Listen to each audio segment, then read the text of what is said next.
Chapter 1. Gaia. Let the celebrations commence. Duanmu Yu lay on his side on the bed, carelessly placing his phone beside him. The device was currently playing the ending theme of a certain anime. The boy, who shouted Gaia while reclining on the bed, was named Duanmu Yu, a native of the Celestial Empire. His parents had been working away from home for an extended period. Due to a sudden outbreak of influenza, many regions had been placed under lockdown. Multiple cities had restricted entry and exit, and schools had shifted to online classes. Bored beyond measure and lacking friends, Duanmu Yu resorted to binge-watching anime to pass the time. When will this monotonous existence come to an end? I long to step into the world of anime. Kami God, system, my ever-present grandfather, anything will do. Even a mud truck would suffice. I desperately wish to traverse through dimensions. As he spoke, drowsiness surged over him after several sleepless nights.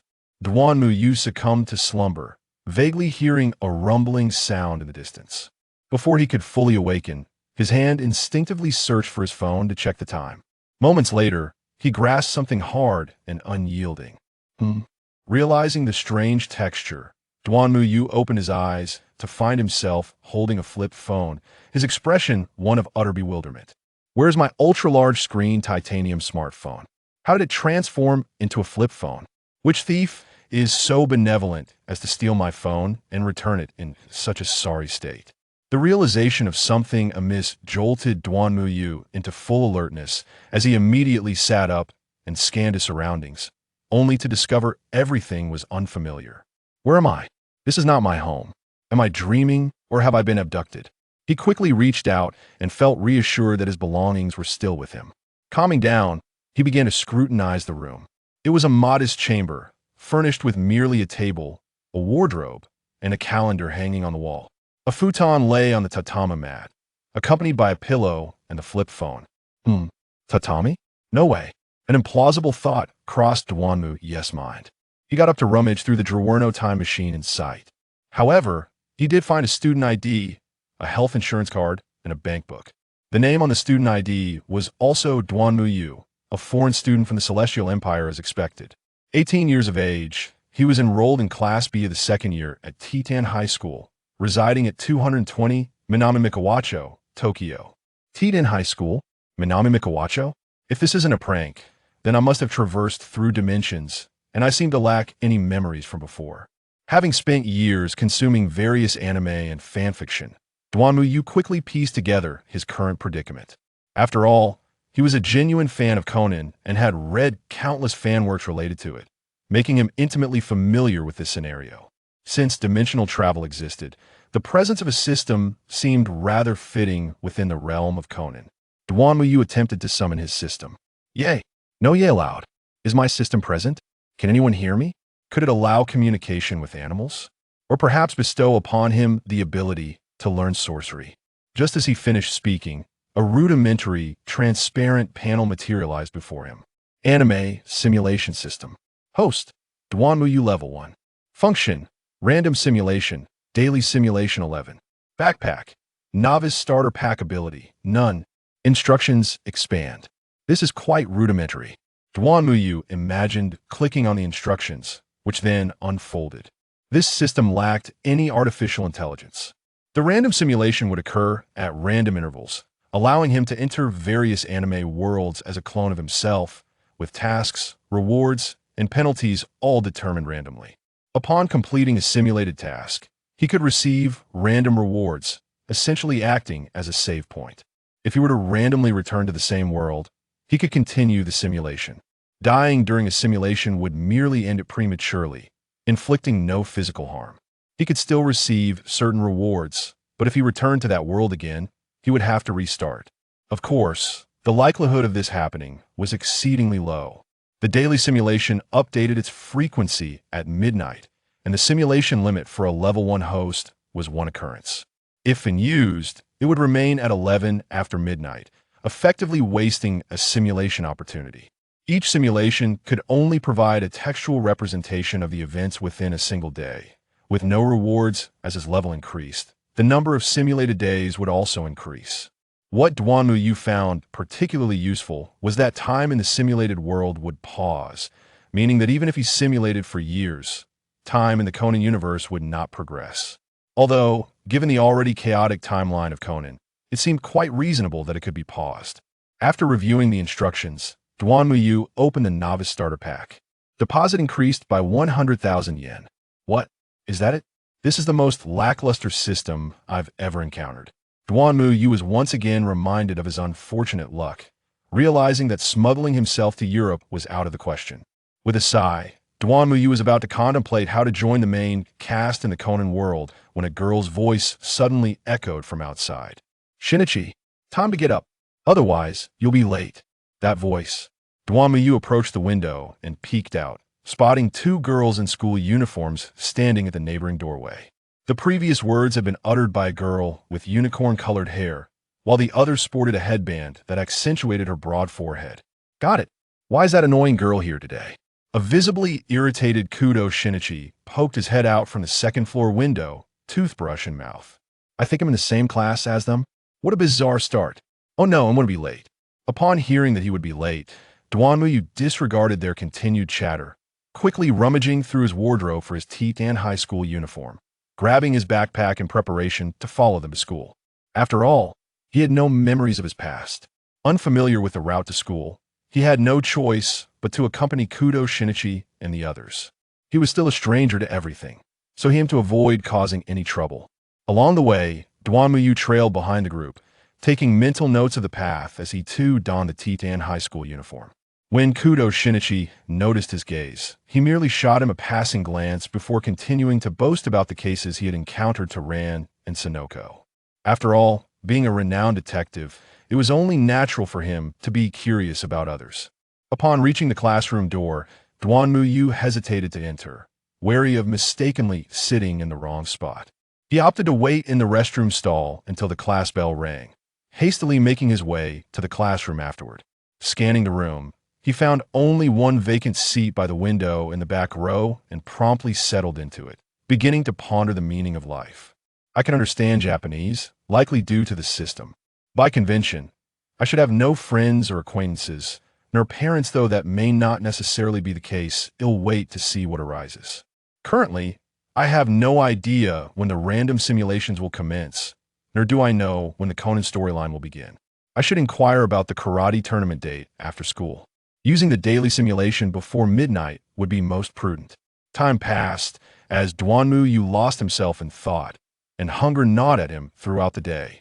Don't ask why he hadn't eaten lunch. He simply hadn't brought any money and was left to endure hunger.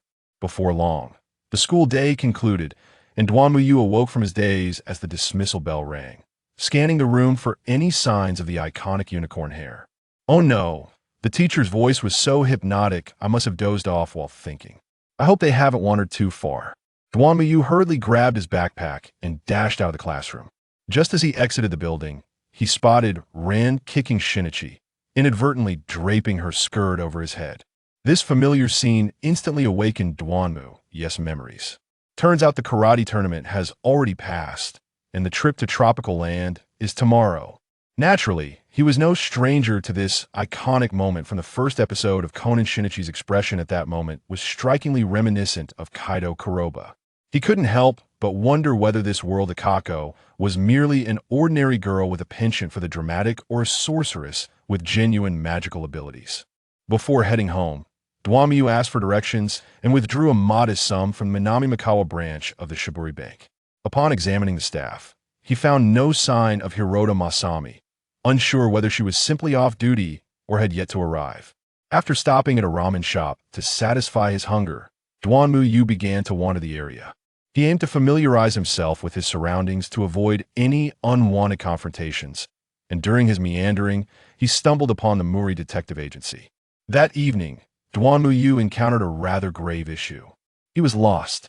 Ultimately, with the assistance of a kind passerby, Duan Muyu managed to return home. After a refreshing bath and changing clothes, he had no incense lay on the tatami, gazing at the system panel before him and taking a deep breath. He was about to embark on his first simulation since arriving in this world. Initiate daily simulation. Initiate daily simulation. As night fell, you close your eyes and succumb to slumber. The night passed uneventfully. In the morning, you were jolted awake by a resounding explosion. It was the result of a new invention by the neighbor's neighbor, Dr. Agasa. You took a moment to silently lament for him.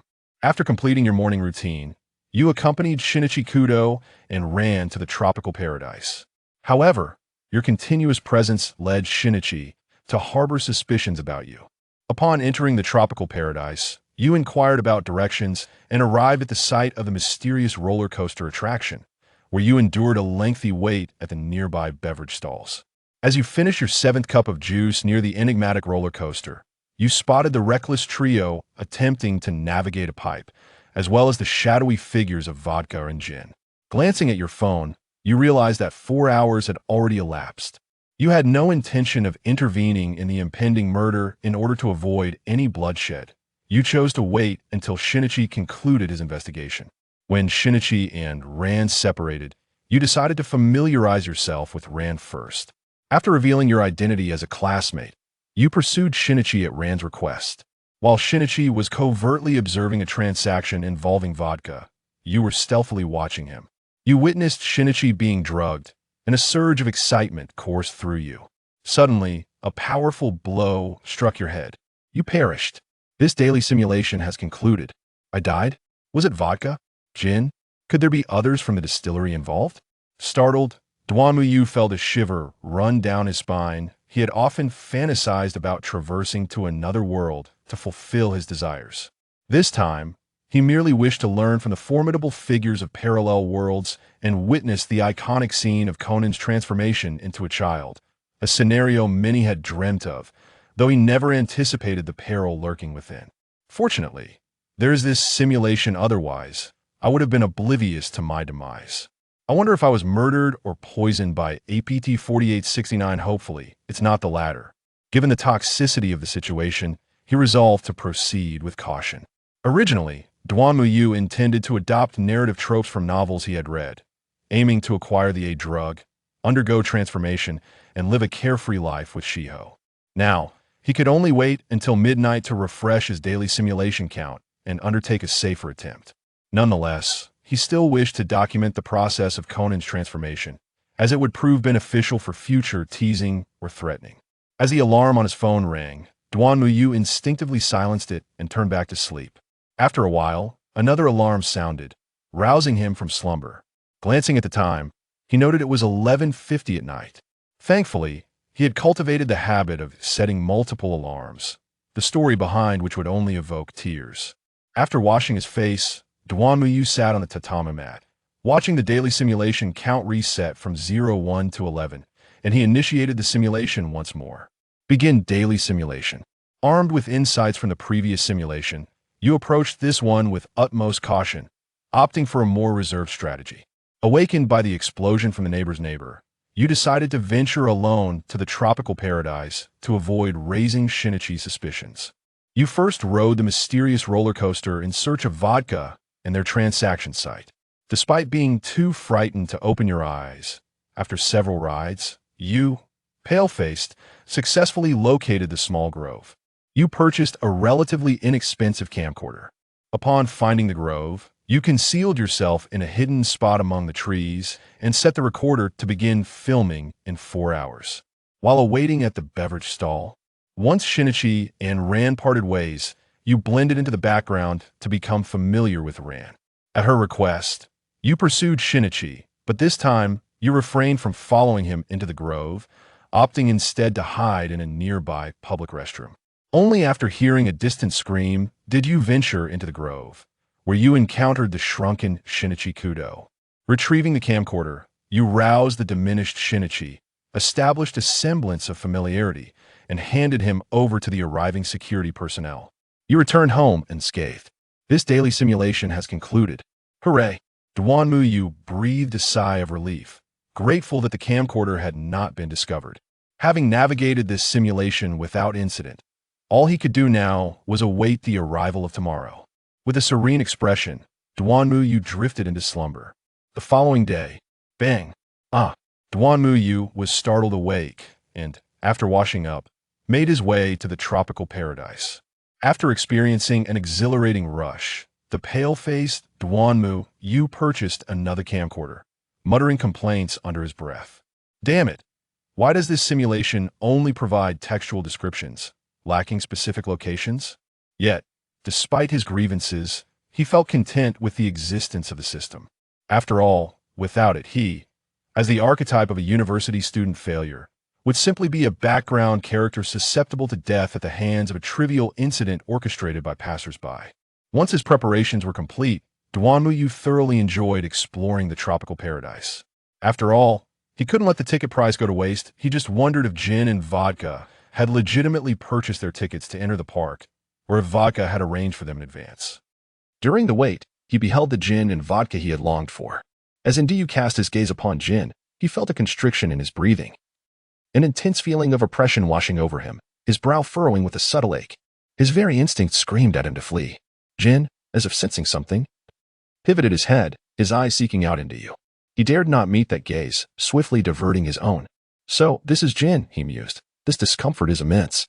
No wonder that irascible truck driver, met with such a glare, could only slink back into his vehicle and flee, having broken out into a cold sweat. Ndiyu was simultaneously thrilled and terrified, taking a long draught of juice to regain his composure. Lost in fanciful musings, he waited for the conclusion of the case. Wails of grief echoed through the air, signaling the end of the ordeal. As Duanmuyu rose to his feet and gazed upon the scene of the incident, his eyes fell upon the headless figure, causing a wave of nausea to surge within him. Why had he subjected himself to such a sight after indulging too much in fruit juice? Overwhelmed, he leaned over the trash bin and expelled a myriad of indistinguishable substances. Noticing Kudo and the tearful Xiaolon departing, he hastily set off, trailing behind Kudo at a distance. At that moment, Kudo was preoccupied with comforting Xiaolon, oblivious to the presence of Duanmuyu following him. I'm sorry, Xiaolon, please return home for now, Kudo Shinichi said as he spotted Vodka hastily darting into an alley, prompting him to pursue. Wait. Xiaolon exclaimed, attempting to follow Kudo Shinichi, but her left shoelace abruptly snapped, forcing her to remain stationary, watching as Kudo Shinichi disappeared into the distance. I will catch up to you soon. I must go now. Kudo Shinichi glanced back upon hearing a voice. Reassured by Xiaolon's well-being, waved his hand, made a silent promise, and continued his pursuit of Vodka. As he departed, a foreboding sense of never seeing him again settled over Xiaolon. Startled by the sudden voice, she turned to find someone somewhat familiar. Hey, are you Duanmu from our class? She inquired, her tone uncertain, the unfamiliarity of the address indicating their lack of acquaintance. Duanmuyu, having processed this interaction, decided on his next words with a hint of mischief. I apologize. I was merely jesting. Mori-san, are you on a date with Kudo-san? Why did he run off alone? Duanyu was poised to intervene in the main storyline. As for dates, that was out of the question. By the way, Duanyu, could you please relay a message to Shinichi for me? Urge him to return soon. For some reason, I feel a bit anxious about him. Mao Lilan felt a flush of embarrassment at Duanyu's words, realizing that Shinichi was about to vanish from her sight, prompting her to quickly implore Duanyu. Yet, she felt her request was rather abrupt, so she hastily added, I apologize. If you have other matters to attend to, it's perfectly fine. I may have been too forward. Not at all. I came to Tropical Paradise to unwind, and I would also like to meet Detective Kudo. So leave this matter to me. With that, Duanyu dashed toward Kudo Shinichi, but once out of Lilan's sight, he swiftly altered his course and slipped into a nearby public restroom. In the midst of youthful prayers, a sudden cry pierced the air. Shortly thereafter, Duanyu faintly heard a scream, one that echoed with utmost despair, as if Kudo Shinichi had lost his most treasured possession. Cautiously surveying his surroundings, he retrieved a video camera from the tree above. Duanmuyu approached the seemingly childlike figure, who, in reality, possessed an extraordinary intellect surpassing that of ordinary individuals, the renowned detective. Conan, little brother, awaken, slapped Conan's face playfully. Who are you? The startled Conan, felt as though his head might shatter. The individual before him bore a semblance of familiarity, reminiscent of a classmate. Yet, what was this person doing here? And what connection did he share with those two men in black? Dreadful, his head throbbed. It felt as if it were bursting. Was there something amiss with his mind? Little boy, just moments ago, I heard a blood-curdling scream. Who assaulted you? Furthermore, why are you clad in adult attire? Could it be that you were? Inmayu gazed sympathetically at Conan. Little brother? Adult's clothing? Just as Conan was about to speak, a beam of light dazzled his eyes, rendering him momentarily blind. What transpired? That little boy, what happened? Why is this child covered in blood? The two security guards who arrived interrupted Conan's inquiry. You arrived just in time. I was in the public restroom over there addressing a personal matter when I heard a blood-curdling scream. It startled me, and after hastily finishing my business, I came over to investigate. That is when I discovered this child, his head drenched in blood. His parents must be frantic with worry. Please take him and attend to his wounds. I must hurry home, or I shall miss the bus. Do animu, you handed Conan to the security guard, preparing to leave. Wait a moment. How can we be certain he is not the one who struck you? The security guard did not acquiesce, but at that moment, Conan spoke up. It was two men in black who attacked me, not him. The security guard contemplated saying more, yet upon seeing Conan, bloodied and battered, he decided to prioritize attending to the young boy's injuries, thus permitting Duanimu to depart. What transpired thereafter was beyond Duanimu's knowledge. Feeling elated, he returned home once again with the assistance of kind-hearted passers-by. Upon arriving home, he activated the video recorder, eager to relish the memorable scene. Suddenly, the system panel materialized. Random simulation commencing. 3, 2, 1. Wait, why has it begun so abruptly? I haven't even watched the recording yet. As Duanmu gazed at the abruptly materializing system interface, he was momentarily disoriented, his surroundings spinning into chaos. The expansive fields lay overgrown with weeds, and a foul stench pervaded the air, while the dull, gray sky cast a suffocating gloom over the desolate landscape. The only sign of civilization was a railway track that stretched endlessly toward the horizon. Where am I? Duanmu pondered, his lips twitching at the sight of the dilapidated scenery around him. This was far from what he had envisioned. The sudden shift in his environment left him reeling. If not for the words displayed on the translucent screen before him, he might have thought he had traversed worlds once more, though this seemed somewhat similar. Random simulation has commenced. Task: survive for 3 days. Success will yield the Kabane physique, system optimized. Failure will result in the outbreak of the Kabane virus in the world of Conan. Ah, so this is the realm of Kabane? I had anticipated something akin to Girls' Last Tour or Academy Island, but upon reflection, that seemed implausible, as Academy Island is set in a city. Upon realizing the nature of this world, he felt an unsettling surge of anxiety. Typically, those who found themselves in this universe either arrived within the confines of a city or aboard a metal train. His abrupt emergence in the wilderness was perplexing. The transportation point must indeed be random. Surviving 3 days in the wild was one thing, but doing so in a world teeming with Kabane was a near impossibility. Fortunately, a railway lay before him. Perhaps this place was in close proximity to a town. As he contemplated this, a thought struck him. He reopened the previously dismissed translucent panel and scrutinized the daily simulation 11. Thankfully, the daily simulation could still be utilized within the framework of the random simulation and existed independently, thus providing him with a genuine opportunity to survive for 3 days. Duanim let out a sigh of relief. He did not wish for the thrilling daily life within the world of Kushui to transform into a post-apocalyptic survival saga. If Jing Zhn were to become a Kabane, the entire world would surely be doomed.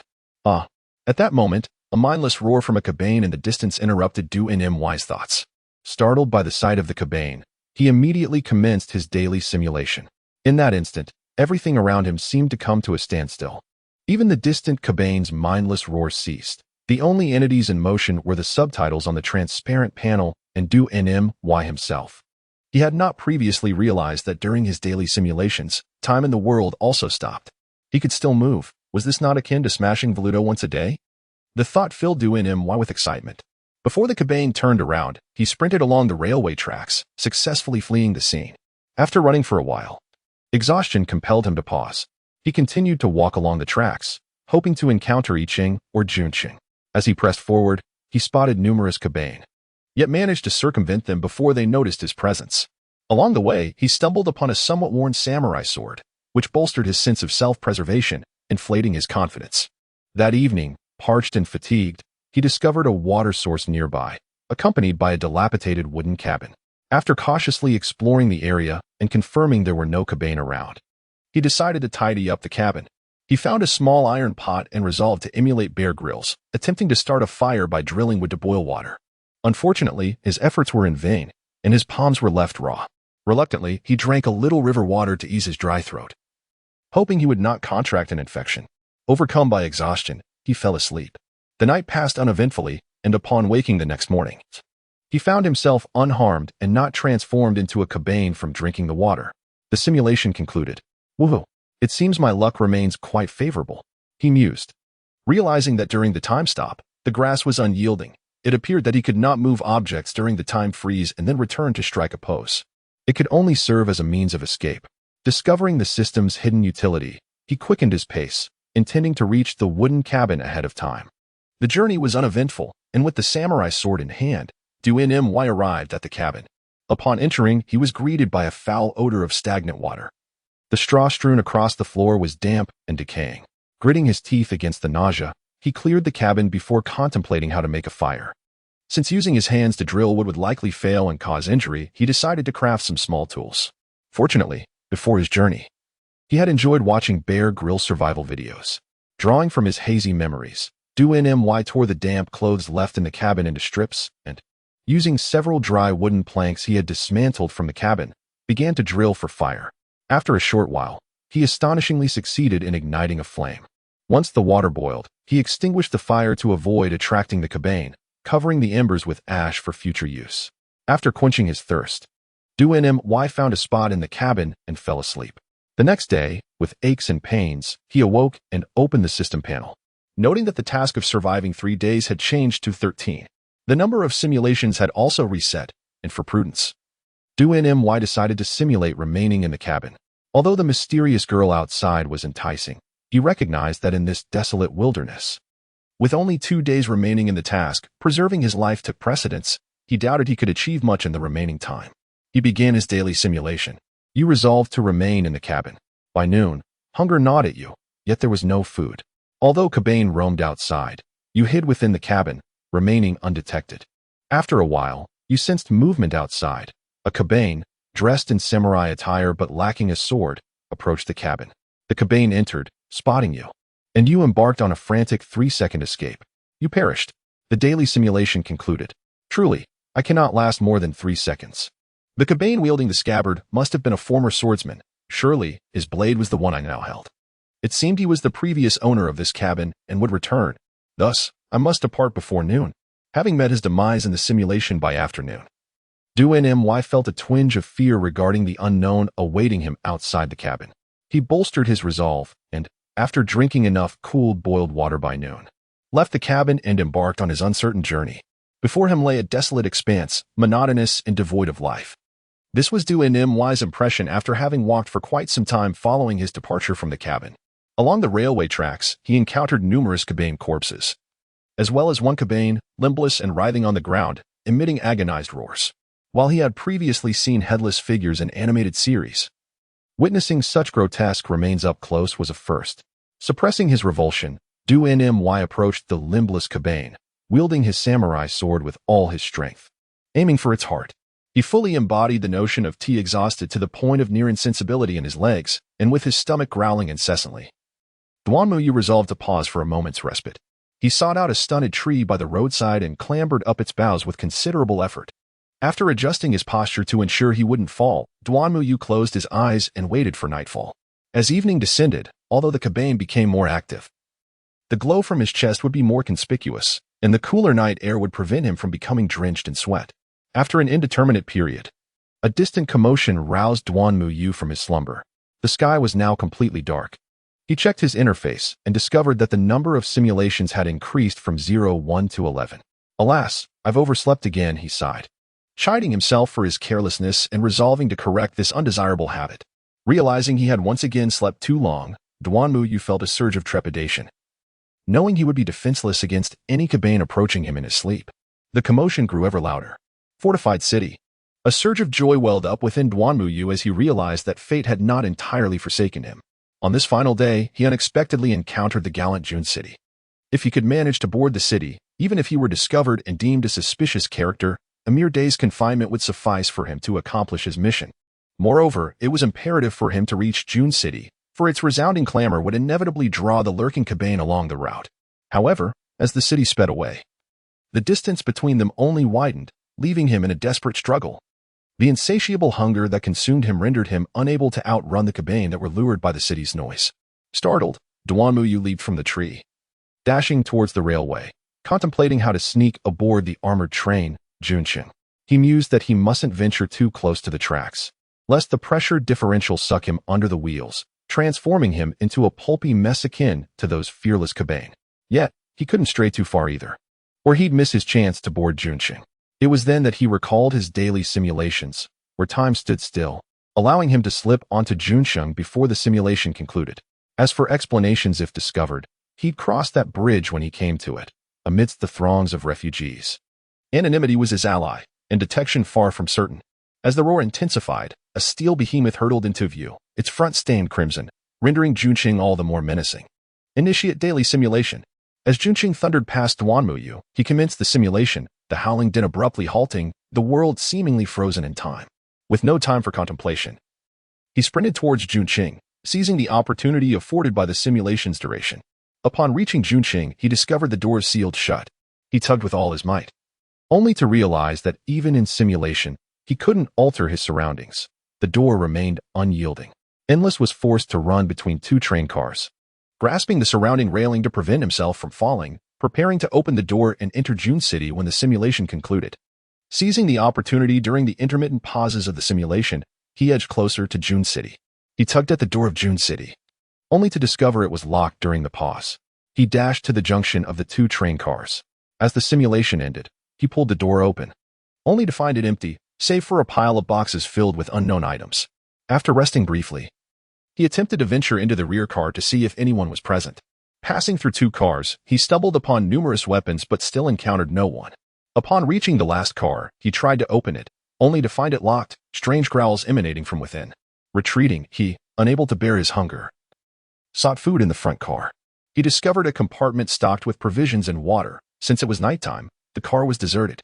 After satisfying his hunger and quenching his thirst, he prepared to retreat to the rear car to endure the final day. At that moment, a warrior sneaking in for food spotted him. The warrior, taken aback, nevertheless brandished his sword, compelling Endless to surrender. After a scuffle, bruised and battered, he was escorted by the ambitious warrior to the front car. There, he encountered Tainari Maima, who showed great interest in his presence. Endless, wishing only to survive the last day, feigned compliance, hoping to delay his fate with Tainari Maima. However, his deception was swiftly uncovered, and Tainari Maima lost interest in him. Thus, he and the warrior were taken to the final car to join the company of Kabaneri. He met his demise. The simulation concluded. As soon as the simulation ended, Endless hastily opened the door and entered the car, finally having the leisure to review the simulation content. Damn! Seeing that he had once again perished, he gasped in frustration, quickly covering his mouth and listening intently. The noise of June City's movement drowned out his voice, sparing him from the attention of the warriors in the front car. Breathing a sigh of relief, he hurried towards the food storage car, grabbed some rice balls and water, and rushed back to the rear car to avoid encountering the warrior pilfering food. This act had, in a sense, saved his life. The food was dry and hard, lacking flavor. How did they consume it in the anime? Sitting atop the boxes in the car filled with weapons, he munched while voicing his grievances, feeling secure as the distance from the warrior's car muffled his voice. After laboriously finishing the last rice ball and taking a hefty sip of slightly bitter water, Endless began to ponder. His luck was indeed unfortunate. This was Tainari Maima's June City. Although he had forgotten the name of this June City, it mattered little. What he must now avoid was contact with Tainari Maima. Though his character in the anime was erratic, engaging in a bizarre display of paternal affection, one could not deny his intelligence and his insidious cruelty. It was no wonder he commanded such power and loyalty. Thus, Endless resolved to remain in this weapons car until the time expired. Having made his decision, Endless found a katana that caught his eye and rested beside it, refraining from tampering with the other unfamiliar weapons. Time passed gradually, and June City continued its journey. As dawn broke, sounds occasionally emanated from the front cars, and even the weapons car saw a few comings and goings. Fortunately, he managed to slip into the connection between the Kabaneri car and the preceding car, narrowly escaping detection. As night fell, the commotion in the front cars quieted, yet Endless felt heightened anticipation, hoping for the successful completion of his task without further incident. Ultimately, his hopes proved futile. The 3-day period had elapsed, and he was summoned back. As the 3 days drew to a close, Endless once again experienced a moment of darkness followed by light. The surroundings no longer steel cars, nor the clanking sounds. This transition brought tears to his eyes. The simulation had been unbearably taxing. While others might find themselves in romantic escapades within the anime world, he had been thrust into a post-apocalyptic scenario. Never even encountering the protagonist, let alone the nameless ones, enduring hardships throughout. This stark contrast left him somewhat distressed. His gaze returned to the system panel. The random simulation concluded. Reward, Kabane Physique, System Optimized. The Kabane Physique, after system optimization, required regular blood consumption, had infectious properties. But the potential side effects of turning into Kabane were eliminated, retaining only the enhancements, with the ability to unleash bursts of power. The after effects included weakness. The longer the burst lasted, the longer the weakness persisted. For further details, refer to the unbinding of the collar by the Nameless One. Finally returned. He felt as though he had traversed a century. Indeed, novels often mislead. Although the physical pains did not carry over to his current self, his body had grown stronger due to the Kabane physique. However, the mental fatigue was inescapable. Despite now being in the world of Kagoro, he could not deny that just days prior, he had been a night owl, utterly powerless and a mere recluse. Anyone thrust into a zombie-infested wilderness for 3 days would feel similarly. Moreover, the familiar plotlines had proven useless, as he had not even encountered the protagonist and had nearly faced the greatest antagonist. Returning to Endless, after claiming his reward, he felt an itch spreading over his body. And before he could scratch, the itch morphed into excruciating pain, causing him to writhe on the ground, comparable to a scene of slaughter. He has a history with ducks. Haha. After an indeterminate period, the pain suddenly dissipated, replaced by an incredibly pleasant and relaxing sensation. Covered in sweat, Endless, finally relaxed after 3 tense days, fell asleep, oblivious to the explosion occurring next door. Morning. Groggily awakening, Endless felt sticky all over and hurried to wash up, as dawn had yet to break. He prepared to go for a morning run to adapt to his newfound strength. In Class 2B of T in high school, Endless sat lost in thought. Meanwhile, Ran gazed at the empty seat of Shinichi Kudo, equally pensive. Shinichi, Ran involuntarily uttered, prompting Sonoko to approach her upon noticing her demeanor. Ran, that guy Kudo must be off solving a case again, right? How could he leave our dear Ran behind? I won't let him off easily. Sonoko, it's all right. After Sonoko's impassioned words, Ran's expression softened, no longer appearing so sorrowful. I'm sorry, Muri-kun, I couldn't catch up with Kudo-kun. Endless distractions from Yuenzi's flamboyant performance jolted Duanmuyu back to reality. Upon noticing Kudo Shinichi's vacant seat and the despondent expression on Xiaolan's face, he hastily crafted a benevolent fib. It's quite all right, thank you, Duanmu classmate. Oh, who is this handsome gentleman? I don't recall him, she remarked. Yuenzi. He is our classmate Duanmu, came the reply. Ah, is that so? Yuenzi chuckled, privately bemused as to why such an attractive figure had eluded her memory until now. The monotonous lecture commenced once more, and the tedium drove Duanmuyu to open the system panel. Anime Simulation System Host, Duanmuyu Level, 2 Functions, Random Simulation. Daily Simulation, 22, Backpack, Dilapidated Samurai Sword, White, Ability, Eruptive Physique, Kabane Warrior Physique Usage Instructions.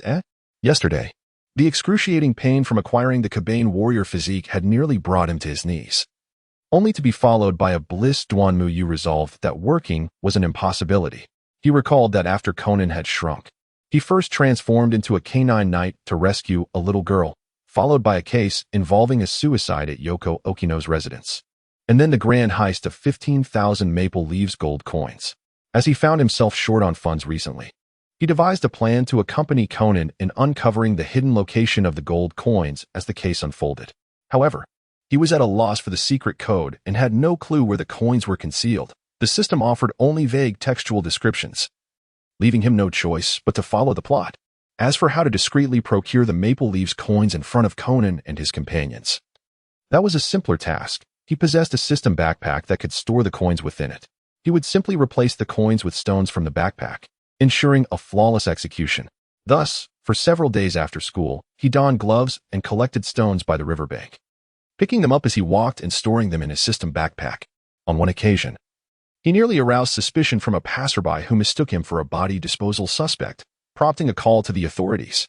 After a lengthy explanation to the police, asserting that he had lost several coins there and showing his empty wallet as proof, they departed with a sympathetic air.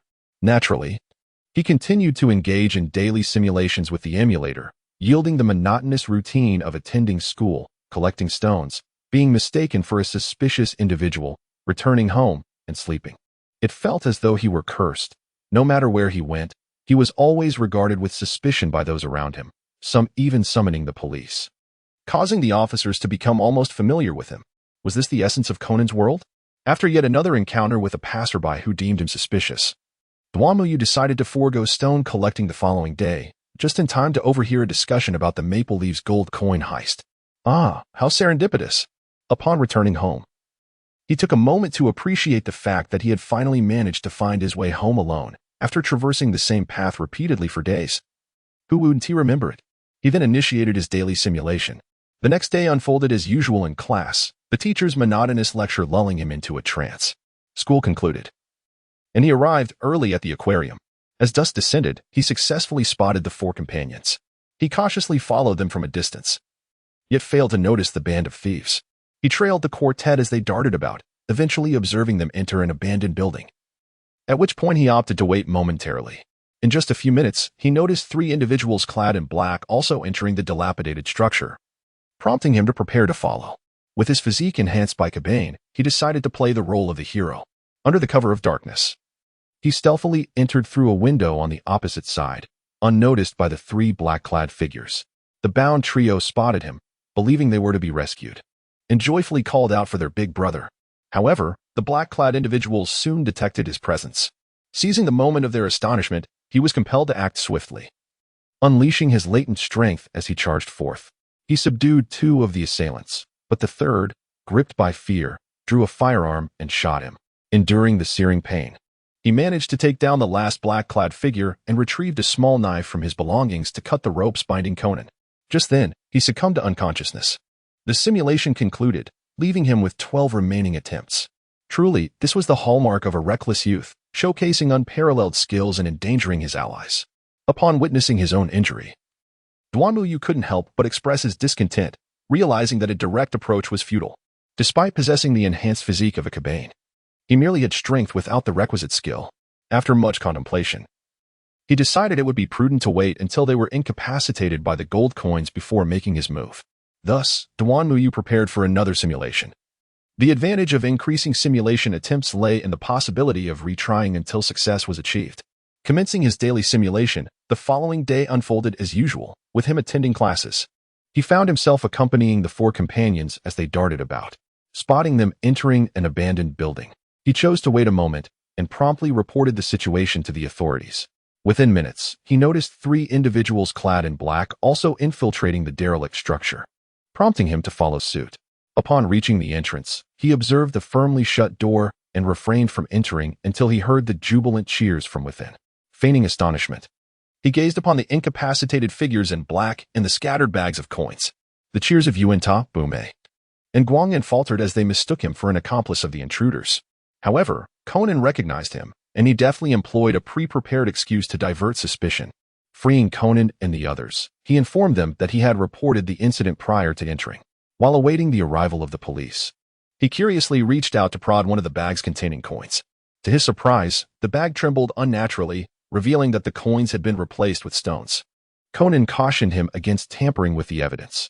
When the police arrived, he provided his statement and, with their assistance, returned home. The simulation concluded, leaving him with 2 attempts remaining. Am I truly inferior to the 4? He mused, dismissing the thought as he achieved his goal. Tomorrow promised fortune, liberating him from the drudgery of work. After completing his evening routine, he prepared for bed. Half an hour passed. An hour went by. 2 hours elapsed. Overwhelmed with excitement, Duanmuyu found himself restless, tossing and turning on the tatami mat, unable to succumb to slumber. He resorted to counting sheep.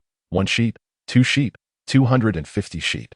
A rumble interrupted his thoughts. It was his stomach growling, having counted himself into hunger. Ultimately, however, he did drift off to sleep. The next day, as was customary, Duanmuyu began his classes, albeit with dark circles under his eyes. To his astonishment, even in the realm of Conan, mosquitoes existed. At the aquarium, as he waited, he found himself besieged by mosquitoes, prompting him to voice his irritation. If only he could recall more than just the Tokyo Tower and the aquarium, both of which were too grand to discern the direction from which the youth brigade would arrive, he would never have chosen to linger at the aquarium. Becoming a target for the pesky insects, passers-by cast curious glances, mistakenly believing he had been stood up by a girlfriend. Had he been privy to their thoughts, he would have merely scoffed at their assumptions. How absurd. There is absolutely nothing, he thought, as the realization dawned upon him. Ah, we've arrived at the aquarium. Could it be? Duanmuyu, still swatting at mosquitoes, heard the distant voices of Bume and Conan. Buzzing and slapping ensued. Duanmuyu swiftly dispatched the mosquito, declaring that he would no longer play with you. Soga, I understand now. Let us return once more to the original place. Hey, Conan. Upon witnessing Conan and the reckless youth group make their hasty escape, Duanmuyu hurriedly pursued them. Where did that background music come from?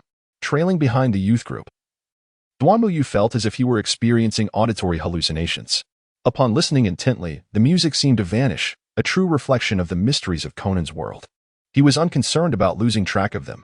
Not only had he undergone the Kabaneri body enhancement, making it easy to keep pace with the 4 children, but the reckless youth group was vociferously shouting all the way, ensuring they could be heard from a great distance.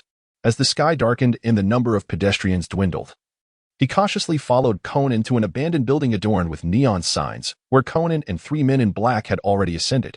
Before ascending the stairs, Duanmuyu retrieved his flip phone and dialed the police station, informing them of his discovery of the 3 members of the notorious Italian robbery gang featured in the news, along with the surrounding terrain.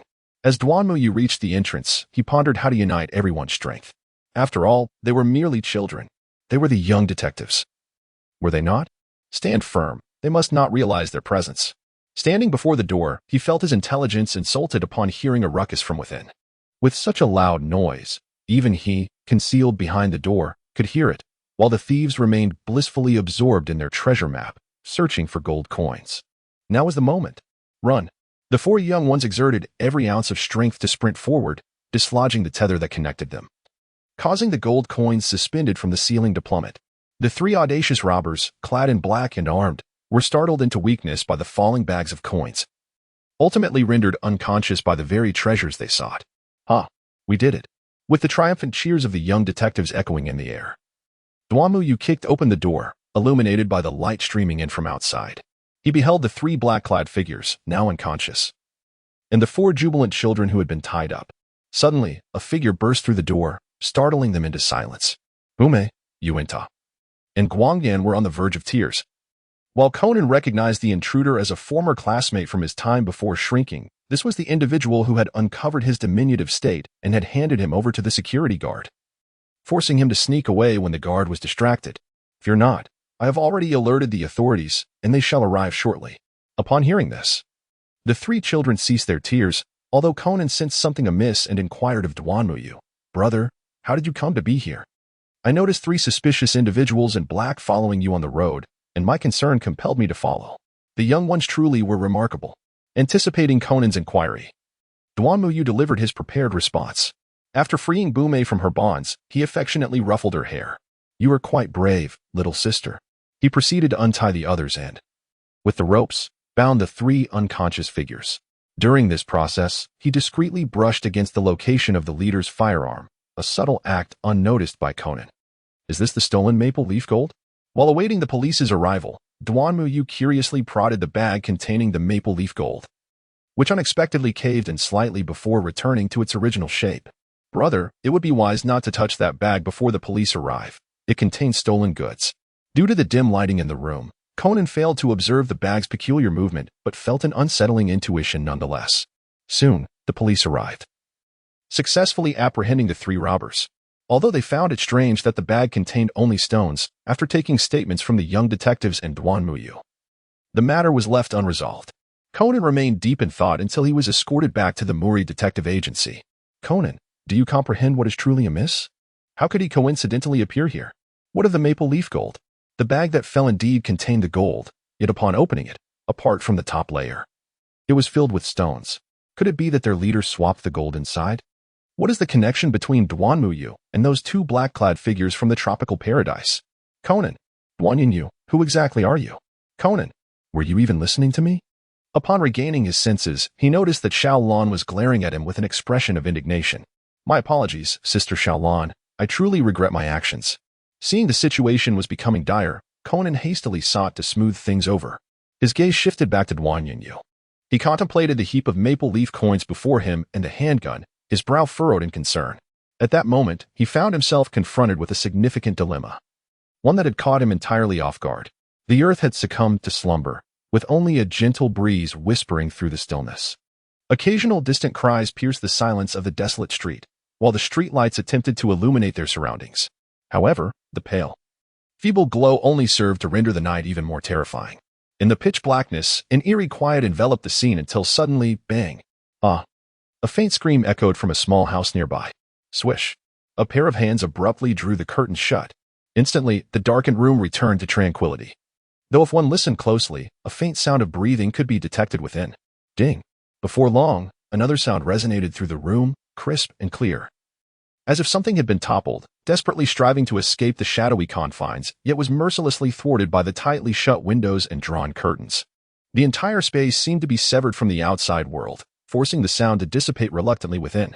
Suddenly, a glimmer of light appeared in the room, the dim illumination struggling to cast its glow around, revealing only half a figure from the waist down and the reflective coins scattered on the floor, while the rest remained veiled in darkness. Abruptly, the figure raised a hand, bringing the handgun closer to the solitary source of light. Oh, the power has gone out at home. Within that room was Duan Yunyu, who had just returned from recording his statement. He was utilizing the glow emitted by the system panel to examine his spoils, a handgun of indiscernible make and a pile of maple leaf coins. Through his system's backpack, he had evaded Conan's gaze and passed the police's search, successfully substituting the original with his loot back at home. Now, with a furrowed brow, he took a deep breath, realizing he faced two pressing issues. First, the power outage rendered him unable to see his surroundings. The earlier scream had been the result of his toe colliding with the door. Second, he was at a loss regarding how to handle the heap of maple leaf coins. While he had envisioned a scheme to enrich himself, he had failed to consider how to convert these coins into actual wealth. Du Muyu gazed at the pile of maple leaf gold coins, his eyes wide with embarrassment as he contemplated the situation. How had his predecessors, those travelers from another realm, managed such predicaments? Should he turn to the authorities? That seemed unwise, having just escaped a search by the police. Returning the coins might lead to his imprisonment. Perhaps he could find someone else to handle it? Yet, many of those predecessors were either associated with distilleries or powerful conglomerates. Possessing connections he, as an ordinary Japanese high school student without familial ties, simply lacked. After much deliberation, two potential solutions emerged in his mind. The first was to purchase equipment to melt down the gold coins and then sell the resulting bullion at a gold shop. A more secure method, albeit one that would significantly diminish their value. However, he lacked the funds to acquire such melting apparatus. The second option involved venturing into the red light district to locate an underground auction house to offload the coins, though this path was fraught with peril, risking both his wealth and life. Despite the apparent risks of the latter approach, Du Muyu felt a surge of confidence, bolstered by his simulator. By simulating twice daily, he could identify the most prudent method to navigate this challenge. Resolutely, he decided to commence a simulation immediately. As the next day unfolded after school, he found himself in the red light district, searching intently when a man approached him. Upon learning of Du Muyu's intention to dispose of stolen goods, he led him to a shop. The shopkeeper inquired about what he wished to sell, and Du Muyu produced a single maple leaf gold coin. The proprietor expressed interest and invited him inside for a more detailed discussion. Although anxiety gnawed at him, he entered. The shopkeeper was exceedingly cordial during their conversation, and upon discovering that Du Muyu possessed over 14,000 maple leaf gold coins, he made a phone call. Attempting to exit, Du Muyu was thwarted. Shortly thereafter, several individuals arrived, one of whom offered 1 million yen for his gold coins. Du Muyu declined, preparing to unleash his strength to escape. Just as he was about to activate his powers, the newcomers drew weapons, tranquilizer guns. He was struck, yet his abilities temporarily shielded him from the sedative's effects. After a forced escape, his strength waned, and he collapsed in an alley, succumbing to weakness and the drug's effects. Upon regaining consciousness, he found himself handcuffed, interrogated about the whereabouts of his gold coins. This simulation concluded, leaving him with 12 attempts remaining. Realizing he had been too reckless, he resolved to try again. He returned to the red light district, where he encountered another man. When questioned about his needs, Du Muyu declined, prompting the man to leave in disappointment. Next, he approached a gold shop and successfully sold a portion of his coins. However, shortly after departing, he sensed someone tailing him.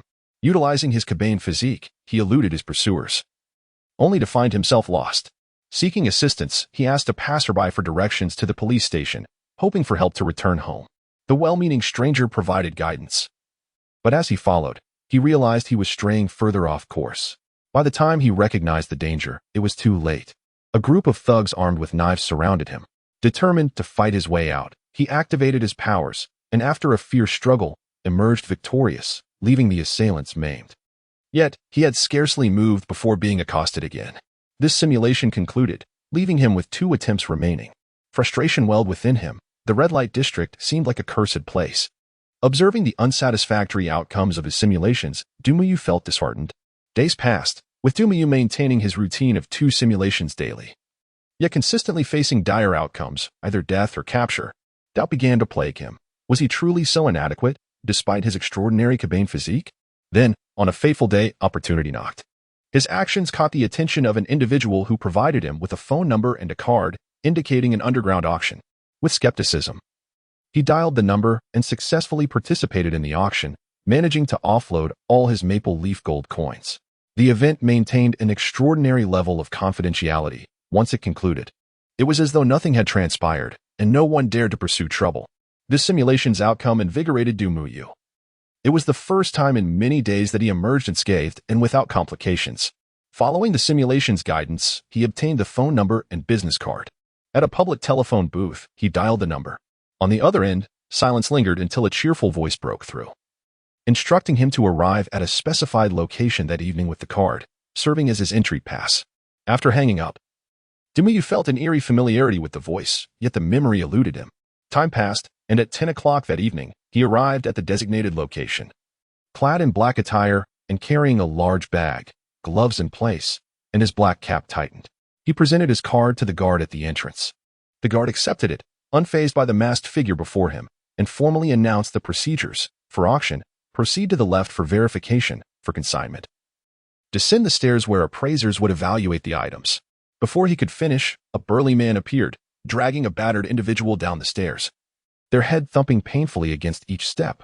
Another one trying to sneak in, the guard muttered, seemingly warning. Without a word, Dumuyu descended the stairs, noting the specks of blood along the way.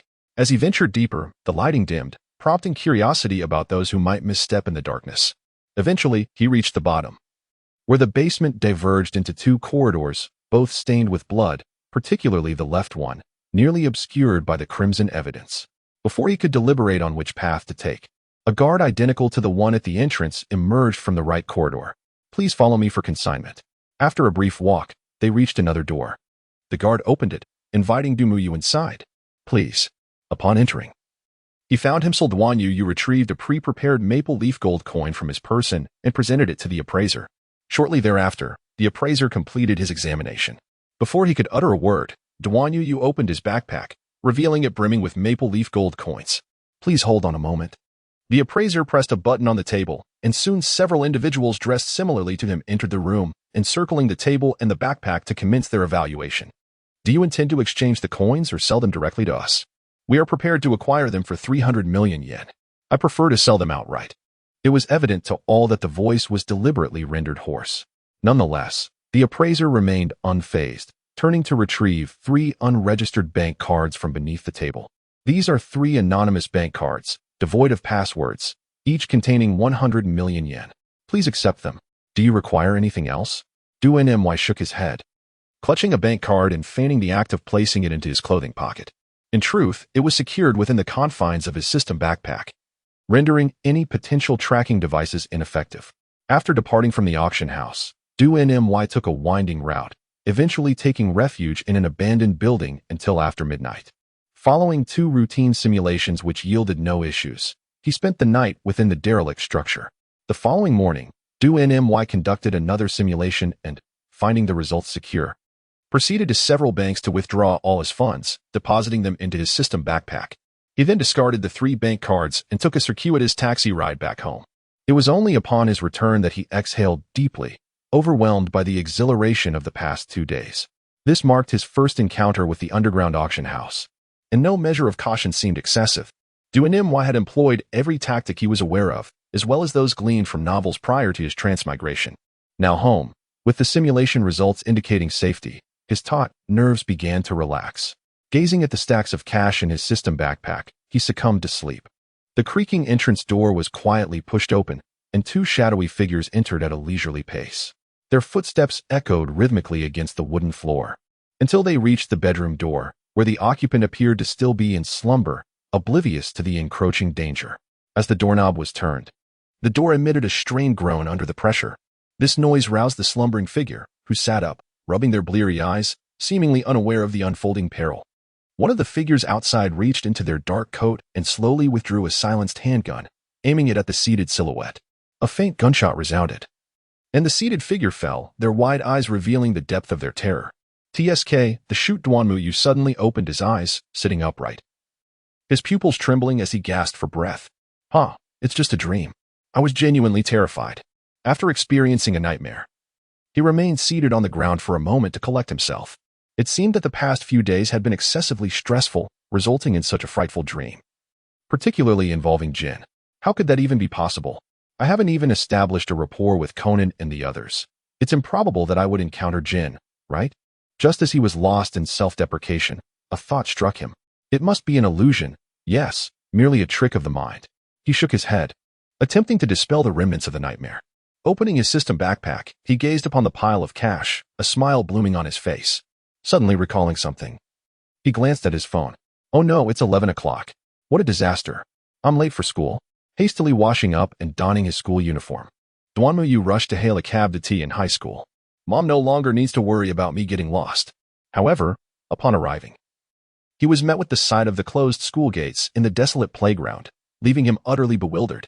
Duanmuyu inquired with the doorman and discovered that today was the weekend, a day devoid of classes. The doorman jestingly remarked that Duanmuyu seemed to be in a daze. Bewildered, Duanmuyu hailed a taxi to return home. After a hasty meal to satiate his hunger, he began to reflect. The day before yesterday, being Saturday, he had attended an underground auction, subsequently wandering for an extended period and spending the night in an abandoned building. Exhausted from his return home yesterday, he had succumbed to slumber, only to awaken today, expecting to attend classes. Indeed, it should be time for lessons. Yet how could it be the weekend? How many days had I lost to sleep? No, this cannot be possible. Duanmuyu contemplated a possibility. The fabric of time in the world had begun to unravel. Yet, why had he not noticed it earlier? Upon reflection, it seemed he had been attending school and returning home for an extended period, certainly exceeding 7 days. Had he not stumbled upon this anomaly, he might have found himself at a distinct disadvantage.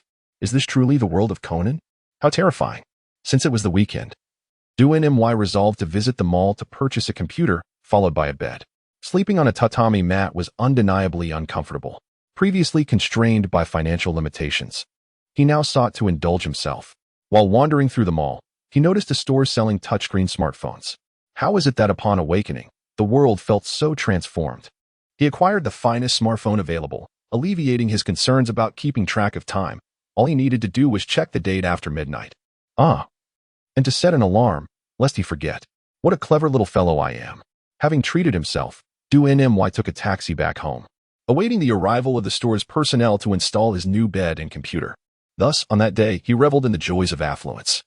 He even pondered the prospect of disregarding the enigmatic organization associated with Conan, relishing the simple pleasure of living comfortably on his own. However, a delightful surprise awaited him.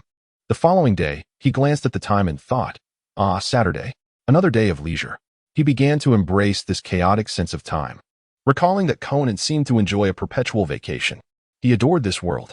As Duanmuyu stepped out for a sumptuous lunch, he prepared to return home and indulge in some online browsing. Yesterday, he had joined numerous group chats, one of which was created by a magic enthusiast. This reminded him of the infamous murder case involving magic aficionados, prompting him to join the group named Ordinary Person Passing By. Upon cheerfully returning home and settling into his chair, he was about to power on his computer when he suddenly noticed a note on the table. Tomorrow, take the Shinkansen. Disembark at Nagoya Station and dial this number. Beneath the note lay a Shinkansen ticket for the following morning. As he read the words on the note, Duanmuyu felt his heart momentarily cease. After so many days of tranquility, during which no one had troubled him, he believed he was safe. Yet, a startling surprise awaited him. Who could it be? An auction house? Or perhaps a distillery? Duanmuyu's expression fluctuated between gloom and light, contemplating the idea of fleeing by relocating. However, the likelihood of escape seemed slim. Thus, he resolved to engage with them and play their game. With the simulator at his disposal, he could foresee events before they unfolded. As his thoughts meandered, night fell. Now, it was time to discover who had cast their gaze upon him. Daily simulations commenced. The following day, upon checking the time, he realized that classes remained suspended. He made his way to the Shinkansen. There, he encountered Conan and ran along with their companions. Upon arriving in Nagoya, he noticed two figures clad in black disembarking as well. An inkling of their identities crossed his mind. He dialed the number inscribed on the note, and the voice on the other end instructed him to proceed to a bar. He took a taxi without hesitation. Inside the bar, the atmosphere was sparse, and his attention was drawn to the two men in black. He had unwittingly become a peripheral member of the organization. What had transpired? Why had Jin taken notice of him, allowing him entry into the outer circle of the organization? No, something was amiss. He recalled the voice from the phone call that day, familiar and rather naive. Wasn't that Vodka's voice? It felt as if fate were conspiring against him. Just when he thought to enjoy his life, free from the entanglements of Conan and Jin, the latter sought him out. After all, the syndicate dealt in counterfeit liquor. Losing one more member hardly mattered. With the simulator as his safety net, should things go awry, he could always make a hasty exit. Adding a touch of excitement to his mundane existence was welcome. In the past, while indulging in Conan fanfiction, he had often wished to embody the protagonists, delivering blows to Conan, stomping on the syndicate, and effortlessly toying with Kid, all while frolicking with Shiho. Ahem, I digress. From this day forth, Duan Yu resolved to adjust his mindset. He would no longer perceive life through the lens of animated characters, but rather embrace it as Duan Yu. Moreover, he decided that if he possessed the ability, altering his past regrets might not be a bad endeavor, certainly not motivated by Shiho. The next day, awakening from the comfort of his plush bed, he retrieved his large-screen smartphone and confirmed that indeed, school was closed for the day. It appeared his assessment had yielded yet another accurate conclusion. The system was indeed efficient. After freshening up, he prepared a rather unremarkable breakfast. Once finished, Duan Yu approached the window and shouted, "Ah, cough, cough." He choked slightly. Subsequently, he inspected his belongings. Attire, a complete black outfit, quite spirited. In his system backpack, a handgun with 5 bullets, the safety already disengaged, ready for use. He also packed food, water, various daily necessities, and outdoor survival gear, including a powerful flashlight, lighter, matches, a tent, sleeping bag, bed, and plush doll. Taking a deep breath, he declared, "Let us go," and hailed a taxi to the Shinkansen. On board, Duan Yu pondered how to confront Jin. Oh, the Shinkansen. A chorus of children's voices captured his attention, leading him to spot Ran, Kagoro Muri, and a munching Conan. "Hello, Muri-kun." Duomayu approached and greeted. "Xiaolon, who is this lad? Have you abandoned that fellow Shinichi?" "Ah, it's the older brother from that day." Xiaolon, somewhat astonished, found it quite a coincidence to encounter a classmate on the Shinkansen. What a coincidence, Duoma classmate. "Dad, what nonsense are you talking? This is my classmate." Upon noticing that Kagoro Muri had recognized him, Duomayu introduced himself. "Hello, it's a pleasure to meet you. I am a classmate of Muri-kun. You must be the renowned detective Kagoro Muri, correct?" "Haha, you speak more eloquently than that kid Kudo." Kagoro Muri chuckled heartily at being addressed as a famous detective. "Duoma brother, it's good to see you again. Thank you for last time." The group of young thrill-seekers also recognized Duomayu as he approached, recalling how he had saved them during their last reckless adventure. "Oh, it's you. Hello, little friends. Next time, please refrain from engaging in such perilous activities." We understand," they replied, though their expressions hinted at a willingness to do so again. At that moment, Conan furrowed his brow at the sight of Duomayu clad in black. Tropical paradise, black-clad individuals, shrinking, gold coins. Duomayu. Conan attempted to connect these dots, when suddenly he felt a hand atop his head. "Why the long face, little brother? What's your name?" Duomayu chuckled as he playfully tousled Conan's hair, thinking to himself how delightful the texture felt. "He is Conan. Idagawa Conan. I'm Ayumi Yoshida. I'm Jenna Kojima. I'm Mitsuhiko Tsuburaya. My favorite is eel rice." "Jinta." Ayumi and Mitsuhiko shot Jinta disapproving glances. "Haha, it's all right. You all are quite adorable." Yet, he continued his antics without pause. Unable to tolerate it any longer, Conan looked up at Duomayu. "Duoma brother, could you please remove your hand? It's giving me a headache." "Apologies." "Phew, I'm sorry. It's just that your head feels so nice to touch." Duomayu, nearly laughing out loud at Conan's adorable expression, finally withdrew his hand, but but the suppressed laughter was met with Conan's deadpan stare. Duoma classmate seems to have a good relationship with Conan. Hey, Xiaolon, how did you deduce that I have a good relationship with him? Conan could only manage an awkward smile. By the way, Muri-kun, how did you end up on the Shinkansen? Oh, it's my father. He is attending a friend's wedding. What about you, Duoma classmate? As for me, I'm going to meet a very dear friend. Indu Mu and Xiaolon were engaged in lively conversation when suddenly, the trio of mischievous children turned to Conan and exclaimed, Conan, let us embark on an adventure together. It will undoubtedly be delightful. Let us go. Ah ha ha ha. Shortly thereafter, Kagoro began to jest. These children's parents must truly be peculiar. Yet their parents are indeed strange. They haven't even made a single phone call. Sensing that he might soon become the subject of their antics, Conan quickly declared, I need to visit the restroom. As Conan awaited the automatic doors to open, he was confronted by two men clad in black. It's those individuals.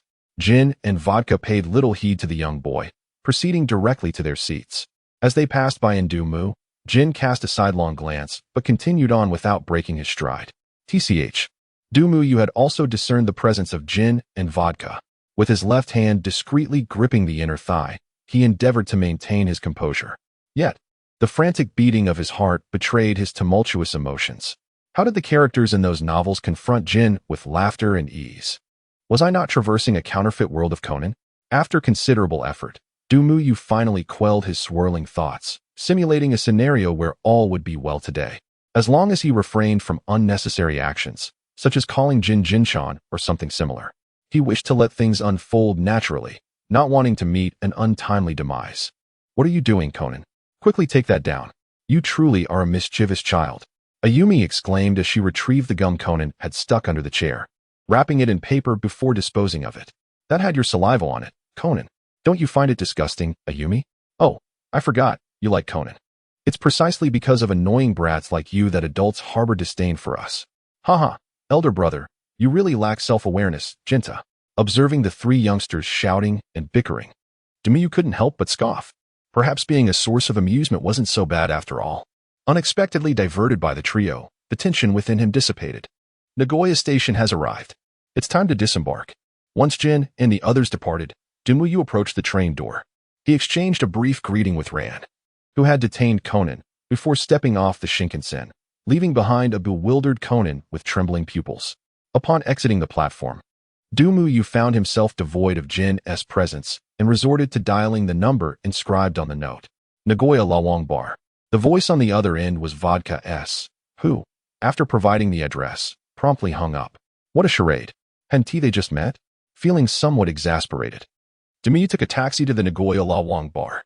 Upon entering the establishment, he found it rather desolate, with only Gin and Vodka nursing their drinks, alongside a bartender perpetually polishing glasses. You've arrived, came the voice as he drew near, nearly triggering a response from his DNA. Suppressing his urge to retort, Dumu inquired, what do you intend to do? Without answering his question, Jin took a sip of gin. Could he genuinely drink that? And spoke to himself. You are now a peripheral member of the organization. Having accepted the organization's funds, and with their assistance in resolving your troubles, do not presume you can evade your fate. After delivering a lengthy monologue, Jin took another sip to wet his throat. Wait for news from the organization. In a few days, there will be an assessment. He did not elaborate on the consequences of failing the evaluation, and soon he and Vodka rose to leave, leaving the bartender and Dumu to exchange bewildered glances. It had been many days since Dumu was reluctantly inducted as a peripheral member of the organization. During this period, he increasingly felt the disarray of time. The school had not held classes. In a mere few days, he had experienced Valentine's Day and the festival of the world's greatest. Fortunately, with his phone and daily simulations as dual safeguards, he managed to avoid being perceived as mentally unstable. Laughs. Over these days, Demi relished the joys of affluence and sought out places akin to swordsmanship or martial arts studios, wishing to acquire some self-defense skills. However, these establishments insisted he first build a foundation, telling him that without a year or two of practice, he could not learn genuine techniques. Nevertheless, he resolved to begin training, for he could not guarantee that he would swiftly find the means to protect himself. Of course, he never neglected to conduct his daily simulation before midnight, as it was of utmost importance. He discovered that, barring any extraordinary occurrences, the process of daily simulations was quite brief. On one occasion, He found his simulation contained merely 3 sentences. Commence daily simulation. You have joyfully spent the day. The simulation concluded, leaving him with 12 remaining attempts. This was quite favorable, as it spared him from foreseeing every impending event, which over time would rob life of its profound joys. Balancing safety with a touch of the unknown and mysterious was indeed a delightful proposition.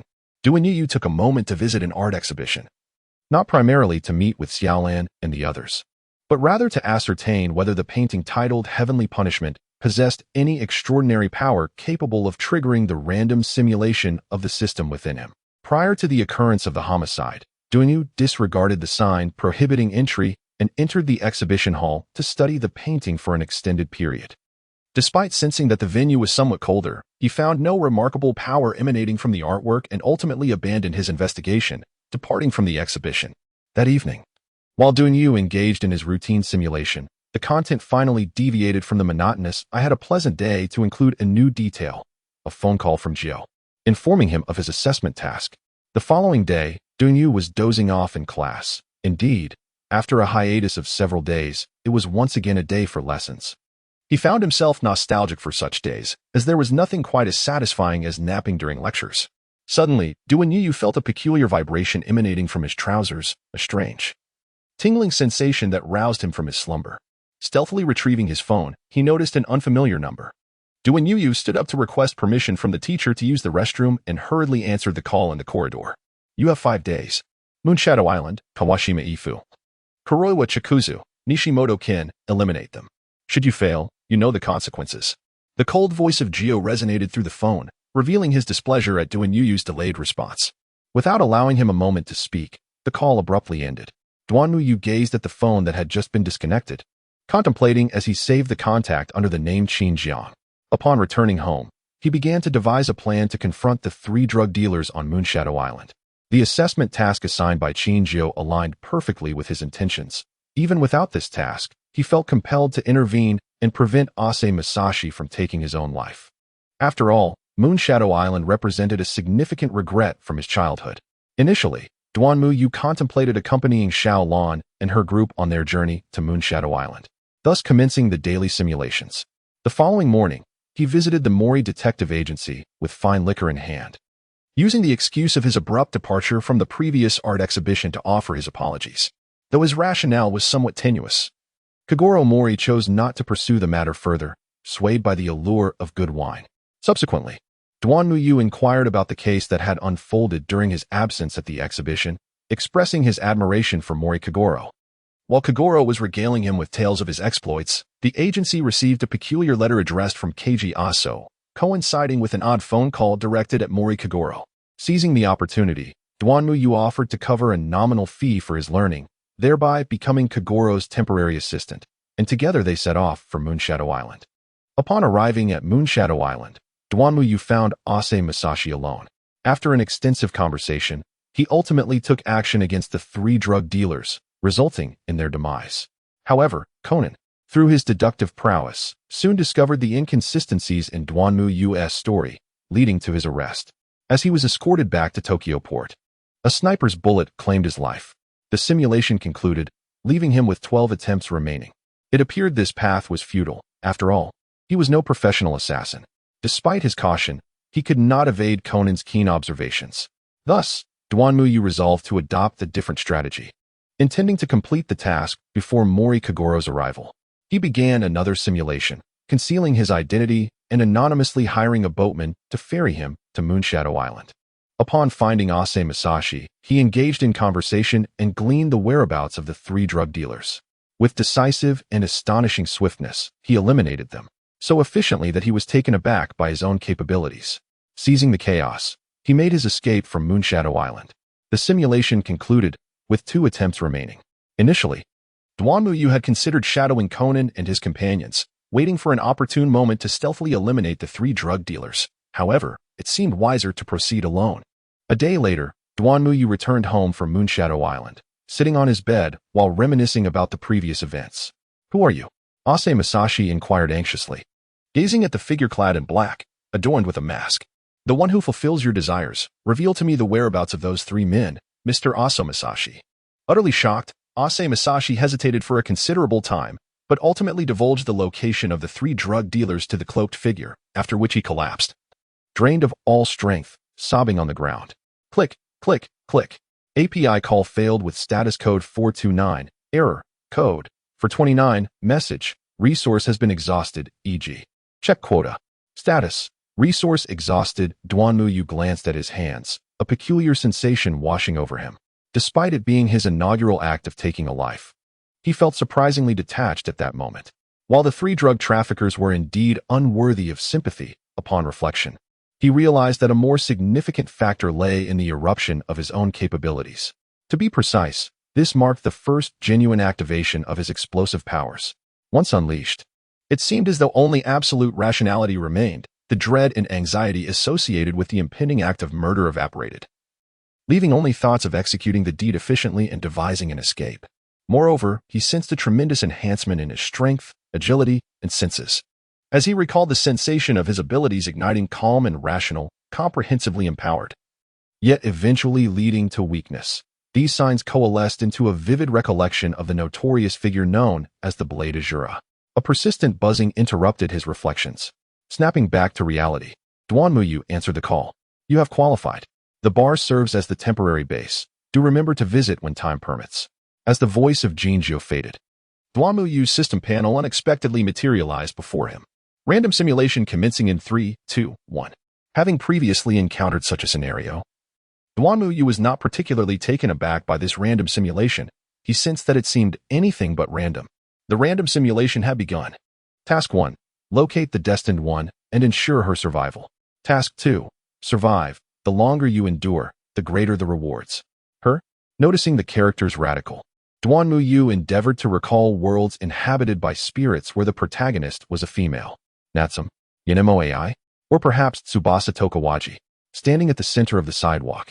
Duanmuyu resolved to explore the surroundings, hoping to gather useful information. As he traversed the streets, he found no extraordinary sights, not a ghost in sight. Of course, it was plausible that spirits did not venture forth during daylight. As for the narrow alleys and dead ends, he was wise enough to avoid them. After all, he was still unfamiliar with this world. Should he encounter a headless boy kicking a ball like in urban legends, it would spell certain doom for him. Du-NMY was pondering the existence of urban legends in this world, wondering if figures like Hanako, the Hakashaka-sama, or Miss Mary were real. Suddenly, the sky darkened, and raindrops began to fall. As misfortune would have it, Du-NMY found himself without the local currency or identification, rendering him unable to secure lodging. Watching the rain intensify, he wished to avoid becoming drenched. Spotting a bus stop ahead to seek shelter, he hurriedly made his way there. It seemed the rain would persist through the night. Surely, with his Kabane-enhanced physique, he would not catch a cold. One could only hope. As Du-NMY stood there lost in thought, a girl in a beige school uniform, with long black hair and golden eyes, rushed through the rain towards him. She wrung out her skirt, and upon noticing another person at the bus stop, she quickly let go of her hands and turned away. To alleviate the awkwardness until the next bus arrived, the girl began to speak to herself. Perhaps realizing the situation was too uncomfortable, she took out her phone to distract herself. Duanmuyu regained her composure, observing the golden-eyed girl with long black hair, a figure that felt inexplicably familiar. Suddenly, the girl froze, as if startled, and tossed her phone aside, gasping for breath. Once the girl collected herself, she glanced at Duanmuyu, who was curiously watching her. And after a moment's hesitation, she picked up her phone. Everything seemed normal. The girl rubbed her eyes, doubting her own vision, as if a ghostly face had abruptly materialized before her. "Can you see me?" inquired the ghost, speaking slowly to the girl before it. Duanmuyu was taken aback. How did this specter materialize? He merely blinked. Wait a moment. Nighttime, a rainy day, the platform, a girl with golden pupils, a solitary man and woman, crossed out, a ghost. Duanmuyu has come to understand the nature of this world. He can see the girl, who is none other than Yatsuya Kiko. In this realm, vengeful spirits exist. Yet most individuals remain oblivious to their presence. If one cannot perceive these spirits, they are rendered incapable of causing harm or making contact, merely capable of siphoning a fraction of one's life energy, leading to a state of weakness. Every person possesses life energy, though the quantity varies. Oh, the bus is dreadfully slow. Yatsuya Kiko feigns ignorance and turns her gaze toward the distance. However, the ghost persists, unrelenting, inching closer to Yatsuya Kiko. Can you see me? It inquires. I see you quite clearly. Indeed, I see you with utmost clarity. Yatsuya Kiko's heart roars in indignation, yet before the vengeful spirit, she dares not reveal her emotions. Only her tightly clenched hands around her skirt betray her inner turmoil. She remains unseen. After a brief exchange, the spirit seems to realize that Yatsuya Kiko cannot perceive it, and thus, it shifts its attention to Duanmuyu, who is engrossed in the spectacle nearby. Duanmuyu is thoroughly engrossed in the performance, observing Yaguchi Miko, who possessed an undeniable charm despite her seemingly frail physique. The way she feigned ignorance of the vengeful spirit while desperately attempting to appear composed, all the while internally panicking, brought Duanmuyu immense delight. That expression was simply irresistible. However, amidst his amusement, he soon realized that the drama had turned upon him. The vengeful spirit, having abandoned its inquiry into Yaguchi Miko, began to slither toward Duanmuyu. It was at this moment that he discovered he, too, could perceive the spirit. Can you see me? The spirit inched closer, persistently questioning. Now it was Miko's turn to witness the unfolding chaos. I can't see you. I can't see you. Yet I see you quite clearly, she exclaimed. Why is this ghost so hideous? Why can't a ghost resemble someone beautiful? As a first-time observer of such apparitions, Duanmuyu attempted to emulate Yaguchi API call failed with status code 429, error, code, for 29, message, resource has been exhausted, e.g. check quota. Status, resource exhausted. Duanmuyu did not hesitate, raising his leg to sweep past the vengeful spirit, as smooth as slicing butter with a searing hot knife. The apparition was bisected and vanished without a trace. Eliminated a low-level vengeful spirit one. Beside him, Yatsuya Kiko's eyes widened in astonishment, her mouth agape in sheer shock. Not only Kiko, but even Duanmuyu, who had just quelled his own surge of power, was equally astonished that he had managed to vanquish a vengeful spirit.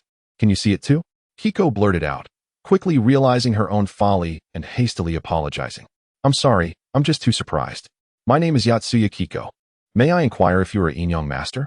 Upon hearing Kiko's words, Duanmuyu opted for honesty, as he was not adept at deceit and feared the embarrassment of being discovered later. Yes, I can see it. Though I am unsure why I was able to eliminate it. Perhaps the surge of energy during the outburst allowed me to incinerate the spirit. Kiko's friend, Yachikawa Hana, possessed a far greater life energy than the average individual. While she was unable to contend with formidable vengeful spirits, she could still inflict burns on the weaker ones, which led to her frequently being treated as a barbecue pit by the more powerful apparitions, who would roast minor spirits upon her. I see. May I exchange line contacts with you? I am somewhat fearful of encountering such entities again, and I am willing to offer compensation. Kiko, flustered, attempted to exchange line information with Duanmuyu.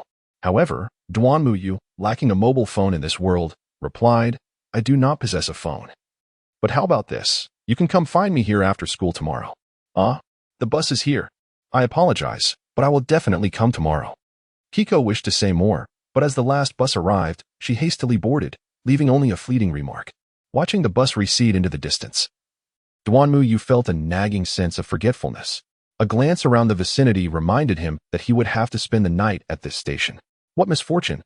A night passed, and fortunately, Duanmuyu did not catch a cold. Yet, he soon found himself troubled.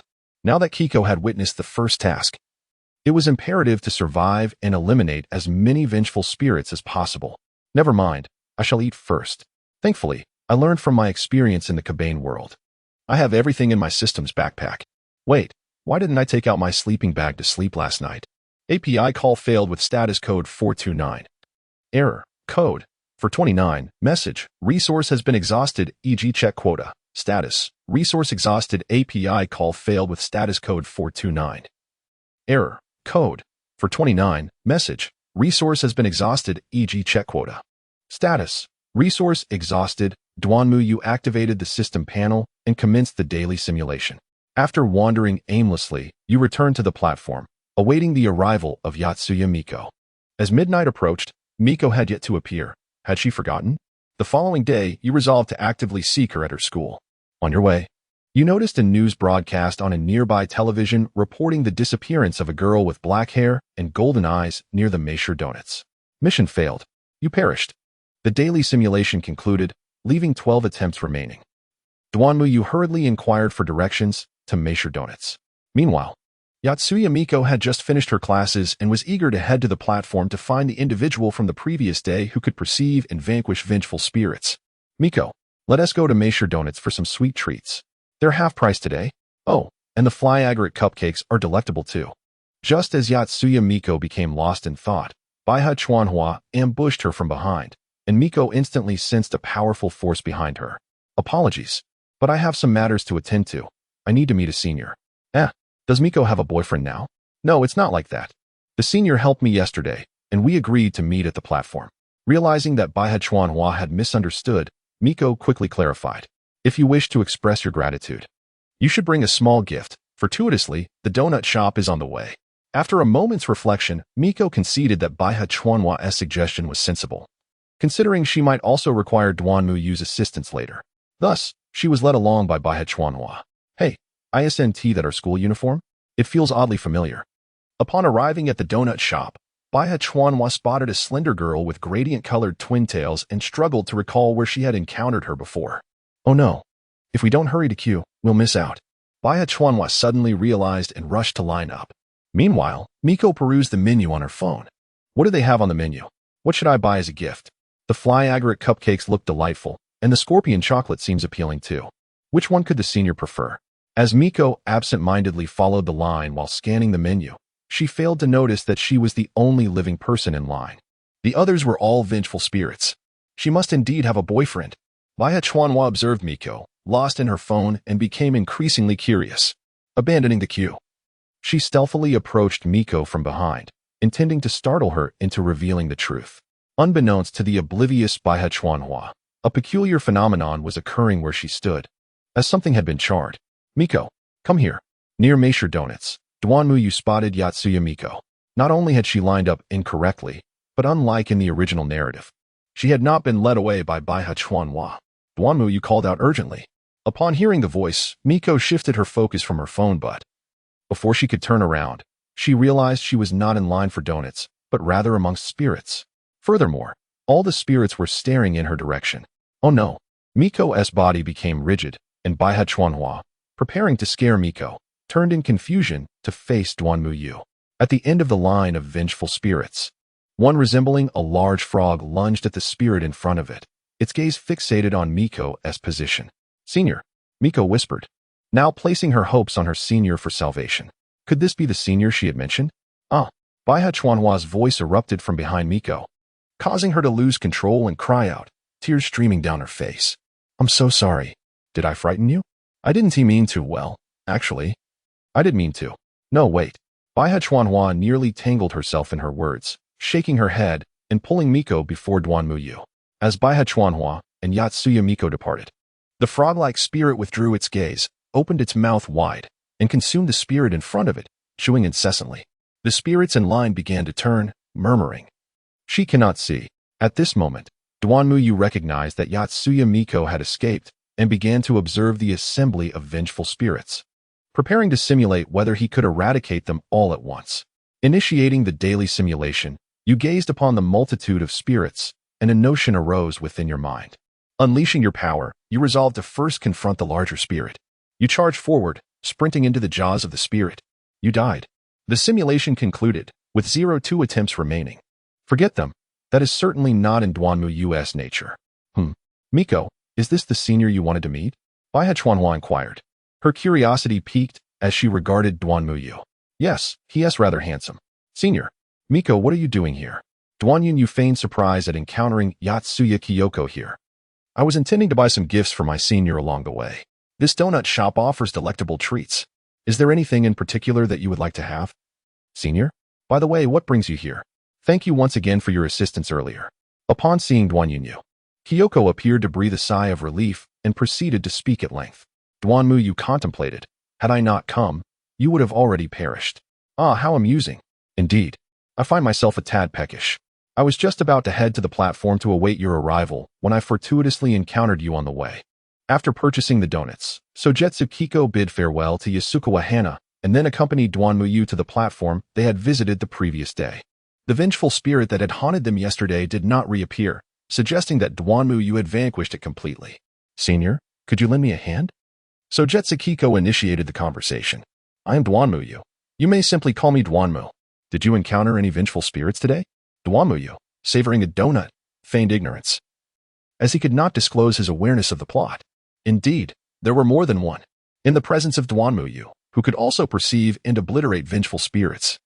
So Jetsukiko recounted the events of her day. It was no wonder if others faced such occurrences consistently. They would either be exposed and meet their demise at the hands of the spirits or succumb to overwhelming stress and mental collapse. Upon concluding her tale, the tension on Sojetsukiko's face noticeably eased. Then I shall visit your school tonight, she proposed, or perhaps it would be wiser to wait for a weekend. Venturing to school at night is akin to courting disaster. Duanmu had initially intended to go that very evening but suddenly recalled that many horror films depict characters meeting their doom in school at night, prompting him to retract his statement hastily. All right, Senior Duanmu, Sojetsukiko exclaimed, suddenly struck by a thought. By the way, where are you residing now? How shall I contact you? Well, Duanmu stammered, caught off guard by her inquiry. After a prolonged pause, he finally admitted, I have only just arrived here, so I lack both accommodation and a mobile phone. Sojetsukiko looked at him with sympathy, her expression one of concern. She then retrieved a stack of yen from her backpack. Senior Duanmu, please accept this as an advance on your remuneration. It is all I have with me today. Also, here is a spare phone I brought for taking pictures. I shall lend it to you, and I have added you online. Duanmu, displaying no pretentiousness, accepted the yen and the mobile phone. With the assistance of Siguinzi, she successfully learned to send and receive messages via line. After bidding farewell, Duanyu contemplated finding a clandestine internet CAF or a hidden inn to spend the night, waiting for the cool-down period of her simulation attempts to conclude. Commence simulation. You perceived it. You were poised to take the initiative. With ease, you emerged victorious. This round of routine simulation concluded, leaving 2 attempts remaining. Splendid. The progress is commendable. Defeated a novice malevolent spirit, experience 1. Duanmu gently caressed his stomach, feeling the pangs of hunger once more. The malevolent spirit that haunted your household has been exorcised, and the child shall recover in a few days. Thank you, Master Duanmu. This humble token is but a small gesture of my gratitude. Ever since that fateful night when Duanmu received his first sum of yen from Yatsukigane, which filled his belly, he pondered ways to earn more yen. After all, relying on Yatsukigane each time would render him akin to a kept man. One day, while passing through a market, he stumbled upon a small shop adorned with the words divination and exorcism.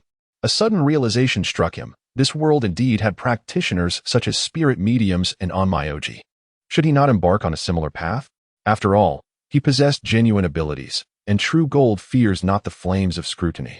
Resolute in his decision, Duanmu, with his remaining funds, managed to rent a modest shop, its sign proclaiming exorcise the evil first, pay afterwards, and he awaited those destined to seek his services. In the initial days, business was scarce. Most people were oblivious to the presence of vengeful spirits, as the arcane forces of this world were shrouded in secrecy. Ordinary folk continued to believe their reality was wholly mundane. One day, a man, gaunt and seemingly drained of vitality, appeared on the street. His sunken eyes bore the mark of sleepless nights, as if he were on the brink of collapse. This weary man first approached the nearby fortune-telling matron. Producing a broken string of prayer beads, he engaged her in fervent conversation, his emotions running high. After a while, the old woman retrieved an exquisitely crafted box. However, upon glancing at his wallet, the man's expression morphed into one of despair. He could only depart empty-handed. Just as he was leaving, his gaze fell upon Duanmu's sign, igniting a spark of hope within him, compelling him to rush over as if a restroom were within reach during a moment of dire urgency. Master, can you truly exorcise evil? He gasped, breathless from the short distance. Of course, Duanmu replied. Exorcise the evil first, pay later, and we offer after-sales service. You shall not suffer loss or be deceived. Duanmu, feeling exhilarated by the arrival of business, inadvertently spoke out of turn. Upon accompanying the man to his residence, she was taken aback to find it transformed into a veritable haunted house, an amusement park for various mischievous spirits. No wonder the man wore a countenance of exhaustion. Anyone would be overwhelmed by such a spectacle. Through simulation, Duanmu discerned her ability to vanquish these entities, and without hesitation, she engaged in their eradication, thus securing her inaugural earnings post-opening. Subsequently, several more ventures came her way, and her reputation burgeoned, attracting an ever-increasing number of patrons. Suddenly, Duanmu's phone received a message. Save me, Senior, at the fortune-telling shop on the street. Upon reading this, Duanmu Yu hastened his pace to return. It itches so much. As Duanmu Yu arrived at the street corner, a sudden roar pierced the air, followed by the sight of the beads on Jianzi's wrist shattering and scattering. One of the beads struck an elderly woman at the fortune-telling shop, knocking her to the ground. Without delay, Duanmu Yu silently chanted, "Initiate daily simulation." He transported Jianzi to a desolate location, commencing a battle with the mischievous spirit. With a powerful punch, he struck the spirit, testing its resilience, yet it remained unscathed, sending a chill of pain through his fist. Enraged, the spirit enveloped itself in a cloud of black mist and lunged at him with a claw. He evaded the attack and activated his skill, Eruption. With renewed determination, he delivered another punch, causing a portion of the spirit to dissolve, hissing and emitting dark smoke. A fierce struggle ensued, and the spirit, battered and disfigured, was left with only its gaping mouth bellowing in fury. However, Duanmu Yu felt his strength waning, and his vision blurred. Suddenly, the spirit let out a terrifying shriek, and a ghostly head emerged from its cavernous mouth. The emerging specter seemed poised to pounce, and Duanmu Yu braced himself. The ghost bolted away, yet he knew it would seek revenge. With the simulation concluding and 2 attempts remaining, Duanmu Yu resolved not to let the ghost that had emerged from the spirit escape unscathed. After all, a thief may operate for 1,000 days, but a victim cannot guard against them forever. He preferred not to harbor grudges, often settling matters on the spot. In a secluded area, he prepared for a grueling battle, keeping a close watch on the spirit's mouth. It itches. How unbearably itchy. The disfigured spirit began to howl, its mouth widening as a ghostly head slowly emerged. "I've been waiting for you." Suddenly, Duanmu Yu accelerated, delivering a powerful punch before the ghost could emerge, shattering its head and causing both apparitions to dissipate. As Duanmu Yu seized his explosive energy, his legs weakened, and he collapsed onto the ground, extending his index finger as if to point at something. "Do not stop." "Oh, Senior, are you all right?" Yaguchi noticed the tickling ghost had been vanquished and hurriedly approached to check on the prostrate Duanmu Yu. "There is a matter, a significant one. I am quite hungry." Du Nmy spoke weakly. SGGNZ, noticing Du Nmy's gesture, made his way to a nearby bakery and purchased several loaves of bread. "Thank you very much, Senior Du Nm," he said. "If it weren't for you, I would have felt immense guilt witnessing your ravenous appetite." "If it weren't for me, you would be just fine," she replied. Duanmu Yu inwardly complained, knowing that he could easily defeat his opponent, thus ensuring a more favorable reward from the system. Had he simulated a scenario where he could not prevail, he would have certainly allowed the plot to unfold, letting the mischievous spirit depart on its own. "No worries, I have also opened a small shop on that street, specializing in exorcisms. If you ever find yourself haunted, feel free to seek my assistance. Of course, compensation will be duly provided." I understand. Thank you, esteemed senior." Suyuan Jinzi gazed at Duanmu Yu, feeling a flicker of emotion.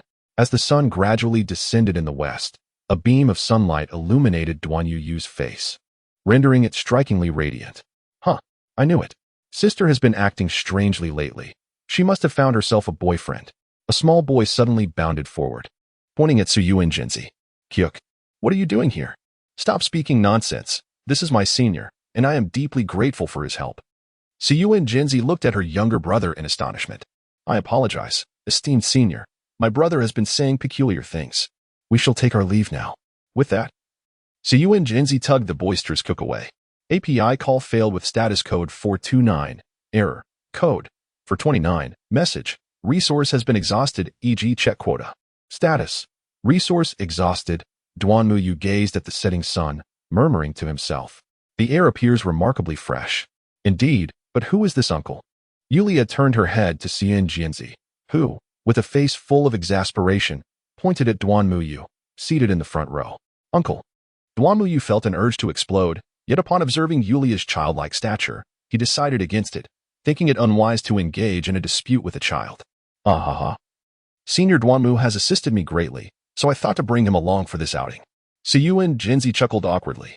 Throughout the journey, Duanmu Yu remained silent, contemplating whether he should prevent them from entering the tunnel. After all, due to his influence, Suyuan Jinzi likely missed her chance to visit the shrine and seek a fortune, thus sparing her from any entanglements with the deities. "Look, upon passing through this tunnel, we shall arrive." Yulia, eyeing the tunnel exuding dark energy, spoke with excitement. Duan Muyu gazed apprehensively at the tunnel, resolutely initiating the simulation without a moment's hesitation. The daily simulation commenced, and you, along with Yatsuya Kazuko and the others, ventured into the tunnel. Low-level vengeful spirits manifested, yet you paid them little heed, remaining vigilant for the emergence of a more formidable spirit.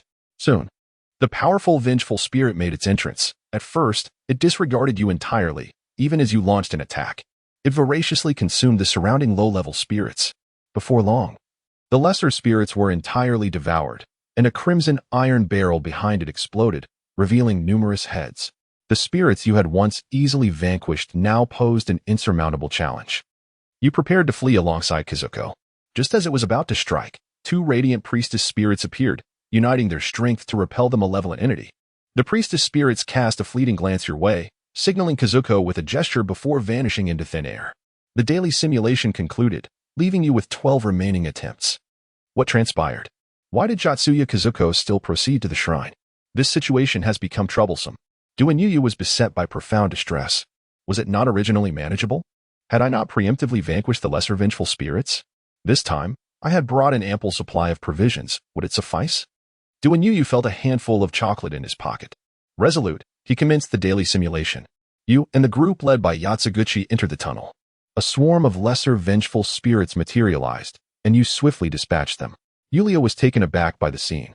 Suddenly, the sound of bells echoed ominously. A formidable entity was about to emerge. A grotesque figure resembling a human spider, ensnared by chains and bearing an iron barrel upon its abdomen, appeared. The powerful, vengeful spirit began to prey upon the surrounding lesser spirits. Having eradicated many of them in advance, you were prepared for battle. After a grueling struggle, you triumphed over the formidable spirit. Thanks to your preparation, while consuming chocolate, you maintained your strength throughout the ordeal. The simulation concluded, leaving you with 2 remaining attempts. Observing the vanquished spirits and noting the absence of the divine priestess, Duanyuyu resolved to take action. Entering the tunnel, 3 lesser vengeful spirits erupted from the ground. Duanyuyu swiftly approached and delivered a powerful kick that shattered the skull of the low-level vengeful spirit, causing 3 of them to dissipate into nothingness. As Duanyuyu honed his skills in exorcism over time, he realized that he emanated a life force far superior to that of an ordinary person, even without exerting himself, allowing him to effortlessly confront these lowly spirits with minimal energy expenditure. "Uncle, you can exorcise spirits," Yulia exclaimed, astonished as she witnessed Duanyu vanquishing the low-level spirits with ease. "Exorcise spirits? Are there ghosts here?" Bai Hechuanhua, alarmed by Yulia's words, trembled and sought refuge behind Suguinzi. It seemed that the commotion caused by Duanyu's exorcism had awakened even more low-level vengeful spirits, emerging from the shadows. However, Duanyu was not one to be trifled with. He aimed to eliminate as many spirits as possible before the formidable spirit appeared, thus enhancing his chances of success. Yulia watched in awe as Duanyu skillfully dispatched the spirits, her eyes sparkling with admiration. Once all the low-level spirits had been eradicated, she rushed forward, grasping Duanyu's hand and shaking it vigorously. "Big brother, your exorcism skills are incredible. As expected of a friend of Sugu, will you teach me how to exorcise spirits?" Just then, as a hand emerged unexpectedly from the wall, Duanyu understood that the mini-boss was about to make its entrance. He shook off Yulia's grip, bracing himself for a fierce confrontation with the spider creature. With one swift motion and then another, he realized that Yulia had not released her hold. Rather, she clung to him tighter. Growing increasingly frustrated, he exclaimed, "Let go. You self-indulgent Inyang-ai. The big one is coming. If you don't let go now, we're doomed." Startled by Duanyu's outburst, Yulia promptly loosened her grip, mumbling the words he had just spoken. Suddenly recalling the shadowy figure she had seen before being choked unconscious by Sugu Inzi the previous day, her face turned pale. Self-indulgent Inyang-ai? The big one? At that moment, the spider creature, realizing that its surroundings had been cleared of food by Duanyu, roared and lunged toward him with its chains. Duanyu swiftly evaded the onslaught of the chains, readying for an explosive strike to swiftly conclude the encounter. The famished spider creature was even less formidable than the previous pesky specter, presenting only a slight challenge with its chains. Endless, Duanyu circled around the spider monster, which, due to its size, could only awkwardly change direction while continuously launching attacks with its chains. Seizing the opportunity as the spider monster turned, Duanyu focused his strength and struck the red iron barrel on the creature's back. Bang, bang. 1 hit, 2 hits, 3 hits, with each punch.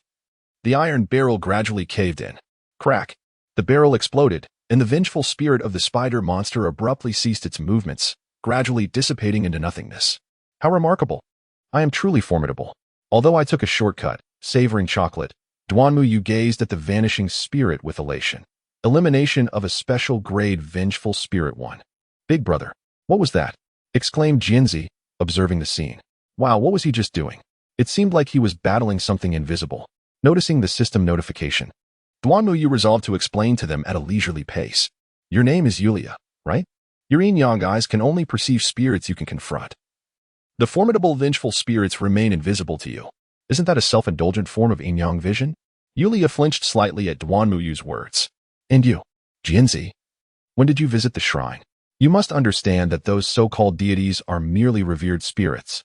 Upon hearing Duanmu's remarks, Jinzi, flustered, disregarded how he knew about her shrine visit and hurriedly inquired, Senior, am I being haunted? Well, Duanmu replied, as long as you haven't exhausted your 3 opportunities, you will be fine. You must be cautious of powerful vengeful spirits that may pursue you. Unless absolutely necessary, refrain from using your chances. Though controlling that may be beyond your ability. Well, Duanmu earnestly addressed Tatsuya Kienko, acknowledging that he was still unable to contend with that deity. As long as Kienko had not exhausted her 3 chances for salvation, he would remain unharmed. What are you all discussing? Bai Hechuanhua interjected, finally capturing the attention of the trio. Is it true that deities and vengeful spirits exist? Yatsuya, perhaps you could explain it to her. I am simply too famished to continue, he replied. Despite having consumed several pieces of chocolate during the skirmish, he still felt ravenously hungry and needed to replenish his energy swiftly. Otherwise, should he encounter another formidable vengeful spirit, his only option would be to flee. Wait for me, big brother. Upon witnessing Duanmu hasten away, Yulia promptly chased after him, leaving Bai Hechuanhua gazing pitifully at Yatsuya Kienko. Kienko, with a swift motion, covered her eyes with one hand, pondering how to deceive or explain the situation. Several days had elapsed since Duanmu and Kienko's group embarked on their journey. In the dead of night, Duanmu tossed and turned, unable to find slumber, contemplating how he might fulfill the task assigned by the system to return to the world of Conan. Buzz buzz. Moshi moshi? Senior Duanmu. I, Yatsuya Kienko. Am feeling quite despondent, she spoke in a fragmented manner. Do not rush. Take your time and express yourself. Duanyu was gripped by a foreboding sense of dread. With only 2 opportunities remaining, she had already squandered them. I dreamt of that shrine. Suhui Jinzi was on the verge of tears, overwhelmed by fear. How could this be? Both chances had been wasted. Duanyu sensed that something was amiss. I discovered that our newly arrived teacher was imbued with a potent vengeful spirit. And upon learning about the teacher's circumstances, I intended to call you. However, for reasons unknown, that malevolent spirit charged directly at me, and then those 2 witches appeared. Just as Siguinzi began to speak, she suddenly exclaimed, What is it, Sigu? It's nothing. I just lost my grip, and the cup shattered. I continued, stating that after the 2 witches emerged, they struggled to vanquish the vengeful spirit. Once one of the witches signaled that I had only 1 opportunity left, she vanished. Yet, the vengeful spirits within the school suddenly erupted in chaos, all rushing towards me, and thus I utilized my 3rd chance. Smack. Duanyu slapped her forehead. It's over. I'm doomed. The gravest fears had indeed materialized. If Duanyu did not intervene, Siguinzi would perish and subsequently be transformed into a servant of that deity, akin to those 2 witches encountered earlier. I will accompany you to the shrine. Let us meet at the station. After hanging up, Duanyu hurriedly unwrapped the energy bars, chocolates, and candy she had purchased, storing them in her system backpack to ensure they were readily accessible. She then departed to meet Siguinzi at the shrine's entrance. Siguinzi displayed an anxious expression, one she had not shown even when confronted by formidable vengeful spirits before. Duanyu also wore a grave countenance, checking the provisions in her satchel before stepping into the shrine. The wind stilled. Upon entering the shrine, Duanyu felt as though the surroundings had transformed. Although the environment appeared identical to before, it was as if they had stepped into an alternate realm. A deity with the body of a man and the head of a ram, adorned with 9 fox tails and radiating a golden glow, materialized, flanked by the 2 witches from earlier. The deity emitted an incomprehensible sound, and then its entire visage blossomed open like a flower, revealing menacingly sharp teeth. From its throat emerged numerous bell-like objects, and from the center, a grotesque visage with a wide grin and bulging eyes sprouted, appearing exceedingly repulsive. Duan Yu surveyed the sudden emergence of lowly vengeful spirits around him, swiftly inserting several energy rods into his mouth before unleashing a rapid explosion to eliminate the minor foes. At that moment, the deity discerned something amiss with Duan Yu.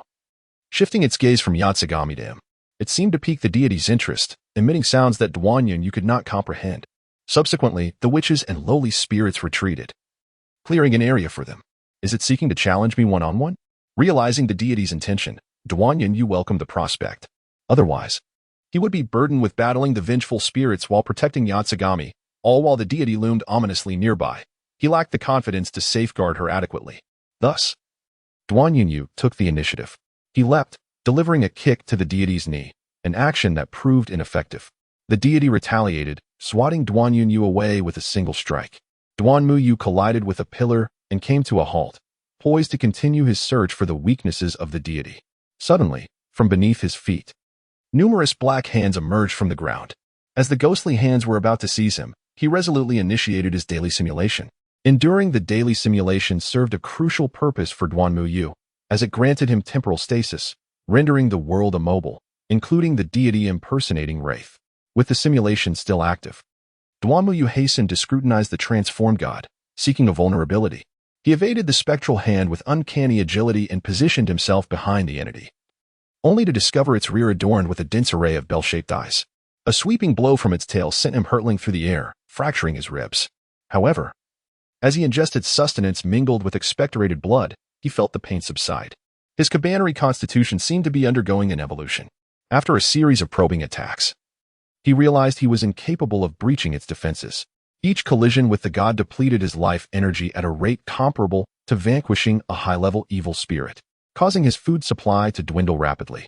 Succumbing to exhaustion, he was ensnared by its tentacles, yet it refrained from strangling him. Instead, it held him before it, seemingly inhaling his scent before devouring him whole. Inside its body, he felt his life energy being rapidly drained. However, he also sensed that the god was suffering, its internal structure gradually dissolving. He frantically consumed the remaining food, and after a time, he could perceive the outside world through its translucent form. An elderly woman shielded Yatsuya Miko behind her, obliterating the surrounding low-level wraiths. The god's body grew increasingly transparent, and just as his food supply ran out and darkness enveloped him, he perished. The daily simulation concluded, leaving 12 simulations remaining. Promising. It seemed the god coveted his essence, or rather, his life energy, which, for wraiths, was both a potent elixir and a deadly poison. If the life energy exceeded the wraith's tolerance, it could be fatal, as Duan Yu had previously demonstrated in his exorcisms. Thus, Duan Yu resolved to simulate once more to ascertain its effectiveness, a decision born not of trepidation but of prudence. Commencing daily simulation, he was seized by the spectral hand, but the god did not immediately dispatch him. It held him before it, inhaled his scent, and then devoured him whole. He frantically consumed food, maintaining the stalemate. Finally, the god succumbed first, dissipating into nothingness, and the shrine maiden vanished with it. The daily simulation concluded, leaving 02 simulations remaining. Yoshi, Akuzo. API call failed with status code 429. Error. Code. For 29. Message. Resource has been exhausted, e.g. check quota. Status. Resource exhausted. API call failed with status code 429. Error. Code. For 29. Message. Resource has been exhausted, e.g. check quota. Status. Resource exhausted. Duan Yu has triumphed. Dunimwai has fallen into a coma. A coma? The world around Duan Yu grew increasingly dim, and he could only vaguely discern the figure of an elderly woman in the distance. The child, Sigwa, cried out and reached towards him, yet was steadfastly protected by the old woman who clung to him with unwavering resolve. Dunimwai felt his eyelids growing increasingly heavy, ultimately succumbing to the weight, and gradually sinking into darkness. An indeterminate amount of time passed before a beam of sunlight penetrated the room, precisely landing upon Dunimwai's eyelids. Duan Yu's eyelids fluttered momentarily before he turned over and resumed his slumber. Suddenly, with a swift motion, he sat upright, the sensation of weakness vanishing without a trace.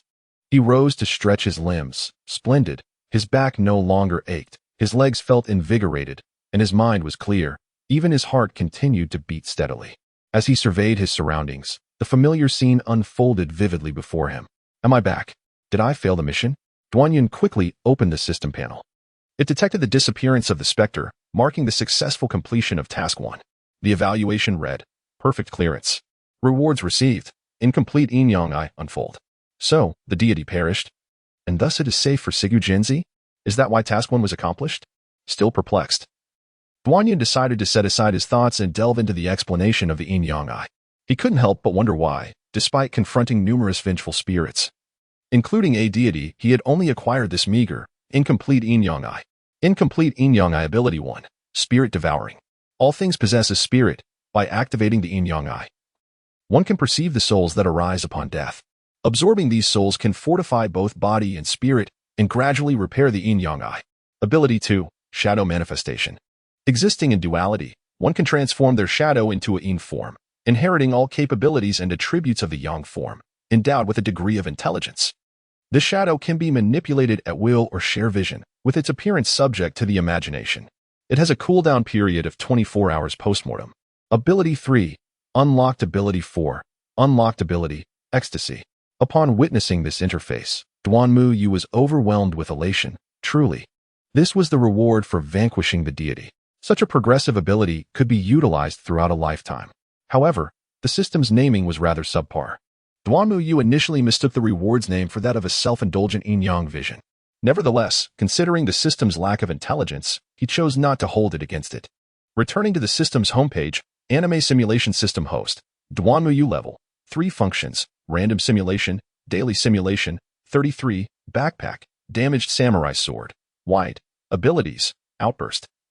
Yin-Yang Vision, Incomplete, Physique, Kabane Warrior Physique Instructions for use. Indeed, the level had increased, and the ability of Yin-Yang Vision had been added. Glancing at the time, he noted that he had no classes today. He drew the curtains, turned on the television, and positioned himself before the mirror, preparing to experiment with the powers of Yin-Yang Vision and the shadow body. Activating the Yin-Yang Vision, Duanmu Yu noticed a transformation in his eyes. One eye was a deep black with a hint of white, while the other was pure white with a touch of black. How unsightly. It seemed he would need to carry a pair of sunglasses with him at all times. Du Nmy expressed a humorous lament regarding the transformation of his eyes into the mystical Yin-Yang Vision, which he described as embodying the essence of Tai Chi, an interplay of yin and yang. Upon invoking his shadowy counterpart, the silhouette began to writhe and gradually ascended, taking on a humanoid form. WOC? Is that not simply the little black figure? He mused, observing the shadowy apparition, cloaked in darkness save for its radiant, expressive eyes and a wide grin revealing gleaming white teeth, an unmistakable resemblance to the little black figure. As Du Nmy gazed into the mirror, envisioning himself, the little black figure slowly morphed into his likeness, adorned in attire. The evidence was undeniable. Du Nmy was indeed the perpetrator. Laughs. With this shadowy manifestation, he could simultaneously appear at the distillery and in the company of Conan, albeit without being spotted by Jin. Moreover, he possessed the extraordinary ability to completely transform into another individual. API call failed with status code 429, error, code, for 29, message, resource has been exhausted, e.g. check quota. Status, resource exhausted. Duanmu Yu had determined that as long as there was a reference object, the shadow could perfectly mimic it, even down to the minutiae unknown to Duanmu Yu. Next, he needed to contemplate how to establish a good rapport with Conan and his companions, and thus began to accompany them daily. After all, to enhance his abilities in the realm of yin and yang, it was essential to interact with the deceased. Although there were indeed fatalities associated with the tasks from the organization, the number of corpses encountered through Conan's adventures was significantly greater. One day, after finishing his meal and returning home, Duanmu Yu passed by a house and was taken aback as the reckless quartet suddenly shouted and climbed over the iron gate. Upon seeing Duanmu Yu, Conan called out to him, "Brother Duanmu, hurry and call the police. Their SA body." The police arrived swiftly. "Is this the report you made?" As expected, it was none other than the diligent Officer Magyar. "Yes, I am a classmate of Shinichi Kudo. As I was passing by, I observed these children climbing over the gate, shouting about a body. I know these children, and I believe they would not lie, so I called for help." "Oh dear. A classmate of Kudo. I understand the situation. Let us investigate inside." Upon hearing Shinichi's name, Officer Magyar's eyes sparkled with interest as he appraised Duanmu Yu, thinking to himself, since he is a classmate of Kudo, he must possess some skill. Alas, with Kudo absent lately, I can no longer slack off during investigations. After we reported to the police, we kept a close watch on the house, and no one had exited, indicating that the body must still be inside. Conan added, Officer Magyar, you should ring the doorbell. The door was opened promptly by a middle-aged man with a square jaw and glasses. What do you want? You're making a racket. I am Officer Magyar. Someone reported a body seen in your residence. That is impossible. I've just been in the bathroom, which is at the end of the hallway. The man, brimming with confidence, showed no fear of their investigation. Upon opening the bathroom door, no body was found, nor was there any trace of blood. A loud argument ensued between the quartet and the middle-aged man. The man, growing impatient, prepared to ascend to the second floor to sleep, gesturing for the officers to search at their leisure. After a while, the younger brother returned home and was astonished to find police officers searching his house. The idle Duanmu suddenly recalled the nature of the case and, noting that dusk was approaching, decided not to prolong the matter. He addressed Officer Magyar directly, stating, This younger brother is the culprit. Impossible. I just got off work. You all are too loud. Suddenly, a furious voice echoed from upstairs. You've disturbed my brother's sleep. Upon hearing his older brother's voice, the younger brother's expression turned sour as he addressed them. Officer Magyar, suddenly animated, exclaimed, Duanmu, have you discovered something? Let us head upstairs. Keep an eye on this younger brother. API call failed with status code 429. Error. Code 429. Message. Resource has been exhausted, e.g. check quota. Status. Resource exhausted due NMY pointed at the elder brother. This is the corpse that the children beheld. He randomly approached and touched the body, which fell limply to the ground, utterly motionless. Brother, what have you done to my sibling? The younger brother appeared visibly agitated, attempting to struggle. Sir, it would be prudent for you to cease your pretense. Your dual role is indeed impressive, yet the leaves clinging to your pant leg betray you. Duanim then approached the answering machine and pressed a button. You are quite noisy. The machine echoed with the same voice as before. Indeed, it is identical to what I just heard. Now, sir, do you have anything further to say? Officer MG turned to the younger brother with a grave expression. It's all his fault. Following this was the classic tableau of anguished repentance on his knees. Duanmu did not attend the gathering. Instead, he found himself by the window, gazing at a sliver of sunset on the horizon, donning his sunglasses. Spirit Devourer, activate. Soon, an ethereal flow seemed to swirl around the corpse, coalescing into a tiny, transparent gas, which then was irresistibly drawn into his body. Something had entered him. After this gas permeated his being, Duanmu was astonished to find himself invigorated, his mind becoming remarkably clear. Brother Duanmu, I owe you my gratitude. You are truly on par with Brother Kudo. Officer Magyar approached Duanmu with a cheerful demeanor, relishing the picturesque view outside. Brother, count me in. After completing the statement, Duanmu left his contact number, expressing his interest in working as an external detective for the police, provided that the rewards were duly granted. Officer Magyar patted his chest and enthusiastically agreed, realizing that the credit for an external detective's achievements would be attributed to the police, allowing him to enjoy a leisurely approach without being labeled as an inept investigator, an opportunity too good to pass up. Duanmu? Duanmu? While lost in thought, Duanmu heard someone calling him. Turning his head, he saw that it was Ran, with Sonoko facing away from him. What is it, Mori? Duanmu. Do you have any plans this weekend? Sonoko is hosting a gathering and would like to invite you. Ran. As Sonoko, flustered and indignant, shot a glance at Ran. She was about to speak when she noticed the melancholic aura surrounding Duanmu and turned back to whistle softly. Sure, if you don't mind my presence. I appreciate the invitation from Muri and Suzuki. Duanmu contemplated that an opportunity to cultivate relationships had arrived. Is it permissible for me to address you as Yujun? She inquired. You may simply call me Xiaolon, she continued. I have heard from my father that you have been making quite an impression at the police department recently. Xiaolon, glancing at Yuanzi with a shy demeanor, prepared to lend her a little encouragement by nudging her gently, signaling her to engage. You can call me Yuanzi as well.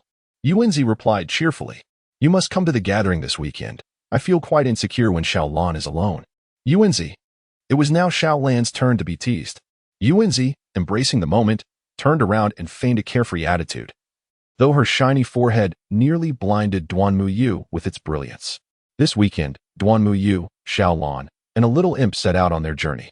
Duanmu, you absolutely must join us, Conan exclaimed, looking at Duanmu with a playful expression. Duanmu gently placed her hand atop Conan's head, playfully ruffling his hair with a beaming smile. Of course, it was your sister Xiaolan who invited me, she said. Yukuin, you and Conan seem to get along quite well. Indeed, I do have a fondness for children, she replied. Conan, feeling a bit weighed down, swatted Duanmuyu's hand away and tousled his disheveled hair. Did you forget your hat today? He inquired.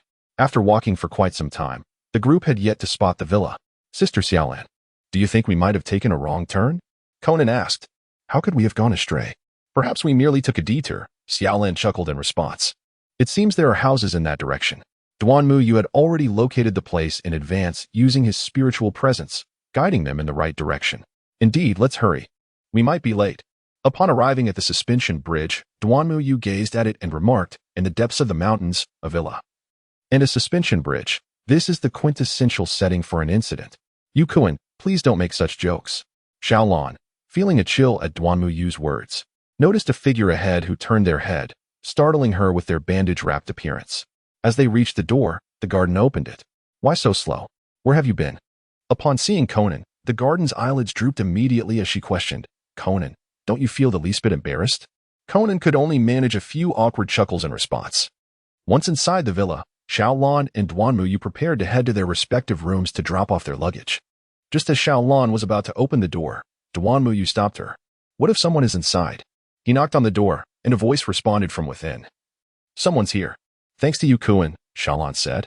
No worries, go find your room first, and remember to knock. Duanmuyu then leaned toward Conan, saying, Little Conan, sleep with me tonight. I see the room is quite spacious, haha, leaving Conan with a face full of exasperation. Thereafter, a group of them began introducing themselves and engaging in conversation. Duanmuyu paid no attention, focused instead on playfully ruffling Conan's hair. I think I'll go fix the broken roof. It seems like it's going to rain soon. With Takahashi leading the way, everyone ceased their chatter. Yoshiko directly stepped outside for a stroll, and Kakutani hurried after her. Before long, raindrops began to fall. The garden pulled Xiaolan aside to secretly observe Duanmuyu and Oda, debating who was more handsome. Oda noticed their scrutiny and approached to strike up a conversation. With the garden full of anticipation, Oda walked towards Xiaolan, inviting her for a walk in the rain. Just as the garden was about to lose her temper, Duanmuyu approached, his hand resting casually in its rightful place. Garden, do you want to take a look? Isn't Xiaolan's boyfriend Shinichi? If you don't keep an eye on him, he might end up with someone else. Conan, already irritated, found his mood worsened by Duanmuyu's playful ruffling of his hair. However, upon hearing Duanmuyu's witty remark, his spirits lifted. All right, I'll let the hair ruffling incident slide. Subsequently, they held umbrellas and stealthily followed behind Xiaolan. Just as Oda was about to lean in to kiss Xiaolan, thunder rumbled, providing her the opportunity to flee.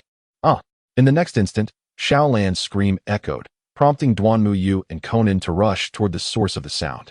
Upon arrival, they found a figure entirely wrapped in bandages, wielding an axe against Xiaolan, who was seated on the ground. The bandaged figure, seeing the group, shouted, Get out of my way.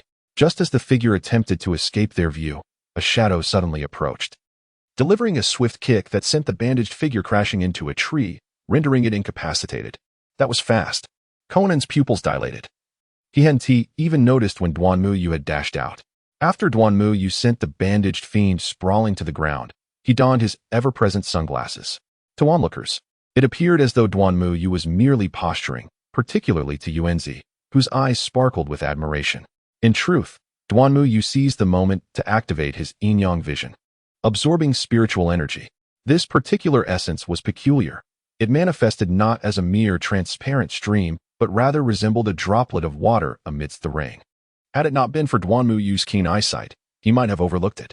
Upon absorbing this droplet of spirit, Duanmuyu felt a significant enhancement within himself. It is noteworthy that since becoming an external detective, he had previously absorbed a considerable amount of spiritual energy while accompanying Officer Mugier at crime scenes. Yet the minuscule gust of spiritual essence had provided only a negligible boost. It seemed that the more tragic the death, the richer the spirit. Subsequently, those who are in the room of Duanmuyu, Conan lay on the floor, gazing at the peacefully sleeping Duanmuyu on the bed, utterly speechless. The following day, Officer Megier, in high spirits, remarked, Duanmu, you truly are impressive. You've swiftly apprehended the culprit, far surpassing our dear Kudo. However, Conan, standing nearby, felt quite the opposite. He didn't solve the case through reasoning. Next time, I shall outpace him. Upon returning home, Duanmuyu indulged in a bath when suddenly a mysterious phone call interrupted him. After the voice on the other end concluded, Duan Muyu fell silent, trembling all over. Finally, gritting his teeth, he uttered a single word, "All right." Following that enigmatic call, Duan Muyu remained uncharacteristically silent throughout the day. Even at night, he found himself restless, plagued by thoughts of that conversation. Despite his frantic attempts at daily simulations, the outcomes remained unsatisfactory. "Here she comes," Mori Ran exclaimed as she opened the door, only to find a plump woman standing at the entrance. "Who are you?" "Hello. I am Adagawa Fumiyo, Conan's mother. Recently, Conan has caused you some trouble." The woman handed a business card to Ran, which bore the name Adagawa Fumiyo. Trusting and naive, Ran excitedly called out to Conan, "Your mother is here." "Eh?" Conan, taken aback, looked bewildered.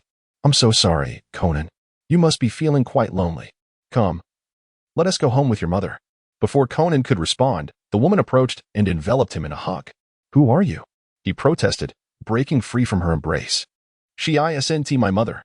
Ran, observing Conan's reaction, directed a gaze full of confusion toward the woman. "I apologize. Perhaps we left him here too long, causing a bit of a tantrum. Now, Conan, you must listen to your mother and not act up." Naively, Ran accepted the woman's words, even advising Conan in return. Left with no choice, Conan regarded the woman with wary eyes. As Ran's doubts dissipated, the woman took Conan by the hand, leading him toward the door. "Goodbye, Conan. Remember to write when you reach there." Muri Ran felt elated as she saw Conan depart with his mother, while Muri Kagoro beamed with joy at Conan's exit. Yet, Conan kept his head low, silent and brooding. "Goodbye, Conan," Ran wished sincerely as the car drove away.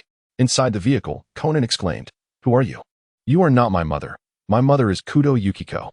The woman's eyes gleamed ominously as she glanced at the astonished Conan, then replied, "Yes. Your mother is indeed the woman who bewitched the world, a stunning star who captured fame at 19. Only to retreat from the spotlight after marrying the young novelist Kudo Yusaku at 20. Yet, now she leaves her son behind to enjoy a life abroad with her world-renowned husband, does she not, Conan? Why API call failed with status code 429. Error, code, for 29, message, resource has been exhausted, e.g. check quota. Status, resource exhausted, Dumiu pointed to a spot not far behind him. Upon hearing this, Conan stiffly turned his head. There, not far behind. A corpulent woman approached him slowly, a strange smile adorning her face. "Brother Dumu, we should hurry." Before he could finish, Conan felt a familiar sensation. Darkness enveloping him as he fainted. Just before losing consciousness, he finally understood why Dumuyu appeared so unsettling. His attire was reminiscent of the Black Organization. Could it be? Dumuyu. Time passed, and Conan gradually regained consciousness. Observing his surroundings, he realized he was confined in a second-floor kitchen, his hands bound behind his back. Outside, he heard sounds of a quarrel. "You promised. If I find Kudo Shinichi, you would let me leave the organization." Conan hurriedly pressed himself against the door, peering through a small hole. He saw Dumuyu, clad in black, shouting at a man in a black cloak with a smiling mask. "The only way to leave the organization is through death." "You." A faint gunshot rang out, and Dumuyu fell to the ground, clutching his chest in agony, blood pooling around him. Conan gasped in horror, covering his mouth to stifle any sound. This was the fate of a traitor. Betraying the organization and expecting to escape was utterly laughable. The masked man, holstering his gun, turned to the frightened, corpulent woman, issuing a warning. Yes, I am utterly devoted to the organization." She trembled, affirming her loyalty. "The transaction is at 1 p.m. We still have time to rest." Seemingly fatigued, the masked man reclined on the sofa while the corpulent woman found a table to rest upon, indifferent to the corpse lying nearby. After a while, perhaps confirming that the masked man and the corpulent woman had fallen asleep, Conan prepared to escape. His first task was to free himself from the ropes binding him. He noticed a bottle of wine on the table. Carefully, he wedged the bottle between his head and shoulder, cautiously maneuvering it to the floor. Wrapping it in the carpet and securing it with his legs, he applied pressure. Crack! The sharp sound startled Conan, who held his breath to listen. After a moment, realizing they seemed undisturbed, he sighed in relief and prepared to use the glass shards to cut the ropes. Once free, Conan climbed onto the stove to survey the outside. Peering out the window, he noted that this was the second floor, and directly below was a pile of snow. However, jumping down would be too perilous for his small frame. "I should hide in the refrigerator. It appears to be unplugged." Gently descending from the stove, Conan heard the sound of dripping water from beneath the carpet. Curiously, he lifted the carpet, discovering that wine was seeping through a crack.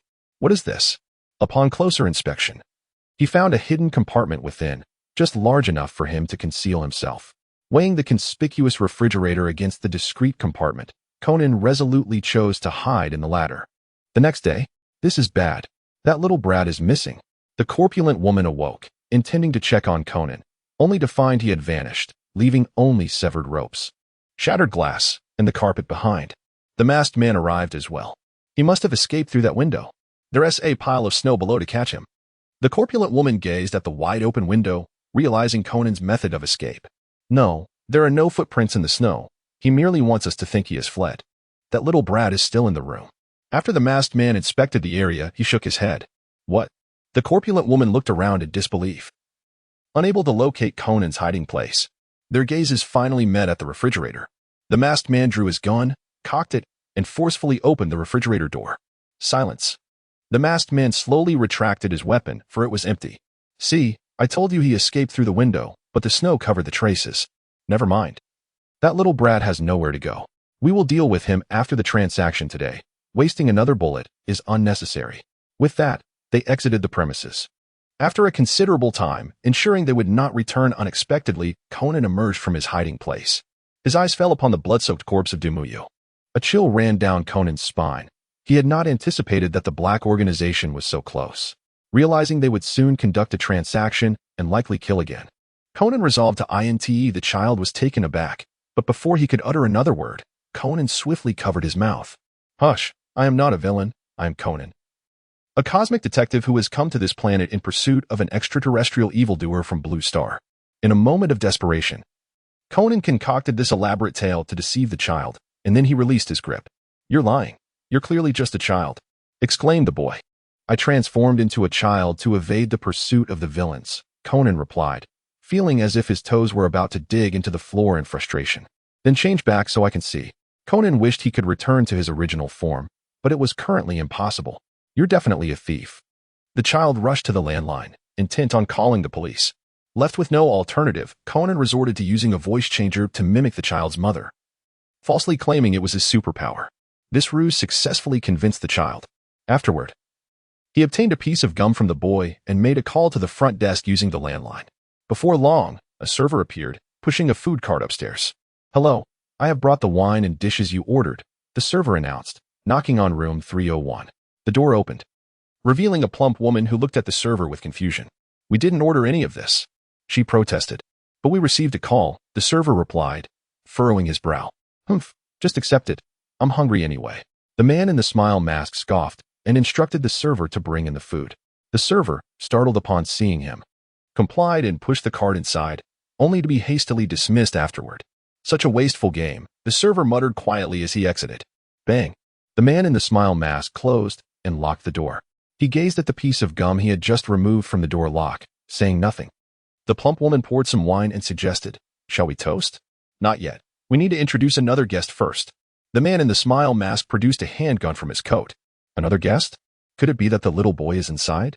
The woman gasped, drawing her own gun and crouching to lift the tablecloth. What? There is nothing here, she said, deflated. Humph. This card is merely a distraction. The little boy is actually. He pulled open the wardrobe. At last, Conan was discovered within. Upon being found, Conan was taken aback, realizing how astute the man in the smile mask was. He prepared to use his tranquilizer watch, only to discover it was malfunctioning and wouldn't fire. Looking up, he saw the dark muzzle of a gun aimed directly at him. Peep! A faint gunshot echoed, and Conan collapsed to the ground. Conan, defeated. After a moment, he thought. He felt no pain. Upon touching his forehead, he found a small toy stuck to it. Confused, Conan surveyed the trembling figures in the room. I can't keep this up any longer. Ha ha ha. A familiar voice emerged as the mysterious figure revealed his true identity. It was the long-deceased Don Muyu. The man in the smile mask removed his mask and wig, revealing himself to be Conan's father, Kudo Yusaku. And this plump lady? Conan inquired, glancing at the woman. She unfastened her coat, removing her disguise and padding to reveal the famous star, Conan's mother, Kudo Yukiko. Conan realized that this entire charade was a ploy to tease him, and he was instantly infuriated, unwilling to speak with them. However, curiosity got the better of him, and he turned to Don Muyu. Is Don Muyu really? Please, do you think your acting is that impressive? Have you forgotten who was the first to notice your transformation? Duan Muyu naturally presented the excuse he had long contemplated. You have known all along that I am Kudo Shinichi, haven't you? Of course, you must call me Brother Duanmu. Endymion teased Conan. Aren't you a member of the Black Organization? What do you think? Endymion's ambiguous response led Conan to believe he was merely jesting, prompting him to engage in conversation with his parents instead. Well then, Shinichi will rely on your care. Initially, his parents intended to take Conan abroad. Yet he was reluctant to leave. Ultimately, Conan persuaded his parents to stay. Rest assured, with Sister Yukiko around, I will certainly take care of Kudo. The weight of the phrase take care sent a shiver down Conan's spine. Hello, this is Endymion. All right, I'll be there shortly. In the afternoon, Endymion received a call from Officer Magyar, informing him that a murder had occurred in the library. Although the body had not been located, it was presumed to be within the library, and the police's thorough search yielded no results. Thus, Officer Magyar thought of Endymion. At the entrance of the library, my dear Endymion has arrived. Upon seeing Endymion, Officer Magyar's face lit up with joy. Yes, Officer Magyar, please go ahead and tell me the general circumstances of the situation. As Duan Muyu, Officer Magyar, and several police officers stepped into the elevator, an overweight alarm sounded. 1, 2, 3, 7. We are not overloaded, are we? Perhaps I am too heavy? Officer Magyar pondered, patting his ample belly. He instructed the last officer to remain below on guard, and then ascended the elevator with Duan Muyu. Ding! The elevator doors opened, revealing Conan and his companions. Ah, Duanmu, you've arrived. Upon seeing Duanmu, Conan felt an urgent compulsion. He was determined to find the body before Duanmu. Conan, that is quite rude. You should address him as Brother Duanmu, one of his friends admonished. May I conduct my investigation here, Director? Duanmu gazed at Director Tsuchikawa with utmost curiosity. Indeed, there existed a person who bore a resemblance to a monkey. Albeit Lupin III appeared more akin to one. Ah, how intriguing. Director Tsuchikawa felt beads of sweat forming on his forehead under Duanyu's penetrating stare, as if she could see through his very essence. Duanyu approached the bookshelf in the children's section. This bookshelf was rather substantial, capable of accommodating 3 volumes. Gazing at the imposing structure, Duanyu casually remarked. Officer Mu, upon hearing this, promptly instructed the officers to remove the books from either side of the shelf, revealing a multitude of uncovered tomes nestled in the center. Duanmu picked up a book and opened it, only to discover a concealed package of drugs within its pages. Now, esteemed curator, how do you intend to explain this matter? Enmu gazed at Director Tsukawa with an all-seeing look, and the director's face was already a mask of terror, his legs trembling beneath him. Officer Moku furrowed his brow. So, Director Tsukawa, the police will arrest you on charges of drug trafficking. Interrupting Officer Moku, Enmu continued, but not so fast. We still have Mr. Yuta's corpse to consider. It is likely that Mr. Yuta discovered the drugs and was subsequently silenced by this director. Enmu then strode towards the elevator. Enmu, have you already discerned the location of Mr. Yuta's body? Officer Moku looked at him in astonishment. Indeed, when we took the elevator, there were clearly 7 of us. Why then was there an overload? Could it be my weight? Officer Moku said earnestly before a sudden realization struck him. Could it be? Absolutely. There is but one truth. Mr. Yuta's body is above the elevator, which explains why the weight exceeded the limit. The elevator was bearing the weight of 8 individuals at that time. Director Tsukawa, gazing at Enmu who donned sunglasses and struck a pose, could no longer maintain his composure, collapsing onto the ground with a thud. Damn it. I was ahead of you all along. Conan watched Enmu basking in the limelight, feeling a pang of discomfort within. So this is what it feels like to show off. No wonder Shinichi Kudo enjoys being a detective so much. Having absorbed the spiritual essence, Enmu closed his mystical eye and removed his sunglasses. Swiftly resolving the case, he escorted Conan back to the Muri Detective Agency. On the way, Conan declared defiantly, Hey, Enmu, next time, I will not lose to you. Give it up. You stand no chance against me, Enmu teased, ruffling Conan's hair. Oh. This cursed feeling of comfort. Conan's head feels increasingly pleasant to pat. At the entrance of the Muri Detective Agency, Ran expressed her gratitude, saying, Thank you, Yukoan. Conan really is a handful. Not at all. I shall take my leave now. I look forward to visiting again. I have much to learn from the esteemed Detective Muri. Enmu replied. You certainly know how to flatter, Enmu. Come anytime. I will gladly teach you, especially if you bring along a couple of fine bottles of wine. Kagoro Muri chuckled heartily. Dad, Ran interjected. Then, Yu Kuan, see you tomorrow. Yes, see you tomorrow. After Duan Mu Yu departed, she wandered into a narrow alley, glancing around to find it deserted, and in that moment, she seemed to dissolve into the encroaching darkness. Number 20, 2nd Street, Mihua Town, the Duanmu residence. Lying in bed, Duanmu Yu opened her eyes. This shadowy form is truly convenient. Henceforth, let it take my place at school. Ding-ling-a-ling. Duan-My retrieved his phone and glanced at the caller's name, Qin Jiang. He had thought that the organization had forgotten about him. Ever since he became an official member, there had been no communication for quite some time. Moshi, the renowned external detective and invaluable aide to the Tokyo Metropolitan Police. Duan-My, you seem to be faring quite well lately. Qin-Jio's words dripped with sarcasm. Should I assume that you have betrayed the organization? Having traversed the realms of Kabaneri and vengeful spirits, Duan-My was no longer intimidated by the taunts of Qin-Jio, and even found the time to jest. Given that the organization had not contacted him for so long, he had presumed they had forgotten about him. After all, possessing an identity within the police force as a cover was rather advantageous, was it not? Duan-Yu, with a playful grin and empowered by both his shadow self and the simulator, felt an overwhelming sense of exhilaration after days of devouring the essence of spirits. His confidence soared. You needn't bother continuing with that tone, he remarked, eliciting an even darker tone from Jin, who had overheard him. Before Duan-Yu could respond, Jin continued. Although you are an external investigator, the organization holds you in high regard. You are expected at the base tomorrow, where personnel will provide you with training. I sincerely hope I do not uncover your betrayal, for the consequences would be dire. With that, Jin abruptly ended the call. Well then. It seems I must attend the lesson alone tomorrow, Duan-Yu mused. He decided to send his shadow self to Jin's side. The following day, Duan-Yu's shadow self arrived at the organization's base. I have arrived, it announced. Duan-Mu Yu gazed at the smoking Jin and requested a martini from the bartender. Alas, it was rather unpleasant. Jin remained unfazed, uttering not a word, while the nearby vodka buried himself in his drink, wary of incurring Jin's displeasure. If silence is the order of the day, then I shall remain silent as well, for I have all the time in the world. Duan-Yu ordered a cappuccino from the bartender and savored it slowly. An uncomfortable silence enveloped the bar, creating a palpable tension in the air. At the moment the last puff of gin smoke dissipated, he drew a gun from his coat and pressed the barrel against Duan-Yu's temple. His composure seemed commendable. It was hard to tell if he had undergone training.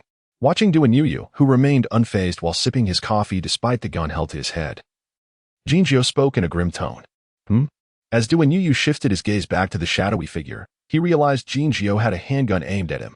Tomorrow, at this place, we commence formal training. We will proceed with vodka.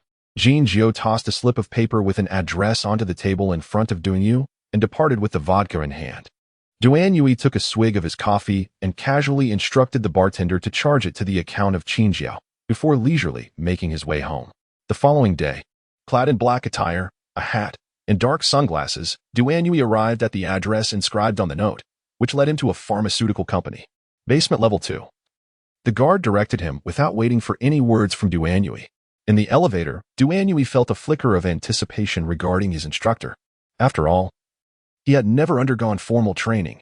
His raw strength was merely a potential waiting to be harnessed, and the distillery's training was precisely what he needed to fill that gap.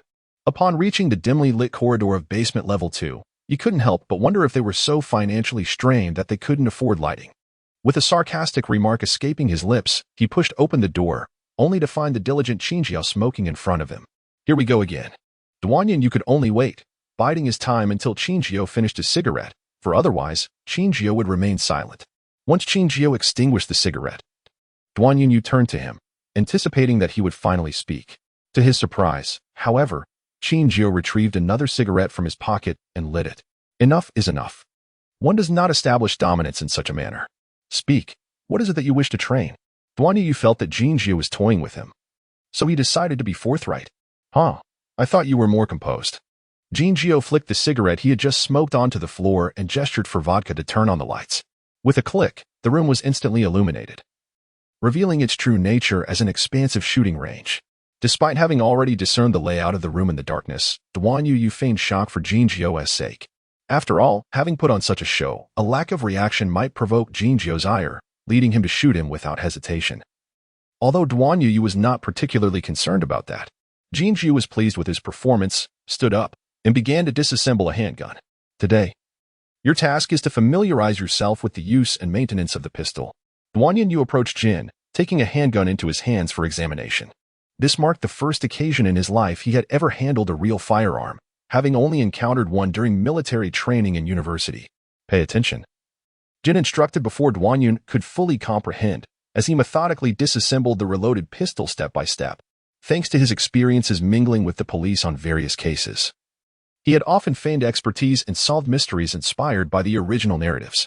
However, this was the realm of reality, albeit still within the context of a detective world, where many cases diverged from those found in the source material. Fortunately, the cases devoid of the Grim Reaper's presence were not overly complex, lacking the elaborate methods of murder. And even the notifications of death were straightforwardly inscribed with names, leaving no ambiguity regarding the culprits. Ahem, I digress. In summary, due to the remarkable frequency of incidents in this detective universe and his role as an external investigator, Duan Yu had absorbed a wealth of knowledge. Although encounters with the elusive spirit had been rare, his physical prowess and memory had significantly improved. Observing Jin disassemble and reassemble the firearm twice, Duan Yu began to mimic the process with his own handgun. In contrast to Jin's efficiency, Duan Yu's pace was considerably slower. Upon successfully assembling the pistol for the first time, he confidently remarked to Jin, "What is the big deal? This isn't difficult at all. You should pick up the parts you discarded first." Jin smirked disdainfully, unhesitatingly calling out Duan Yu on his oversight. Duan Yu had no choice but to crouch down and retrieve the small component that he had inadvertently dropped on the ground while Jin was momentarily distracted. Observing the extra piece in his hand, and then glancing at the pistol, which appeared unchanged from its pre-disassembly state, he was immediately struck with a grimace of confusion. Despite having meticulously recalled each step of the process, how could there be an additional component? As if sensing his plight, he heard a sigh. Upon lifting his gaze, he saw Jin deftly take the pistol and the component from his hands, skillfully disassembling the firearm and reassembling it. Remarkably, the surplus piece vanished, leaving only the pistol firmly in Jin's grasp. Loading a bullet, he aimed at the target position 20 meters away. It seemed that Jin had abandoned the notion of teaching Duan Yu how to disassemble and reassemble the handgun, opting instead to retrieve a box of bullets from beneath the cabinet, instructing Duan Yu to practice shooting. Duan Yu reluctantly accepted the handgun and ammunition from Jinjiu, methodically loading each bullet into the magazine. It is indeed exhilarating to fire a gun, yet the act of loading brings forth a torrent of sorrow. Fortunately, the magazine holds a limited number of rounds. Once the bullets were secured, Duan Yu mimicked the stance seen in films, tilting his body slightly as he raised the pistol, aligning it with precision. Bang! With the resounding gunfire, a new bullet hole appeared on the target. Duan Yu and Jinjiu glanced at Vodka, who couldn't help but laugh. Vodka immediately covered his mouth, shaking his head at Jinjiu. Duan Yu glanced at the target, noting the presence of an additional bullet hole, albeit not on the intended target. Vodka, teach him how to shoot, he instructed. Jin, wearing a stern expression, exited the room, retrieving his phone to dial a number. Boss. The identity and individual are both verified, yes.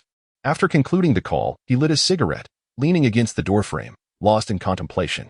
Meanwhile, within the room, Vodka diligently instructed Duan Yu on the proper use of a handgun. Vodka, do you possess any weapon that requires minimal aiming? After practicing for a while, Duan Yu, now familiar with the handgun, expressed a desire to experiment with other firearms. Then try this one. Vodka retrieved a shotgun from the cabinet. This one. I've heard it has a lethal effect on those whose names contain the character 3, however, it can also fatally wound an ordinary person with a single shot. Duan Yu hesitated, recalling that his name was Yuzuka-san. Is it truly advisable to bring this out? API call failed with status code 429. Error. Code 429. Message. Resource has been exhausted, e.g. check quota. Status. Resource exhausted. API call failed with status code 429. Error. Code 429. Message. Resource has been exhausted, e.g. check quota.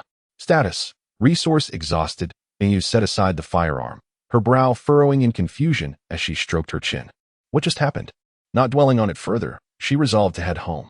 The elevator chimed, arriving swiftly at the ground floor. As the doors slid open, Duan Yu's pupils dilated in surprise. Standing before the elevator was a young woman with chestnut hair, her expression icy, clad in a white lab coat. It was none other than the object of Duanyu's longing, Mayanoshio. API call failed with status code 429. Error. Code. For 29. Message. Resource has been exhausted. E.g. Check quota. Status. Resource exhausted. Duomu reclined upon his bed, gradually succumbing to slumber, embarking on a delightful dream. As for the nature of this dream, who can say? Chuckles. What? The elusive phantom thief 1412? Indeed, the very figure that has captured the hearts of young girls today. That infamous thief who has reached the age of wisdom. Suzuki Sonoko gazed at the perplexed expression on Xiaolan's face and inquired, as the daughter of a detective. How can you be unaware of this? Come on, just because I'm the daughter of a detective doesn't mean I have to be interested in everything, Xiaolan retorted. What about you, Yukuin? You become an external consultant for the police and are quite the sensation now. Sonoko, noticing Xiaolan's ignorance of the matter, turned to Duomu beside her. Oh, the phantom thief kid, I have heard he has not been active for many years. Perhaps this time it is a successor or something of that sort.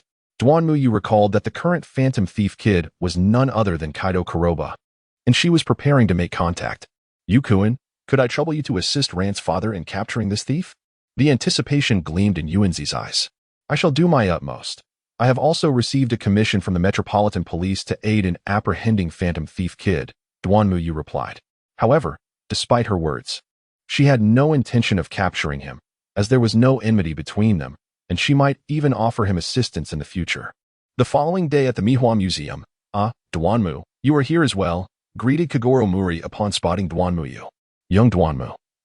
This time I shall surely be the one to catch that elusive thief. Just watch closely. You have much to learn if you wish to be a detective. Ha ha ha. As Endymion and Xiao Lan observed the exuberantly grinning Muri Kaguru, their eyelids twitched in response. At that moment, an elderly gentleman clad in a brown suit approached, accompanied by Suzuki Sonoko. Detective Endymion, Detective Muri, we are honored by your presence. Having both of you esteemed detectives here is akin to adding wings to a tiger. Rest assured, it is merely a petty thief. I, Muri Kaguru, can capture him with ease. Endymion, just watch closely, he boasted. Endymion could only echo, yes, indeed. I have much to learn from the esteemed Detective Muri. Laughter erupted once more from Muri Kaguru. Ignoring his antics, Endymion returned his focus to the cryptic message on the paper. April Fool. When the moon separates two souls, I shall heed the call of the night stars, in pursuit of the illustrious name, following the wave's invitation. The phantom thief kid has arrived. Endymion found the cipher incomprehensible. Yet he felt confident that following Conan at night would lead him to the answers. There was no need to ponder over the riddle. Dismissing Muri Kageto's claims of deciphering the message, he settled onto the sofa, closing his eyes to rest, having been unsettled the previous night by a midnight wardrobe change. Conan, observing Endymion's shift from deciphering the code to leisurely resting, felt a surge of urgency. He has gotten ahead of me again. This is infuriating. He dashed to Endymion's side, but, mindful of the company, refrained from directly calling his name. Endymion Onizen, surely you have unraveled the cipher. Want to you share its meaning with me?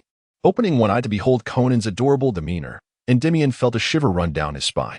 A grown man, albeit in a smaller form, attempting to act cute before him was unnerving. You'll find out tonight. Now, Shu, let me catch up on my sleep. With that, he dismissed Conan, resuming his tranquil repose.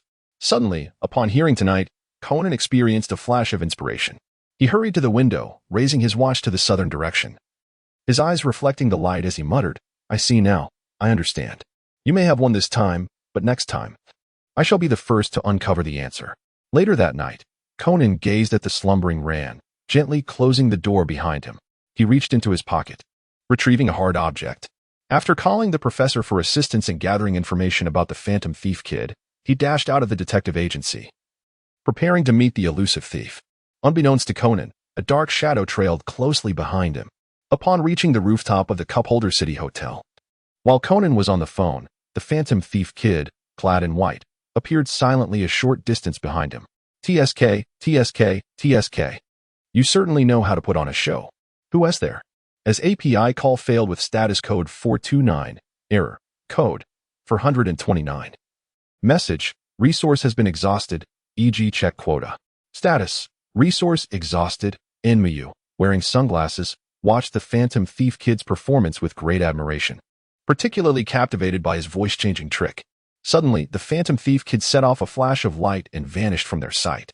In a state of shock, Conan and the others failed to notice that another individual had also disappeared. Come forth, as expected of the renowned Enmu detective, capable of seeing through my ruse. Dressed in a police uniform, the phantom thief kid gazed at the corner of the alley, where Enmu, clad in black, emerged upon hearing the voice. How did you see through my trick? I am quite curious, the phantom thief kid inquired. Enmu could not help but chuckle. Ha, me? I was merely observing you donning the police disguise while wearing my sunglasses. Your transformation speed is truly remarkable, phantom thief kid. Is that so? I must have overlooked that. Well then, farewell, great detective. The phantom thief kid tossed a smoke bomb and seized the opportunity to flee. In an instant, both figures vanished from the alley. Oh dear. That was quite perilous. I did not expect that fellow named Enmu to be wearing sunglasses. After taking a long detour, the phantom thief kid returned home without changing his outfit and promptly collapsed onto his bed, muttering to himself, So, phantom thief kid, no, I should call you Kaido Kuroba. Greetings, Nanny. Kaido Kuroba sprang up from the bed, cautiously eyeing Enmu in the corner of the room. How did you get in? The window is closed. And I am certain there was no one here just moments ago. Kaido was intrigued by how Enmu had managed to tail him and stealthily enter his room. Knowing even his true identity, resistance would be futile. Of course, I followed you in the shadows, Enmu thought, but refrained from voicing it. That is not something you need to know. So, may we converse, Kaido Kuroba? What do you intend? To reveal my identity to the police? Kaido Kuroba was skeptical of Enmu's elaborate efforts to capture him and turn him in. My sole purpose is to befriend you. Do you expect me to believe that? Although Enmu spoke the truth, Kaido Kuroba clearly did not trust him. To follow me all the way and silently infiltrate my room just to befriend me? Pandora. Suddenly, Dwanmu uttered a word. Even Kuroba Kaido was taken aback. Are you with them? Them? The zoo? No, but I can assist you in dealing with them. And I will also help you seek Pandora.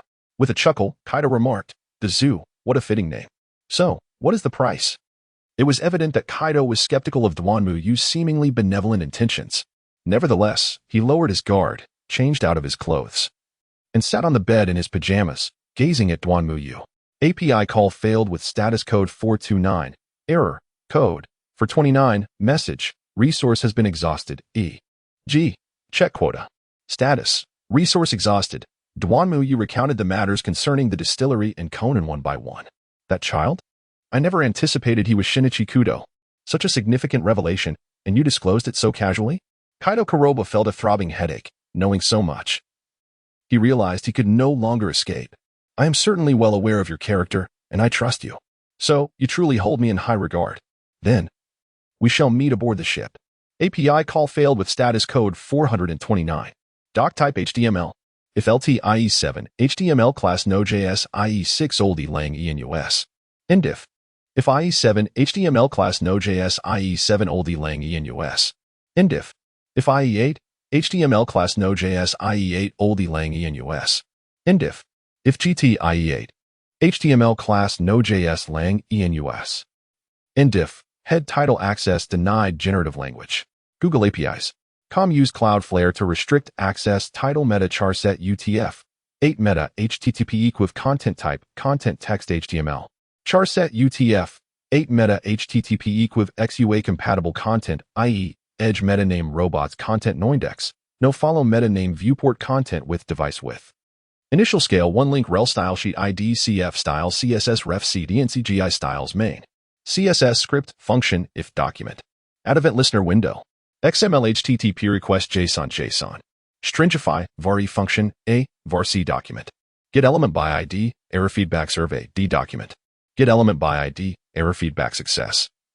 B new XML HTTP request a event feedback clicked properties error code 1015 helpful a version 1 b open post HTTPS Sparrow Cloudflare com API v1 event b set request header content type application JSON b set request header Sparrow source key C771F0E4B54944BEB 4261D44BD79A1E b send JSON stringify AC class list add feedback hidden D class list remove feedback hidden document add event listener DOM content loaded function var document get element by ID error feedback C document get element by ID feedback button yes D document Get element by ID, feedback button no, class list in A, class list. Remove, feedback hidden, C, add event listener, click, function, E. 0. D, add event listener, click, function, E. 1. Script defer src https, performance. Radar. Cloudflare. Com beacon. JS script head body div id cf wrapper div class cf alert error cf cookie error hidden id cookie alert data translate enable cookies please enable cookies div id cf error details class p 0 header class mx auto point 10 lg point 6 lg px 8 w 240 lg w full mb 15 anti-aliased h1 class inline block md block mister 2 md mb 2 font light text, 60 MD, text, 3 XL text black dark leading tight, span data translate error span 1015 span H1 span class inline block MD, block heading ray ID font mono text, 15 LG, text SM LG, leading relaxed ray ID, 9317 CB, 4 DF 72 dia2 bull. Span class inline block MD, block heading ray ID font mono text, 15 LG. Text SMLG, leading relaxed April 17th, 2025, 027, 00 UTC span H2 class text, gray. 600 leading, 1. 3 text, 3 XLLG, text, 2 XL font light you are being rate limited H2 header section class W, 240 LG, W full MX auto MB, 8 LG, PX, 8 DIV ID what happens section class W. 12 MD, W full H2 class text. 3 XL leading tight font normal MB, for text black dark anti-alias data translate what happened. H2P the owner of this website, generative language. Google APIs. Com, has banned you temporarily from accessing this website. PDIV section DIV class feedback hidden PY. 8 text center ID error feedback DIV ID error feedback survey class footerline wrapper. Was this page helpful? Button class border solid BG white CF button cursor pointer ML. For PX. For PY, 2 rounded ID feedback button yes type button yes button class border solid BG white CF button cursor pointer ML for PX for PY, 2 rounded ID feedback button no type button no button div class feedback success feedback hidden ID error feedback success. Thank you for your feedback.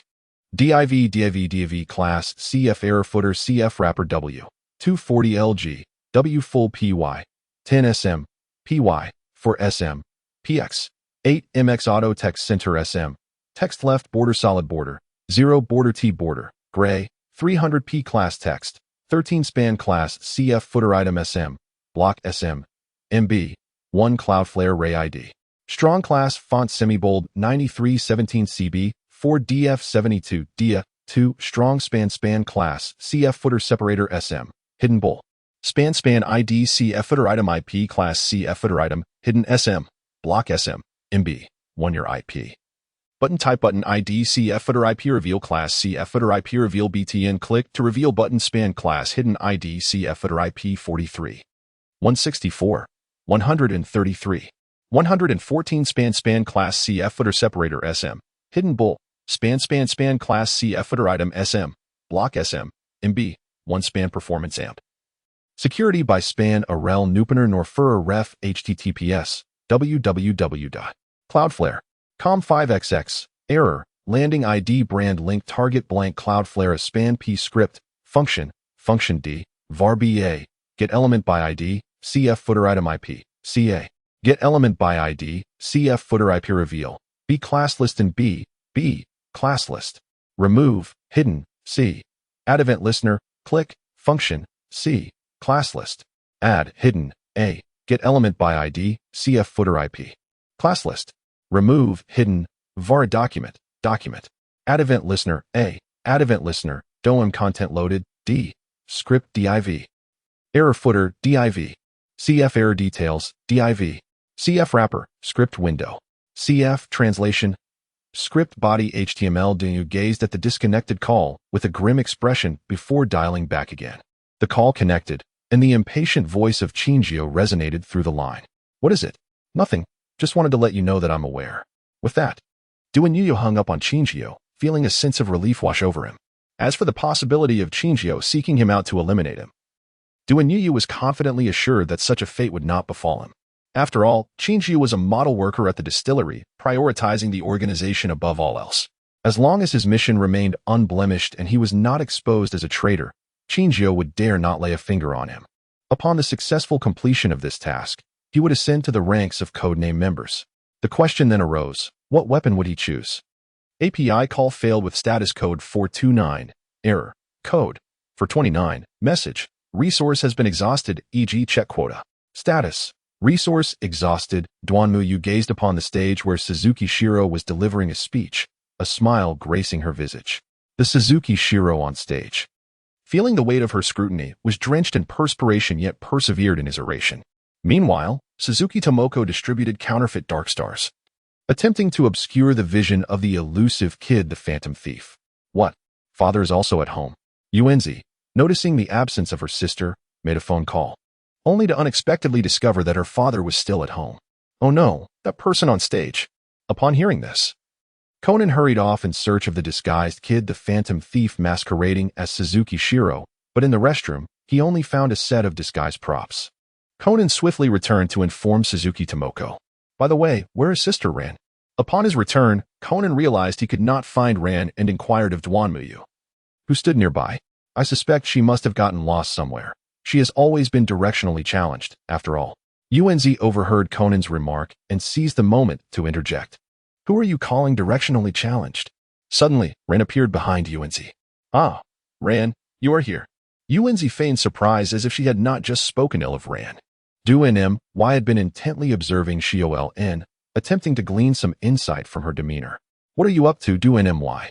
Kanan, noticing Duan unwavering gaze on Xiaoln, felt a surge of anger as he witnessed the latter's eyes occasionally drifting towards inappropriate areas.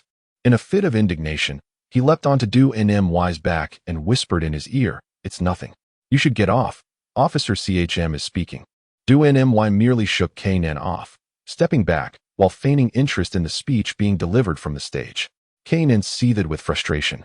Fully aware that Duan was actually Kudo Shinichi, yet he could not tolerate his lingering gaze on Xiaoln.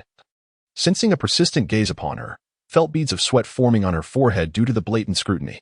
Officer CHM instructed the attendees to form pairs and establish secret signals to prevent the elusive KKD from exploiting any vulnerabilities. Just as Kanan intended to pair with Xiaoln, Duan preemptively placed his hand upon her shoulder, declaring, "Let us team up, Xiaoln." Feeling the increasing pressure of his hand, Xiaoln reluctantly acquiesced. Meanwhile, Kanan's glare could have pierced through steel. Suddenly, the lights dimmed, and Suzuki Tomoko commenced her performance of shooting the Phantom Thief. In the darkness, Xiaoln let out a startled gasp, having felt a hand touch her inappropriately, prompting her to distance herself from Duan. Once the performance concluded and the lights were restored, Kanan noticed Xiaoln blushing as she distanced herself from Duan, disregarding the Phantom Thief entirely as he charged towards him. However, Duan swiftly restrained Kanan, preventing him from reaching his target. In the midst of their playful tussle, Xiaoln drew a card, only to find it contained a note left by KD. Moments later, one of the pearls Xiaoln was wearing fell, triggering an explosion that engulfed the area in smoke, causing chaos as others' pearls also erupted in a cloud of mist. Amidst the uproar, Tomoko cried out that her pearls had vanished, while Duan calmly continued to eat, having evaded Kanan's grasp. "I understand now," Kanan suddenly exclaimed, a revelation striking him. He seized Xiaoln's hand and declared, "Sister Xiaoln, let us pursue KD. I have discerned his true identity." He then led her further away from the crowd. Beside the ship's cabin, Kanan, balancing a soccer ball, spoke in a high-pitched voice about KD's methods. "I would not have uncovered his disguise were it not for Brother Duan, who illuminated the truth for me. Right, Sister Xiaoln? No, I should address him as Mr. KD. Xiaoln, astonished, gazed at Kanan before breaking into a sly smile. She then returned to her original tone and tossed a dark star wrapped in a handkerchief to him, saying, "Please convey my apologies to Mrs. Suzuki for ruining her party. Oh, I almost forgot. I borrowed a dress from that girl, leaving her to sleep alone on the lifeboat. If we do not find her soon, she might catch a cold. I am a true perfectionist." With that, Xiaoln produced a pink bra from her neckline, leaving Kanan stunned. Suddenly, Kanan had an epiphany, his face reflecting shock. In an instant, KD activated a flash, leaving behind only a set of clothes. Concerned for Sheol's safety, Kanan reluctantly abandoned the chase for KD and clutched the clothes as he sought out Sheol. As he watched her being carried away, he shouted for them to stop, only to realize she was wearing an identical outfit, leaving his mind in a whirl. Huh? Echoed through the darkened cabin, accompanied by the sound of approaching footsteps. Duanmuyu gazed up at the ceiling, astonished. I never anticipated that you would be a master of cross-dressing. I cannot find a single flaw. Kaido Kuroba, clad only in his underwear, protruded halfway from his hiding place, wearing an expression of deep sorrow. Had it not been for your wandering hands, I would not have been discovered. By the way, Duanmu, are you perhaps a bit fragile? Knowing it was me and still acting so boldly. Oh well, if that is the case, you may swim back on your own. I had intended to assist you. Du-In-My glanced at the glider in the system's backpack before turning away. Ah no, I was wrong. Ultimately, you swam back. Having caught a cold for several days. After locating Sheol, K found Du-In-My and, with an expression of frustration, remarked, Du-In-My. Did you realize that Sheol was disguised as Kaido Kuroba all along? Why did you not inform me or apprehend him, instead engaging in such antics that led me to believe? K could not continue, his exasperation palpable. Damn it. I will never allow myself to be defeated by you again. With that, K dashed away, leaving Du-In-My in a state of bewilderment. How perplexing. He resumed enjoying the delectable offerings at the party, which were indeed a testament to the Suzuki family's wealth, far surpassing the fare found elsewhere. Were it not for his affection for Shioi, he might have considered joining YNZ, especially with J-Njijish, and also being present. 2 days had elapsed since the incident involving the Dark Stars, during which Du-In-My had occupied himself with combat and shooting training at the base, inadvertently aiding the police in solving 4 or 5 cases, and assisting Shioji in clearing his name, much to the latter's growing admiration for him. Setting down his firearm, Vodka seized the opportunity to inquire about preparations for the impending mission in the absence of J&JI. Are you truly unprepared? The task is scheduled for tomorrow. You cannot possibly intend to confront him directly, especially with a bodyguard reputed to kill in a mere 0.2 seconds, who has previously vanquished 10 burly men by his side. Duanyu retrieved the previously used double-barreled shotgun from the cabinet, weighing it thoughtfully in his hands. This would suffice. He then produced the documents regarding the cabinet minister from his bosom, igniting them with a lighter in front of Vodka, casting the flames into the air. Hey, there are numerous hazardous items here.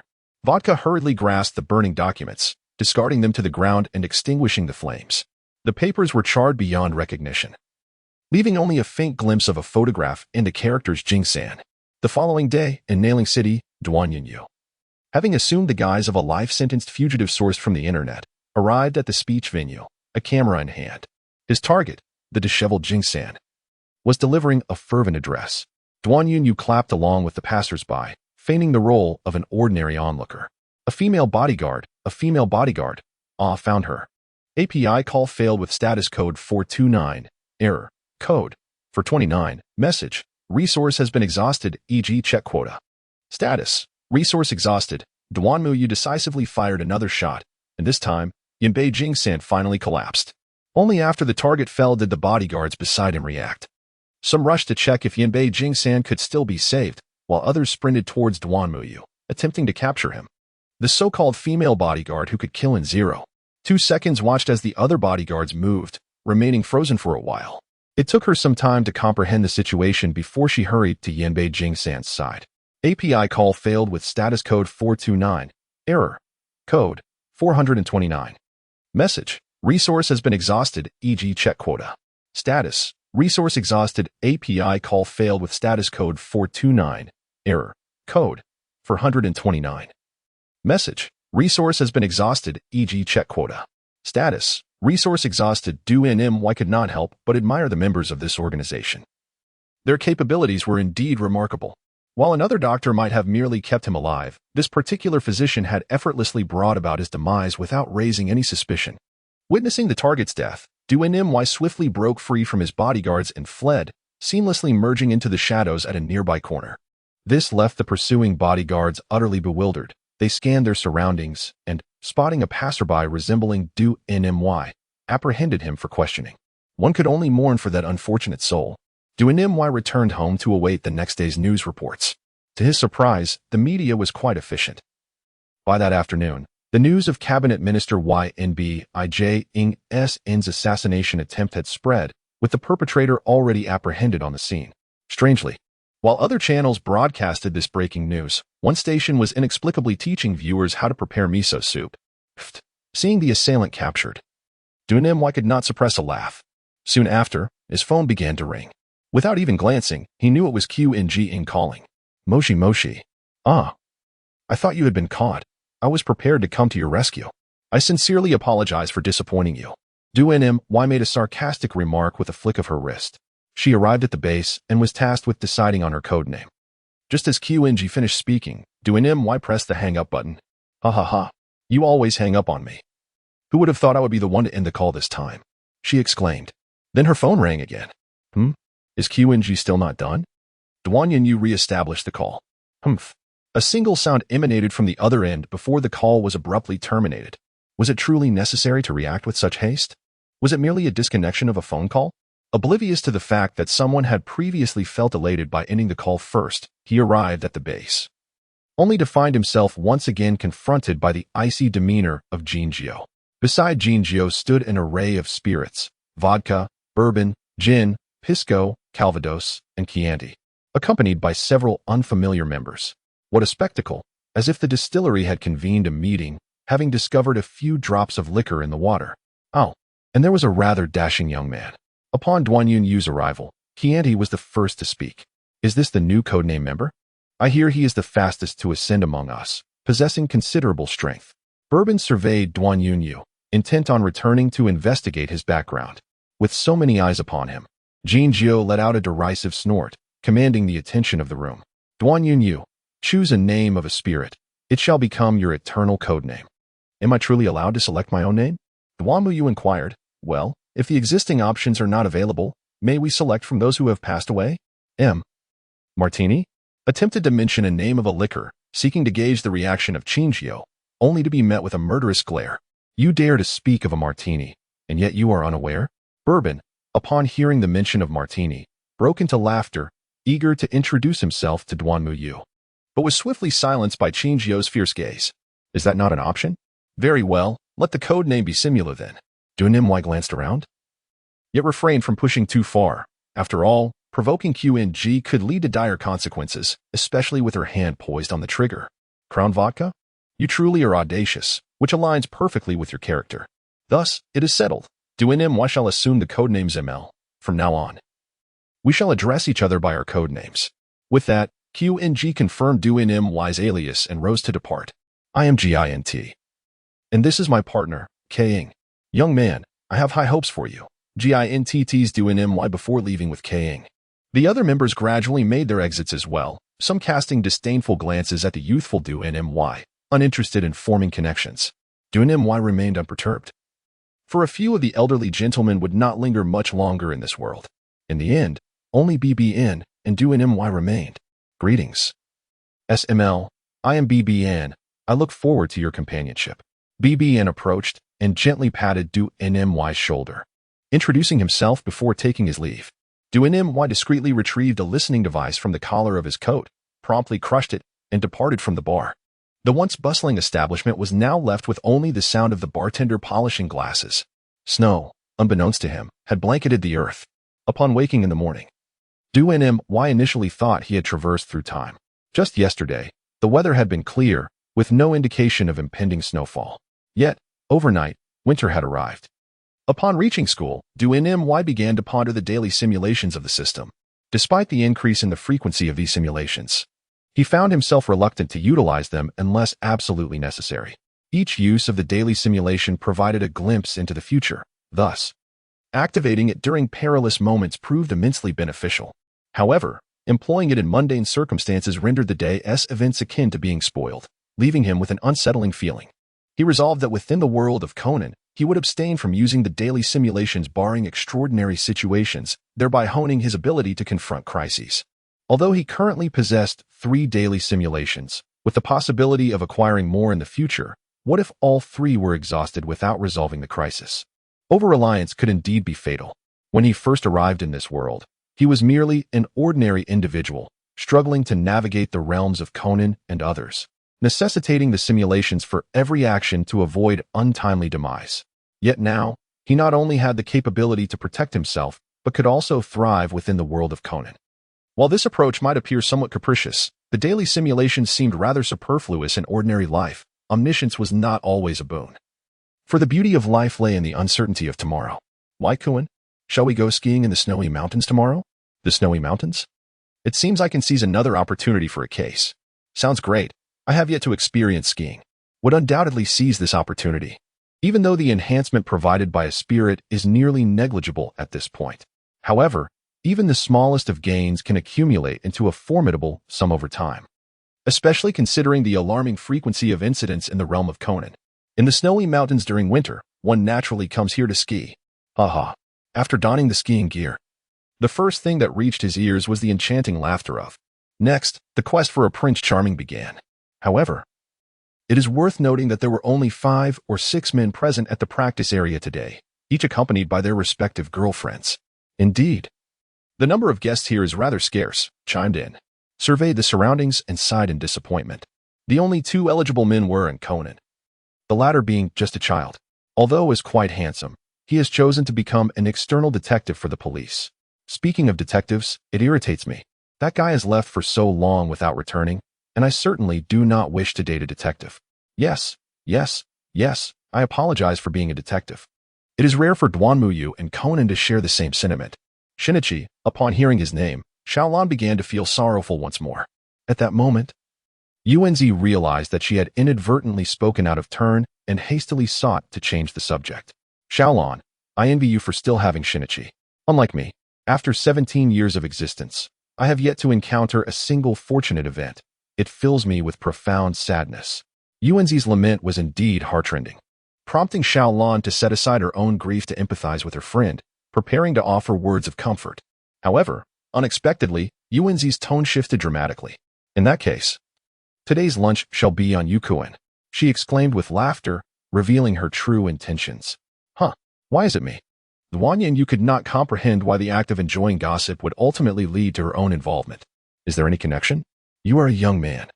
Are you truly willing to let us 2 delicate ladies bear the financial burden? The garden once again feigned pity. Huh.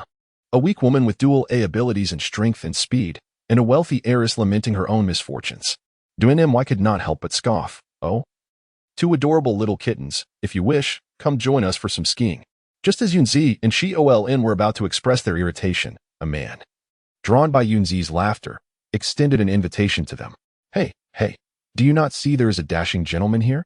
Duanmy observed the 2 men disregard her, while Yunzi feigned infatuation, leaving her somewhat weary. We are the skiing instructors, you know. Ignoring Duanmy's remark, the 2 men continued their flirtation with Xiaolin and Yunzi. Ah, isn't that Maoli and Suzuki? It truly is you, long time no see. The newcomer was none other than their elementary school teacher, Ms. Mun. And who might this be? Ms. Mun inquired, noticing Duanmy teasing Kn nearby. Oh, this is our current classmate, Duanmy. Kn is a child staying at my home. They get along quite well, Xiaolin clarified, dispelling Ms. Mun's confusion. I see. You both have blossomed into such graceful young ladies. I thought perhaps one of you had found a boyfriend, and children were already in the picture. Ms. Mun chuckled, ever fond of teasing them. You still have a knack for jokes, Ms. Mun. You look beautiful as well. As the group gathered inside the house to reminisce, Duanmy felt somewhat awkward due to her unfamiliarity with them and resorted to teasing Kn, who, unwilling to back down, engaged in a playful rivalry with her. However, due to his physical condition, he was consistently at a disadvantage. After a while, noticing the absence of Teacher Sugi, the group began to voice their concerns. Could it be that Teacher Sugi went to the villa first to prepare a surprise for us? It's quite possible. Teacher Sugi loves such antics. Upon hearing this, Duanmy surmised who the intended victim of the prank might be, and indeed, it would be quite a fright for them. How about you all join us at the villa? Yamada Keihei extended an invitation to Xiaolin and the others. Is that really possible? Yunzi exclaimed with delight. Ms. Mun interjected with a word of caution. Let me make this clear. You 2 must not entice my students. And you, Duanmy, as the only male, must protect them well. You can rest assured. Yamada replied with a chuckle. Although there were minor hiccups along the way, and the origins of this outing remained a mystery, they eventually arrived at the rented villa. Upon their arrival, the snowstorm intensified, as if foreshadowing something ominous. With such heavy snowfall, we cannot return for the time being, Xioln remarked anxiously.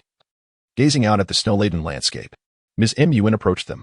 I apologize. I have already contacted your parents to inform them of the situation. You shall stay here for the night. By the way, where is Du In? Upon hearing inquiries directed at him, Duanmu replied nonchalantly, It's nothing. I have always lived alone. And I am uncertain if I have any remaining relatives. I apologize for bringing up a painful subject. It's quite all right. I have long grown accustomed to it. Despite Duanmu's reassurances, both Yuanzi and teacher Mawara still wore expressions tinged with sorrow. Ding dong, ding dong.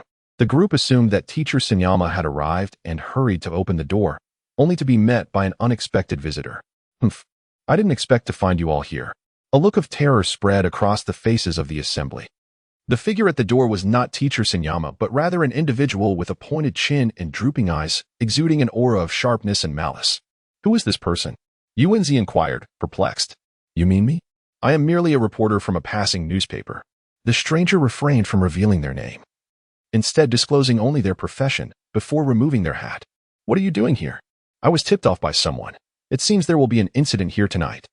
This revelation left everyone in the entranceway stunned. I had originally parked my car in the woods, but as soon as you all entered, heavy snow began to fall outside, leaving me no choice but to come in. With that, the reporter made his way inside, intent on warming himself by the fire. Hey, he called out. Is this acceptable? Otherwise, I might just write that the teachers of Beihu Elementary lack humanity, abandoning a journalist in such blizzard conditions. Think it over carefully. After delivering this veiled threat, the reporter continued his stride toward the living room, this time without anyone attempting to halt him. A sudden silence enveloped the group, as if they feared uttering the wrong words in his presence. Upon entering the living room, he spotted Duanmu reclining on the sofa, and a glimmer of excitement sparked within him. Oh, is this not the esteemed assistant of the Metropolitan Police, the esteemed detective Mr. Duanmu? You are here as well. I received confidential information that something significant is set to occur tonight. Duanmu paid no heed to the acerbic journalist from the newspaper. He was resolute in his intention to assist in the clearing of the crime scene, unwilling to witness the tears of an angel. Observing Duanmu's indifference, the journalist chuckled softly. However, he refrained from uttering any words and took a seat by the hearth, warming himself by the fire. The once lively villa fell into a hush with his presence. Suddenly, a piercing scream echoed from the garden. Apart from Duanmu and the journalist, everyone else hastened upstairs. Oh, Detective Duanmu, why do you not ascend to investigate the situation? Should the perpetrator escape as a result, I shall be compelled to write about your negligence in the paper, declaring that you allowed the criminal to slip away, the journalist mocked. All the while tending to the flames, Duanmu casually concocted an excuse to deflect the situation, for he was presently preoccupied. He was manipulating his shadowy form, first assuming the appearance of teacher Senyama, and approached the villa gate. Ah, am I not here to observe you? Given your entanglements with them, and your solemn proclamations of impending calamity tonight, it is difficult not to suspect you as the culprit. Joking is not to be taken lightly, Detective Duanmu. You must be accountable for your words and actions. The newspaper reporter, caught off guard, wore a look of consternation, his sharp and acerbic features contorting in dismay as if withering like a wilting flower. After much contemplation, he ultimately abandoned the warmth of the fire and ascended the stairs to ascertain the circumstances. At this juncture, Duanmu had also completed his preparations and rose to follow him. Upon their arrival at the scene, they discovered that both Yuanzi and Mahara were merely unconscious, with no fatalities. The reporter then resumed his provocations. See, I told you something would happen. Alas, no one has died, otherwise it would have been a major news story. It seems you must be the one responsible. A man clad in blue, furious, shouted at the reporter. He had long harbored disdain for the journalist, and seeing his expression of disappointment ignited his temper, prompting him to seize the reporter by the collar. Hey, clear your head. When that lady screamed, I was warming myself by the stove, and Detective Duanmu was present as well. Yet, the man in blue did not relinquish his grip. Meanwhile, Conan was climbing out the window, preparing to track the footprints in the snow. The reporter's eyes darted, and he continued, This isn't right. You're sending a child to pursue the murderer. What? The crowd noticed Conan had climbed out the window, disregarding the reporter as they hurried to follow him. The footprints in the snow led directly to the villa entrance, where a man in brown stood. Ah, Teacher Senyama. Upon sighting this figure, Mihara's pupils trembled uncontrollably, and he exclaimed. The others shared his disbelief. Upon hearing his name called, the teacher Senyama turned, revealing a look of panic, and then dashed into the woods amidst the blizzard. Conan intended to pursue, but was abruptly halted by Duan Yu. Are you jesting? You won't find anyone if you chase after them. Duan Yu, what are you doing? Conan struggled to break free from Duan Yu's grasp, but could not escape. There's no need to pursue. Now that we know who is responsible, we should simply call the police. With the snow so heavy, it's easy to get lost. Duan appeared to be genuinely concerned for your well-being. However, he also had a point. With the heavy snowfall, it is quite easy to lose one's way. After their discussion, they all proceeded into the villa. Upon returning, teacher Mun still had not regained composure. Meanwhile, the others busied themselves with cooking and taking baths as needed. You could only exclaim how truly representative this was of the world of Keigaku, where even a near-fatal incident could provoke such calmness. Was it merely a case of becoming accustomed to the extraordinary? As the group silently finished their meal and took a moment to rest, a sudden chime from the doorbell broke the stillness. They turned in unison, their expressions wary, towards the entrance. With everyone gathered, and the outside world blanketed in heavy snow, the only person who could possibly ring the bell was the recently fled teacher, Mr. Shanshan. I must inquire why he would engage in such behavior. This is hardly amusing. Miss Nakamura, known for her fiery temperament, approached the entrance and pulled the door open. With a thud, the door swung wide, revealing Mr. Shanshan, his head adorned with snow, collapsing at their feet. Ah! The group gasped in shock, the ladies letting out startled cries. How could this be? Had Mr. Shanshan succumbed to the cold? It was hard to believe that the lively Mr. Shanshan they had seen just moments ago was now lifeless before them. Conan quickly stepped forward to examine the body, noting the marks around his neck. He had been strangled, and it appeared he had been dead for some time, roughly 9 hours, at least. But this was impossible. They had seen Mr. Shanshan just before their meal. The more Conan analyzed, the more perplexed he became. They had clearly seen Mr. Shanshan recently. Yet the corpse bore signs of death for an ex-Duan was wildly perplexing Conan's thought process. Seeing that Duan was also at a loss, he hastily dashed outside in search of clues. Unfortunately, the doorbell had been rung by Duan himself, and the body of teacher Nyama was also placed there by him. With no rubber bands or kite strings involved, it was improbable for him to uncover any leads. Ah, it's not me. It's not me. Get away. Suddenly, the voice of teacher Shitian echoed from upstairs. The crowd burst through the door, only to discover the lifeless body of teacher Shitian, who had succumbed to a fatal fright. Conan examined the corpse and drew a conclusion. Yet the mystery deepened. By morning, when the police arrived, Conan remained at a standstill. Duan, my dear fellow, have you uncovered any clues this time? Officer MG approached Duan, his small eyes sparkling with hope for a positive response. Regrettably, this time he would be met with disappointment, as Duan shook his head in resignation. I read in the newspaper about such marvelous things. Like the diligent assistant of the Metropolitan Police Department, it seems he is merely a useless buffoon. Ha ha ha. A reporter from the press, glancing scornfully at the shaking head of Duan, spat in disdain and laughed heartily as he walked away. Don't mind him, Duan, Officer MG reassured, aware of the man's notorious reputation. Yes, Officer MG, I am fine. However, regarding this case, I genuinely cannot find any clues. It is likely that others are secretly committing the murders. Glanced at the figure of the newspaper reporter, aware that this individual was far from virtuous. He held grudges. And after an exhaustive search, they found nothing of significance. Although Conan had a lead, he was unable to uncover any evidence, primarily due to the inexplicable time of Professor Sugiyama's death. Consequently, the case remained unsolved. Shortly thereafter, Professor Miyahara discovered an anonymous letter at her doorstep. Upon reading it, tears streamed down her face. Thank you. As for the newspaper reporter, the following day, an avalanche struck a snow-covered mountain, claiming the life of a solitary victim. In a dimly lit room, an astute elder sat before his computer, typing away while occasionally sipping from a nearby glass. Unbeknownst to him, a shadow loomed ever closer behind. Bang! The shadow approached and struck the elder fiercely on the back of his head with a statue. The blow caused blood to flow, prompting him to clutch his head with his right hand and turn to confront his assailant, only to be met with another blow.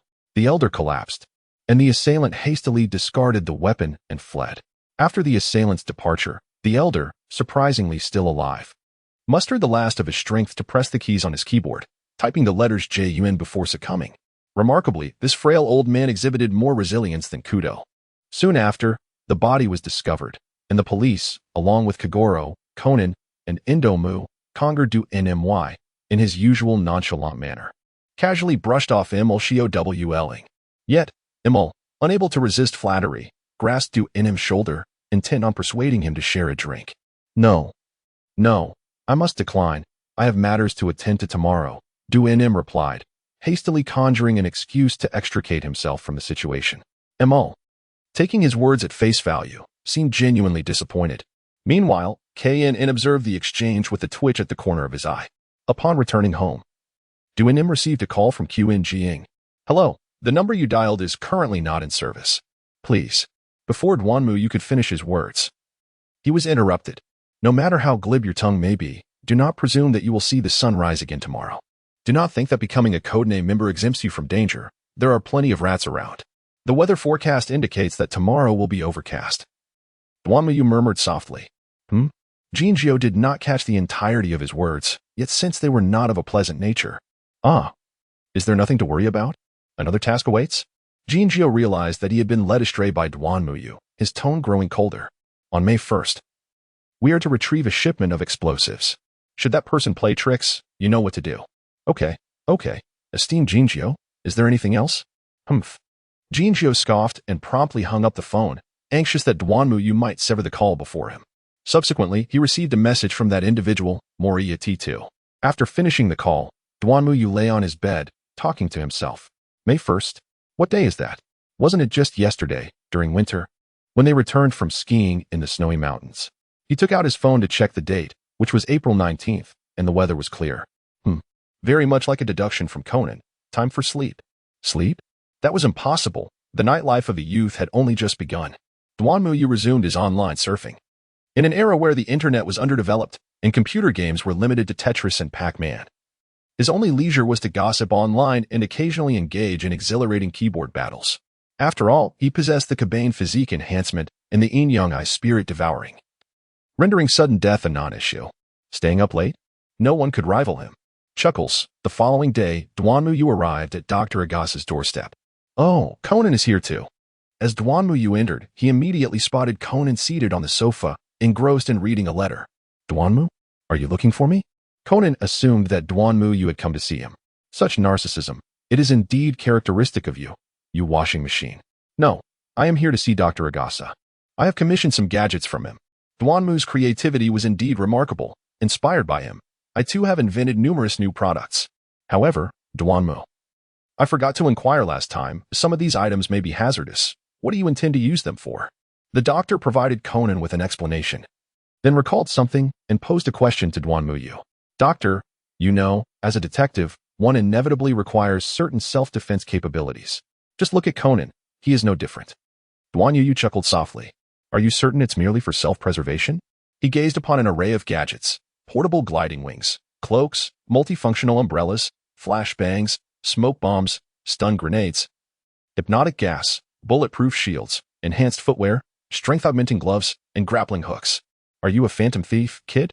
Observing both familiar and unfamiliar devices, some of which were evidently hazardous, Conan couldn't help but feel a twitch at the corner of his eye, grateful that the doctor had managed to create such contraptions. By the way, I have adjusted the power of this enhancement series as you instructed, and it can even be activated in overdrive mode. But can you truly endure it? Stupid tape. He jested, considering that his physique was now comparable to that of Kigoku Mikoto, further augmented by the Kabaneri warrior's enhancements. Even a mere child like Conan could kick a soccer ball with enough force to obliterate a satellite, if he unleashed his full potential and activated overdrive. He could only imagine the spectacle.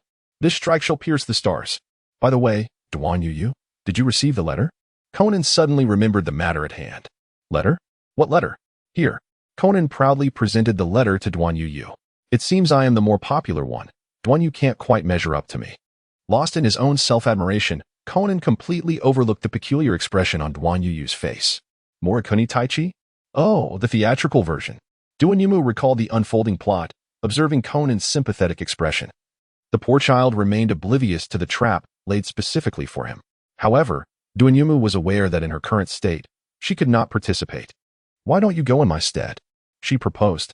I will ensure that Uncle and Ran accompany you. All right, he agreed. Coincidentally, Moriya Teiji was also connected to the organization, and Duanyumu had no qualms about engaging with him in advance. 2 days passed, indeed, merely 2 days, before April 29th arrived. Duanyumu arrived early at the Mori Detective Agency, preparing to attend a gathering later. Conan had previously greeted them using Shinichi Kudo's voice, which led him to reluctantly agree to a request from Rand, though he promptly forgot about it afterward. On Tuesday, April 29th, Duanyumu and 3 others took a taxi to the venue of the celebration. As Duanyumu observed Conan, who was as excited as a child, dashing in and examining everything with keen interest, he could hardly suppress his laughter. However, upon stepping inside himself, he too was astounded. It must be said that although Moritani Teiji was not a virtuous individual as an architect, he possessed remarkable talent. His constructions were indeed a boon for those with obsessive tendencies. Soon, Kagoro Mori began to elucidate the origins of these architectural marvels, even dubbing himself a moving library. Had it not been for the occasional glances he cast at his notes, Conan and his companions might have been completely taken in by his narrative. At that moment, a middle-aged man dressed in a green suit, sporting a distinctive mustache, and possessing a strikingly symmetrical appearance, approached them. Greetings, everyone. I am Moritani Teiji. Hello. I am Ran Mori. This is my father, Kagoro Mori, and the child staying at my home, Conan. Additionally, this is my classmate, Duanyumu. We have come in place of Shinichi Kudo, who regrettably could not attend the event. Moritani Teiji appeared somewhat troubled by the absence of Kudo. At this juncture, Conan interjected. However, Uncle Mori and Brother Duanyumu are also renowned detectives. Kagoro Mori promptly feigned reprimanding Conan for his outburst, then cleared his throat and stepped forward to introduce himself with a handshake. Oh, so it is the illustrious sleeping detective and the esteemed assistant from the Metropolitan Police. I look forward to your guidance. It can only be said that as a distinguished architect, his etiquette was impeccable. Not only did he shake hands with Kagoro, but he also extended the same courtesy to Duanyumu, demonstrating an understanding of social graces. Unfortunately, he was still a criminal, laughs. Please, follow me. As the group made their way to the backyard, they soon realized that the invited guests were not musicians or models, but rather prominent entrepreneurs, critics, and entertainers, familiar faces often seen on television. Do not hesitate. Please enjoy the snacks I have personally prepared. Duanyumu, displaying no restraint, took a bite of the cookie before her. How delightful it was. The culinary skills were indeed commendable. Alas, she is a criminal, chuckles. If one lacks the essential qualities of beauty, I find it impossible to acknowledge that as architecture, much like the numerous young architects today, who are utterly devoid of an awareness of beauty, they must cultivate a profound sense of responsibility towards their creations, which is the rightful path.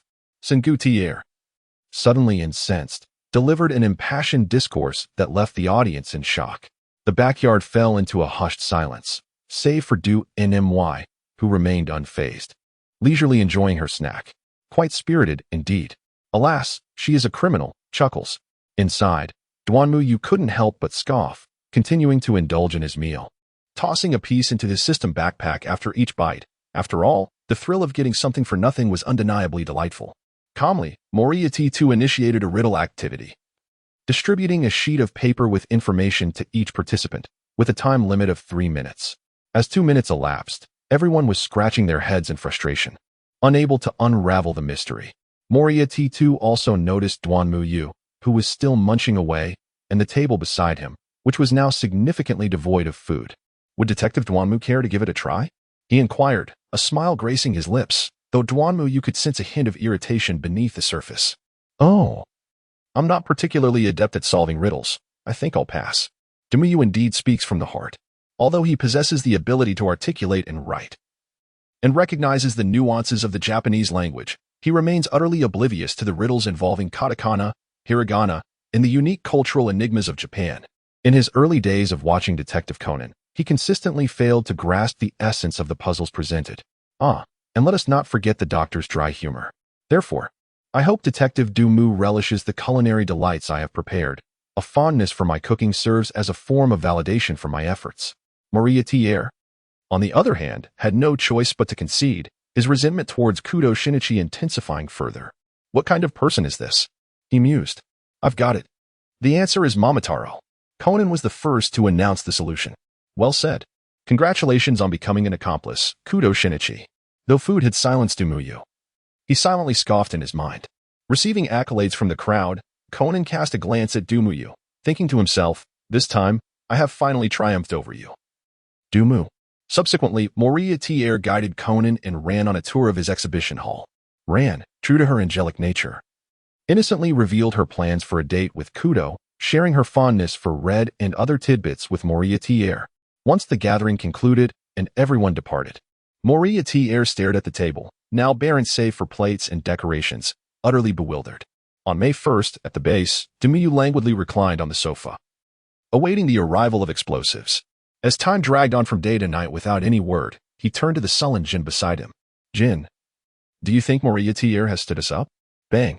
Jin slammed his fist on the table, startling Vodka, who had been dozing off beside him. Quickly adjusting his hat, Vodka drew his pistol, glancing around nervously. Vodka, we're leaving. I'm entrusting you with this. Don't let me down. With that, Jin departed with Vodka, and Dumuyu seized the opportunity to blend into the shadows. At that moment, in Dumuyu's home, he lay on his bed, laughing uncontrollably. Ha ha ha, this is too funny. Jin really waited all day like a fool, and Moria T-Air is quite bold to stand him up. Ha ha. The rest could temporarily be left to Conan. After all, why flip the proverbial fish when one can remain idle? When Conan awoke in the hospital, he found everyone gathered in his room, and he proceeded to explain the events that had transpired. Beep, beep, beep. Just as they were analyzing the situation, a mobile phone rang nearby. I never expected you would locate that bomb. You deserve a reward. However, it is time for the little brat to step aside. Bring Kudo out. On the other end of the line, despite the voice being distorted by a voice changer, one could still sense the simmering anger. Morikagaro took the phone and activated the speaker function. Indeed, it's now time for the adults to take charge. After some dialogue, they learned that 5 bombs had been planted in the Eastern Circular Line. If the train speed fell below 60 km/h after 4 p.m., it would explode. Similarly, if the bombs were not disarmed before sunset, detonation would occur. The locations of the bombs were indicated by the letter X, each corresponding to a character. All right. It's all up to you now, Detective Mori. Once the call ended, everyone fell into deep contemplation. In any case, I must contact the headquarters immediately. Officer Magyar hurriedly dialed the number to reach the main office. Officer Magyar, I understand. While the subsequent mobilization scene is indeed exhilarating, akin to an unquenchable fire, Dumuyu still wished to avoid wasting time. As for why he did not simply apprehend Moria T-Air directly, Duanim expressed her allegiance as a fan of XNLN, humorously claiming, I have taken. Under circumstances devoid of peril. Witnessing a poignant dialogue can indeed be quite delightful. Detective ML, still engrossed in a call with the headquarters, suddenly brightened with realization. Duanim, have you discerned the location of the bomb?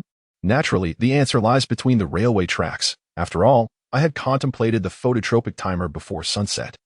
As for the train speed, it must not fall below 60 km/h. It appears the timer was set to detonate after several seconds of darkness. Consequently, Detective ML promptly dispatched personnel to search the loop for the bomb. Upon the discovery of the first explosive, he immediately ordered all trains to vacate the loop while the remaining team continued the search and a bomb disposal unit was deployed. The bomb, which should have taken a considerable amount of time to locate, was disarmed with surprising ease. Subsequent discussions revealed that the sites of the fire and the intended explosion were both early works of SNGDR. Detective ML speculated that it could be the work of SNGDR's adversaries and planned to visit him that evening. A notion agreed upon by the group. Upon arriving at SNGDR's residence, he remained composed while lighting a cigarette with a match. Meanwhile, KNN stealthily sought clues and, upon uncovering the truth, called Detective ML using KD's voice, guiding them to the exhibition city and revealing SNGDR as the true culprit behind the entire affair. As KD elucidated the situation, SNGDR did not attempt to flee unnoticed. Instead, he remained fixated on the city model. Your deductions are intriguing, yet you possess no evidence. After listening to KNN's reasoning, SNGDR maintained his calm demeanor. In the next moment, however, his defenses were breached by the fabricated evidence concocted by KNN. Impossible. I distinctly placed it in the safe in my study. Duanmu found himself utterly speechless, bewildered by the fact that the astute and psychologically resilient Moria Teiji would expose his vulnerability in such a manner. It was a pure manifestation of deductive folly, an absurdity akin to a grim reaper's aura, horrifying in its implications. Do not move. Should anyone dare to shift an inch, the bomb concealed within this room shall detonate. As the tension mounted, Mori Itaiji produced a device resembling a lighter, his detonator. Officers Megure and Shiratori, along with Kagoro Mori, were rendered speechless. Only Duanmu dared to stir. I warned you not to move. Did you not hear me? Mori Itaiji stepped back a pace, his expression darkening as he noticed Duanmu's fidgeting. You brought this upon yourself. With that, he shut his eyes tightly and abruptly pressed the switch. After a moment of silence, the onlookers stared at Mori Itaiji as if he had lost his mind. It's impossible for it to explode. I've already removed the battery from that detonator, Conan chimed in, belatedly. Mori Itaiji tossed the useless detonator aside and produced an even smaller device. Do not move. This time, it's a bomb planted beneath the house, capable of obliterating the entire structure. This was not meant for you. What? The situation escalated, panic now gripping even Conan. Yet, Duanmu continued to move, hopping erratically before Mori Itaiji. Duanmu, my friend. Officer Megure felt his legs weaken in fright. How innuendo gazed upon the inert bomb nestled within his system inventory, offering only a silent, mirthless smile. Indeed, he mused, a sinister chuckle escaping his lips. If you believe this marks the culmination, you are sorely mistaken, for another edifice is slated for demolition. Amidst the general jubilation, Mori Itaiji, now in custody, erupted in laughter. Conan, sensing the shift, turned his gaze towards a photograph adorning the wall, a depiction of the Mawashi City Hall. As Mori Itaiji's countdown concluded, a sporadic series of explosions echoed from the vicinity of the City Hall, merely obstructing the ingress, egress, and emergency exits, Endo declared. The true spectacle is yet to unfold. Conan, in a fit of pique, wrested the bomb schematics from Mori Itaiji and hastened towards the Mawashi City Hall. In their haste, they failed to note the brevity of the initial explosions, which ceased entirely after a mere handful of seconds. Upon his arrival, Conan found himself unable to penetrate the barricade, leading to a poignant, heartfelt scene. Rand located the bomb and, guided by Conan's instructions, commenced its disarming. Mori Itaiji, observing from afar, puzzled over the limited detonations, yet continued to stoke the flames, relentlessly provoking Muri Kagoro. As Ran, under Conan's tutelage, severed the final wire, two remained, one crimson, one azure, absent from the schematics. Abruptly, the chimes of midnight resonated. 12 o'clock, Conan muttered, glancing at his watch, a sense of dread washing over him. Rand's voice drifted from behind the door. Happy birthday, Shinichi. I fear this may be my last opportunity to convey these sentiments. Ran, Conan breathed, despairingly. He relinquished the schematics, slumped against the door, resigned to sharing their fate. Sever it, then, the hue you cherish most. But, what if I err? Rand questioned.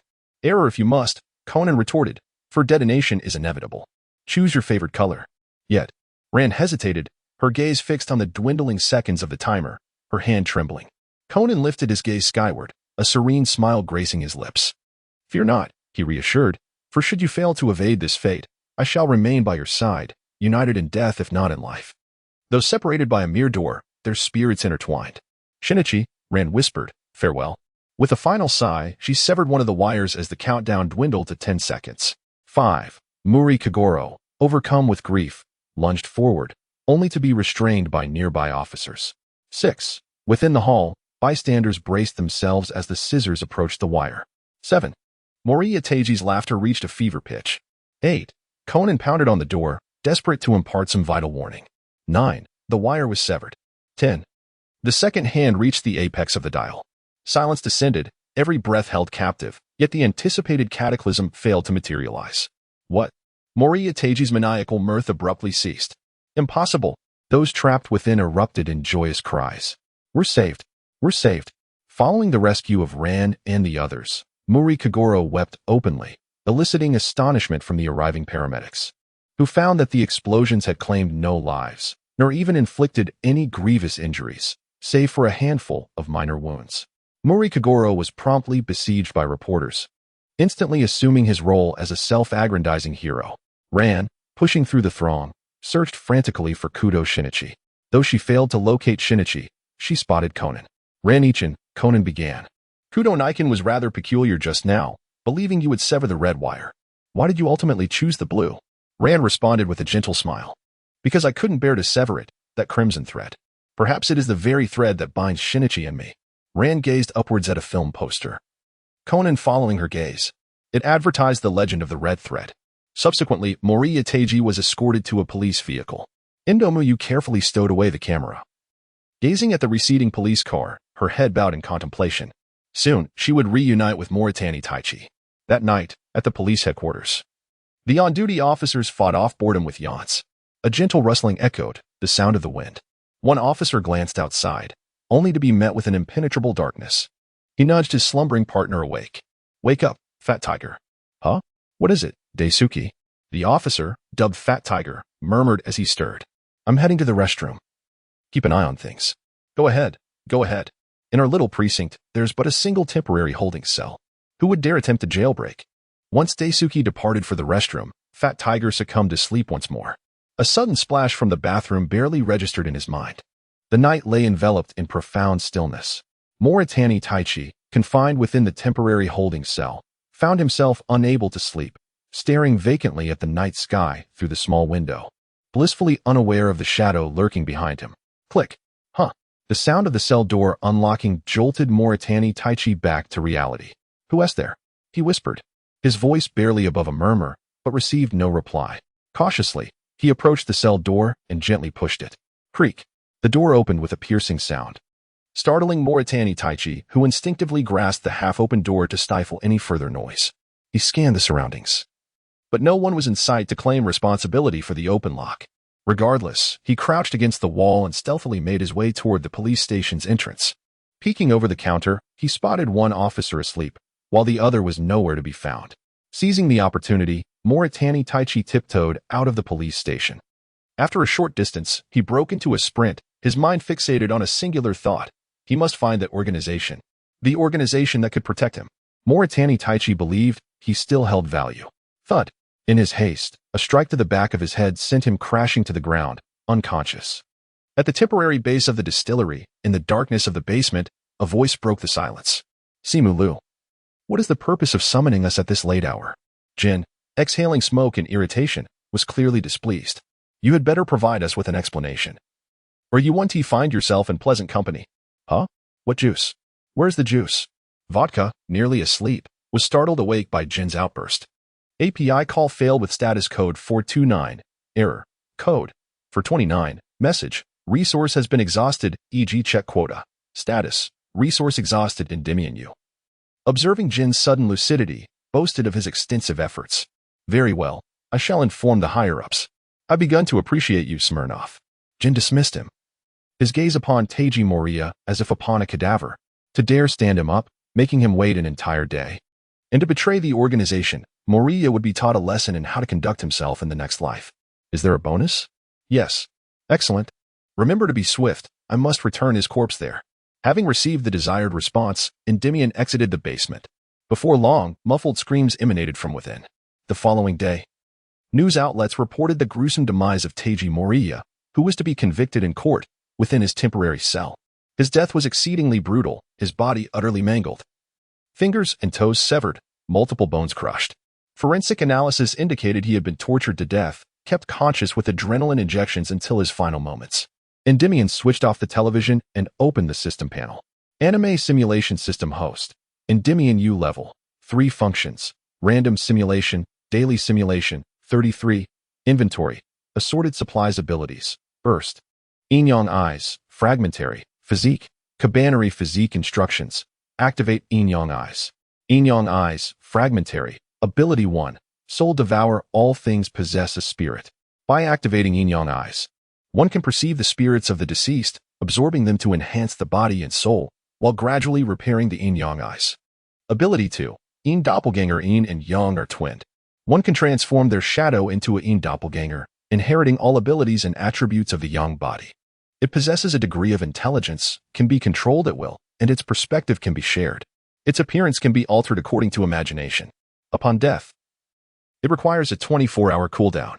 Ability 3. Null Yin and Yang in Chaos, returning to nothingness.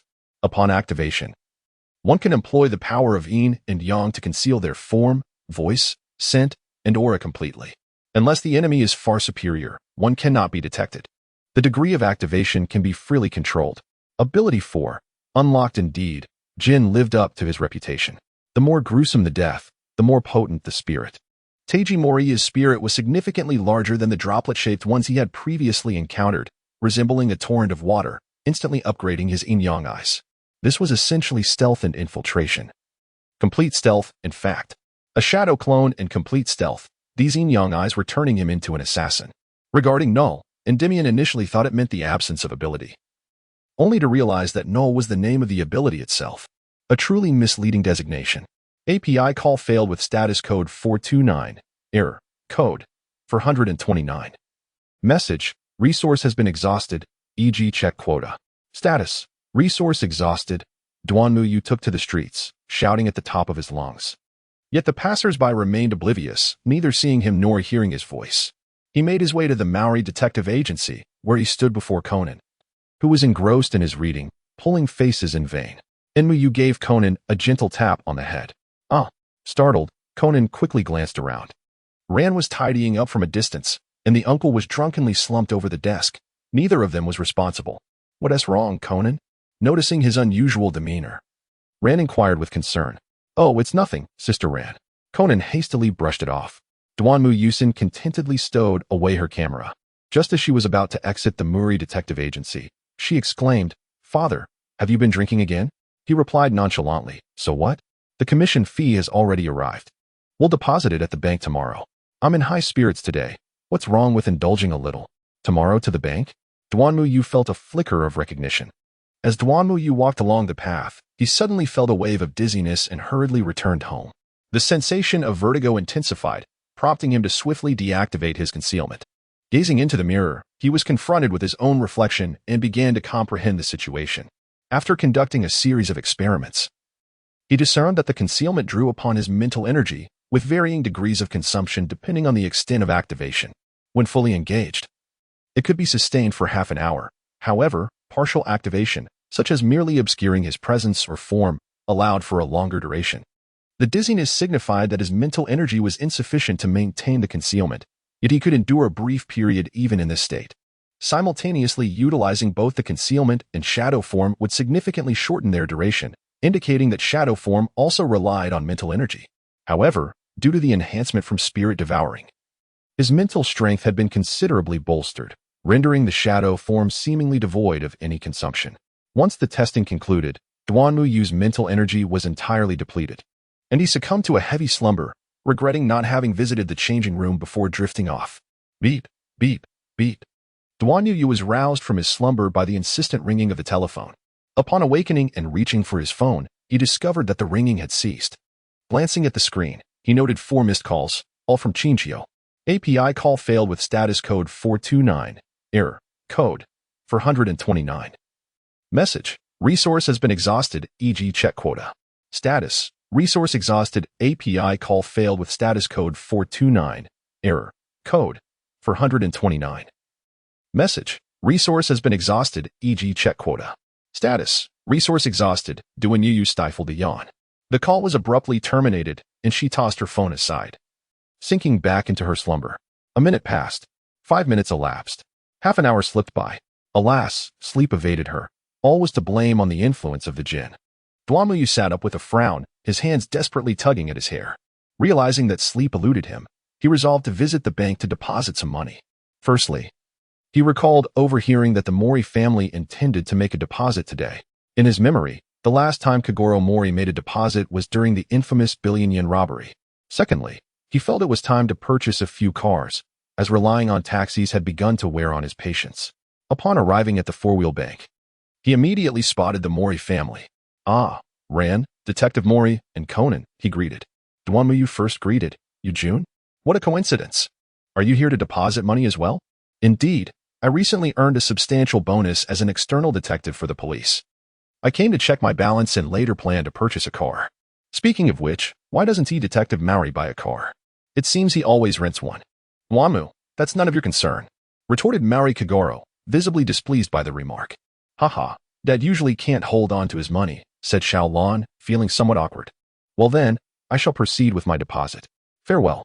As Duanmu's turn arrived, he approached the counter, only to find that the one assisting him was none other than Miyabi Hirota.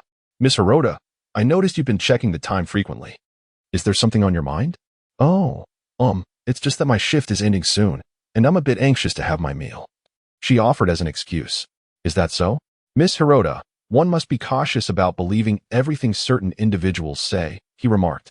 After completing the transaction, Endymion Yu uttered a profound remark to Masami Hirota. Just as she finished attending to Endymion Yu's affairs, Masami Hirota departed, leaving Kagoro Mori, who had hurried over to express his grievances to Endymion Yu. "Quickly lend a hand. There's a robbery in progress." Upon hearing this exclamation, Endymion Yu understood that the incident had commenced. "Quick! Call the police," Conan remarked, before swiftly mounting his skateboard and pursuing the unfolding events, the speed of which rivaled that of a compact car. Endymion Yu couldn't help but marvel. Such is the essence of Conan's world. In the afternoon, Endymion Yu arrived at the base. "Ah, Jin. I trust that this robbery wasn't orchestrated by your organization, was it?" Jin clearly began to scrutinize Endymion Yu. "At that moment, I was at the bank making a deposit when suddenly a robbery occurred. They absconded with 1 billion yen. I'm mused that such a grand heist could only be executed by an organization of your caliber. API call failed with status code 429. Doc type HTML. If LT IE7 HTML class Node.js IE6 oldie lang ENUS. And if IE7 HTML class Node.js IE7 oldie lang ENUS. And if IE8 HTML class Node.js IE8 oldie lang ENUS. And if GT IE8 HTML class Node.js lang ENUS. And if head title access denied generative language. Google APIs. Com used cloud layer to restrict access title meta char set UTF 8 meta HTTP equal content type content text HTML char set UTF 8 meta HTTP equal XUA compatible content i.e. edge meta name robots content noindex. No follow meta name viewport content with device width. Initial scale 1 link rel style sheet ID CF style CSS ref CDN CGI styles main. CSS script function if document add event listener window. XML HTTP request JSON stringify var e function a var c document get element by ID error feedback survey d document get element by ID error feedback success b new XML HTTP request a event feedback clicked properties error code 1015 helpful a version 1 b open post HTTPS Sparrow Cloudflare com API v1 event B. Set request header content type application JSON. B. Set request header Sparrow source key. C771F0E4B54944Beb4261D44BD79A1E. B. Send JSON. Stringify A. C. Class list. Add feedback hidden D. Class list. Remove feedback hidden document. Add event listener DOM content loaded function var document. Get element by ID error feedback C document. Get element by ID feedback button yes. D document. Get element by ID feedback button no. Class list in A class list. Remove feedback hidden C. Add event listener click function E. 0 D. Add event listener click function E. 1 script defer SRC HTTPS performance. Radar. Cloudflare. ComBeacon. JS script head body div ID CF wrapper div class CF alert error CF cookie error hidden ID cookie alert data translate enable cookies please enable cookies div ID CF error details class P 0 header class MX auto point 10 LG point 6 LG PX 8W 240 LG W full MB 15 anti-aliased H1 class inline block MD block Mr 2 MD MB 2 font light text 60 MD text 3 XL text black dark leading tight span data translate error span 1015 span H1 span class inline block MD block heading ray ID font mono text 15 LG text SM LG leading relaxed ray ID 9317 CB7 BB7 FT through 1 bull span class inline block MD block heading ray ID font mono text 15 LG text SM LG leading relaxed April 17th, 2025, 027, 07 UTC span H2 class text, gray. 600 leading, 1. 3 text, 3 XL LG. Text, 2 XL font light you are being rate limited H2 header section class W. 240 LG, W full MX auto MB. 8 LG. PX, 8 DIV ID what happens section class W. 12 MD.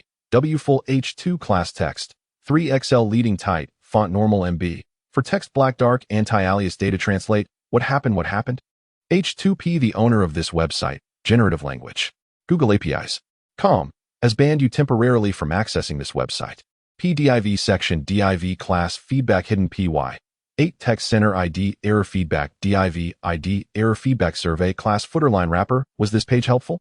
Button class border solid BG white CF button cursor pointer ML for PX for PY 2 rounded ID feedback button yes type button yes button class border solid BG white CF button cursor pointer ML for PX for PY 2 rounded ID feedback button no type button no button div class feedback success feedback hidden ID error feedback success. Thank you for your feedback. div class CF error footer CF wrapper W 240 LG W full PY 10 SM PY for SM PX 8 MX auto text center SM text left border solid border 0 border T border gray 300p class text 13 span class CF footer item SM block SM MB 1 Cloudflare Ray ID strong class font semi-bold 9 through 17 CB7 BB7 FT through 1 strong span class CF footer separator SM hidden bull span ID CF footer item IP class CF footer item hidden SM block SM MB 1 year IP button type button ID CF footer IP reveal class CF footer IP reveal BTN click to reveal button span class hidden ID CF footer IP 43 164 133 114 span class CF footer separator SM hidden bull span class CF footer item SM block SM MB 1 span performance amp security by span a rel nupener nor for a ref https www.cloudflare.com 5xx error landing ID brand link target blank Cloudflare span p script function d varba get element by ID CF footer item IP CA get element by ID CF footer IP reveal B class list and B class list remove hidden C add event listener click function C class list add hidden A get element by ID CF footer IP class list remove hidden var document add event listener A add event listener DOM content loaded D script div error footer div CF error details div CF wrapper script window CF translation script body HTML API call failed with status code 429 error code 429 message resource has been exhausted e.g. check quota status resource exhausted. As Duanmuyu leaned in to take a look, Conan had also arrived. Approaching the door of Hiroto Masami's room, Conan discovered the key hidden beneath the flower bed and entered the room. No sooner had he stepped inside than a handkerchief, saturated with anesthetic, was pressed over his mouth and nose, causing him to swiftly lose consciousness. Duanmuyu tucked the handkerchief into the system space and placed Conan on the sofa before taking a seat on the opposite end, patiently awaiting the return of Hiroto Masami. Who are you? Upon her return, Hiroto Masami was greeted by the sight of a man seated on the sofa, with a child sprawled atop it. Duanmuyu administered a tranquilizer from Conan's watch, ensuring he was sound asleep before addressing Miyamoto Akemi's inquiry. I am Duanmuyu, an external detective for the police. And this young lad here is Conan, a budding detective in his own right. Is it you? Have you come to apprehend me? Miyamoto Akemi's hand reached towards the gun in her back. No, Miss Miyamoto, or rather, you should be addressed as Miss Mayan Akemi. Do you genuinely place your trust in the organization? You are one of them. Upon hearing her true name and the mention of the organization, Miyamoto Akemi's anxiety mounted, prompting her to draw her firearm and aim it at Duanmuyu. As for me, my code name is Simulu, yet I too am a reluctant participant in the organization. Therefore, I can assist you in evading their surveillance. Do you think I would believe your fabrications? Miyamoto Akemi wavered slightly, yet she kept her gun trained on Duanmuyu. You have no choice but to trust me. Otherwise, you will perish, and your sister, Mayan Shiho, will be heartbroken. Shiho. The mention of her sister caused Miyamoto Akemi to lower her weapon. Then, how do you intend to assist me? What price must I pay? As for the method, please hold on for a moment.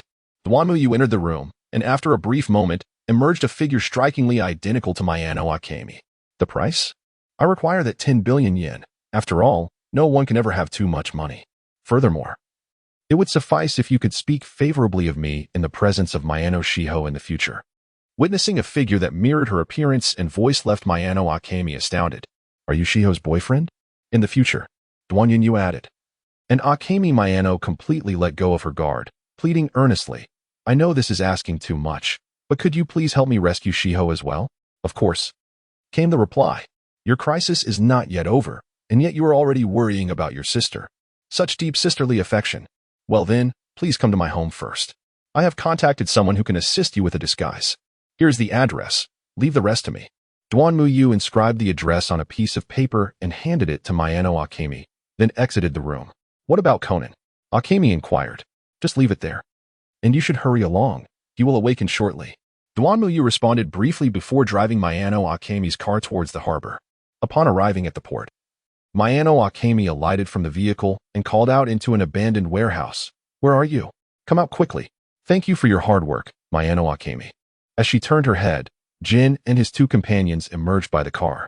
Duan Yunyu simultaneously controlled two perspectives, finding the experience rather intriguing. Fortunately, his role as a mere bystander on the Jin side alleviated any concerns about interference. After a rather unfriendly negotiation, Jin had consistently aimed his firearm at her. Subsequently, Duan Yunyu was instructed to search herself. The act of self-examination felt somewhat peculiar. Upon producing a fake key, Jin, along with vodka and Duan Yunyu, departed. Later, Jin discovered the key's fraudulent nature and contemplated returning for the genuine one, but had to abandon the idea due to the arrival of the police. Nonetheless, the authorities failed to uncover the whereabouts of the 1 billion yen. Upon returning home, Kaido Kuroba was in the process of disguising Akemi Mayano. After such a lengthy absence, I had presumed you had forgotten me, only to realize that you summoned me merely to exert your will. Kaido appeared sullen at Duan Yunyu's arrival. All right. As a gesture of gratitude, I shall treat you to a midnight feast tonight, a banquet of fish. You, Duan and Heiyu Kaido exchanged a few sharp words before turning to Mayano Akemi. In the eyes of the organization, you have been declared dead. There are two options. One is for you to participate in the FBI's witness protection program and live in anonymity abroad.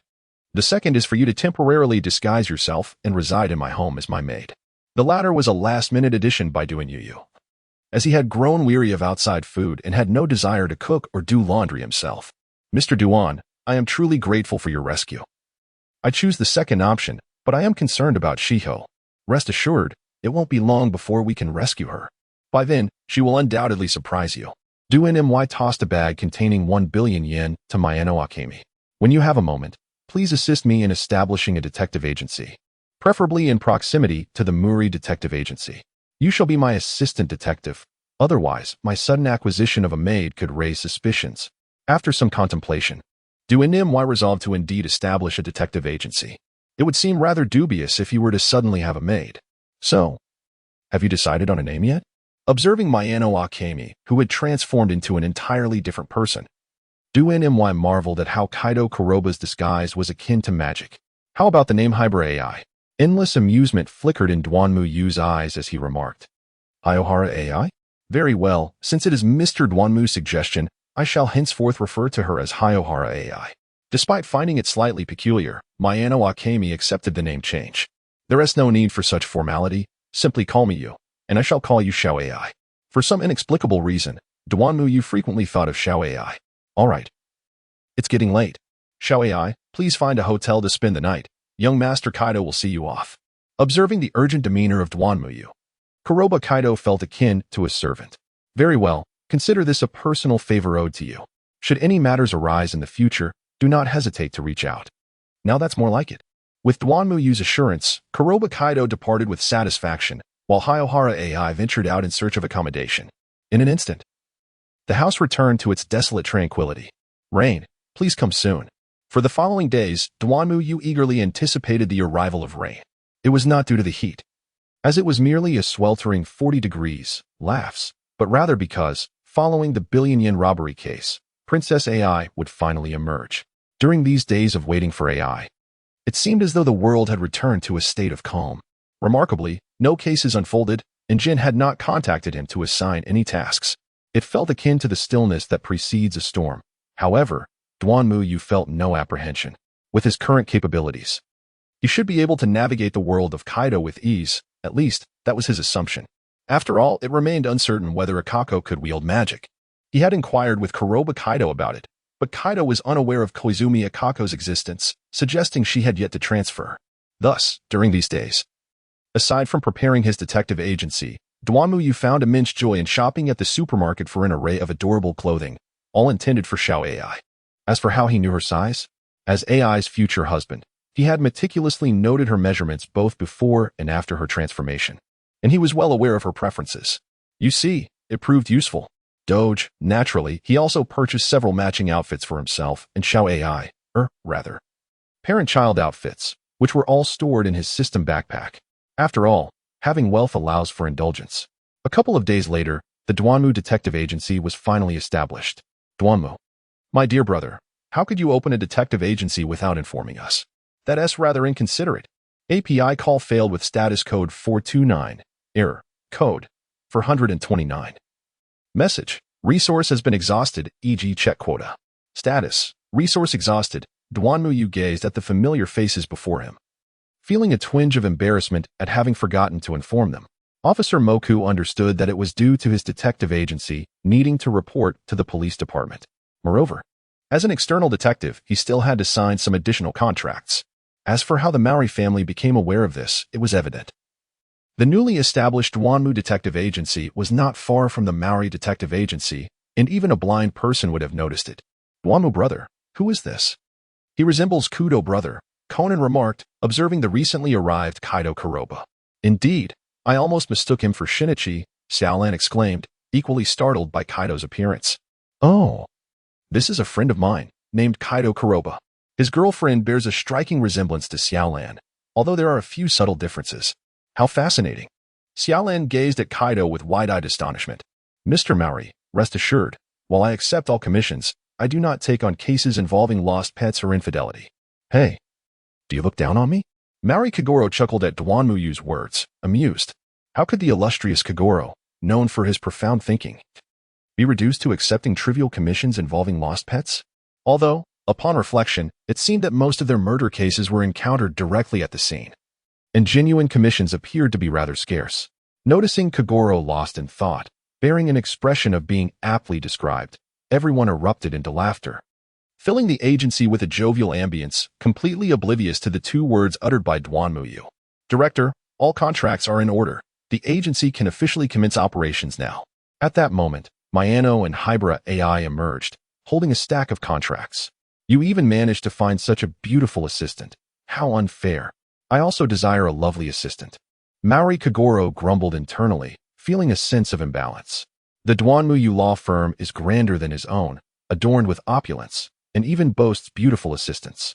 Fortunately, its renown and capabilities do not surpass his. Mori Kagoro reassured himself. Allow me to introduce my assistant. You may simply call her Xiao Ai. Duanmuyu remained vigilant, aware that Hybra AI had yet to make her appearance. Should Conan learn of Hybra's name, it might provoke unnecessary speculation. After a cordial exchange, the others took their leave. Once they departed, Duanmuyu exhaled in relief. The ordeal was finally over. He truly struggled in such social situations, being a person plagued by social anxiety.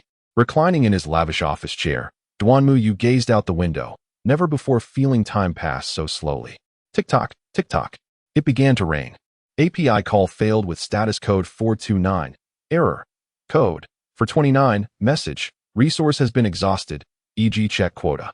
Status. Resource exhausted. Duanmuyu gazed out at the rain, hastily donning her usual black attire and wielding a black umbrella as she took up a position near Dr. Agasa's residence. An hour slipped by, yet Xiao Ai did not make her appearance. 3 hours elapsed, and still, Xiao Ai remained absent. As Duanmuyu recalled, it was only in the evening that Xiao Ai would escape to Dr. Agasa's doorstep. After regaining some composure, Duanmuyu resolved to have a meal first and return to lie in wait as dusk approached. Soon, the sun began its descent, and Duanmuyu finally spotted a glimpse of white around the distant corner. A little girl, clad in an oversized white coat and with chestnut hair, stumbled towards him. Just as she was about to fall at Dr. Agasa's doorstep, Duanmuyu swiftly caught her. Was this Xiao Ai? Observing her closely, Duanmuyu noted her naturally tousled chestnut hair, her remarkably smooth skin, and delicate features. Dressed in adult clothing, her slight frame trembled, evoking a sense of pity. The shrunken Mayano Shiho suddenly sensed an overwhelming aura of fear approaching, her body quaking uncontrollably. realizing she had not fallen but was instead being embraced. She groggily opened her eyes, only to be met with darkness. Had she been captured again? My sister. With that thought, she succumbed to exhaustion and fell into a deep slumber. Hearing Xiao Ai's murmurs, Duanmu could feel her body still trembling, as if haunted by a nightmarish vision. This was troubling. He had forgotten that Xiao Ai possessed an exceptionally keen radar for the organization. Moreover, in his haste, he had donned an all-black outfit, which might lead Xiao Ai to mistakenly identify him as an agent of the organization. Indeed, it seemed he might be. As Duanmu pondered, the phone suddenly rang. Moshi Moshi, came the voice of Jinjiao. Do you remember the woman who was killed at the port? Her sister, Gonya Jihao, has defected as well. She vanished from the basement tonight. Do you have any leads? Standing beneath the eaves, Duanmu glanced at the tea-haired girl cradled in his arms and looked up at the overcast sky, responding with utmost seriousness. He was oblivious to the fact that the girl's ears twitched slightly. No. What are her distinguishing features? I'll report if I discover anything. Unexpectedly. Little AI is right in my embrace. There is no way I'd report it. Her codename is Shirley. She has tea-colored hair and maintains a perpetually cold expression. Jinjiao, do you truly have the audacity to comment on someone else's perpetual cold demeanor? Duanmu still refrained from voicing her inner grievances. Sensing the tremors of the little girl in her arms, she hastily offered a few perfunctory remarks. Jinjiao, oblivious to any ulterior motives, believed that Duanmu had never encountered Sherry, and given the vendetta against her sister, it was inconceivable that she would shield her. He promptly ended the call. After putting away her phone, Duanmu quickly knocked on Dr. Agasa's door. Oh, it's you, Xiaoyu. What brings you back with a little girl? Dr. Agasa opened the door, his gaze falling upon the black-clad Duanmu, cradling a fainted child, causing a bead of sweat to form on his forehead as his hand instinctively reached for his phone. Realizing her current appearance did not paint her as a paragon of virtue, Duanmu hurried to clarify. Dr. Agasa, allow me to explain. No, let me rephrase that. On my way home, I spotted a little girl lying at your doorstep and came to inquire if she was a relative of yours. Doctor. Agasa wiped the sweat from his brow and examined the child. I do not recall having any relatives with chestnut hair, especially not one so young. Then, Dr. Agasa, could you please take her in for the time being? I have some matters to attend to. For now, it was best to let the doctor care for Xiao Ai, as she planned to surprise Huiyuan AI and Huiyuan AI. Very well, once she recovers, I shall escort her to the police station. I will call a friend to assist this child with her hygiene. Dr. Agasa took Xiao Ai into his care, and astonishingly, the moment she was in his arms, her tremors lessened significantly. By the way, Dr. Agasa, here are the little girl's clothes and some medicine. Duanmu suddenly handed Dr. Agasa a large bag filled with clothes. Dr. Agasa looked at Duanmu with suspicion. Had he not been cradling the little girl in his arms, he might have called the police immediately. Hello. Is this the police? Yes, it's him. You must believe me, Dr. Agasa. I am a law-abiding citizen, a good ally of the police. Duanmu felt increasingly uncomfortable under the scrutinizing gaze of Dr. Agasa. Ultimately, the doctor closed the door, attending to the little girl. As he gazed at the shut door, he finally relaxed. Xiao Ai won. It seems that in the future, he would need to leave the door ajar. Duanmu returned home, attempting to conceal his presence. After all, he was unaware of when he had acquired the scent of the distillery. If he did not mask it, it was likely that Xiaoai would avoid him in the future. Upon seeing Xiaoai, Duanmu felt a sense of relief. He had not slept well in recent days. Were it not for Duanmu, anyone else would have succumbed long ago. Accompanied by the sound of rain, Deu gradually drifted into slumber. Hey, wake up. In his dreams, Duanmu heard a voice calling him, belonging to a beautiful woman with blue hair. Hey, young man, wake up. Duanmu was roused from his slumber. As he opened his eyes, he realized he was no longer in his own chamber. He found himself seated on a chair, surrounded by an expanse reminiscent of a starlit sky, while before him stood a girl with azure hair, fervently calling out to him. The sight of this blue-haired maiden struck a chord of familiarity within him, leaving Duanmu utterly perplexed. You are awake, Mr. Duanmu, she exclaimed, her joy palpable upon witnessing his consciousness return. Ahem, Mr. Duanmu. Welcome to the realm beyond life. Tragically, you have recently met your demise. Duanmu finally recalled that the girl with blue hair before him was none other than the brilliant, albeit peculiar, Aqua. Surely, he must still be dreaming. Duanmu felt as though he might still be ensconced in a dream. He jested, having finally encountered Xiao Ai. Once he awakened, he intended to cultivate a good rapport with her, thereby ascending to the pinnacle of life. Thus, he closed his eyes once more, hoping to slumber until dawn. Hey, Mr. Duan Yu, why have you fallen asleep again? Mr. Duan Yu? Mr. Duan Yu? Observing Duan Yu's closed eyes, Aqua grew anxious and repeatedly called his name from beside him. Hey! Disturbed by Aqua's incessant calls, Duan Yu shouted in frustration, scratching his head before activating the system panel. The random simulation had commenced. Chain tasks were triggered. Task 1. Choose a weapon and undergo reincarnation. Task 2. Unlock upon completion of Task 1. Seeing Duan Yu scratching his head, Aqua mistakenly assumed he was grappling with the reality of his demise and began to console him, only to realize he was staring blankly at the air before him. Mr. Duan Yu, are you listening to me? Huh. Oh, yes. Upon reviewing the system task, Duan Yu realized that Aqua was calling out to him. Although he was unaware of what she had just said, he thought it best to simply agree. Truly, Mr. Duan Yu, you have indeed passed away. Yet the cause of your demise remains elusive. Aqua intended to reveal the reason for Duan Yu's death, but found herself unable to uncover any details. Never mind. Let us proceed to discuss what comes next. Duan Yu observed Aqua frantically flipping through the pages of her book, tears welling in her eyes. In a moment of exasperation, he decided to offer Aqua a straightforward solution. Oh, if you cannot find it, then never mind. Allow me to introduce myself, Mr. Duan Yu. My name is Aqua, and I am the goddess responsible for guiding young souls in Japan. You now face two paths, one leading to paradise and the other towards reincarnation in another world. I choose the latter. Duan directly interrupted Aqua's sales pitch. All right, those who are reincarnated in another world can bring along one desired item. And there is no need to worry about language barriers. There are merely a few minor side effects. Is the possibility of turning one's brain into a mush truly a minor side effect? API call failed with status code 429. Error. Code 429. Message. Resource has been exhausted, e.g. check quota. Status. Resource exhausted. Duan Yu gazed at the multitude of densely packed papers, utterly devoid of any desire to read them. Instead, she opted for a more straightforward approach. The second prototype of the pitch-black Zexus? What is that? Aqua merely blinked with her big, round eyes. Is there no principle of the circular ring? Aqua continued to blink in confusion. Never mind. Surely there is 1,000 machine umbrella. Duan Yu harbored no expectations for such items and directly expressed a longing for a weapon he once desired. Ah, Mr. Duan Yu. What is the Qianji umbrella? It is a weapon capable of transforming into various forms. Are you not deities? How is it that you possess neither this nor that?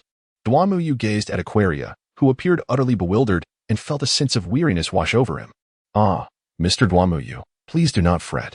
There are numerous forms of weaponry. Allow me a moment to search. Aquaria, in a flustered state, realized that the items he mentioned were completely foreign to her. And a wave of panic surged through her as she feared a complaint was imminent. Thus, she fervently rummaged through a pile of papers in pursuit of multiform weapons. At last, she triumphantly exclaimed, Eureka! Behold the divine demon staff. From beneath her skirt, she produced an unremarkable iron rod. What kind of staff is this? API call failed with status code 429. Error. Code 429. Message. Resource has been exhausted, e.g. check quota. Status. Resource exhausted. Duan Yu took the stick from his hand, and suddenly an influx of information regarding this weapon flooded his mind. The Divine Demon Staff, colloquially referred to as the Divine Staff, possesses three distinct forms. In its ordinary form, the weapon manifests as an unremarkable stick, yet it is imbued with remarkable qualities: indestructibility, the ability to extend, and the capacity to vibrate.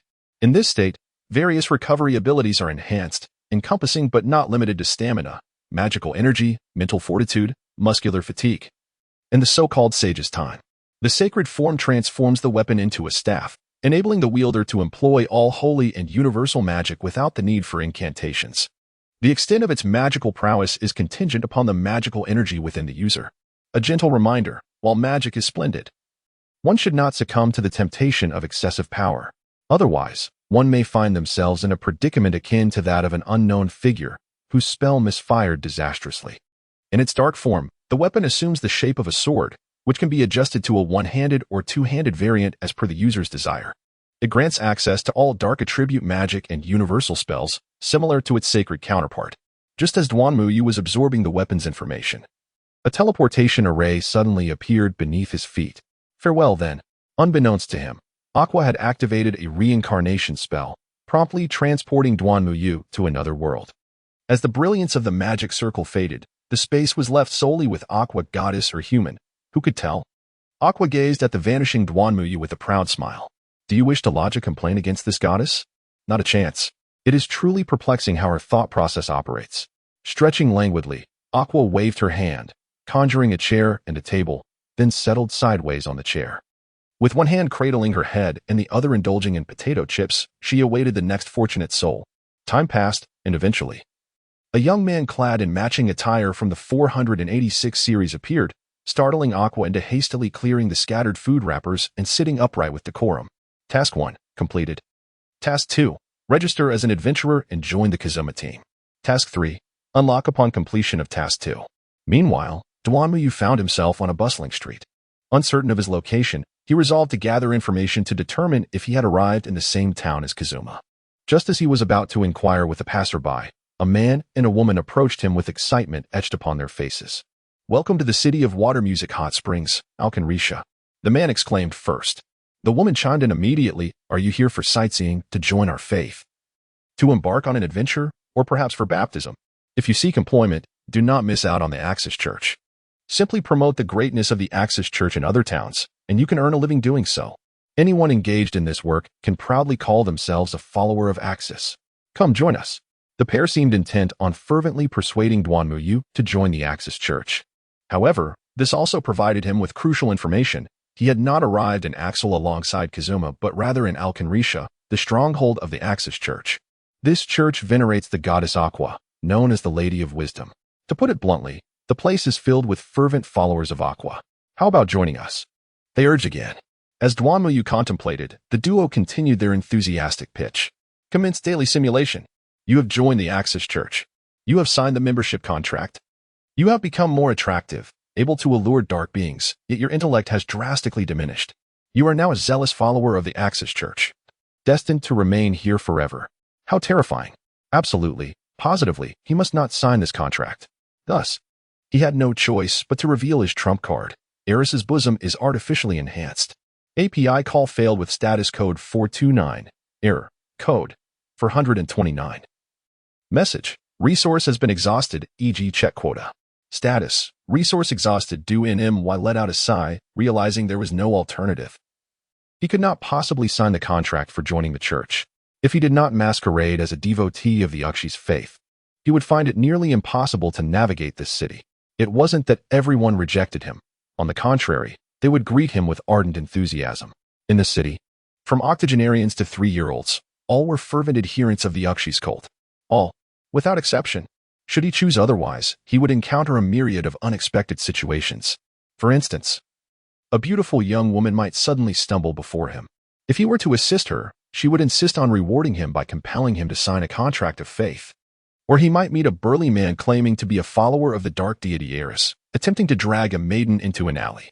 The two would engage in a comedic exchange, where signing the contract would lead to the expulsion of the Eris devotee, thus allowing him to rescue the young woman. Alternatively, he might be approached on the street by someone proclaiming to be the millionth customer, or a girl claiming to be his elementary school classmate, or even an elderly lady hawking shampoo, or a little girl accidentally injuring herself right before him, all orchestrated to compel him into signing the church contract. As he strolled along the street, whenever someone approached him, Do-NMY would utter a final, cryptic phrase, allowing him to pass unscathed to the Adventurers Guild. Welcome to the Adventurers Guild. How may I assist you today? Upon entering, a blue-haired girl greeted him with a bright smile. Simultaneously, everyone within the guild froze. Then collectively turned to fix their gaze upon Do-NMY, their eyes gleaming as though they had found their prey. I have come to become an adventurer.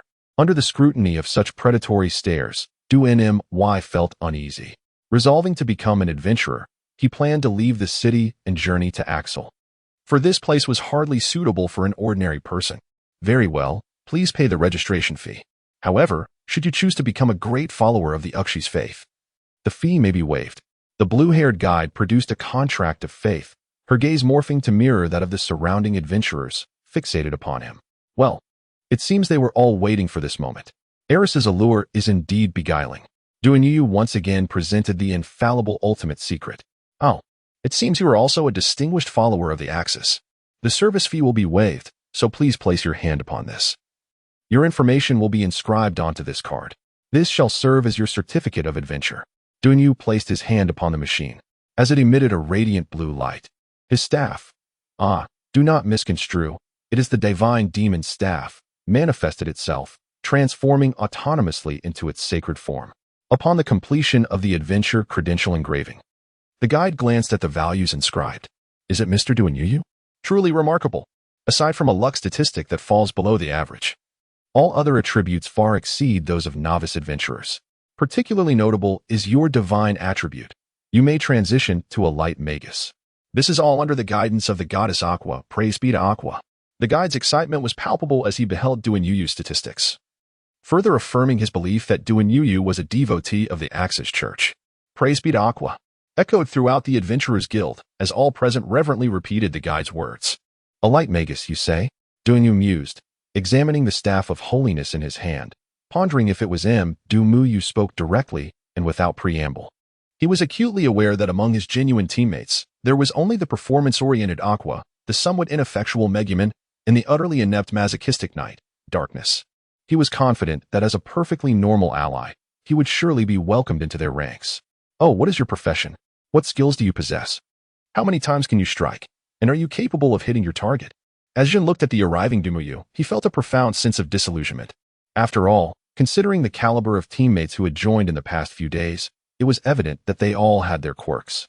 He was fervently yearning for a dependable companion.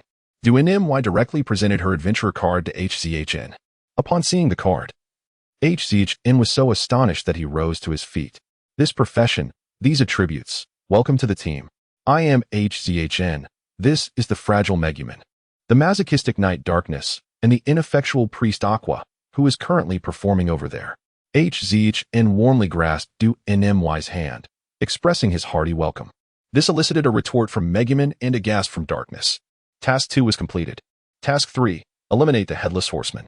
Task 4, locked. To be unlocked upon completion of Task 3. Meanwhile, the system tasks were updated. Aqua, come here. At last, we have a competent teammate. HZHN called Aqua, who was still performing. I am Duanyu. I look forward to your guidance. Duanyu had become quite familiar with them. Yet it was their first encounter with her. I am Huhu, one introduced. And I am DKNS. From this moment on, we shall be comrades. Do not hold back. Unleash your full potential upon me. The enthusiastic M-rated knight exclaimed. This individual seems strikingly familiar. I feel as though I have crossed paths with her before. Aqua, summoned by Hideshiki, gazed at Duanyu, sensing an inexplicable familiarity. Goddess Aqua. It is a pleasure to reunite. Duanyu promptly produced the divine demon staff. It is you. Aqua is suddenly recalled, exclaiming in astonishment. Ha ha ha. I am no longer afraid. You cannot report me now. After all, I am no longer the goddess responsible for reincarnation, she lamented, laughter mingling with tears. Observing the perplexity on Genshin's face, Duanyu offered an explanation. So you two were reincarnated by Aqua? In that case, our goals align. Let us strive together. Urgent mission. Urgent mission. All adventurers are requested to assemble at the main gate immediately. Once again, I repeat, all adventurers, please gather at the main gate without delay. This is not a drill. This is not a drill. As Duanyu and his companions emerged from the Adventurers Guild, they discovered that the very heavens had transformed. Was the Demon King's minions making their appearance already? So soon? Duanyu wore a perplexed expression. Upon their arrival at the main entrance, he suddenly recalled that this was the harvest battle for cabbage in this world. Truly, in an alternate realm, even vegetables could take flight. Esteemed guests, this year's cabbages are flourishing, and one cabbage can yield a staggering 10,000 eris. Observing the crowd engaged in combat with the cabbages, many of whom were being knocked down, Duanyu felt an exhilarating thrill, enveloped by the light of brilliance, shrouded in the garments of night. Let the primordial devastation unfold in the name of the Red Demon Clan. In the land of the Kingdom of the End, reveal before me the essence of power. Explosion. After reciting an unnecessarily lengthy and melodramatic incantation, Hui unleashed a fiery blast toward Darkness, who was surrounded by cabbages. It must be said, this explosion spell was akin to a missile bombardment. API call failed with status code 429. Error. Code. 429. Message. Resource has been exhausted, e.g. check quota. Status. Resource exhausted. Duanyu surrounded himself with a plethora of enhancement buffs. Subsequently, He switched his sacred staff for the dark demon's sword and proceeded to imbue his weapon with enchantments. Sharpness increased. Attack speed heightened. In just a second, Duanmu Yu adeptly executed the buff enhancements, then unleashed his explosive power and charged forward, embodying the essence of a fruit, no, a vegetable ninja. How absurd. This was no mere mage. He was undeniably a spellblade. I should never have placed my trust in the existence of a competent ally. Witnessing Duanmu Yu forsaking potent magical spells in favor of layering buffs and recklessly charging ahead, Zhen was on the verge of madness. Duanmu found great amusement in the banter, dismissing the criticisms with a light-hearted attitude. After all, a mage who lacks prowess in close combat cannot be deemed a proficient marksman. Following the conclusion of the cabbage harvest battle, the group indulged in a complimentary feast of cabbage. For the first time, Duanmu Yu savored such delectable cabbage, all the while gazing at the various ingredients within the system's inventory. Cabbage X64, Cabbage XN, Giant Frog X64, Slime Goo X64, Undead Bones X64, White Spider Silk X64. His heart brimmed with satisfaction. After indulging in the feast, everyone returned to their respective homes, preparing to collect their rewards the following day. Hey, what is going on? Do you have any idea how much cabbage I gathered? After receiving their rewards, Aqua, feeling unsatisfied, lamented the pitiful amount she had received. Most of Aqua's harvest consisted of lettuce, which fetched a meager price. The ominous girl, shaken by Aqua, endeavored to explain. Mr. Kazuma, Mr. Duanmu, how much did you earn from this mission? Aqua approached them with a radiant smile, gently inquiring about their earnings. A little over 1 million. Several million, I presume. Perhaps luck had favored him, for most of his catch was also lettuce, yet due to the sheer volume, even a small quantity of cabbage mixed in yielded more than what Kazuma had earned. Just as Duanmu Yu uttered these words, 4 pairs of eyes fixed upon him, gleaming with anticipation. Master Duanmu, when I saw you in the heavenly realm, I felt an inexplicable admiration. Aqua leaned closer, attempting to forge a connection. If you cannot think of a compliment, there is no need to force it, Duanmu Yu replied, his expression one of exasperation at Aqua's awkward flattery. Duanmu, could you lend me 100,000? Just 100,000. I thought I would earn a considerable sum this time. But I owe nearly 100,000 at this bar. Aqua suddenly grasped Duanmu Yu's hand, shaking it with tears glistening in her eyes. Under normal circumstances, a stunning girl pouting would evoke excitement in most men. However, for reasons unknown, Duanmu Yu felt no stirrings within, finding the sight of Aqua's antics somewhat amusing. Nevertheless, he acquiesced, having earned several million heiress, which were only useful in this world. Hey, you, why are you tagging along? Kazuma looked at Duanmu Yu, who had followed him, with a look of resignation. Since Megumin wished to cast her explosive magic daily, Kazuma accompanied her, and today Duanmu Yu also desired to witness it. Hey, Yukuin, I recall you can wield powerful magic as well. Would you like to compete with my explosive spell? Mine is the strongest. Megumin, recalling Duanmu Yu's status as a mage, challenged him to a duel to prove her explosive magic prowess. Sure, Duanmu Yu remembered that although his profession was that of a light mage, he had yet to properly utilize large-scale magic. He typically buffed himself before engaging in combat with his sword. That dilapidated castle, no one would be angered by its destruction. I can unleash explosive magic there every day. It's exhilarating. Now, Yukuin, watch closely as I cast my explosive magic. Crimson Black Flame, King of all realms. When the fire of heaven and earth roars, I embody the principles of all phenomena, transforming into the dual concepts of destruction and ruin. The warhammer of infernal flames descends into my grasp. Explosion. Boom. A resounding blast struck the target, and immediately Megumin collapsed onto the ground, exhausted. Burned to ashes within the Crimson Lotus. Now, it's your turn, Yukuin. My explosive magic is the strongest.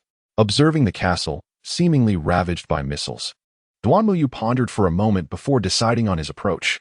Kazuma, may I borrow your sword for a moment? I cannot use light magic in weapon form. Aren't you a magic user? Why do you need a sword? Here. Although Kazuma was perplexed, he nonetheless handed the sword to Duanmu Yu. Duanmu Yu grasped the sword and placed the sacred staff beside him, clasping the blade with both hands before closing his eyes. Soon, motes of light began to appear, gradually converging towards the sword's blade. A minute passed. 5 minutes elapsed. The blade became enveloped in a shimmering layer of light. Though somewhat juvenile, it would be prudent to utter something akin to what Hui would say. Standing there in silence feels rather absurd. He and Jin both realized the awkwardness of silently gathering magic without a word. No wonder those mages engage in such exaggerated incantations while channeling their spells. partly to amplify their power and partly to alleviate the discomfort of silence. Of course, Hui is an exception. Despite possessing the ability for instantaneous casting, she insists on reciting lengthy, theatrical lines. Another 10 minutes rolled by, and the radiance of the sword intensified remarkably. Although Duan Yu could cast spells instantaneously, this was a matter of magical compression, and he had expedited the process as much as possible. At last, feeling ready, he lifted his head and raised the sword high above him. Excalibur! As Duan Yu raised his sword, it instantaneously extended to several hundred meters in length and descended upon the castle with a decisive stroke. At that moment, a blinding radiance illuminated the surroundings. As the brilliance gradually faded, the distant mountain peaks had vanished, let alone the villas atop them. A chasm, over 10 meters wide and deep, and of indeterminate length, appeared before them. This. Hijin was rendered speechless in terror. How infuriating. It surpasses even my explosive magic. This is the power I have longed for.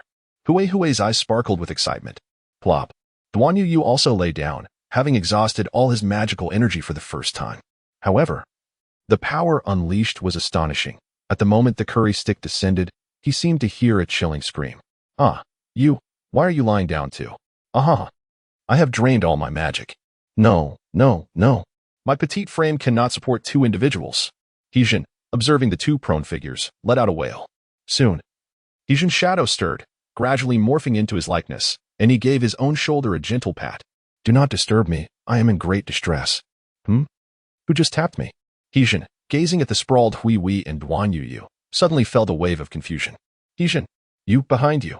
Hui, with a face full of terror, pointed weakly at Hijin's back with the last of her strength. Hijin's hair bristled in alarm as he slowly turned his head. What is this? It's me? A ghost. Upon turning, Hijin spotted another version of himself behind him. He exhaled in relief, only to then scream and dart behind the still prone Hui for cover. Hijin, do not drag me into this. Quick, get away. Hui watched helplessly as Hijin took refuge behind her. Yet, she lacked the strength to rise and flee.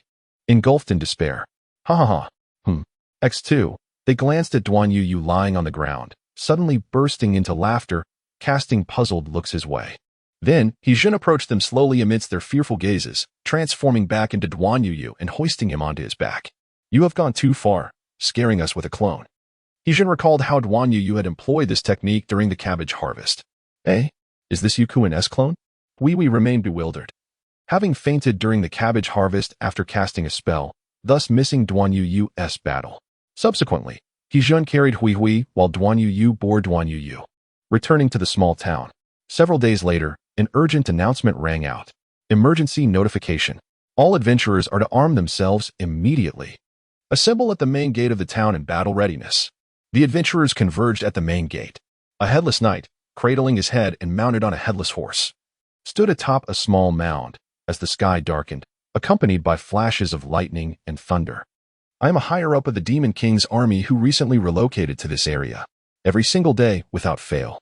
An idiot with a deranged mind has been bombarding my castle with explosive magic. Recently, another has even joined in with light magic. They have utterly ruined my castle and left me nursing my wounds for days. Who is it? The headless knight's frantic voice was heart-wrenching. The high-ranking officer of the Demon King's army was clearly infuriated. Explosive magic? Light magic? Other adventurers in the small town pondered over the mention of explosive and light magic users. They then turned their gaze towards Hui and Duan Yu. Hui quickly averted her eyes, looking elsewhere, while Duan Yu whistled nonchalantly, pretending to be uninvolved. The crowd then followed Hui's gaze, which happened to land on two novice mages. Terrified, the two novice mages hastily denied any involvement. All right, the humor ends here. In the gaze of the crowd, Duan Yu stepped forward, and Hui, gritting her teeth, followed suit. Are you the imbeciles who bombard my castle with explosive magic daily and rendered me homeless with your light magic a few days ago? You must be aware that I am an officer of the Demon King's army. If you wish to challenge me, do so with honor. We shall settle this today. As the two approached, the headless knight, infuriated, began to rant. I am Hui. As a grand magus, I wield the power of explosive magic. Unable to contain herself, Hui spoke first. The headless knight fell silent for a moment. Hui, are you jesting? Clearly, the headless knight was at a loss, perplexed by her self-introduction, utterly bewildered. Oh. The head is in hand, after all. That is not the case. I am of the Crimson Demon clan and the foremost, well, second, sorceress of this town. Hui cast a glance at Duanmuyu, amending her words. All right, Hui, why are you saying so much to him? Hey, you, weary of excessive words. Resolved to confront the Headless Knight right here, as the task at hand was to vanquish him. Enraged by the destruction of his castle, he contemplated transforming this town into his stronghold. The Headless Knight, infuriated, cast his head to the ground, only to realize it was his own, hastily retrieving it and reattaching it. Subsequently, he dismounted his headless steed, brandishing a great sword and directing it menacingly at, shall it be a duel or a brawl? At that moment, initiated his daily simulation. The simulation commenced with the choice to engage the Headless Knight in single combat. The knight, impressed by your audacity, permitted you to strike first. You unleashed a barrage of light magic. Yet, upon the conclusion of your assault, the Headless Knight emerged unscathed from the crater, not even uttering a cry of pain, revealing that your light magic paled in comparison to that of Aqua. Undeterred, you unleashed your full might, wielding the dark magic sword alongside your shadowy doppelganger to assail the knight, yet the sword proved ineffective against him. The Headless Knight effortlessly parried your strikes. Astonished by your ability to wield both light and dark magic, he attempted to persuade you to join him, an offer you declined. With a swift motion, he severed your shadow, then with a flick of his wrist, sent the dark magic sword flying, grasping your throat and lifting you off the ground. Desperate for Aqua to employ her water magic, you found your voice stifled by his grip. Onlookers, fellow adventurers, yearned to rescue you, yet the Headless Knight, with one decisive stroke, severed your head, claiming it as a trophy. You perished. The simulation concluded, leaving you with 23 attempts remaining. What a revelation! In the anime, the Headless Knight appeared comically inept, leading one to believe he was merely a humorous character, yet in reality, he proved to be an insurmountable foe. Dumiyu was astonished by the daily simulation. It seemed that he could not tackle this challenge alone. Perhaps it would be more efficient to have Aqua utilize her water magic. Thus, the daily simulation commenced. Before the battle began, he instructed Aqua to prepare her water magic and then challenged the Headless Knight to a duel. He first unleashed a luminous magic attack, concentrated from the majority of his magical energy, which struck the Headless Knight. The knight knelt in the crater, propping himself up with his sword. Having sustained some injuries, he resolved to retaliate. Dumiyu commanded Aqua to unleash her magic. She acted swiftly, directing torrents of water into the pit. The Headless Knight was weakened, yet the water continued to pour in relentlessly. Dumiyu then cast purifying magic, and with Aqua's sanctified water enhancing its efficacy, the Headless Knight submerged within the water was vanquished. The pit filled to the brim, and the flow showed no signs of abating. The town's walls were obliterated, and the flood dispersed the townsfolk in all directions. They had emerged victorious, but at the cost of incurring a substantial debt. The daily simulation concluded, leaving them with 13 remaining attempts. Well, they had certainly created a massive pit, and the flood had indeed devastated the town. One could only commend Aqua for her contribution. Though her intellect may be lacking, she was still the goddess of water. Hey, Aqua, Dumiyu whispered as he returned to the adventurers group. What is it? Do you want me to step in? I could easily eliminate the cricket undead with my purification magic. Let us see who dares to say I'm useless, Aqua replied, her face brimming with joy. No, just prepare your water magic. When I give the signal, unleash it. But my water output could cause a flood. Don't worry. Just let it flow. I will devise a strategy. Duanmuyu, with a hint of mockery, suggested a tactical discussion before stepping forward. He confronted Suhui, who remained awkwardly rooted in place, nearly forfeiting her 3-bedroom apartment in embarrassment. He then brandished the sacred staff. Come, let us engage in a duel. Very well. I admire your courage. I shall add your head to my spoils. You may strike first. The Headless Horseman permitted Duanmuyu to make the initial move. Duanmuyu, undeterred, conjured a magnificent greatsword imbued with the essence of light directly above the Headless Horseman. Damesha, Duanmuyu shouted, and the massive sword was thrust down in an instant. In that moment, the ground trembled and mountains shook, sending a cloud of dust swirling into the air. The tremendous noise compelled the adventurers present to instinctively cover their ears. Have we defeated it? Such overwhelming power must have vanquished the foe, surely.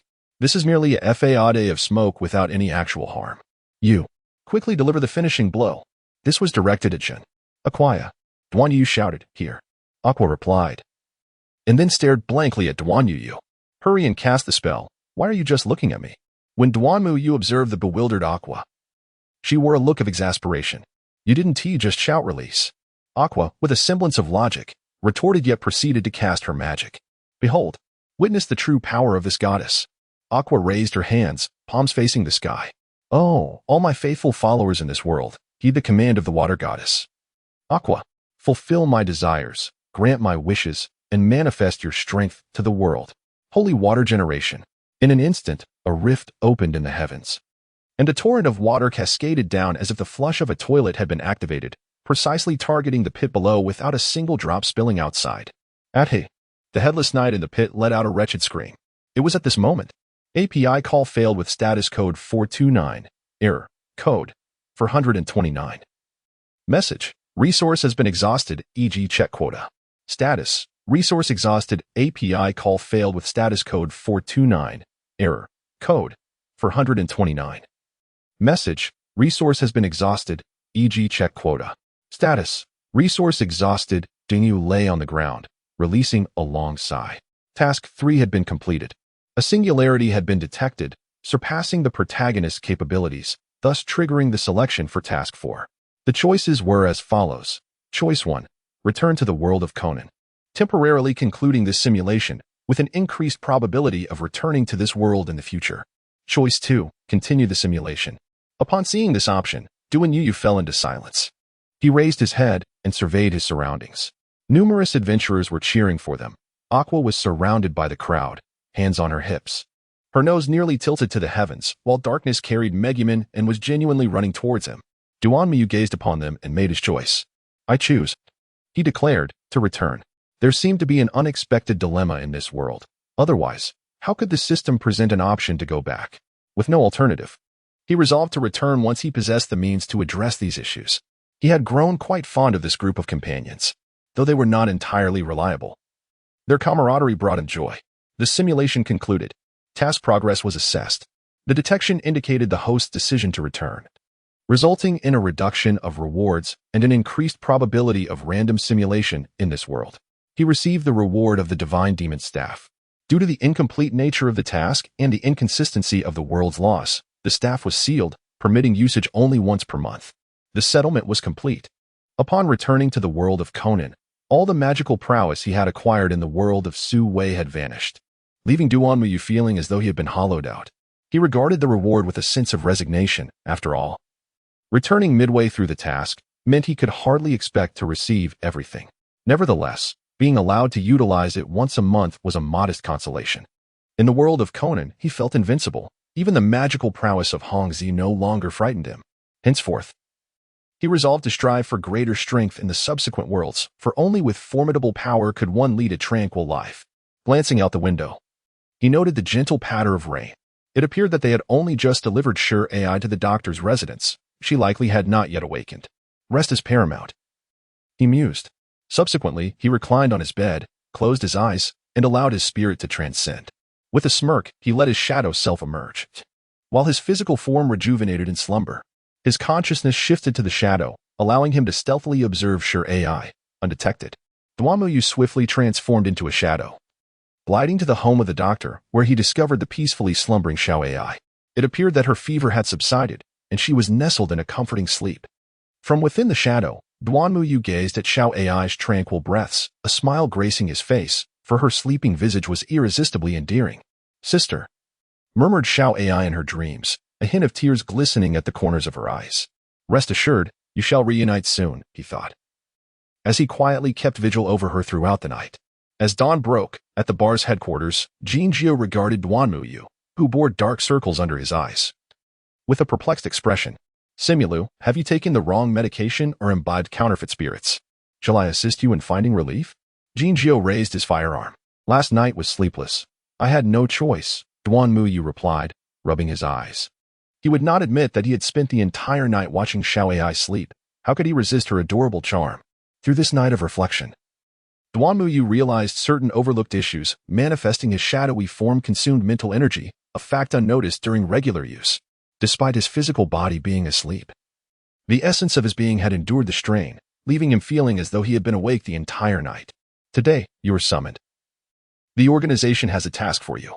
With dark circles under his eyes, gazed at Jin, appearing as though he were on the brink of collapse. This sight sent a shiver down Jin's spine, prompting him to turn away and continue speaking.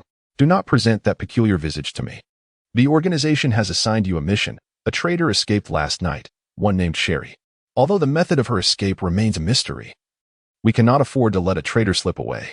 You possess a certain reputation with the police, and we require you to utilize their intelligence to locate her. Ah, I shall do my utmost, he replied, though internally he scoffed. You will never find her, mark my words. With a flurry of disingenuous expressions, Inmayu managed to deceive Jin, who, before departing, handed him a note. The former training base, rendered obsolete by Sherry's flight, was now a new facility.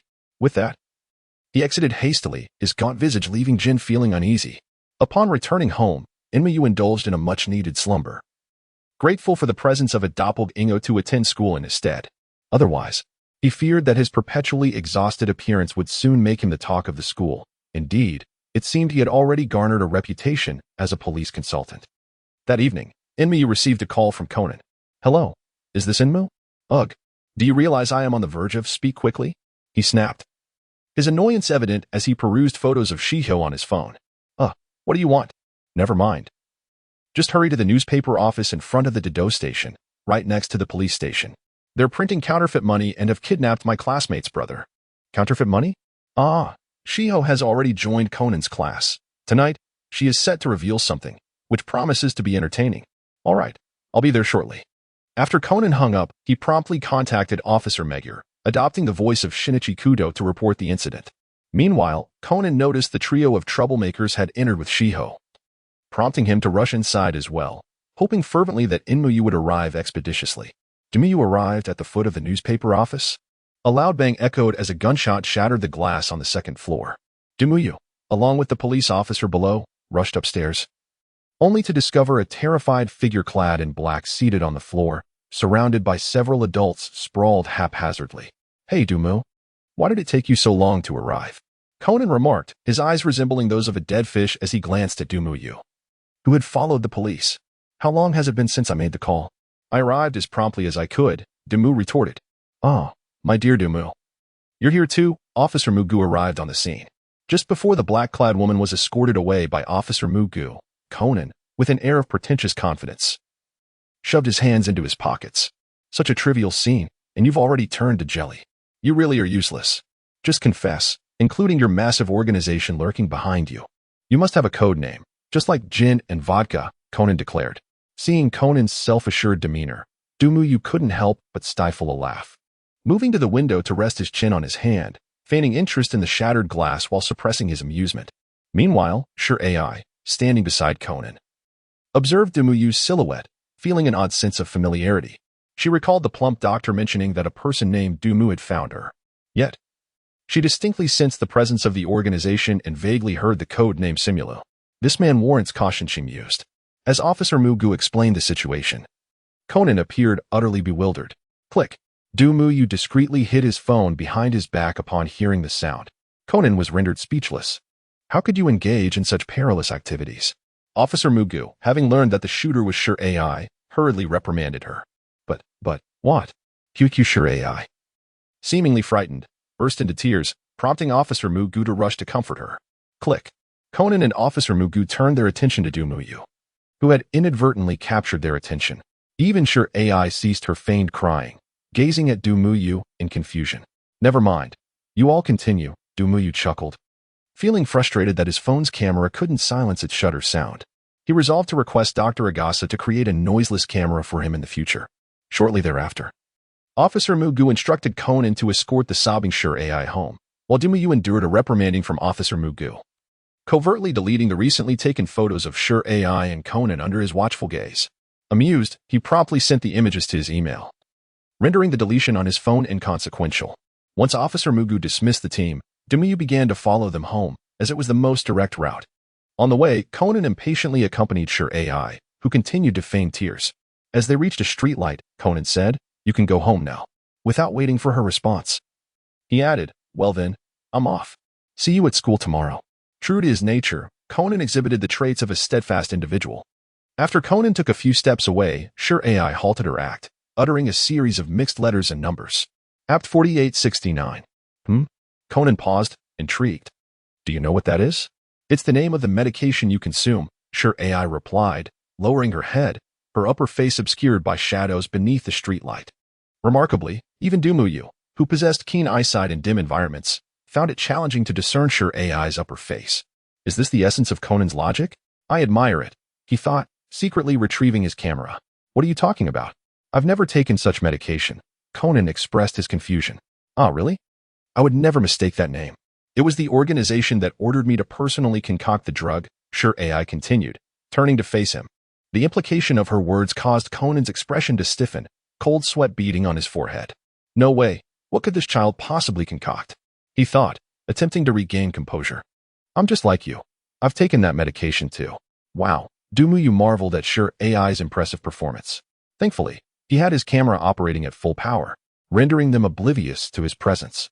As Dumuyu watched Sure AI intimidate Conan, he noted the latter's eyes dulling, as if he had been toyed with, and he nearly doubled over in laughter.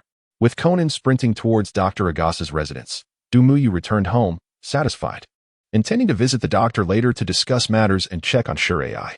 At the doorstep of the doctor's residence, Dumuyu overheard a conversation inside. What I wish to inquire is why the accomplice of the man in black is in your home. It was the young man named Dumuyu from next door who rescued me and brought me here to the doctor. Dumuyu? How do you know him? Of course. Suddenly, a knock resounded on the door, prompting the doctor to rise and open it. Ah, it's you, Xiaoyu. Come in, take a seat. What brings you here at such a late hour? I merely came to check on the little girl I found that day. Oh, and Conan is here as well. Dumuyu feigned surprise upon noticing Conan and greeted him. Ah, Dumuyu, we were just speaking of you. Did you happen to find a little girl named Xiao Ai at my doorstep a few days ago? Xiao Ai? That is indeed a lovely name. Quite reminiscent of my assistants. Just the other night, as I returned home, I encountered a small girl dressed in adult clothing collapsed at your entrance, much like you. Du-NMY feigned astonishment. Conan replied, then fell into deep contemplation. Does he know your identity? How many others are aware? Xiao Ai appeared thoroughly shocked, even somewhat exhilarated. Why are you shouting so loudly?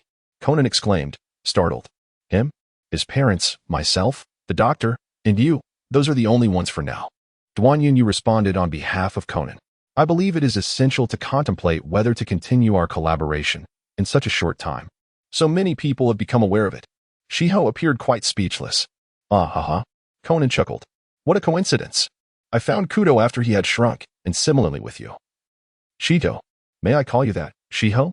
Dumuyu jested lightly, while Xiao Ai remained silent, contemplating whether Dumuyu might be affiliated with the organization.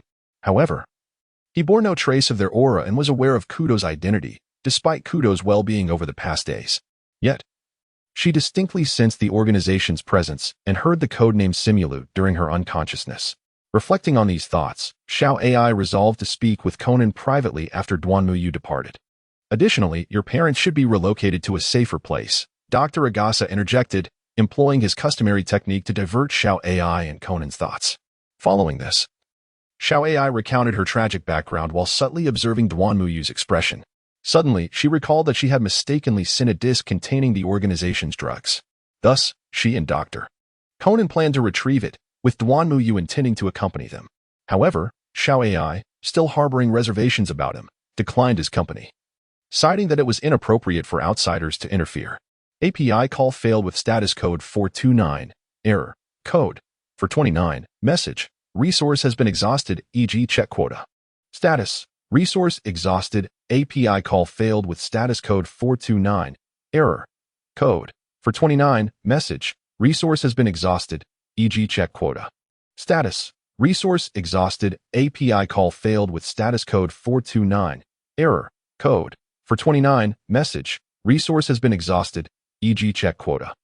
Status, resource exhausted, spoke in an enigmatic manner. Although was perplexed, she changed into a black outfit and followed him out. Meanwhile, on the other side, and his companions successfully retrieved the disc. However, upon returning to the doctor's residence to inspect it, they discovered it had been infected with the count of the night virus, resulting in the complete deletion of all data. Disheartened, returned to his guest room to sleep, while remained in the basement, diligently tapping away at the computer, attempting to recover some of the lost content. The basement exuded an air of gloom, illuminated solely by the rhythmic sound of her keystrokes. Suddenly, an unusual noise echoed, the sound of polished shoes against the floor. Who was there? Turned her head, revealing two shadowy figures in the dimly lit basement. The aura of the distillery emanating from them made her tremble involuntarily, though one of them felt oddly familiar. Ah, how fortunate we are to find you. I never expected you to have shrunk just like. A somber voice resonated, unmistakably belonging to, despite his efforts to lower his tone. Strangely, the shadow beside him quivered slightly. It's you. Seemed to grasp the situation. Allow me to introduce myself. I am a newly inducted member of the organization, codenamed. He paused momentarily, seemingly relishing the silence that bred fear in. However, to his surprise, she trembled, as if suppressing something, yet her expression remained impassive. Well then, or should I say, what are your intentions? Will you take me back to the organization for punishment? Or will you eliminate me here and now? Despite her efforts to maintain composure, the slight tremor in his voice did not escape notice, eliciting a flicker of excitement within him. Perhaps she would be able to overpower him after all. Duan Yunyu slowly raised the gun, a cold smile playing at the corners of his lips. Xiao Ai continued to gaze at them unwaveringly, as if resigned to her fate. Farewell, Sherry. Chirp. Duan pulled the trigger, the sound of the gunshot deftly muffled by the silencer. Soon after, a heavy object thudded to the ground. Chirp. Following the faint gunfire, the sound of the weighty object falling resonated. The atmosphere began to shift uneasily. Xiaoai remained expressionless as she gazed at Duan, leaving her feeling somewhat awkward. Are you finished playing? Xiaoai was the first to shatter the uncomfortable silence. This was unusual. Shouldn't she have been startled? Enduring an excruciatingly awkward moment, Duan felt as though he could excavate an entire apartment complex from the sheer discomfort, a feat not entirely beyond his physical capabilities. With a soft click, the basement light was activated by AI Hybera, instantly illuminating the space. A solitary handbag lay at Duan feet, the very instrument he had employed to create the sound of a falling object. AI Hybera stared intently at the figure who had illuminated the room, a presence both familiar and alien. The essence and sensation were recognizable, yet the appearance was foreign. All right, Director, cease your attempts to startle Shiho. Upon hearing those words, a torrent of emotion overwhelmed AI, tears welling in her eyes as she rushed towards the unveiled woman, embracing her tightly. Sister, AI cried out, her voice filled with uncontainable emotion. Hybera AI peeled off the disguise, revealing her true countenance, that of Mayano Shiho's elder sister, Mayano Akemi. Duan with a keen sense of propriety, gracefully exited the basement and awaited by the door. Duan gazed out at the moon, feeling as if he were missing a cigarette. Time seemed to stretch endlessly. He was on the verge of dozing off while standing. Suddenly, the door to the basement swung open, and the disguised Haiyuan AI emerged, leading her tear-streaked sister, Haiyuan AI, who clung tightly to her hand. Thank you. The younger AI expressed sincerely to Duan. Do not be so solemn. We are all unwilling participants in this organization. Come, let us discuss this inside. I am not yet ready to inform Kudo. Duan waved her hand, then led her sisters into the basement. Inside the dimly lit space, she noticed Xiao Ai hesitating to voice her thoughts. If you have any questions, feel free to ask. I may not necessarily tell the truth. I'm truly grateful that you saved my sister, but I still wonder why you chose to do so. What are your intentions? Xiao Ai, having grown up in the dark underbelly of the organization, was acutely aware of the inherent malice in human nature, which compelled her to tread carefully. That's an excellent question. If I were to provide an impulsive answer, you likely wouldn't believe it. Before I respond to that, I would like to inquire about your opinions on the distillery. Duan refrained from providing a direct answer. He could hardly admit to his affection for Xiao Ai, though he did not entirely dismiss the notion. The organization? Xiao Ai paused momentarily upon hearing that name, only to realize that Duan was referring to the Black Organization. The name is indeed quite fitting. I perceive the organization as a covetous, heartless crow, akin to an unfathomable abyss. Once ensnared, one is plunged into an endless darkness, with death awaiting those who seek to escape. The mere mention of the Black Organization instills a sense of dread in Xiao Ai, prompting Hybera AI to embrace the trembling form of Hybera AI. It seems that the shadows cast by the organization run deep, yet to me, it resembles a collection of counterfeit spirits mixed with a few genuine bottles. Duan's intriguing metaphor captured Shui's attention. Are you suggesting that there are numerous undercover agents within the distillery? That can't be true. Jinzhou despises traitors above all else. Shui harbored doubts about Duan's jest. And what about the three of us? Shui froze. In this small underground chamber, there were indeed 3 traitors from the distillery, along with 2 members bearing code names. Click. The sound of a photograph being taken resonated. Under Shui's piercing gaze, Duan leisurely set his phone aside before continuing, as far as I know, Nearly half of the dozen or so codenamed members are undercover agents from the CIA, FBI, and Japanese public security, not to mention several renegades who only target their own kind. TSK, Jinjio is truly unfortunate. The words of Duanmu startled them. Then why don't they directly overthrow the organization? Huiyuan AI, clearly perplexed, posed a rather naive question. One reason is that they are unaware of each other's identities. And another reason, I believe, is something Xiao AI should comprehend. Me? Are you referring to that drug? Isn't it a poison? Xiao AI exclaimed in astonishment. A poison that can reverse aging? Evidently, the distillery's boss had tasked you with researching APTX 4869 in pursuit of longevity or even immortality. As for why they do not simply dismantle the organization, it seems they are waiting for the opportunistic advantage to emerge. API call failed with status code 429. Error. Code. For 29. Message. Resource has been exhausted, e.g. check quota. Status. Resource exhausted due NMY conceived to compromise. The reason for rescuing your sister, and you can simply be attributed to my sudden infatuation with you. Furthermore, since I have chosen the path of a traitor, it is only fitting that I band together with like-minded individuals to survive. Now, discern the truth from the falsehoods as you see fit. Xiao AI, remember to return to the agency later. I shall take my leave for now. With that, Du NMY swiftly departed. Contemplating is one thing, but vocalizing it is quite another. Even with a facade as impenetrable as his, a faint blush crept onto his cheeks, for he was, after all, nearly an innocent young man in his previous life. Upon hearing Du NMY's words, Xiao AI's eyes sparkled. I concur, she teased from the side. Sister, are you jesting with me again? Did you not hear what he said? Is there not a hint of insincerity? Xiao AI's face turned crimson. For when alone with her sister, she transformed into a typical, affectionate little girl. Yet, there was indeed a kernel of truth. A mischievous grin adorned Huiyuan AI's face. Ignoring her sister, Xiao AI adopted a haughty demeanor. As her physical form diminished, so too did her psychological maturity, a phenomenon readily observable in Conan, despite his perpetual lecherous tendencies. Subsequently, Huiyuan AI began to comfort Xiao AI, and the two resumed their whispers. As dawn approached, Huiyuan AI glanced at her phone, preparing to bid farewell to Xiao AI. Sister, can you not leave? Xiao AI clutched Huiyuan AI's sleeve, her face a mask of reluctance. Fear not. I shall be at the nearby Du NM Detective Agency. You are always welcome to visit your sister, Huiyuan AI reassured her. After another round of farewells, Huiyuan AI departed just before the doctor and Conan awoke. In the morning, Conan and the doctor sat at the table enjoying breakfast. Their expressions puzzled as they observed Xiao AI's cheerful demeanor, a stark contrast to her sorrow from the previous day. Hey, Huiyuan, what is going on? What joyous event has transpired? Did the drug disc recover? Conan could only speculate along those lines. No recovery, mind your own business. I am simply happy, Xiao AI retorted. Unfazed, as she happily consumed her breakfast, contemplating a visit to her sister after school. It was snowing again. Indeed, snow had fallen twice within just over a month, marking the passage of countless festivals. Meanwhile, Du NMY languidly reclined in the agency's office chair, gazing vacantly out the window in a state of ennui. Nearby, Xiao AI and Xiao AI were engaged in hushed conversation on the sofa, their laughter occasionally punctuating the air. Beep, beep, beep.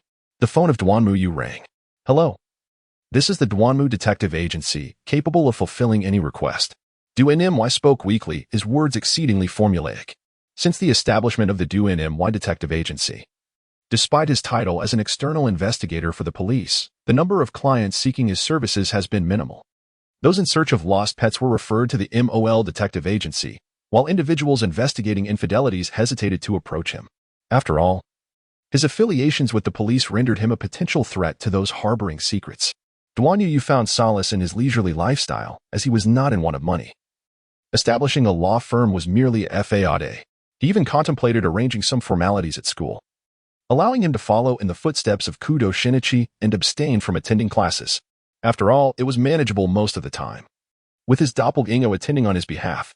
However, should matters arise with the organization, the doppelganger would be required to attend to those affairs, while he himself would go to school. Now, let us return to the main topic. As Duanmu finished speaking, the voice of Kaido Kuroba came through the phone. It's me. Who are you? It's me, Kaido Kuroba. Have you forgotten so soon what I did to you? Duanmu initially intended to tease Kaido Kuroba, but he was quickly rendered speechless by Kaido's retort. Casting a glance at Xiao AI and Xiao AI, he noticed that, due to Kaido's loud voice. They had inadvertently overheard the conversation and had paused their chatting, appearing to eavesdrop. Truly, they were sisters. Their movements were perfectly synchronized. All right, enough joking. What is it? Endless apprehension gripped Duanmu Yushin as he feared that Heiyu Kaido might utter something utterly shocking. In a bid to divert the conversation, he hastily shifted the topic. Though he had committed no wrongdoing and his affections lay with Xiao Ai, an inexplicable sense of guilt enveloped him. I recall you were also present in that magic chat room. Correct? There is an offline gathering scheduled for tomorrow, and I intend to investigate a few matters. Will you be attending? Very well. API call failed with status code 429.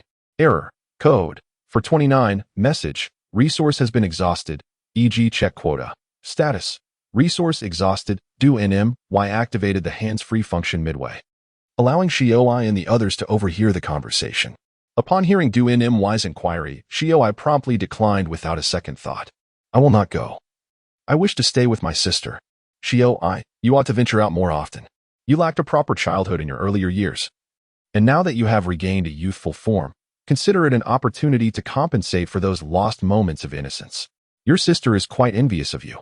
Had it not been for the minuscule probability of the potion's effect, I would have eagerly embraced the sensation of growing up anew. Huyu and I encouraged her. Sister. In the end, Shioi was persuaded. The following day, Duanui and his companions have arrived at the entrance of the villa. But the details of how they arrived by car remain undisclosed. In the system backpack of Duanmu lay a myriad of vehicles, including an assortment of cars. A small aircraft, a speedboat, a road roller, hand grenades, bullets, RPGs, and various firearms, all graciously provided by the distillery. At that moment, the logistics and finance department of the distillery gazed in bewilderment at the sudden surge in expenditures. Ah, you must be the young man known online as Ordinary Passerby. Welcome, welcome, greeted a middle-aged man as he opened the door. A young woman, who was a disciple of a magician, had yet to arrive. She was one who masqueraded as a man. Afterward, they entered and acquainted themselves with the others. Is this your girlfriend? She is truly stunning, remarked a middle-aged woman in a blue outfit, causing a moment of awkwardness. No, this is my assistant, and this is her sister. I have established a detective agency. Her sister is actually my girlfriend, Duanmu thought to himself, though he would never dare to utter such a statement aloud, for it would be too embarrassing. My apologies. I was rather presumptuous. The middle-aged woman quickly apologized upon realizing her misunderstanding. At this juncture, it was the turn of the plump man to speak. You are the consultant detective from the Metropolitan Police, correct? Does Detective Duanmu also possess magical abilities? API call failed with status code 429. Error. Code 429. Message. Resource has been exhausted, e.g. check quota. Status. Resource exhausted. API call failed with status code 429. Error. Code 429. Message. Resource has been exhausted, e.g. check quota. Status. Resource exhausted. Duanmu first revealed his wrist, demonstrating that there was nothing in his hands. Behold, he declared. He then crouched down before Xiao Ai, clasped his hands together, and with a flourish, a plate adorned with a blueberry and peanut butter sandwich materialized in his grasp. Upon witnessing the sudden appearance of his favorite delicacy, Xiao Ai was momentarily taken aback, only to be roused back to reality by the sounds of applause surrounding her. What is there to boast about such a simple magic trick?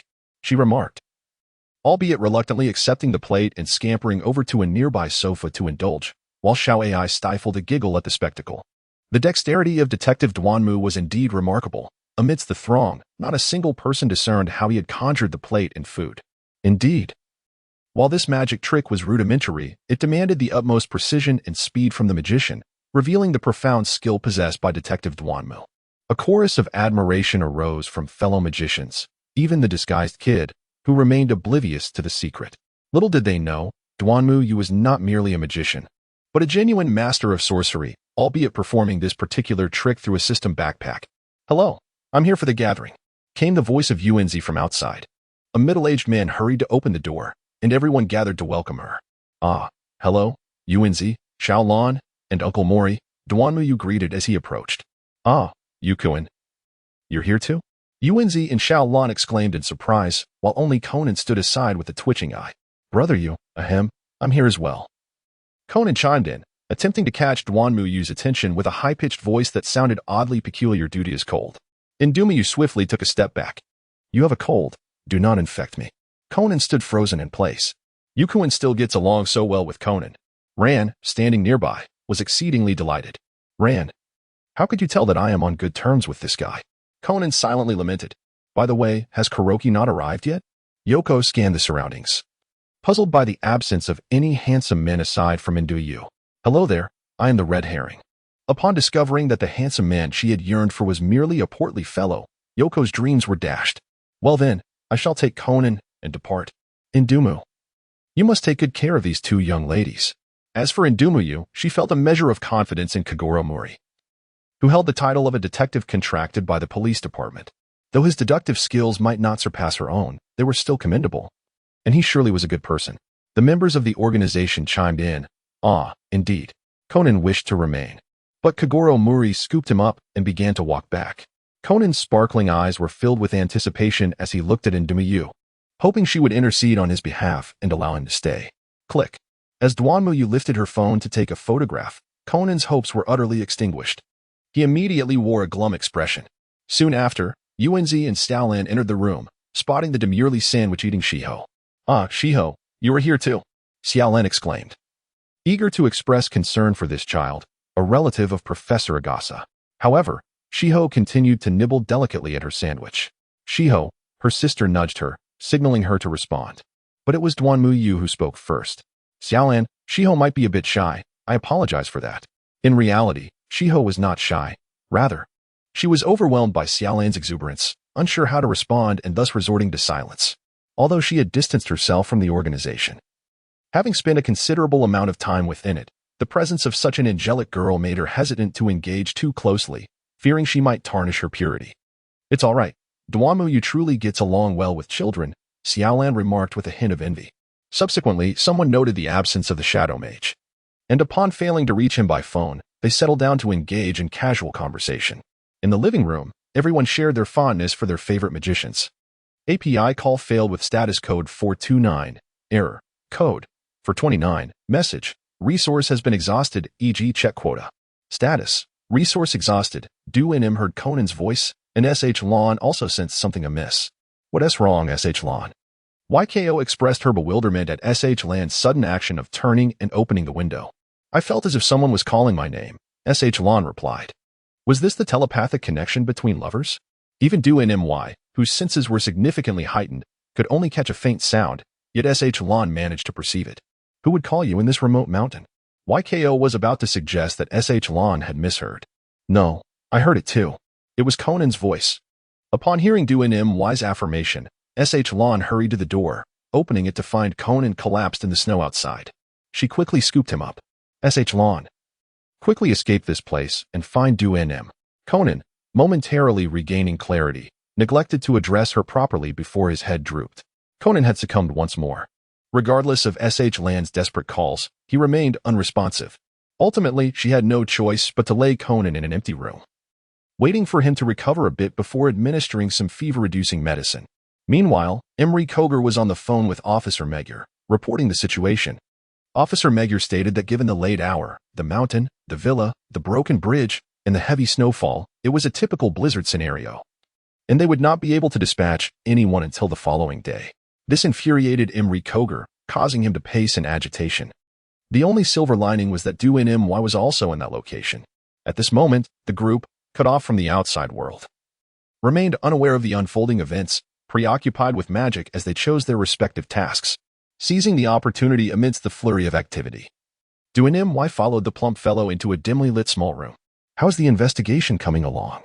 I may have some leads. I didn't expect you to know magic as well. Kaido clearly wished to divert the topic. There are many things you are yet to discover. Du-In-My wished to remind Kaido, yet upon reflection, deemed the keyboard warrior named Hanyu unworthy of his concern, ultimately deciding to let it go. Subsequently, Du-In-My returned to his chamber, only to find Xiaoai and her sister engaged in hushed discourse. Are your whispers never ending? Du-In-My expressed her confusion by uttering words that perhaps should have remained unspoken. Every time Du-In-My observed them together, they were invariably engaged in hushed whispers. Mind your own business, one retorted sharply after Du-In-My's interruption, causing their clandestine conversation to cease. Shall we place a wager? API call failed with status code 429. Error. Code. For 29, message. Resource has been exhausted, e.g. check quota. Status. Resource exhausted. Spoke cryptically. Speak plainly. Xiao AI expressed her confusion. Wherever Conan appears, death seems to follow, earning him the title of the Grim Reaper. This notion appeared utterly implausible to her. Xiao AI contemplated countering End Mu Yu's beliefs, mocking his superstitions, yet upon reflection, she recalled the countless homicides Conan had encountered since her transformation, which left her feeling somewhat insecure. Observing Xiao AI's hesitation, End Mu Yu chuckled. You wouldn't be having second thoughts, would you? Impossible. A wager is a wager. Xiao AI reluctantly acquiesced, resolving that even in defeat, she would simply refuse to acknowledge it. I have indeed heard that, so I shall assume the role of the judge. Hybra AI, observing her prideful younger sister, discerned her thoughts and felt an irresistible urge to intervene. Sister. Xiao AI instantly panicked. Oh, what have I discovered?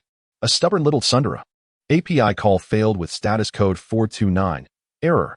Code. For 29, message. Resource has been exhausted, e.g. check quota. Status. Resource exhausted. Duan Yu expressed a desire for more, as he relished hearing the words, yet he feigned a state of speechlessness, leaving Xiao AI with the impression that her remarks were indeed impactful. The plan was successful. Subsequently, during dinner, Conan awoke and informed everyone that the Escape King had been murdered, shocking the group. They soon discovered that Bin Yu was not in the room but rather lying alone in the snow, with no discernible traces surrounding him. Upon reaching the snowy scene, Kushu confirmed that Bin Yu had lost his breath and was deceased. Xiao AI's gaze towards Conan shifted dramatically, confounded by Xiao AI's glare. Conan remained bewildered but nonetheless focused on the case at hand, preparing to search for clues to unravel the mystery. How about that? I was right, wasn't I? Duan Yu quietly leaned closer to Xiao AI, chuckling softly. Xiao AI huffed, placing her hands on her hips and turning her head away, signaling her disinterest in engaging with him. Upon witnessing Xiao AI's demeanor, Duan Yu immediately assumed a pained expression, though it was merely an act. Let us resolve the case first, he thought.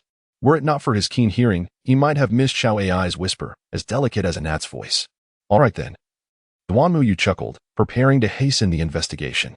He returned to the living room and reclined on the sofa. Although he was aware of the culprit's identity, he lacked substantial evidence and needed to wait for her to make a misstep. Thus, all he could do for now was bide his time.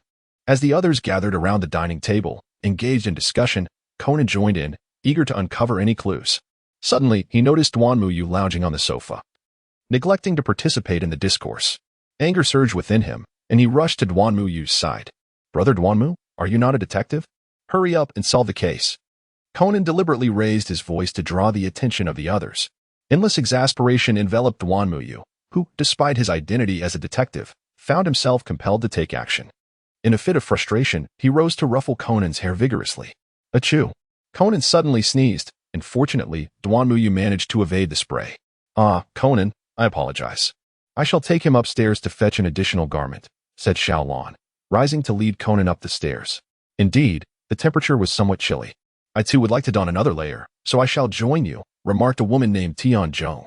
Upon hearing that Tianzhong was also going, Takeda Takashi prepared to follow suit. Some ventured to prepare dinner, while Yoko volunteered to boil water. Observing the sudden dispersal of the group, Duan Yu shifted to another sofa and reclined once more. Beside him, Shiho looked on with a mixture of exasperation and relief at his repose. Yukuin, are you not going to solve the case? After a prolonged silence, Hybra AI finally spoke. Immediately, Shiho tensed, glancing up at her sister, only to discover her stifling a laugh. No need to rush. The culprit has yet to reveal any flaws. If we wait a little longer, they shall unwittingly create their own evidence. Duan Yu provided an explanation and then sat up. Close your eyes, she suddenly instructed them. Huihara AI promptly obeyed, shutting her eyes, while Xiao AI, though puzzled, turned her head and followed suit under Duan Yu's unwavering gaze. However, her legs remained tense, ready to deliver a decisive blow should Duan Yu draw near. After 2 seconds, she felt no one approaching.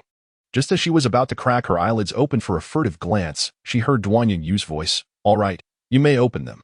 Instantly, they opened their eyes to find the table before the sofa laden with an array of delectable dishes. Some of the food was entirely unfamiliar to them, such as frog legs larger than their faces and colossal chicken legs that seemed to belong solely in animated realms. Yet, Xiao Ai's eyes lit up at the sight of her favorite blueberry and peanut butter sandwich. How had this been achieved? Why had they never encountered such culinary delights before? Their little minds were abuzz with immense curiosity. Let us have a bite to satiate our appetites. Dinner may be delayed, Duan Yunyu suggested. Most of the food had been brought from the world of the vegetarian, with additional benefits for strengthening the body, making it perfect for replenishing Xiao Ai and her friends. Gurgle. Xiao Ai quickly bowed her head, clutching her stomach, her face flushed and radiating warmth. Duan Yunyu placed a sandwich before Xiao Ai, who promptly reached out to grab it, then turned around and began to nibble delicately on the sandwich. After they had been eating for a while, a voice called out from the bathroom, belonging to Yuanzi. Yu set down the food and, accompanied by Xiao Ai and the others, made her way to the bathroom. After examining the bathroom, Tianzhong appeared quite agitated and dashed out of the villa in search of the culprit. Just as the others were comforting the fallen Tianzhong, Yu spoke up. Miss Tianzhong, may I inquire what you were secretly pulling just now? What? I merely stumbled. Tianzhong attempted to defend herself. Before you deny it, could you please remove the arrow from your boot? The crowd glanced between Yu and Tianzhong, bewildered by the unfolding events. Indeed, it was you who murdered Hanyu, Miss Tianzhong. Gasps filled the room. Mr. Yu, surely you jest. Observing Tianzhong stubbornly maintaining her facade, Yu promptly revealed her method and produced several mechanical parts collected from the shadowy figure. Do you require me to replicate your technique right here? With evidence in hand, Tianzhong relinquished her resistance and extracted the arrow from her boot. No need. I didn't anticipate that Detective Dumu would see through my method so effortlessly. I concede. What followed was Tianzhong's personal recount of her motives, to which Yu paid little heed. Upon hearing Yuyu's deductions, Conan suddenly experienced a moment of clarity. Yet his expression turned to one of defiance as he stared at Yu. TSK, our esteemed detective, it seems not only has your body shrunk, but your intellect has also regressed to that of a child. Xiao Ai observed Conan pouting in petulance and immediately switched to her sharp-tongued mode. As everyone else listened to Miss Tianzhong's monologue, only Yu, Haiyuan Ai, and Conan caught her words. It seems you have implicated yourself as well. Duanimu reminded Xiao Ai, who immediately stiffened upon hearing it. Huh? Her eyes widened in confusion, resembling that of a startled doe. Then, Conan burst into laughter, clutching his stomach, only to be interrupted by a fit of coughing that seemed to cause him discomfort. At the very first glance, I recognized you as his granddaughter. But I never anticipated that you would resort to murder. The crowd soon noticed that Takeda Takushu had mysteriously made his way to the balcony upstairs. Takeda. Miss Tanaka lowered her head. Have you not yet realized that Takeda Takushu is merely an anagram? When rearranged, it spells out Kaido Kid. Conan promptly revealed the identity of Kaido Kid. Swish. In perfect synchronization, Takeda Takushu tore off his mask, revealing the attire of Kaido Kid, much to Duanimuyu's astonishment. Duanyu found this transformation utterly magical. In an instant, a stout figure morphed into a strikingly handsome man. The change of attire was astonishing enough. But he was equally bewildered by the fact that even his shoes had changed. Was it possible to change shoes in a mere second? Returning to the matter at hand. Miss Tanaka, I hope you can reflect upon your actions while in confinement. Farewell, Detective Duanyu, and to you, young detective. Subsequently, the cloak transformed into a glider, defying the laws of physics as it soared into the sky, gradually fading from sight. The others swiftly bound Miss Tanaka and returned to their respective quarters, awaiting the arrival of the police the next day. In the room, Duanyu was intently gazing at the sleeping Xiao Ai on the adjacent bed, while Xiao Ai stifled a laugh, covering her mouth. The feigning sleep of Xiao Ai made her feel a chill under Duanyu's unwavering stare. Unable to maintain the ruse any longer, she sat up, though she dared not meet his gaze. Duanyu remained silent, a mischievous smile playing on her lips as she regarded Xiao Ai. Sister, Xiao Ai sought her sibling's assistance, yet Huiyuan Ai merely shook her head. Xiao Ai, we must uphold our commitments. The sparkle in Xiao Ai's eyes gradually dimmed. Ultimately, as if arriving at a resolute decision, she closed her eyes and gritted her teeth. Brother Duanyu. With that, she dove into the covers, writhing with fervor. Upon hearing her call, Duanyu felt as though his spirit had been cleansed, elevating his entire being. He then stowed away the voice recorder and the camera nestled in the corner into his system's backpack. It seemed prudent to refrain from provoking Xiao Ai further. Otherwise, sleep would be a distant wish for the night. Consequently, Duanyu chuckled throughout the evening, unable to find repose. By morning, as expected, his face contorted in spasms. Xiao Ai awoke to find Duanyu's visage collapsing into fits of laughter on the bed. Subsequently, amidst Officer Mumu's astonished gaze, they recounted the events, leaving the detective agency in a rush after playfully teasing Conan about his hair. Thus, the culprit is you, Miss Wagadeo. In the crime scene, Duan Yunyu struck a peculiar pose, concluding yet another script-based deduction. What else could I expect when she hurled a hanger at my face? Following this, her memories unfolded. Yet Duan Yunyu found them unworthy of attention. I shall take my leave, Officer Mumu. Thank you, Brother Duanyan. Travel safely. With that, Duan Yunyu departed with Xiao Ai and Conan, while the detective club was escorted back by the police. The motives behind these murders were becoming increasingly absurd. Duanim reflected on the absurdity of the murder motives in the later episodes of Conan, a level of absurdity that could only be described as outrageous. Perhaps it was influenced by some Shinigami. Following their last wager, AI had taken to seizing every opportunity to deliver her sharp-tongued remarks at Conan, displaying her penchant for holding grudges. Now the blame falls on me, she quipped. Conan responded with a vacant stare. Then you can return on your own. I'll escort AI back to the professor's house. See you tomorrow, Conan said as he set off on his own path. Are you still going to the office today? Only after Conan had walked some distance did Duanim pose the question to AI. No, I think I'll go to the professor's today. I've been away from home quite often lately, and the professor has been indulging himself again. Honestly, he has gained quite a bit of weight. AI remarked that the professor's diet needed some regulation. It seems the professor has not escaped the consequences after all. Let us observe a moment of silence for him. Well then, beep beep beep. The phone of Duan Muyu rang. Who could it be? Xiao Ai inquired with curiosity, as Duan Muyu typically had no friends, leaving her intrigued about who might be calling him. Duan Muyu glanced at the caller's name with a mischievous smile, then positioned the phone screen directly in front of Xiao Ai. Qinjiang? Qinjiao. Upon seeing the two characters, Xiao Ai felt a flicker of confusion, but it swiftly transformed into dread as she recalled the name of the spirit. Her pupils dilated in terror, and her entire body trembled. Just as the fear enveloped her, a warm hand gently caressed her hair. Feeling that soothing warmth above her, Xiao Ai gradually regained her composure, yet the fear lingered. Rest assured, you are completely safe now. No one could possibly harm you. Duan Muyu consoled Xiao Ai, completely oblivious to the ringing phone. So, will love disappear? Questioned Qinjiang, flipping over in exasperation. No. Love merely shifts. It has now transferred to Xiao Ai. It seems that liberating Xiao Ai from her fears of the organization is a formidable challenge. At last, Duan Muyu succeeded in comforting Xiao Ai, answered the call, and activated the speakerphone. Why have you taken so long to respond? Qinjiao's voice came forth with an accusatory tone, causing Xiao Ai to tremble once more. However, the hand that tugged at her hair steadied her, prompting her to swat Duan Muyu's hand away in disdain. Why is my hair falling out? Duan Shanyu gazed at the chestnut strands of hair in his hand and murmured softly. From that single utterance, Duan Shanyu could sense that Qinjia was on the verge of an eruption. API call failed with status code 429.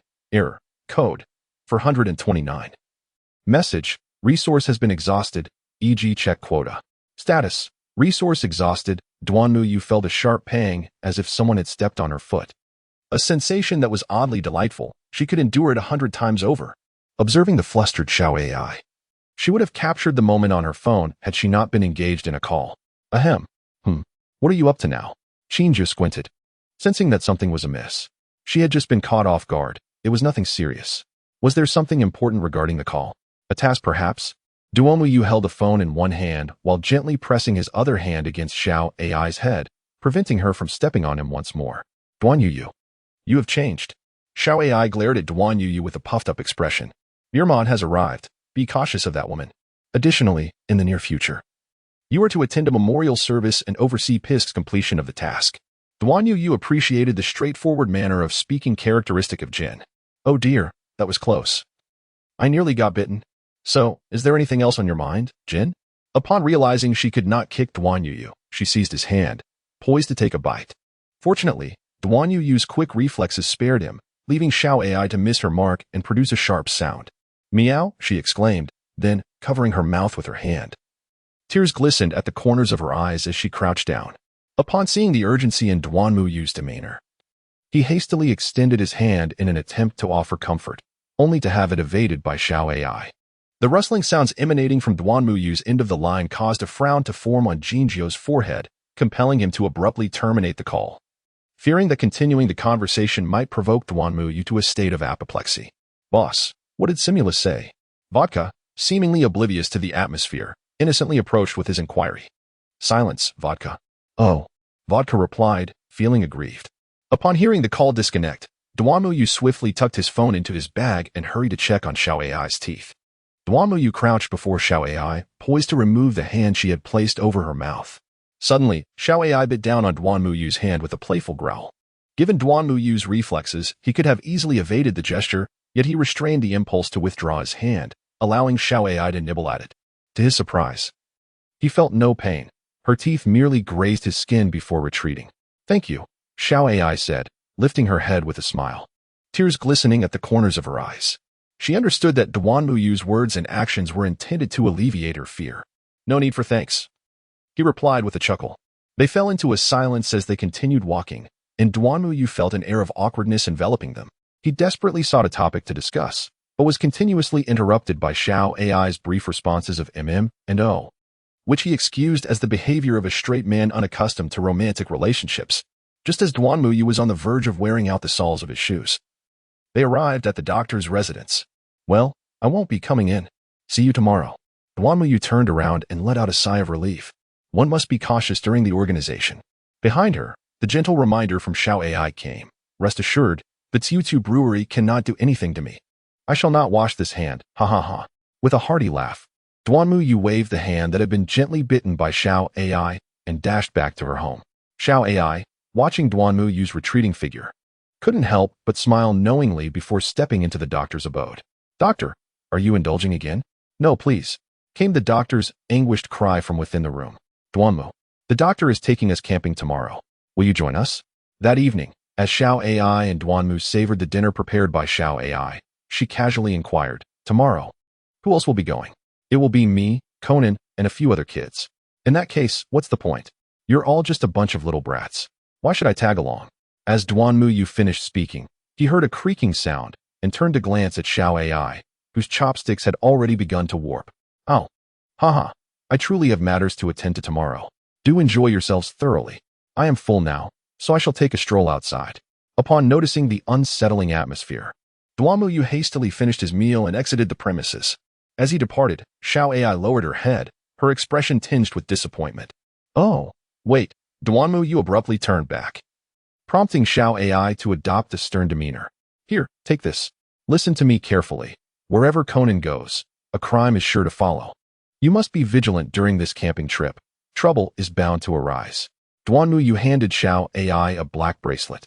"What is this?" "This is a talisman, which can save your life in critical moments. If you find yourself in danger, just break it, and I will come to your side immediately." Xiao Ai clearly harbored doubts but cautiously put it on. The black bracelet accentuated Xiao Ai's delicate wrist, enhancing her beauty, causing Duanmu to nearly choke, much like a certain peculiar figure, merely at the sight of her hand. "Well, I must take my leave now. Enjoy yourselves tomorrow." This time, he truly departed. Xiao Ai touched the bracelet on her wrist, lost in thought. The ever-observant Haiyuan AI glanced at Xiao Ai with a smile but said nothing, rising to wash the dishes. The next day, Xiao Ai and the others arrived at the campsite. "Woohoo!" they exclaimed in unison as they jumped out of the car. Despite the frigid weather, why venture out for camping? If Duanmu were present, he would surely be astonished. Conan, who perpetually donned his small suit, had actually changed clothes. Feeling the cold for once, it was noteworthy that even in the snow, he wore a suit with a bow tie and shorts. However, seeing Conan now in a sweater and shorts raised questions, was the short attire his true form? One couldn't help but admire the vitality of these children. Xiao Ai also descended, clad in a red coat and jeans. Initially, she had intended to wear a short skirt, but upon being seen by Duanmu, he insisted she change into long pants. "Doctor, hurry and get the tent out." Conan urged the doctor to set up camp. The doctor rummaged through the trunk, suddenly freezing in place. To no one's surprise, he had forgotten the tent. With no other option, they had to turn back and find another time to camp. On the way back, the three children trudged along, their spirits dampened. Xiao Ai touched the bracelet and glanced at Conan, reflecting that his predictions weren't all that accurate. As they drove, the doctor got lost. But this misdirection led them to a magnificent blue castle. After some negotiations, the doctor revealed his identity as a scientist and was graciously invited to stay by the castle's owner. Upon entering the courtyard, They encountered a vast chessboard of grass and towering chess piece statues, alongside a ruined stone tower. Xiao Ai sensed something was amiss. It couldn't be mere coincidence. Shaking her head, she followed them into the castle, where they encountered a rather eccentric elderly lady. After touring the castle, they realized Conan was missing. Xiao Ai observed that the clock's cover was ajar and attempted to adjust the hands, only to be interrupted by the castle's owner, forcing her to abandon the effort and follow the others to the restroom in search of Conan. Before leaving, Xiao Ai glanced back at that room. You were right. Ultimately, they reached dinner time without finding Conan and had to proceed to eat. During dinner, Xiao Ai felt somewhat melancholic, picking at the sumptuous meal. It's not as delicious as what Duanmu and my sister make. Meanwhile, a certain great detective lay unconscious in a dark basement. After dinner, they resumed their search for Conan, but even as rain began to fall, he remained elusive. Rest assured, Idagawa Conan is not the sort to be helpless enough for you to worry. If trouble arises, he will find a way out himself. Instead of fretting here, you might as well hold on to your bread to keep it dry. Xiao Ai's words left Bumei momentarily stunned. As they walked back, Bumei suddenly asked, Hey, how do you know Conan so well? Naturally, it was because he was my little guinea pig, a thought she couldn't voice. Instead, Xiao Ai retorted, And what do you think? Could it be that you like Conan? Bumei's urgency was palpable. Eh? Xiao Ai paused, then found it amusing. Unable to resist teasing Bumei at her worried expression. So what if I do? That's unacceptable. Bumei replied resolutely. Rest assured, my affections do not lie with him. Xiao Ai gently touched the bracelet on her right wrist. Red bean paste?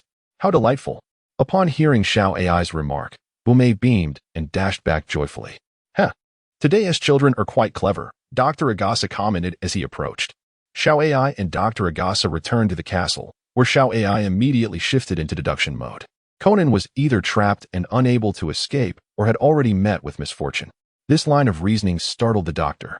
After listening to Xiao Ai's analysis, he went off alone to find a phone to call the police. Upon locating the phone, he was about to dial when he noticed something at the corner. Picking it up, he discovered it was Conan's hat, stained with blood. Suddenly, a hidden door opened beside him, and after a moment of hesitation, he stubbornly ventured inside to investigate. Clang. Snap. Double kill. Doctor, when seeking police assistance, we should reach out to familiar officers, such as Inspector Magyar or Duanmuyu. Observing that the doctor had not returned for quite some time, Xiao Ai followed the direction he had taken, only to find an abandoned phone. With no sign of the doctor. Doctor? Doctor? She called out a couple more times, but received no response, prompting her to call the police. After contacting Inspector Magyar, he informed her that he would arrive only during the day. Xiao Ai hesitated but ultimately chose not to call again, reasoning that he was likely occupied with the organization and it would be best not to disturb him. In the dead of night, Xiao Ai stealthily opened her eyes, confirming that the doctor's bed remained undisturbed, solidifying her suspicion that he too was in trouble. She resolved to investigate on her own. Stealthily, she made her way down the dark corridor, but soon halted, realizing someone was trailing her. Come out, she commanded, standing firm as the moonlight streamed through the window. Casting her shadow forward, she gazed towards the corner of the corridor, where her pursuer lingered just out of sight. The person behind the corner, hearing her words, flinched. When they failed to emerge, Xiao Ai turned into another corner. As the shadowy figure peeked out, she swiftly dashed towards the corridor's end. The figure at the corner was startled by Xiao Ai's sudden appearance.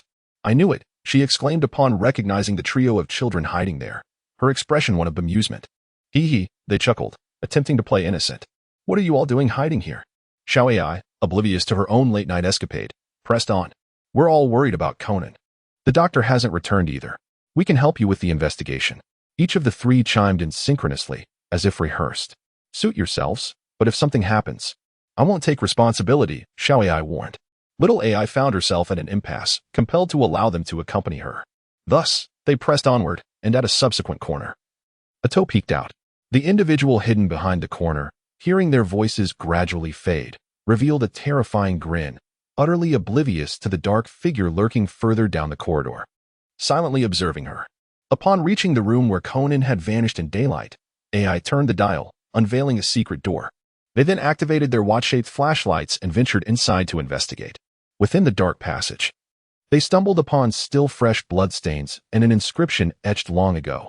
That person has usurped my identity, seeking to claim the treasures within the castle, and thus marked this place. Shortly thereafter, They discovered the shattered glasses of the doctor, stained with blood, intensifying their fear.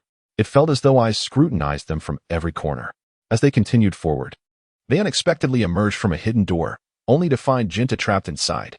Jinta pounded against the walls, yet they would not yield. As a shadow drew ever closer behind him, it reached out, covering Jinta's mouth and nose with a handkerchief.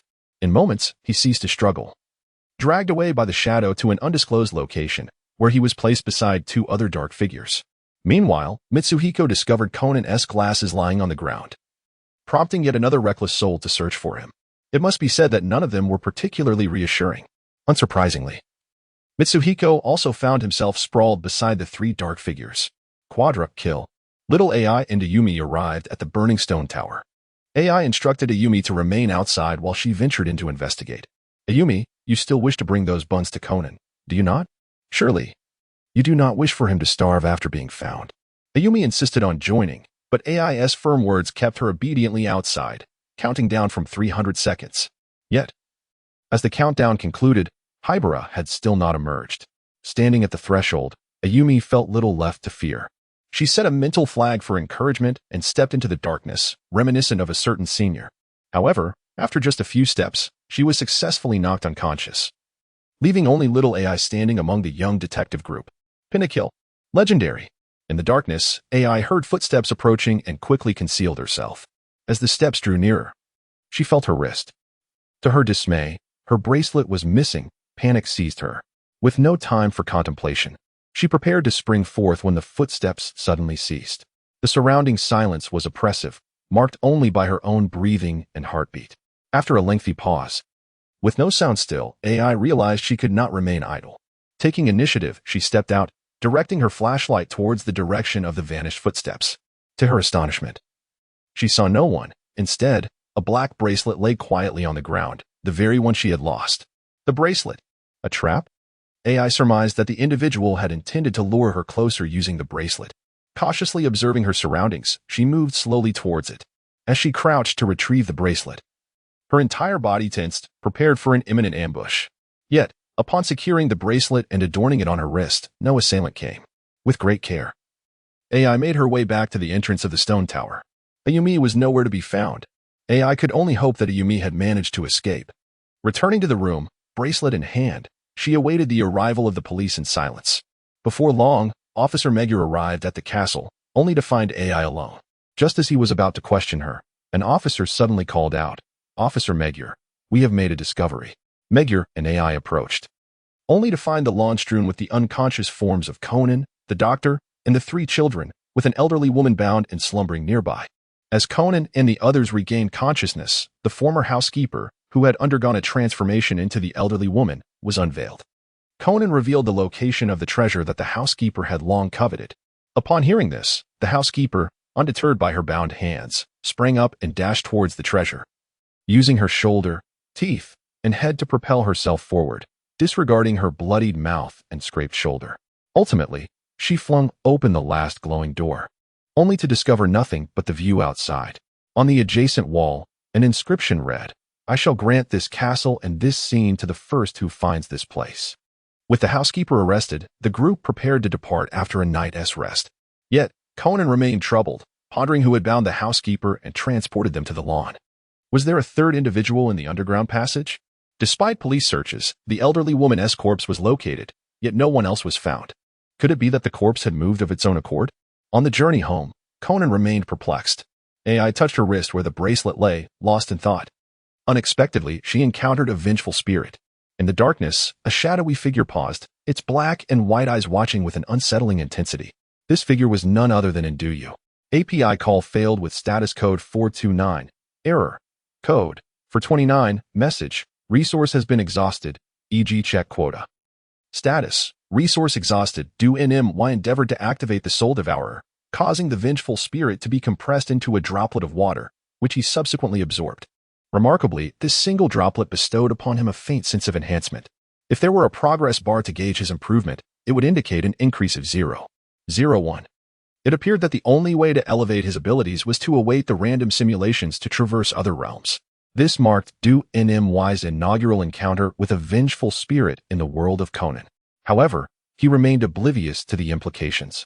naively believing that such spirits only manifested from profound resentment and prolonged death. Alas, how foolishly audacious he was. As he traversed the dimly lit passageway, Duanim caught sight of Xiao Ai hastily concealing herself, inching closer with each step. Suddenly, she transformed into a bracelet, lying quietly upon the ground. Moments later, Duanim awoke in his bedroom. Ever since Xiao Ai's return from the Azure Castle, he had been anticipating her inquiry. Yet, Xiao Ai behaved as though nothing had transpired, leaving him with a sensation akin to striking a cotton ball, a feeling of helplessness. He yearned to impress her, but she offered no opportunity. He had contemplated revealing his extraordinary abilities to her, but that would make him appear like a sycophant proclaiming something unasked. If she chose not to inquire, then he would remain silent as well. Thus, during this period, Duanim dedicated himself to honing his skills within the confines of his room. For instance, the bracelet intended for Xiao Ai was not a manifestation of a shadow self. Duanim discovered that his shadow form not only had the ability to transform into the appearance of any individual, but also could independently remove his garments, jewelry, and undergarments. Even when the shadow form was no longer in use, these removed items could persist individually with minimal consumption of energy. However, these objects did not retain the capacity to revert back into the shadow form. Instead, they served as coordinates, allowing Duanim's shadow form to instantly reach the location of the items. Yet, those objects would vanish and reintegrate into the shadow form, which explained why Xiao Ai noticed that the bracelet had disappeared. To put it simply, it resembled the Flying Thunder God technique, albeit with the limitation of only allowing the shadow form to arrive at the designated marker. Just as Duanim was contemplating whether his shadow form could transform into an ear girl, he heard the anguished screams of Dr. Agasa from the adjacent room. Duanmu leaned forward to gaze out the window, only to catch a fleeting glimpse of an individual clad in a red racing suit speeding away on a motorcycle. Upon arriving at the doctor's residence, she discovered the doctor had been struck by an arrow in the posterior, collapsing onto the ground. He extended his left hand, raising a solitary index finger. "Doctor, what are you doing? Please, do not cease your actions," she exclaimed. "Ah, why can I not help but utter such words?" API call failed with status code 429. Error. Code 429. Message. Resource has been exhausted, e.g. check quota. Status. Resource exhausted. Duanim hastily called for an ambulance. After completing the call, they could only wait anxiously, as the doctor had been struck by an arrow, and they dared not move. "Wait, what did you just call me?" Suddenly, Duanim realized that he had heard Xiao Ai address him. "It's nothing. You misheard, you little lowly enthusiast." Xiao Ai turned her head aside, speaking coldly, her ears slightly trembling. "What is wrong with being a lowly enthusiast? Are you criticizing me?" Duanim did not deny his affection for Lolis. Instead, he retorted directly. Oh no, he had become accustomed to bantering with others, and had reflexively spoken out. Realizing that he had uttered something rather significant, Duanim was taken aback. As for Xiao Ai, she tilted her head as if frozen, remaining utterly still. The atmosphere grew palpably awkward, with only the doctor lying on the ground, groaning in pain. At last, the ambulance arrived, and as if nothing had transpired, the two accompanied the medical personnel in assisting the doctor into the ambulance. Subsequently following to the hospital, Mihua Central Hospital. Endymion and Xiao Ai were accompanying the recently treated doctor when the door was suddenly pushed open. Muri Kagoro, Sonoko, and Officer Shiratori entered. "Is the doctor injured as well?" Sonoko asked with concern upon seeing the doctor lying down. "Isn't it quite evident?" Enmuyu expressed his dissatisfaction. Yet he inquired with a hint of confusion. "Really? Since Officer Magyar and my wife, Kagoro Muri, had also been attacked." It was evident that the perpetrator was the same individual. Muri Kagoro's face was filled with indignation. Subsequently, Enmuyu gleaned the details from Officer Shiratori. Suddenly, a realization struck him. Wasn't this reminiscent of the 14th target in the theatrical version? However, he found himself at a loss as to the whereabouts of the assailant. And lacking any evidence, he could only prioritize the protection of those at imminent risk of attack, planning to take action at the waterfront restaurant. Enmuyu then informed them that the criminal operated in accordance with the sequence of playing cards, just as Conan arrived to corroborate his assertion. Kagoro Muri meticulously pieced together the details, especially regarding the safety of his family, proving to be remarkably reliable. At this juncture, the recently sutured Officer Magyar divulged that the suspect might be Ju Murakami. "Say, uncle, do you know anyone whose name contains the character for 10? Because the next target of the assailant may very well be that individual," Conan interjected suddenly. 10, Doesn't Inmu, the lad, have both 10 and 8 in his name? Kagoro Muri remarked, directing the gaze of the group towards Inmu. Me? There's no need to worry. In fact, I would welcome him to seek me out, as I could apprehend him directly. Uncle Muri, perhaps you should consider if there is anyone else with 10 in their name. API call failed with status code 429. Error. Code. For 29. Message. Resource has been exhausted, e.g. check quota. Status. Resource exhausted. Duanmu cast a glance downward at Xiao AI, whose eyes were brimming with concern. He gently placed his hand upon her head, caressing her softly. Fear not, for I am quite formidable. Do not forget my identity. While the others assumed he was referring to his role as an external detective for the police, only Xiao AI was aware that he was still a member of the organization under a code name. Subsequently, Kagoro Muri recalled Miss Toko. Thus, the police divided into 2 groups. One to safeguard Duanmu and the other to protect Miss Toko. During the course of their protection, Duanmu unexpectedly received a text message. Simmel, have you been compromised? Infuriated, he immediately dialed a number in response. Are you stalking me, you voyeur? No, I merely happened to see it. Jin, having completed his mission, had noticed numerous concealed police officers near Duanmu's residence while passing by and was prompted to inquire if he had been exposed. After Duanmu provided an explanation, Jin finally stored away the sniper rifle he had set up. At that moment, Duanmu sighed with relief, retracting the shadowy figure behind Jin, who was poised with an RPG. The night passed without incident, save for a near miss of being shot, with no attacks occurring against him or Miss Toko. The following day, Conan, while at the Muri Detective Agency, encountered the professional golfer Suji Hiroki and noted the presence of 10 in his name, hastily informing Ran, who then alerted Officer Mugur. In due course, everyone rushed to Suji Hiroki's location, where he was preparing for a helicopter flight. Officer Mugur explained the situation. Yet Suji Hiroki insisted on proceeding with the flight, requesting that the officer and Kagoro Muri accompany him. Muri, however, promptly deferred to Duanmu. Sir, may I inspect your helicopter? I suspect the perpetrator may have tampered with it beforehand. Duanmu harbored no desire to experience a helicopter crash. He directly requested an inspection. No problem, but are you familiar with helicopters? Although this is merely a civilian model. Of course, I studied in Hawaii. Conan remarked, why does that statement sound so familiar? This was a fabrication. Duanmu was utterly oblivious to the operation of a helicopter, yet he merely sought to leverage this pretense. Sir, do you frequently use this bottle of eye drops? Duanmu feigned an inspection and then pointed to the bottle of eye drops.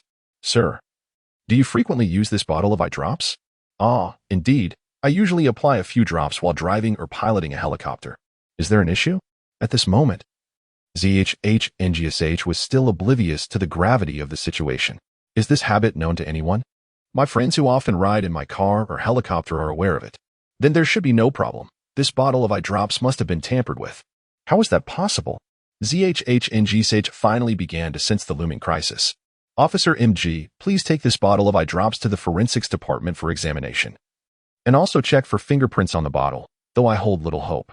Duanmu donned white gloves and presented the eye drops to the inspecting officer.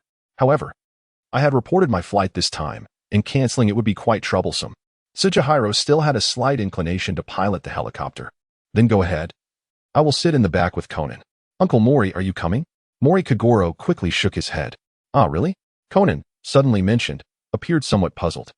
Look at the front seat. It's so cramped. If something happens suddenly, I won't be able to squeeze through. Your physique is just right for it. It was a jest. He couldn't pilot a helicopter at all. Although the danger posed by the eye drops had been eliminated, he couldn't assure that the perpetrator hadn't left any contingencies. I want to go too. Shiho observed Duanmu and Conan boarding the helicopter and felt an inexplicable desire to join them. However, dear girl, there was no more room. Sujihiro, clad in flight gear, pointed this out, evidently including Mori Kagoro in his consideration. Then let Conan get off. Hey. Conan began to display his signature deadpan expression. At that moment, Duanmu, inspecting his system backpack, spoke without hesitation, then come aboard. He then lifted Shiho under her arms, as if she were a child, and placed her into the helicopter, shoving Conan into the co-pilot seat before settling Shiho into her seat. Shiho, stunned, flushed deeply, her head steaming with embarrassment. She never expected Duanmu to be so audacious. At this moment, Duanmu was meticulously inspecting the equipment within the system's backpack, a glider, a parachute, an inflatable boat. Food, water, clothing, a tent, and a bed. What is this? Things seem increasingly amiss.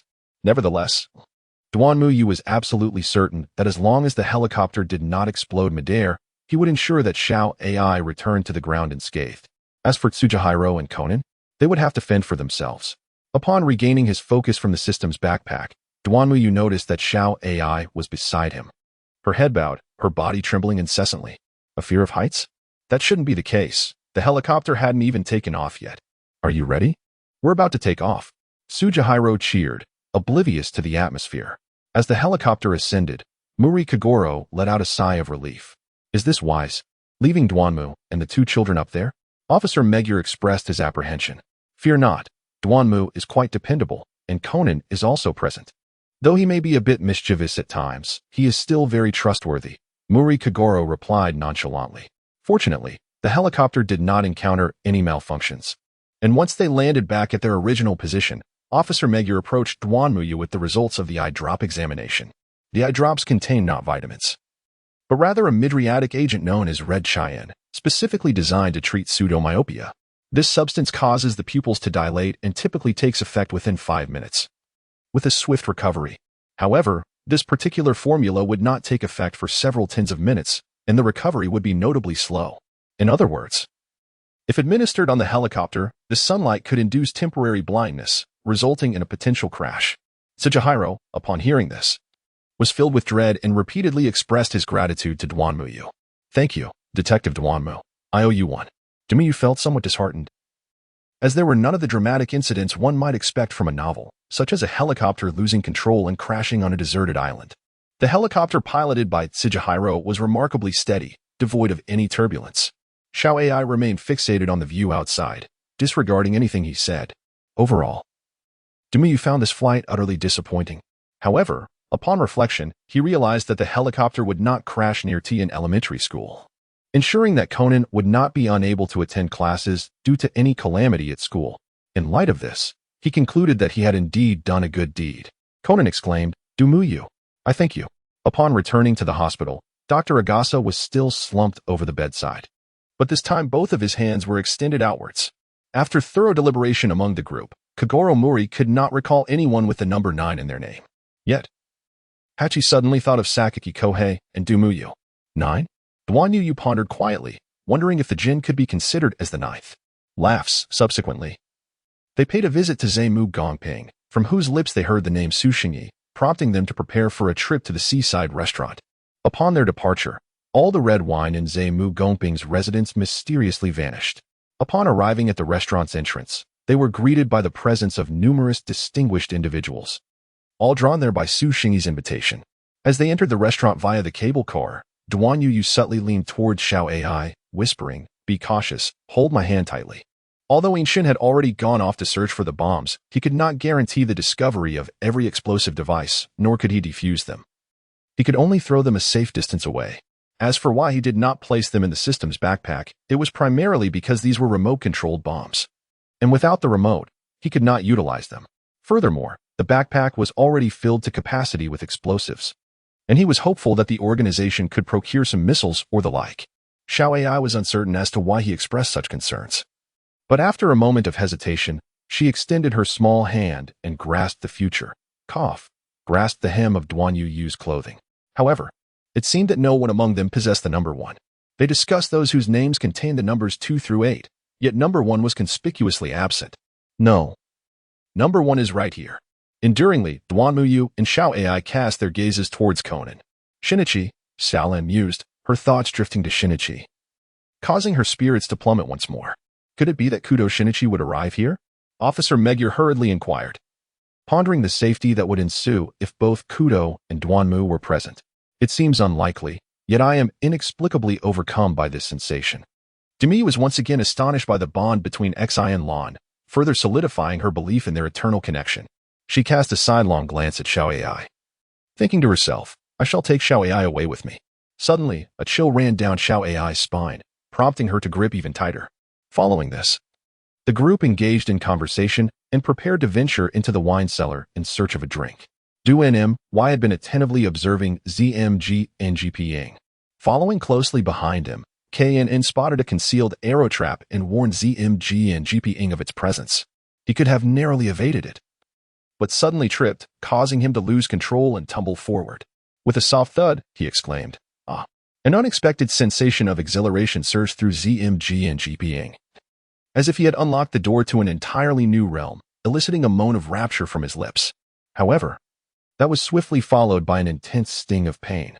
The sound of his cry sent shivers down the spines of onlookers, as if they could envision a man in a red hat lewdly prancing before them. They hurried towards the source of the anguished cries. Despite the unfortunate predicament of ZMG and GPing, laughter erupted amongst the crowd. The arrow had struck the target with uncanny precision, in a most undignified manner. ZMG and GPing lay sprawled on the ground, his rear elevated, with an arrow protruding from the center of the target. Children, avert your eyes. Such sights may lead to nightmares. Duan Yu hastily covered Xiao Ai's eyes. He truly did not intend for this to happen. Who could have foreseen that this Zhe Mu Gongping would possess such extraordinary luck, striking the bullseye perfectly?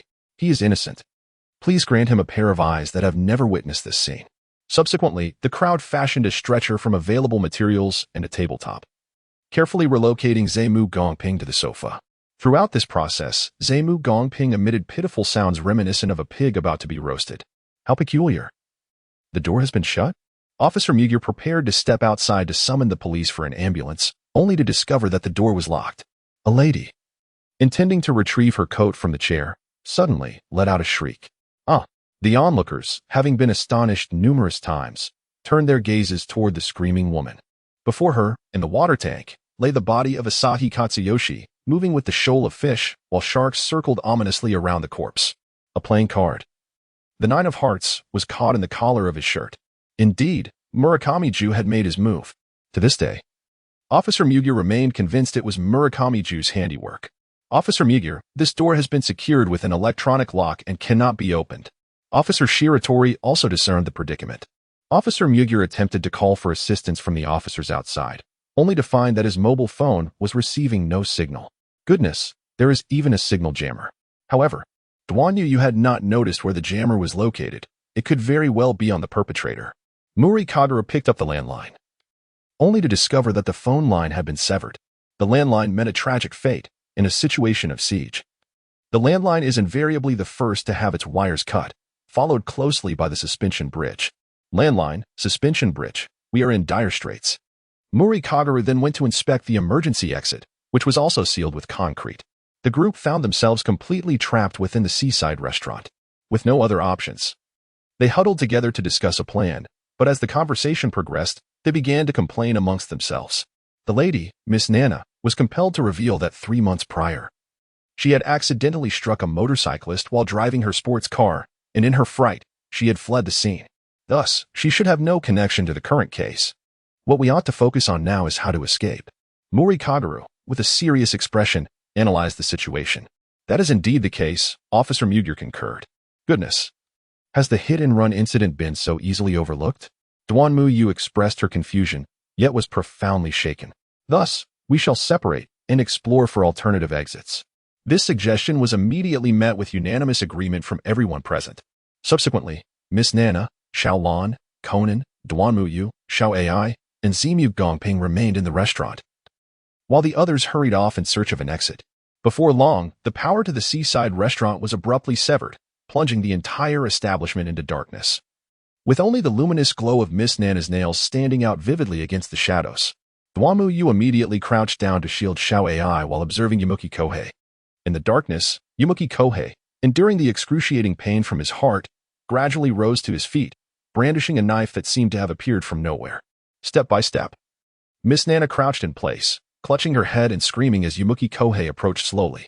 Just as the knife was about to swing down, Duan Yu retrieved a small stone from the System S backpack and hurled it, striking the knife from Yumuki Kohei's grasp. In the obscurity, Xiao Ai could see nothing, only sensing that Duan Yu had just made a gesture. Ah! Both Yumuki Kohei and Miss Nana exclaimed simultaneously. Miss Nana was startled by the sound of the knife clattering to the ground, while Yumuki Kohei winced from a large bump formed on his hand by the stone. Gritting his teeth against the pain, he took small steps back toward the sofa. Meanwhile, Kagoro Muri had located the main switch and turned on the power. Duan Yu covered her ears as her heightened senses made her particularly sensitive to the piercing noise. Xiao AI glanced at Duan Yu and raised an eyebrow. API call failed with status code 429. Error. Code. 429. Message. Resource has been exhausted, e.g. check quota. Status. Resource exhausted, Enmuyu quietly remarked to Conan, who would understand what you just said.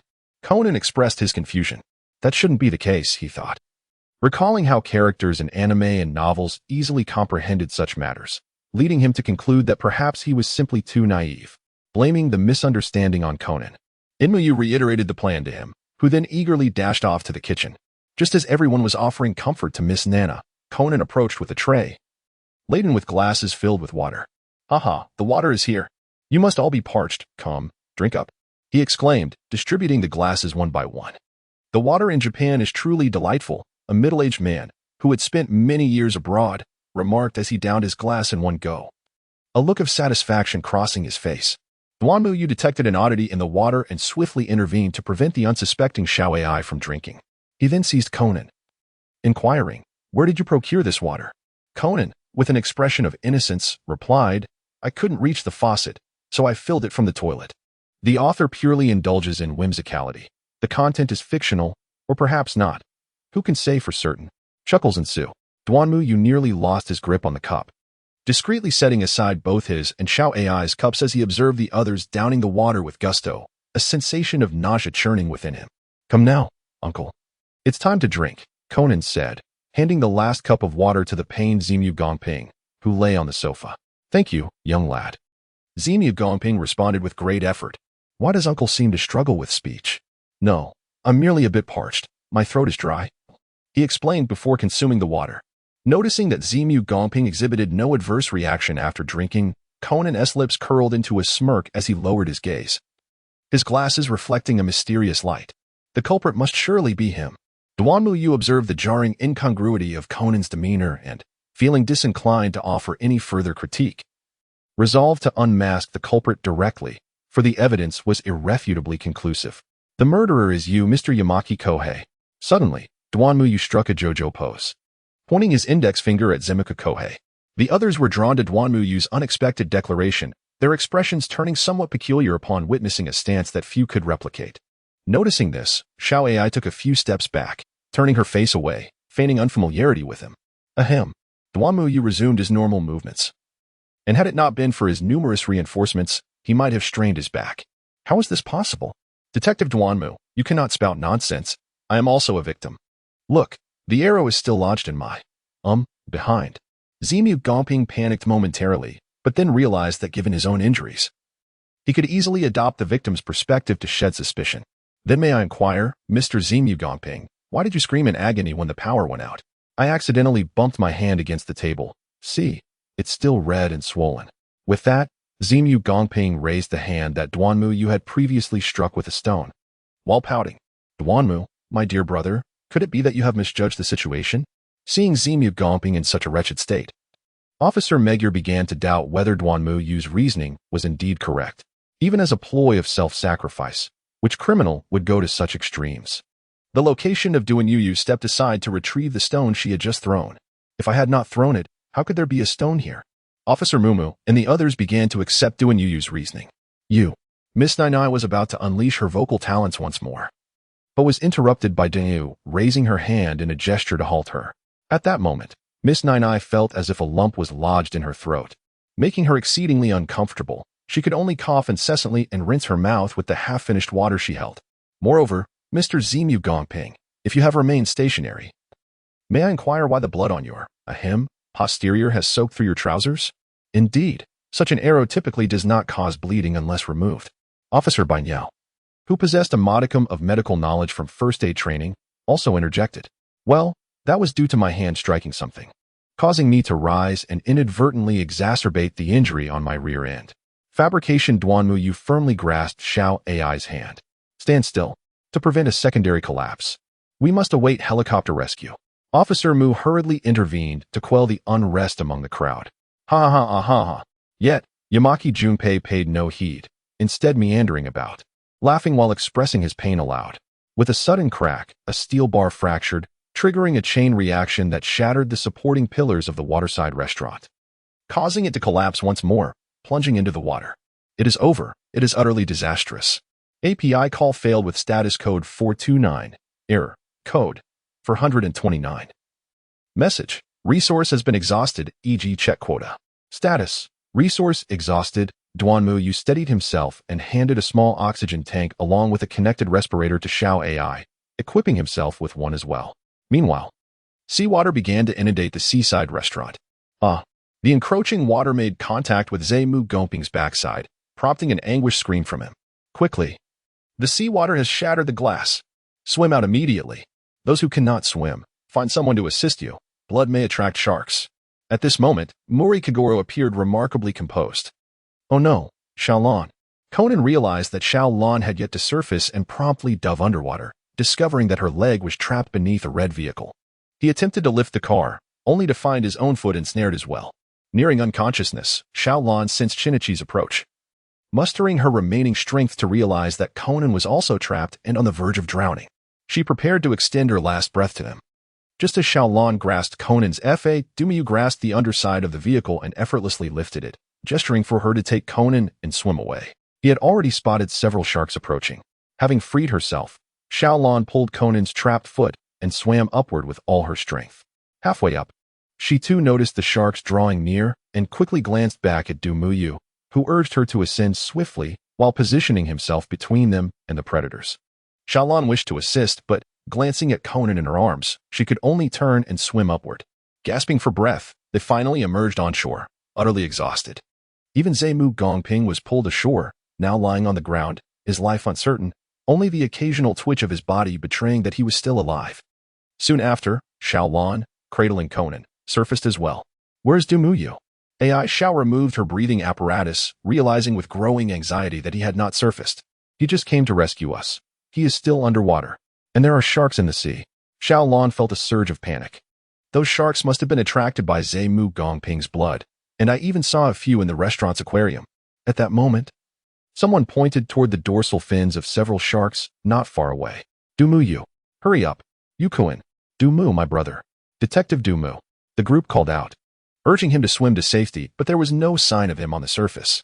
As the sharks drew nearer, their fins disappeared beneath the waves. Moments later, a large pool of blood surfaced, and the group collapsed in despair. Xiaolan stared blankly, while Conan hung his head in silence. AI Zhao's tears flowed uncontrollably. Gazing at the bloodstains on the water's surface, AI Xiao sat on the ground, her eyes gradually losing their luster as she stared at the black bracelet on her wrist. She had already experienced loss once. Must she face it again? An indescribable sorrow permeated the group. Curse you. It's all your fault. Mori Kagoro could not accept the demise of a young comrade so easily. Anger surged within him as he seized Zemu Gongping by the collar and struck him squarely in the face. The blow cleared Zemu Gongping's mind, and he turned to regard the blood in the water, laughing maniacally. Ha ha ha, he tried to show off and expose me. He deserved it, ha ha. He was met with another punch.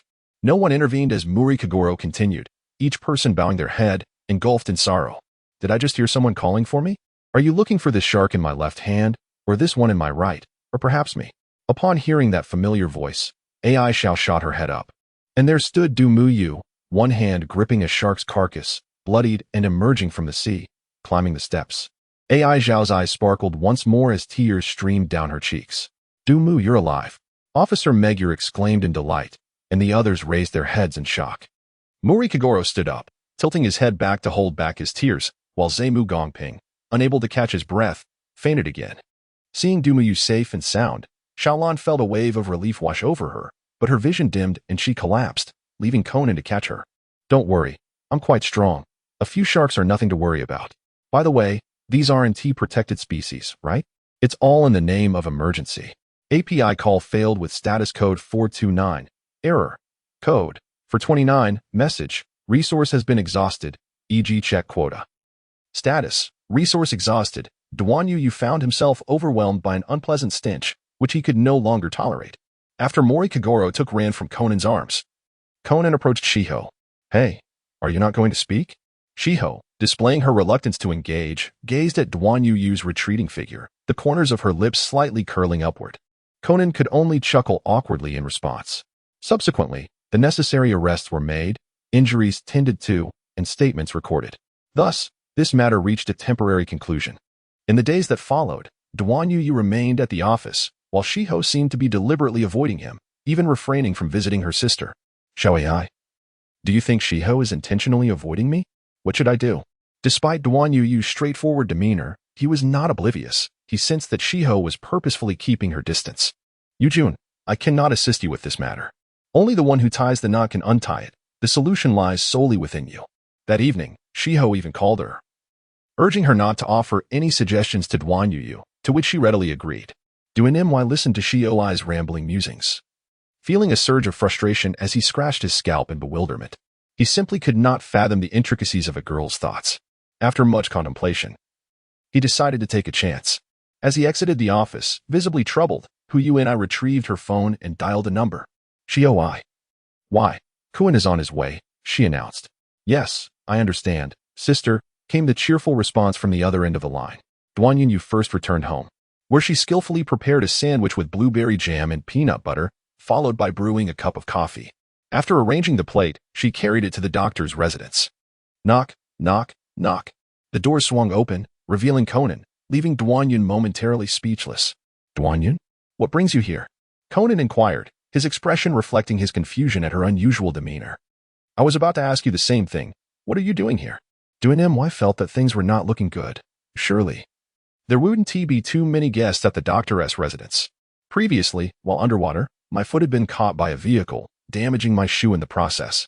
I came to seek the doctor's assistance for repairs. Fortunately, there were no other guests at the doctor's home. You needn't linger here. Go to the doctor. While I seek out Xiaoai. Oh, Xiaoai is in her room. You should hurry. Conan displayed a knowing expression. When will you confess your feelings to Xiaolan? Upon hearing Duan Yu's words, Conan's face flushed crimson. See, confess? I'm just going to check if the doctor has finished the repairs. Observing Conan's hasty retreat, Duan Yu scoffed with disdain. Oh, you think you can outsmart me? Watching Conan dash into the doctor's laboratory, Duan Yu seamlessly slipped through the keyhole. Understanding the mechanism, he transformed the jewelry on his person into a key-like form. Click. The door was securely locked. For the time being, there would be no interruptions.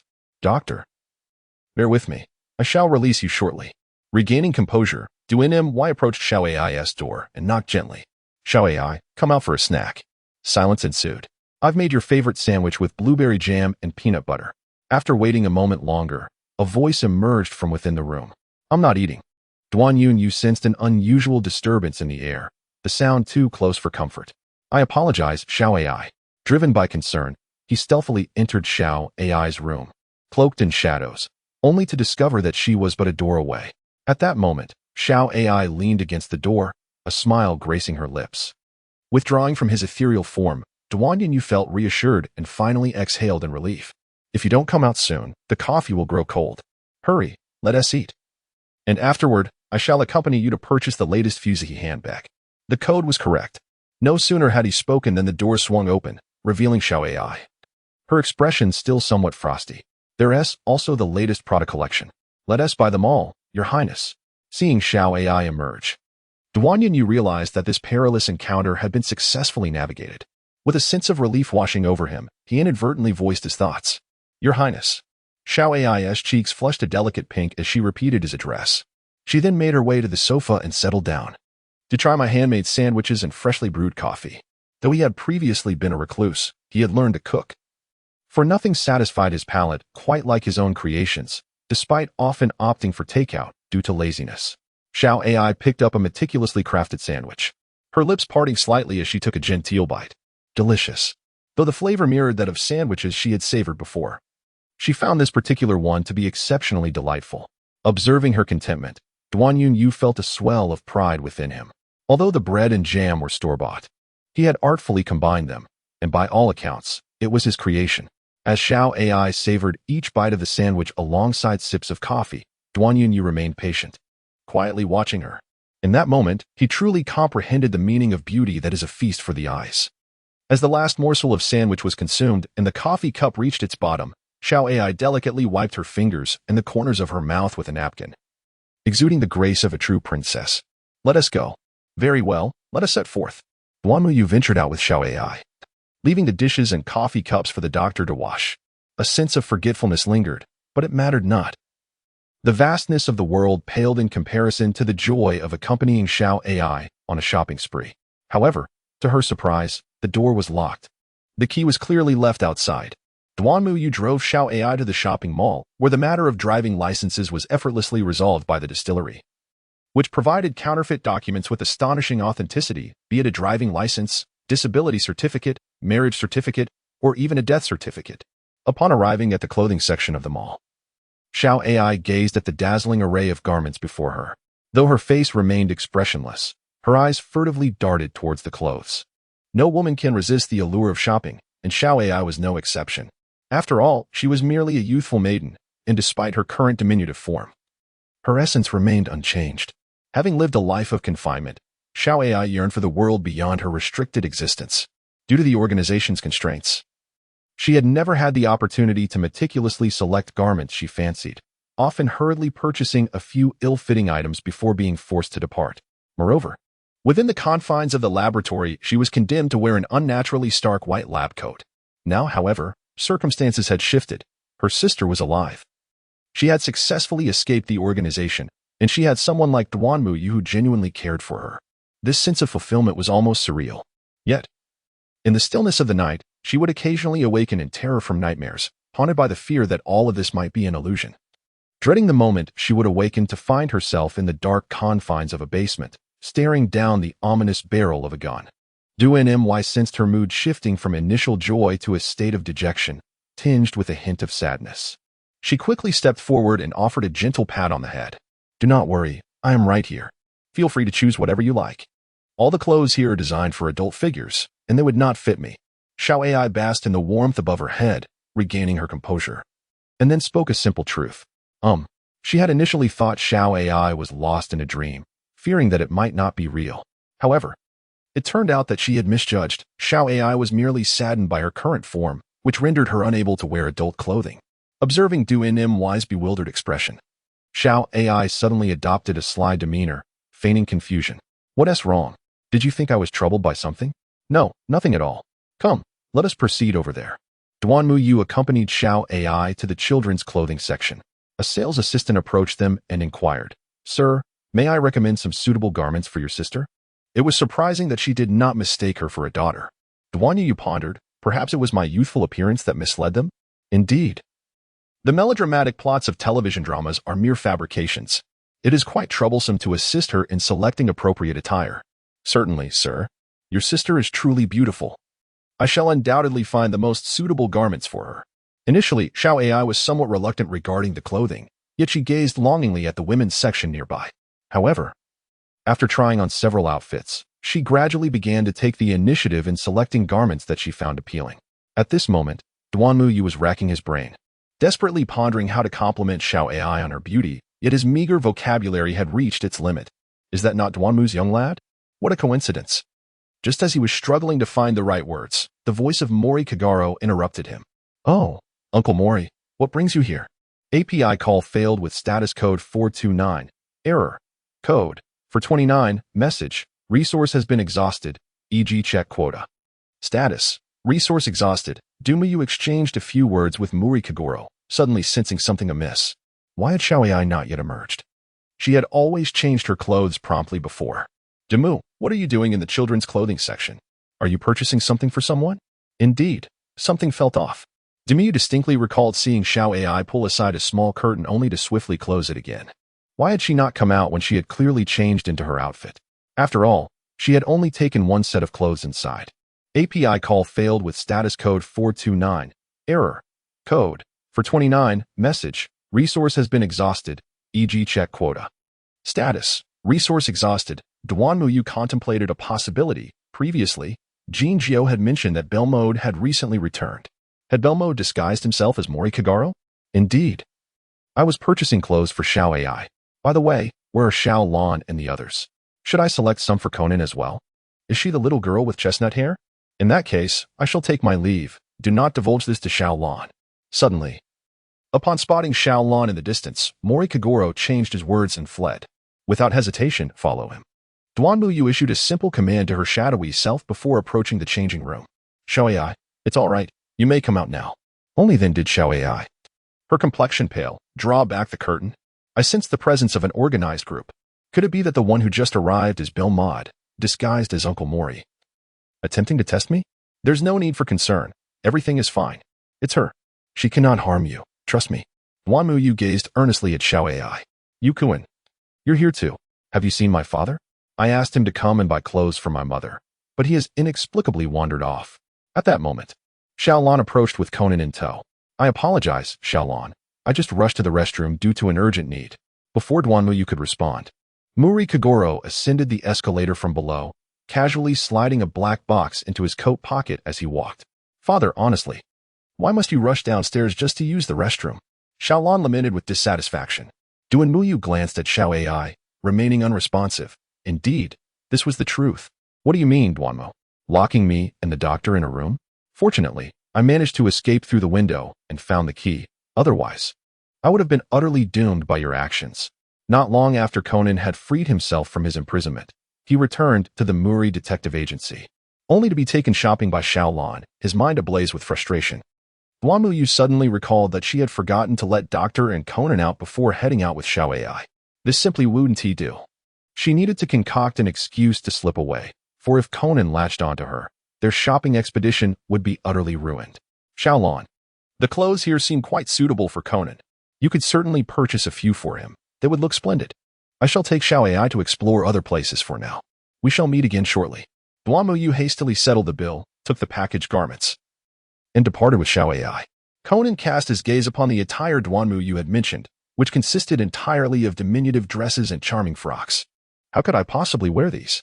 He mused, a wry smile tugging at the corners of his mouth, before turning his attention to Ran.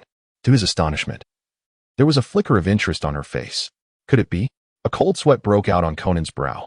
Has Ran completed her shopping?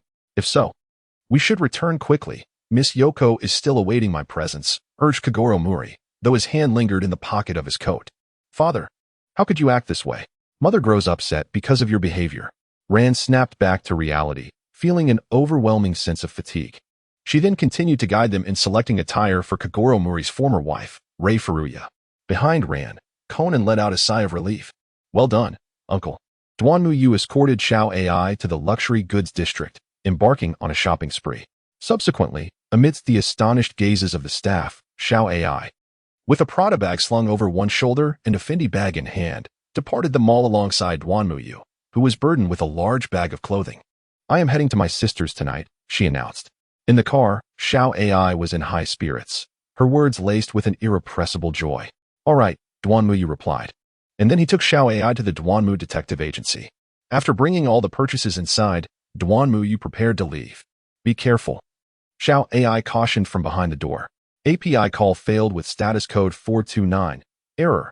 Code. For 29. Message. Resource has been exhausted. E.g. check quota. Status. Resource exhausted. After sending off Xiao Ai, Duan Muyu drove straight home. Upon entering his room, he lay down on the bed, allowing his consciousness to transfer to his shadow self, absorbing the information recorded along the journey as if watching a film.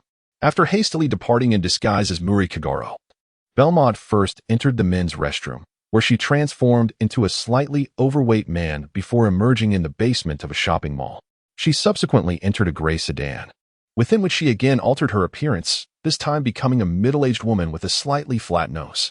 She then drove out to a remote area, where she found a prearranged vehicle and underwent another transformation to arrive at an underground garage. After taking the elevator, she emerged into a corridor leading to a room occupied by two individuals whom Duan Muyu knew all too well. Goodness, there's even a base here. What about trust between people? Have you encountered Simu? Jin, holding a cigarette, remarked in a low voice. A rather handsome young man, though I find myself somewhat disappointed, despite my obvious disguise. Didn't he follow me? I can't believe I went to such lengths in preparation. Belmont removed her final disguise, revealing her splendid golden locks, deliberately swaying her hair before Jin, as if fearing the smoke from his cigarette might singe it. Humph. It was merely good fortune that he happened to complete an important task. After a moment of silence, Jin added, he is not as inadequate as you perceive. A monster. Jin is actually defending him. Oh, it seems you hold him in high regard. Might you share your reasoning? Intuition, Belmont replied. Observing as Jin tilted his head to avoid her hair, unbothered as she secured her flowing locks with a hair tie. Vodka, we're leaving. At the doorway, Jin paused to speak. That rat has revealed its tail. Just be cautious not to be bitten in return. Oh, are you genuinely concerned for me? Jin scoffed, stepping outside. Vodka, looking bewildered, glanced between Belmod and Jin. Wait for me, big brother. Sensing that it was best not to linger, Vodka hurriedly followed Jin. Belmod then departed as well. After several transformations, ultimately returning to an apartment where she retreated to the bathroom for a shower. This was the process recorded by the Shadow's self, it must be stated.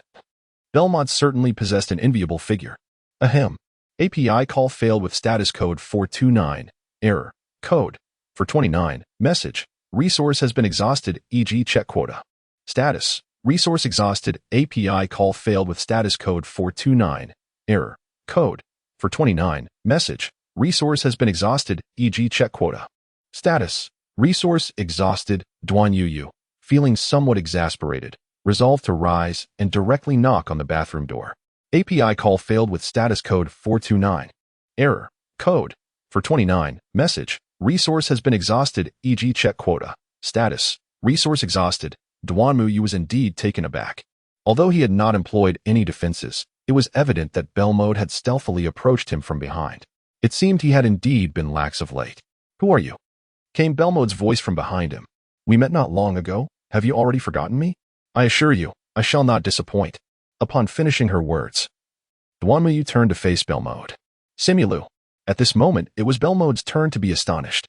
Duan Yuyu was somewhat taken aback, for at that moment, Belmod was clad only in a single bath towel, the exposed parts of her body still glistening with droplets of water.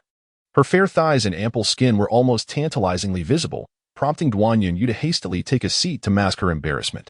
I retract my previous assessment. I find myself intrigued by you, she remarked. Belmod, seemingly unfazed by her state of undress, retrieved her handgun and gracefully settled onto the sofa opposite Duan Yuyu, crossing her legs nonchalantly. In truth, beneath the towel, she was not entirely unclad. Rather, she wore a custom outfit brimming with concealed weapons such as poison needles and flying daggers. To be entranced by her beauty would inevitably lead to one's demise. I have no ulterior motives for my presence here. I simply wish to inquire what the renowned actress, Chris Winard, seeks from a mere member of an inconspicuous organization.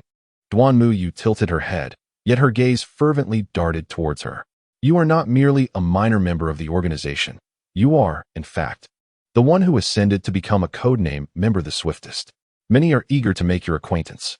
Belmod rose, retrieving a bottle of red wine from the decanter, pouring a glass, and presenting it to Duan Yuyu. Would you care for a drink? API call failed with status code 429. Error. Code. For 129. Message. Resource has been exhausted, e.g. check quota. Status. Resource exhausted. Duan Yuyu placed the wine glass upon the table, employing his shadowy form. Entirely untroubled by the prospect of Belmod poisoning the drink. Belmod, I am curious to discern your intentions and who it is that orchestrates your actions. Is it the boss? Or perhaps another? I find it hard to believe that the title of the fastest ascendant among the coded members carries such weight. Upon hearing the mention of the boss, Belmod's eyes narrowed slightly, and she delicately swirled the wine in her glass, her index finger brushing against her lips. A secret makes a woman woman. Simulu, you are enshrouded in mystery and peril. Both Jin and the organization have gravely underestimated you. I remain oblivious to your true purpose within the organization, and frankly, I am indifferent. Moreover, that brown-haired girl evokes a sense of familiarity within me. The mere fact that I was able to trail her to her residence speaks volumes of Duan Yuyu's inscrutability. She has undergone numerous transformations and disguises, even visiting Jin. This implies that even Jin failed to perceive the presence of a follower. Such formidable skills in tracking and concealment are hardly traits one would expect to find in an ordinary individual. Duan Yuyu, I jest. Yet even if I were to perform a striptease before you, you would scarcely notice, would you? Vermouth. Allow me to remind you that some matters are best left unexamined and untouched. Curiosity can lead to one's demise. However, one possesses 9 lives. Vermouth remained unconvinced. And what of the angel you hold dear? Vermouth fixed her gaze upon Duan Yuyu, a surge of murderous intent erupting within her. Previously, when Duan Yuyu mentioned the boss, Vermouth had not exhibited such fury. Evidently, Duan Yuyu's words had struck a sensitive chord. Naturally, Duan Yuyu would never harm Xiaolan, yet Vermouth remained oblivious to this truth. Duan Yuyu retorted to Belmod with similar words. Subsequently, he rose and walked towards the door. You should know what to do. Moreover, I believe we could become friends. With that, Duan Muyu departed. After his exit, Belmode gazed at the barely sipped red wine, lost in thought. As Duan Muyu ventured into the alley, he gradually merged with the shadows, leaving behind a trace of deep crimson liquid. Soon, a mouse, drawn by the scent, approached and licked the liquid clean, before continuing its search for sustenance. However, mere minutes later, the mouse suddenly convulsed and met its demise. As consciousness returned to his original form, Duan Muyu rubbed his head. Engaging in conversation with Belmode was truly exhausting. Not only did he have to carefully choose his words, but he also had to adopt the guise of a riddle maker, depleting his mental faculties entirely. Nevertheless, following this encounter, whether Belmode chose to cease her probing or to persist, she would undoubtedly harbor some reservations upon discovering the identity of little AI. After all, Belmode possessed the potential to become a traitor and was not entirely loyal to the organization. Thus, Duan Muyu resolved to indulge in a warm bath to unwind. In the bathroom, he scrutinized his physique in the mirror. My, what a handsome face. Just look at these pectorals and abs, he mused, coughing lightly. Duan Muyu then touched his left chest, noting that it felt no different from the rest of his skin. However, upon gently tapping his left chest, he sensed a layer of something hard beneath. He then activated his power, and the area around his heart began to emit a scarlet glow, with lines resembling lava slowly extending outward, covering his entire left chest. After deactivating the power, he quickly recovered within seconds and reclined into the bathtub adorned with a yellow rubber duck. The sensation of bliss compelled Duan Muyu to exclaim, fortunately. No one was around to hear him. Suddenly, the system panel appeared before him unbidden. Random simulation has commenced. Final task, survive until July 25th. Note, do not leave the island. Special world characteristics detected. Rewards for protection have been granted. What protection? API call failed with status code 429. Error. Code 429. Message. Resource has been exhausted, e.g. check quota. Status. Resource exhausted. Duan Muyu suddenly recalled that she had been bathing earlier. Looking down, she exclaimed, wow, what a large caterpillar. Duan Muyu then realized that he was indeed clad in clothing, specifically the very garment he had worn during the day. Fortunately, the system exhibited a degree of humanity. Steering clear of the torn sky on the ground, Duan Muyu promptly activated the void and began to survey his surroundings. He found himself in a mountainous forest, and according to the system's indications, it was an island from which he could not escape. What piqued Duan Muyu's concern was the notion of protection. What peril existed in this world that necessitated the system issuing rewards in advance? What could it be? He fished out his phone and checked the date, July 22nd. The current task was one of survival, lasting until July 25th, implying that a significant event would transpire on the 24th. At this juncture, Duan Muyu could only deduce these facts. The pressing matter at hand was to ascertain the nature of this world. This is it. Arise. Daily simulation. Duan Muyu summoned the long unutilized daily simulation, releasing it from its neglected state. The daily simulation commenced. After walking for a while, you beheld a quaint wooden cabin. Just as you were about to approach, an elderly hunter called out to you. You informed him of your intention to travel, and he cautioned you to be wary of snakes, directing you towards the path to the town. He also advised you to leave the island as soon as possible. When you inquired about the reason, he remained silent. Upon reaching the town, you sought a lodgings and meandered through the streets, gathering information about the island. You discovered that the island is named Ritudo Island. A funeral was taking place, said to be for a girl who had saved others but drowned in the process. In your quest for the island's history, you learned of a shrine located on the mountain, presided over by a deity known as Hiriko. With the simulation concluded, you noted that 23 attempts remained. Observing the simulation, Duan Muyu distilled several key terms: the old hunter, the funeral, the shrine. Could it be that this world harbors spirits as well? Duan Muyu resolved to simulate once more based on the information at hand. He commenced his daily simulation, arriving at the hunter's cabin, where he inquired of the old hunter whether spirits roamed this place. The old hunter, however, warned him that far more terrifying entities lurked here than mere apparitions, urging him to depart the island. After that, he was unwilling to divulge any further information. Next, Duan Muyu ventured into the town, intermittently activating his supernatural sight, yet found no trace of the spirits. Guided by the accounts of passers-by, he made his way to the shrine, which stood desolate and devoid of visitors. Subsequently, he arrived at a funeral, which was nearing its conclusion, as the shrine's priest conducted the final rites. observing that night had fallen. And the grieving family continued to confide in the priest, he decided to postpone his inquiries until the morrow. The current simulation came to an end, leaving him with 13 attempts remaining. It appeared that he could safely navigate through this day, and regarding the hunter's mention of something more dreadful than spirits, Dumu planned to simulate again that evening. For now, he intended to conserve one simulation attempt, should any unforeseen circumstances arise. He could evade danger and seize the opportunity to escape during the simulation. Thus, Dumu returned to the hunter's cabin. "Hey, what are you doing here? This forest is infested with vipers. It's perilous." An old hunter appeared, adorned with a red cap, a black eye patch over his left eye, and a white beard, brandishing a carbine. "I'm merely a tourist, lost in the woods. Could you kindly direct me back to the town?"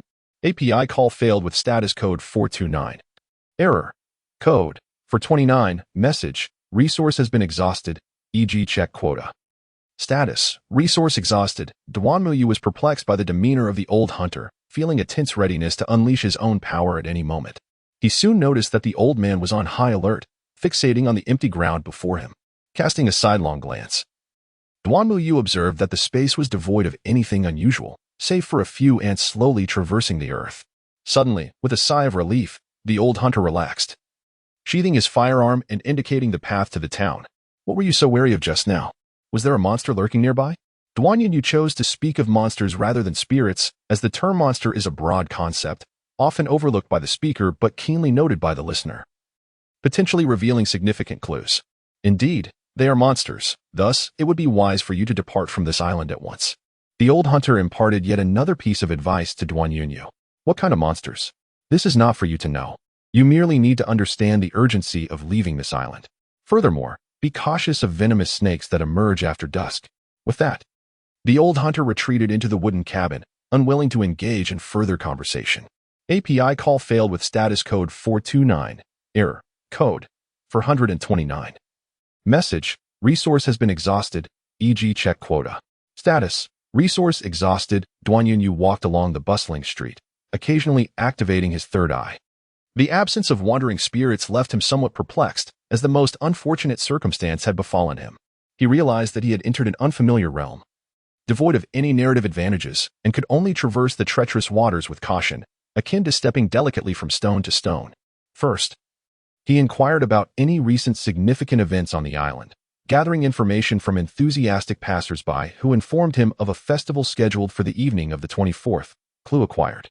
Subsequently, Duanmuyu resolved to attend the funeral, as he possessed an inkling that this ceremony marked the beginning of everything.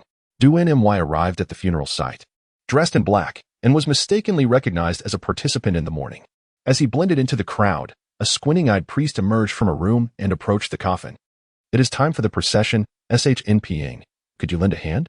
The priest then invited a boy with heterochromatic eyes to assist in carrying the coffin. Throughout the funeral, Duanmuyu attentively listened to the conversations around him. That child Chao is truly unfortunate. Indeed, he saved little Zioki but ended up sacrificing himself. Life is so unpredictable, akin to a large intestine wrapped around a small one. I didn't expect SHNPing to return. It's a pity that Chao is already. I recall that Chao and SHNPing were childhood friends. SHNPing must be heartbroken.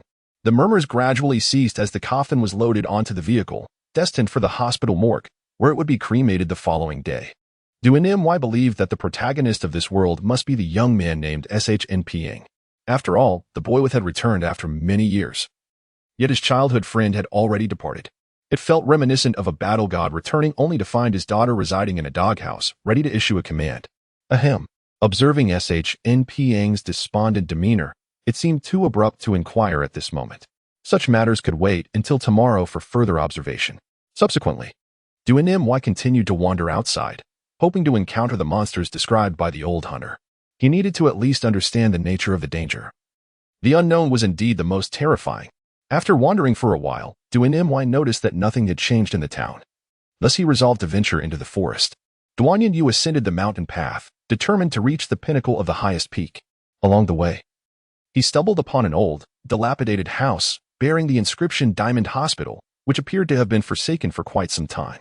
As Duanmuyu pushed open the door, a cloud of dust cascaded down, revealing a thick layer of grime that had settled on the floor. As Duanmuyu walked, he intentionally made noise, hoping something would come to attack him. "What on earth is this?" he exclaimed, startled. It was not that Duanmu was cowardly, rather. The peculiar object before him was exceedingly bizarre. The strange statue before him was somewhat indescribable, yet it seemed unlikely to be something like a Cthulhu. Otherwise, he would have succumbed to madness long ago. Perhaps it was the work of some sinister cult. Gazing at the oddly shaped statue, he felt an increasing sense of unease. The statue resembled a woman, with a prominent belly, but instead of a head, it bore a long, ridged appendage reminiscent of a baguette. He studied it for a while, finding nothing else peculiar in the vicinity. Thus, he completed his exploration of the first floor. He then prepared to ascend to the second floor. The wooden staircase had long since decayed and fractured, yet this posed no challenge for him. Crouching down, he took a deep breath and leaped with force, propelling himself towards the second floor. "Easy as pie," Duanmu remarked as he landed on the second floor, striking a pose as if performing a gymnastic routine, arms outstretched, head held high in a gesture of triumph.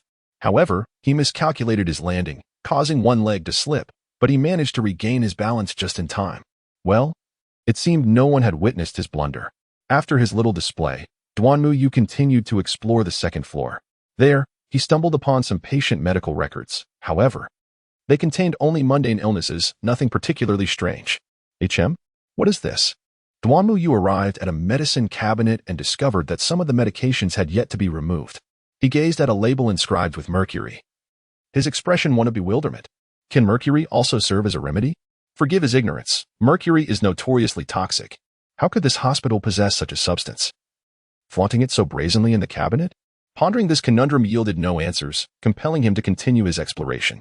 However, the second floor was soon thoroughly examined, revealing no further clues.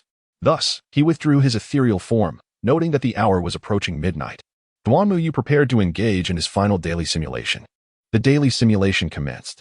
As the night passed, the following day arrived, leading you to the Shaozhou Western restaurant. There, you encountered a youth named Xinping. A police officer entered, delivering the disconcerting news that the Koza family had vanished. At that moment, a girl with dark skin, referred to as Mio, dashed out. With Xinping hot on her heels, you resolved to follow them. During their conversation, the old hunter previously encountered made an appearance. It was unclear what the hunter communicated to them, but they promptly rose to head towards the shrine. Following closely behind, you arrived at the shrine where they seemed to have spotted something in the woods, prompting them to pursue it while calling out for Shirori. A gunshot rang out, and you saw Xinping beside a bespectacled NM. Was immediately taken aback, bewildered by the perplexing situation. Who could elucidate this conundrum to him? Was the system on the verge of collapse? Had Mio slain Mio? Was he to be his own executioner? Or was it the case that the individual named Xinpei must not perish, for his demise would lead to complications? Yet, this death seemed alarmingly swift, merely a day after his introduction. According to the anime, he might not even survive past the second episode, potentially earning the title of the fastest deceased protagonist in history. Oh wait, many protagonists meet their end in the very first episode. They simply reincarnate into another world. Duanyu continuously expressed his grievances, finding everything utterly bizarre, leaving him at a loss for words. After organizing his thoughts, he concluded that the only course of action was to conduct another simulation the following day, prioritizing the protection of Xinping's life before attempting to discern the underlying circumstances. As night fell, a solitary night passed. Duanmu awoke from his slumber, having successfully navigated the first night in the simulation without incident, rendering the need to conceal himself within the confines of a cramped wardrobe unnecessary. Each day began with a customary simulation exercise. As the simulation commenced, a police officer entered the scene, delivering the disconcerting news that the entire Koza family had vanished. Subsequently, a girl named Mio, characterized by her dark attire, dashed out of the room, with Xinpei in hot pursuit. You resolved to follow them. During their conversation, the elderly hunter, whom you had previously encountered, made his appearance. This time, you ventured closer, finally catching the words of the old hunter. He spoke of a peculiar affliction known as shadow sickness that plagued the island. Those afflicted could perceive shadows, and such individuals would ultimately be slain by these shadows, which would then assume the guise of the deceased, drawing near to and murdering their remaining kin. The old hunter advised them to seek the assistance of a priest of the Hiru god, who was reputed to possess the power to expel malevolent forces. Suddenly, the sound of gunfire pierced the air. In that moment, you instinctively lunged forward and seized Mio, who was wielding a revolver. Despite her petite frame, she exhibited an astonishing strength that rendered you unable to restrain her. In an astonishing display of agility, Mio extricated herself from your grasp and fled with remarkable speed. You found yourself unable to match her pace, prompting you to unleash a surge of energy to close the distance. Mio fired a shot in your direction, but you deftly evaded it. Upon regaining your bearings, you discovered that she had vanished. In your fervent pursuit, you had lost your sense of direction, and 3 gunshots echoed in the distance. The simulation concluded, leaving you with 23 attempts remaining. Once more, the experience was marred by an array of garbled text. Duanmu, you can ascertain that the issue does not stem from the system, but rather it is the demise of the youth named Xinping that will precipitate complications. Duanmu, you resolved to safeguard the young man named Xinping. She decided to reserve her remaining 2 chances, one to protect Xinping and the other for her own survival. Following the earlier simulation, Duanmu, you trailed behind Xinping. Suddenly, the sound of a gunshot echoed. Xinping and Liao hurried to investigate. Endymion, arriving in the vicinity, discovered Mio wielding a revolver. Opting for preemptive action, Endymion initiated a burst of speed, subdued her to the ground, restrained her hands, and then pinned her down entirely. Xinpei, hearing the commotion, came to investigate. Who are you? What are you doing to Mio? Release her. Seeing Endymion atop Mio, apparently poised to commit some untoward act, Xinpei's eyes widened with fury, and he moved to forcibly remove him. Xin? What's wrong? Mio, who had been about to summon others, returned upon hearing Xinpei's outcry. Two Mios. No, wait. One of them is a shade. Xinpei swiftly deduced the situation, halting his advance toward Endymion. Is the one beneath you a shade? Sensing the increasing force above her, Endymion intensified his efforts. I came upon hearing gunfire and found her holding a revolver. For safety's sake, I apprehended her. If they are not twins, then this one must be a shade. Be still. Xinpei, it's me, Mio. Get this person off me. The shadow beneath Domu abruptly ceased its struggles, revealing a pitiable countenance as it implored Xinpei for deliverance. This. Xinpei. His gaze oscillating between Mio pinned to the ground and the Mio, standing beside him, felt a surge of trepidation. If this were indeed a shadow entity, their own shadows would serve as the true form, vulnerable to a direct assault. At that moment, the black-clad woman, clutching her freshly inflicted abdominal wound, staggered forward. Upon hearing her words, Xinpei's eyes darted to the dropped revolver, which he hastily retrieved. He leveled the gun at the shadow of Mio, who was pinned beneath Domu, yet hesitated to discharge the weapon. Click. API call failed with status code 429. Error. Code. For 29. Message. Resource has been exhausted, e.g. check quota. Status. Resource exhausted. API call failed with status code 429. Error. Code. For 29. Message. Resource has been exhausted, e.g. check quota. Status. Resource exhausted. Duanyu Yu approached shattered hand Liao, brandishing a dagger towards the shadow of her head. He refrained from retrieving a firearm from his system backpack, as it would be difficult to justify why a mere tourist would carry a gun. However, drawing a dagger was entirely plausible. Numerous instances exist where good individuals, initially accompanying the protagonist, ultimately transform into formidable antagonists. Thus, it was prudent to minimize exposure and retain a few hidden cards. You have eliminated Shadow Liao. The woman in black has collapsed. You staunched the bleeding of the woman in black, while Liao and Xinping rushed to summon assistance. This simulation has concluded, with 13 attempts remaining. Puff. API call failed with status code 429. Error. Code. For 29. Message. Resource has been exhausted, e.g. check quota. Status. Resource exhausted. Duanmu Yu gazed at the system, now a jumble of garbled text, realizing that Xinping had perished once more.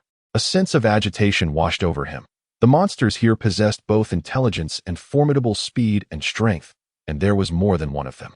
They could disguise themselves, flee, and even play tricks. This was utterly akin to a hellish challenge. No wonder the protagonist could not survive beyond the second episode. But wait, what of the subsequent plot? If the protagonist was dead, could it be that they possessed the ability to resurrect? Or perhaps, akin to the 486, they could simply reload from a previous save? API call failed with status code 429. Error. Code. For 29. Message. Resource has been exhausted, e.g. check quota. Status. Resource exhausted as Duanmu Yu discreetly retrieved the medical supplies while Xinping was momentarily distracted. She promptly attended to the woman's wounds to staunch the bleeding. It appeared that this woman possessed a wealth of knowledge. Her life could not be forfeited. We must summon assistance, Xinping remarked. observing Duan Muyu's efforts to halt the flow of blood from the cloaked figure, though he was intrigued by the source of Duan Muyu's medical supplies. The urgency of the situation rendered such curiosities trivial. No, you both must remain here. There may be other lurking shadows. Stay close to me, and I shall notify others via phone. Duan Muyu administered a dose of adrenaline to the woman, then picked up his phone, feigning a call to summon help. In reality, he was partially transferring his consciousness to his physical form, informing the hotel owner that a friend had discovered an injured person on the mountain. Indeed, there was also a phone. Shenping and Liao finally remembered they had their phones as well and hurriedly called for assistance. Before long, a group of people arrived, carrying a stretcher. At the Rhombus Hospital, the surgery had already been completed, and she was now in a deep slumber. It was best not to disturb her at this moment. Dr. Rhombus emerged from the operating room, followed by a nurse who was wheeling the recently operated-on woman in black attire into the ward. Shenping, what has transpired? Inquired his close friend, Chuang. Beside him stood a girl named Zhu Luzi, with pink hair and squinting eyes, exuding an aura reminiscent of a traditional Japanese beauty. Shenping then recounted the series of events to the gathering. Thank you so very much. Upon learning that Duan Muyu had subdued and resolved the issue with Shadow Liao, Chuang bowed deeply in gratitude. It was nothing. I merely happened to be nearby. By the way, do you know how the shadow came to be? Duan Muyu sought to steer the conversation towards the topic of the shadow, hoping to glean additional intelligence. However, upon uttering the words, the others exchanged puzzled glances, appearing entirely oblivious, save for Shenping, who recounted the old hunter's mention of the shadow illness. It seemed that further inquiries would have to await the awakening of the woman in black. After a moment of silence, Shenping engaged in hushed conversation with Chuang. And Duan Mu observed as Chuang suddenly embraced Shenping, weeping profusely. He heard Shenping repeatedly lamenting his regrets over failing to save Chao, among other sorrowful utterances. With nothing else to occupy his time, Duan Muyu resolved to await the awakening of the woman in black in her hospital room. As Duan Muyu approached the doorway, he was halted by a nurse. I apologize, but please do not disturb the injured as they rest, she said coldly. Reluctantly, Duan Muyu took a seat before the entrance, while the nurse remained vigilant, ensuring he did not attempt to enter. Something felt amiss. Duan Muyu fell silent, attentively listening to the sounds within the hospital room. Yet, he could not even discern the faintest breath. Suddenly, a sound akin to that of a camera shutter echoed through the room. Duan Muyu hastily opened the door, only to find the woman in black peacefully slumbering on the hospital bed. Had I merely overthought the situation? Yet that voice. Sir, please do not disturb the injured person's rest. I must ask you to leave now. Duan Yu's sudden act of flinging open the door infuriated the nurse, who promptly expelled him from the room. Fine, then he would first inquire about what the young lad should do next. After searching the hospital thoroughly, Duan Yu could not locate them. When he asked the doctor about their whereabouts, the doctor informed him that they had already departed and were likely on their way home. API call failed with status code 429. Error. Code 429. Message. Resource has been exhausted, e.g. check quota. Status. Resource exhausted. As Duan Muyu traversed the path, he pondered his next course of action, when suddenly he felt a peculiar sensation beneath his foot. Lifting his foot, he discovered a green caterpillar, now reduced to a mushy heap, its vibrant green hue rendering it utterly repulsive. Alas, you met a most tragic fate, he murmured, observing a moment of silence. Upon raising his gaze, he realized he was surrounded by dense woods. Have I become so engrossed in thought that I have strayed off the path into this forest? No. This was indeed the very place where Duan Muyu had arrived in this world just a day prior. Opening the system panel, he was astonished to find that the daily simulation count was a staggering 33, despite having utilized it only twice that day. Duan Yu promptly commenced the daily simulation. The simulation began, and as it concluded, there remained 23 attempts. It was identical to before, with the protagonist's actions unchanged. It appears that the protagonist's ability, akin to 486, is a form of death regression. No wonder they perished so swiftly previously. Two questions linger. First, does the protagonist retain any prior memories? If so, why do their actions mirror the past so perfectly? If not, what significance does this death regression hold? Second, who is responsible for the protagonist's demise? The priority is to locate the protagonist. Without hesitation, Duan Yu made his way to the hunter's cabin, where an elderly hunter called out to him. All right. I will be cautious of the viper. Before the old hunter could utter another word, Duan Yu preemptively offered a perfunctory response and proceeded towards the town. The old hunter pondered, how does he know what I was about to say? Have I mentioned it before? The memory fades with age. Lost in thought. The old hunter's gaze remained fixed on Duan Yu's shadow.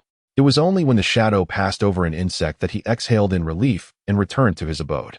API call failed with status code 429. Error. Code. 429. Message. Resource has been exhausted, e.g. check quota. Status. Resource exhausted. DuNMY had no choice but to venture out in search of answers. After taking only a few steps, he encountered SHNPing approaching him. Upon seeing DuNMY, SHNPing momentarily froze, then hurriedly made his way over, excitement evident in his demeanor. Sir, do you remember me? SHNPing's face was etched with anxiety, fearing that DuNMY might not recall their previous encounter. He had not seen DuNMY at the funeral, and now that they had crossed paths again, it was possible that DuNMY had returned with him. Of course I remember. Just call me DuNM. What has transpired, SHNPing? How did you meet your demise? That's wonderful to hear. SHNPing sighed in relief. After I spoke with Chuing, he mentioned he had seen she OZOZH. We decided to pursue her. And ZHLZ came to inform you. Then, on the way, I tripped over something unknown, and next, I felt a blow to my head, losing consciousness. SHNPing, what are you still doing here? Suddenly, a middle-aged man with golden hair emerged, interrupting SHNPing. DuNMY recognized him as the chef from ShiOZHU Fast Food.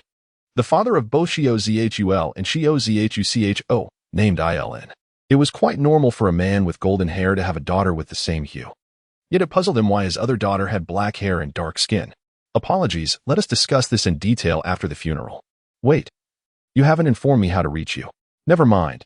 I know where you live. I shall visit you tonight. As he watched SHNPing being called away, DuNMY did not linger any longer. He returned to the innkeeper, using the excuse of his lost identification and wallet, and the innkeeper kindly offered him complimentary accommodation once more. In the inn, DuNMY reclined on the bed, preparing to piece together the clues he had gathered.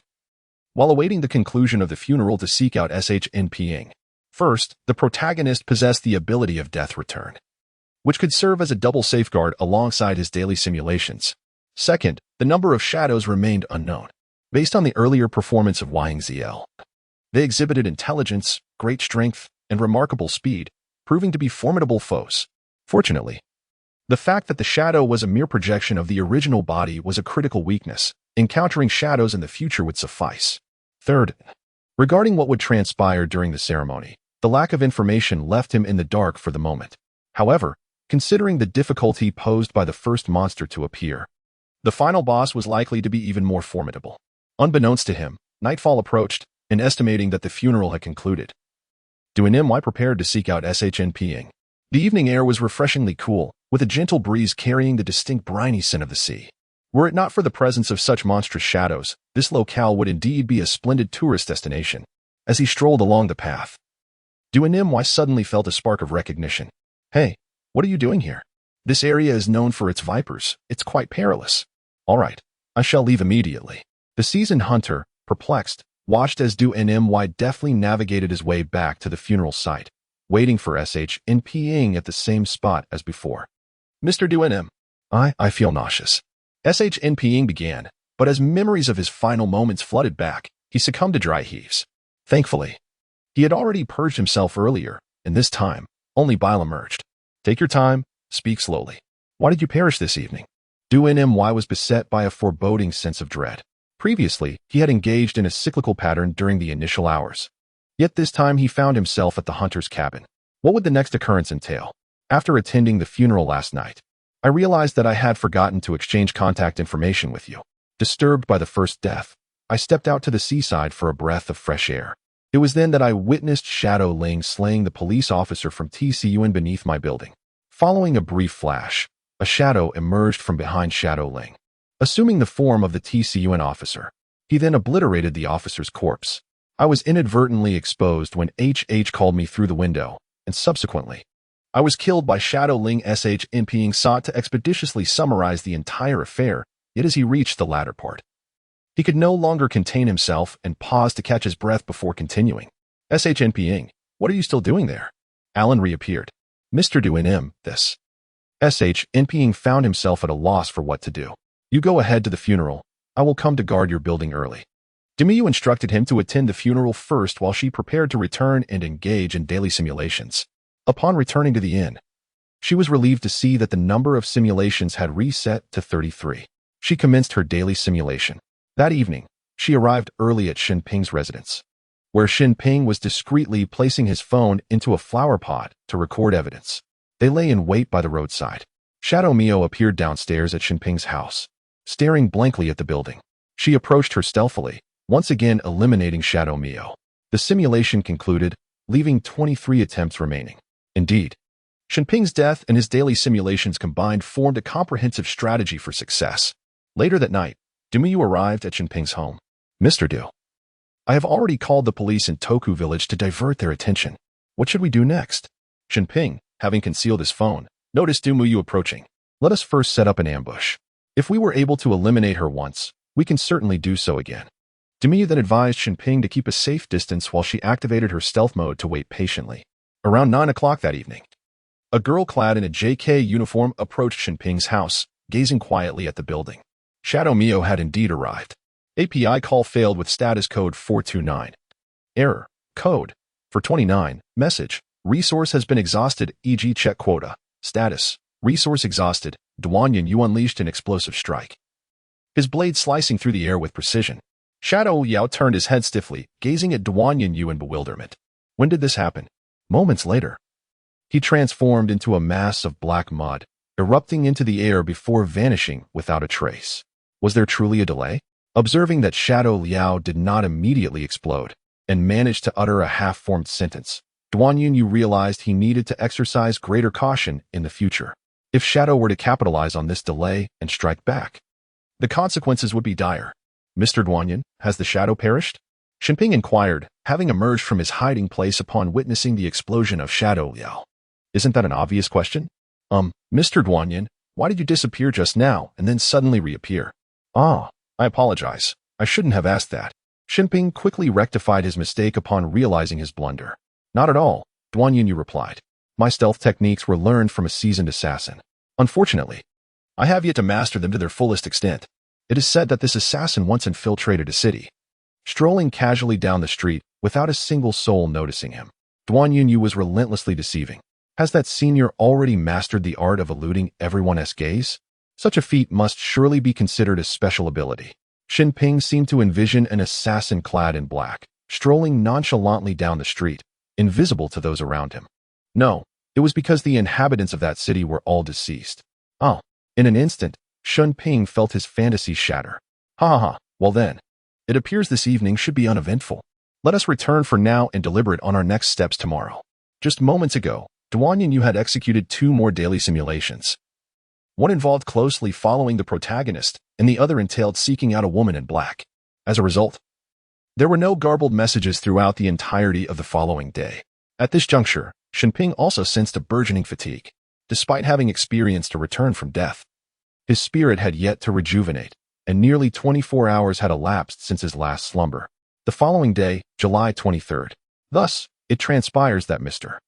Duanyan has effectively eliminated the shadow of Ling. Shinping arranged to meet with Ling and conveyed the matter regarding the shadow. Meanwhile, Duanyan Yu was scouring the vicinity for the woman in black. After discovering through the daily simulation that today was a safe period, he surmised that tomorrow would undoubtedly be perilous, necessitating the urgent acquisition of further clues. Once he discerned the identity of the ultimate boss, with Shinping's death return and his daily simulations, a flawless victory could be assured. Indeed, it would be his triumph. Having searched throughout the town, he still could not locate the woman in black. However, a passerby claimed to have seen her following an elderly hunter into the woods. Duanyan Yu made his way into the forest. After a short while, he heard the sound of voices. Who goes there? The old hunter suddenly turned to face the direction of Duanyan Yu. Duanyan Yu remained utterly still, even slipping into a state of immobility.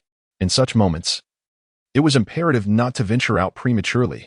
By convention, should one be discovered, it would not solely be his presence that was revealed, but also the existence of other entities or individuals in proximity. The surroundings were enveloped in a profound silence, punctuated only by the gentle rustle of leaves stirred by the wind and the distant call of cicadas. Come out, or I shall fire, the old hunter warned once more. Noting the absence of any emerging figures, Duanmuyu realized that she had indeed overthought the situation. There was no one around her. She called out, "Wait, don't shoot. I'm one of you." Upon hearing her voice, the seasoned hunter let out a sigh of relief and lowered the gun, directing the muzzle towards the ground. "Step forward slowly. I assure you, I will not fire." Duanmuyu finally stepped out. Bang! Bang! The old hunter suddenly raised the muzzle of his gun slightly and fired a shot. The bullet struck Duanmuyu's shadow instantly. API call failed with status code 429. Error. Code. For 29. Message. Resource has been exhausted, e.g. check quota. Status. Resource exhausted. Duanyue was somewhat displeased. Although he currently possessed an ethereal form and felt no fear of death, it did not imply that he desired to embrace it. Despite his discontent, he did not abandon the thought of forming a team with them. In fact, he felt an even stronger inclination to do so. The seasoned hunter exuded caution, which instilled a sense of reliability. He had encountered the dead before. Should one unexpectedly rise, he would simply fire a shot to send it back to its eternal slumber. "I recall you from yesterday." Upon hearing Duanyue's words, the seasoned hunter reflected on the battles he had endured, having faced countless tempests. "Judging by your recent remarks, it appears you are also familiar with shadows?" Duanmuyu was troubled, unable to find a plausible excuse. "So, you have indeed encountered the shadow, and it is possible that you have either harmed or even slain it." API call failed with status code 429. Error. Code. For 29. Message. Resource has been exhausted, e.g. check quota. Status. Resource exhausted, unconsciously. Duanmuyu blurted out, "It's G." The woman in black suddenly exclaimed, "Ahem, allow me to introduce myself. I am Nanfangrihi, and this is Mr. Jinji. May I inquire your name?" Realizing her indiscretion, Nanfangrihi cleared her throat and asked for Duanmuyu's name. "Duanmuyu.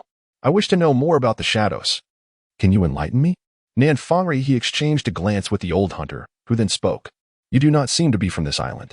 Why do you wish to learn about the shadows instead of departing from this place?" "I am entangled with the shadows." "Does that suffice as a reason?" Duanyu yearned to escape and flee far away, but he found himself constrained to this island, feeling a profound sense of helplessness. The shadow illness could be deemed a peculiar affliction endemic to this island. Recently, it had become increasingly rare for anyone to glimpse their own shadow. Although prior to the conflict, shadows were ubiquitous. Those afflicted by the shadow illness would begin to perceive shadows, and those who beheld them would meet a grim fate, as shadows would slay them and subsequently disguise themselves as their victims, extinguishing the lives of everyone in their households, a haunting legend of the island. The old hunter recounted this legend before continuing with his narrative. However, many were unaware that this was not merely an illness. The shadows were, in fact, sentient monsters. They would murder one's closest kin and assume their likeness. As he spoke, the old hunter appeared somewhat despondent. The essence of these entities resided within the shadows on the ground, while their corporeal forms were merely animated masses of flesh. Even if one were to inflict harm upon their physical bodies, they would swiftly recuperate. Only by striking the shadows on the ground could one truly vanquish them. Recently, the shadows on the island had proliferated, likely due to the emergence of a shadow capable of generating more shadows, as Nanfangrihi interjected. The information previously mentioned was known to Duanyu, yet the notion of a shadow that could create others sparked a recollection of the shadow known as Lings, whom Shinfei had claimed killed the police officer from Tuk village, after which the officer's shadow materialized. Thus, how could one distinguish between a person and a shadow? This was of paramount importance, for shadows could masquerade as humans. One could hardly confront every individual by attacking their shadows indiscriminately. The method to discern between a person and a shadow lay in their shadows themselves. Although their physical appearances bore no discernible differences, their essence abhorred contact with living beings. For instance, if one were to step towards their shadow, it would contort to evade the footfall. Similarly, if ants or other insects traversed their shadow, it would retreat, a reflection of their instinctual behavior. To date, no shadows that remained unyielding to biological contact had been discovered. Very well, henceforth, it would be prudent to strike at their shadows upon meeting. Additionally, I must mention that shadows emit a light akin to that of a camera flash.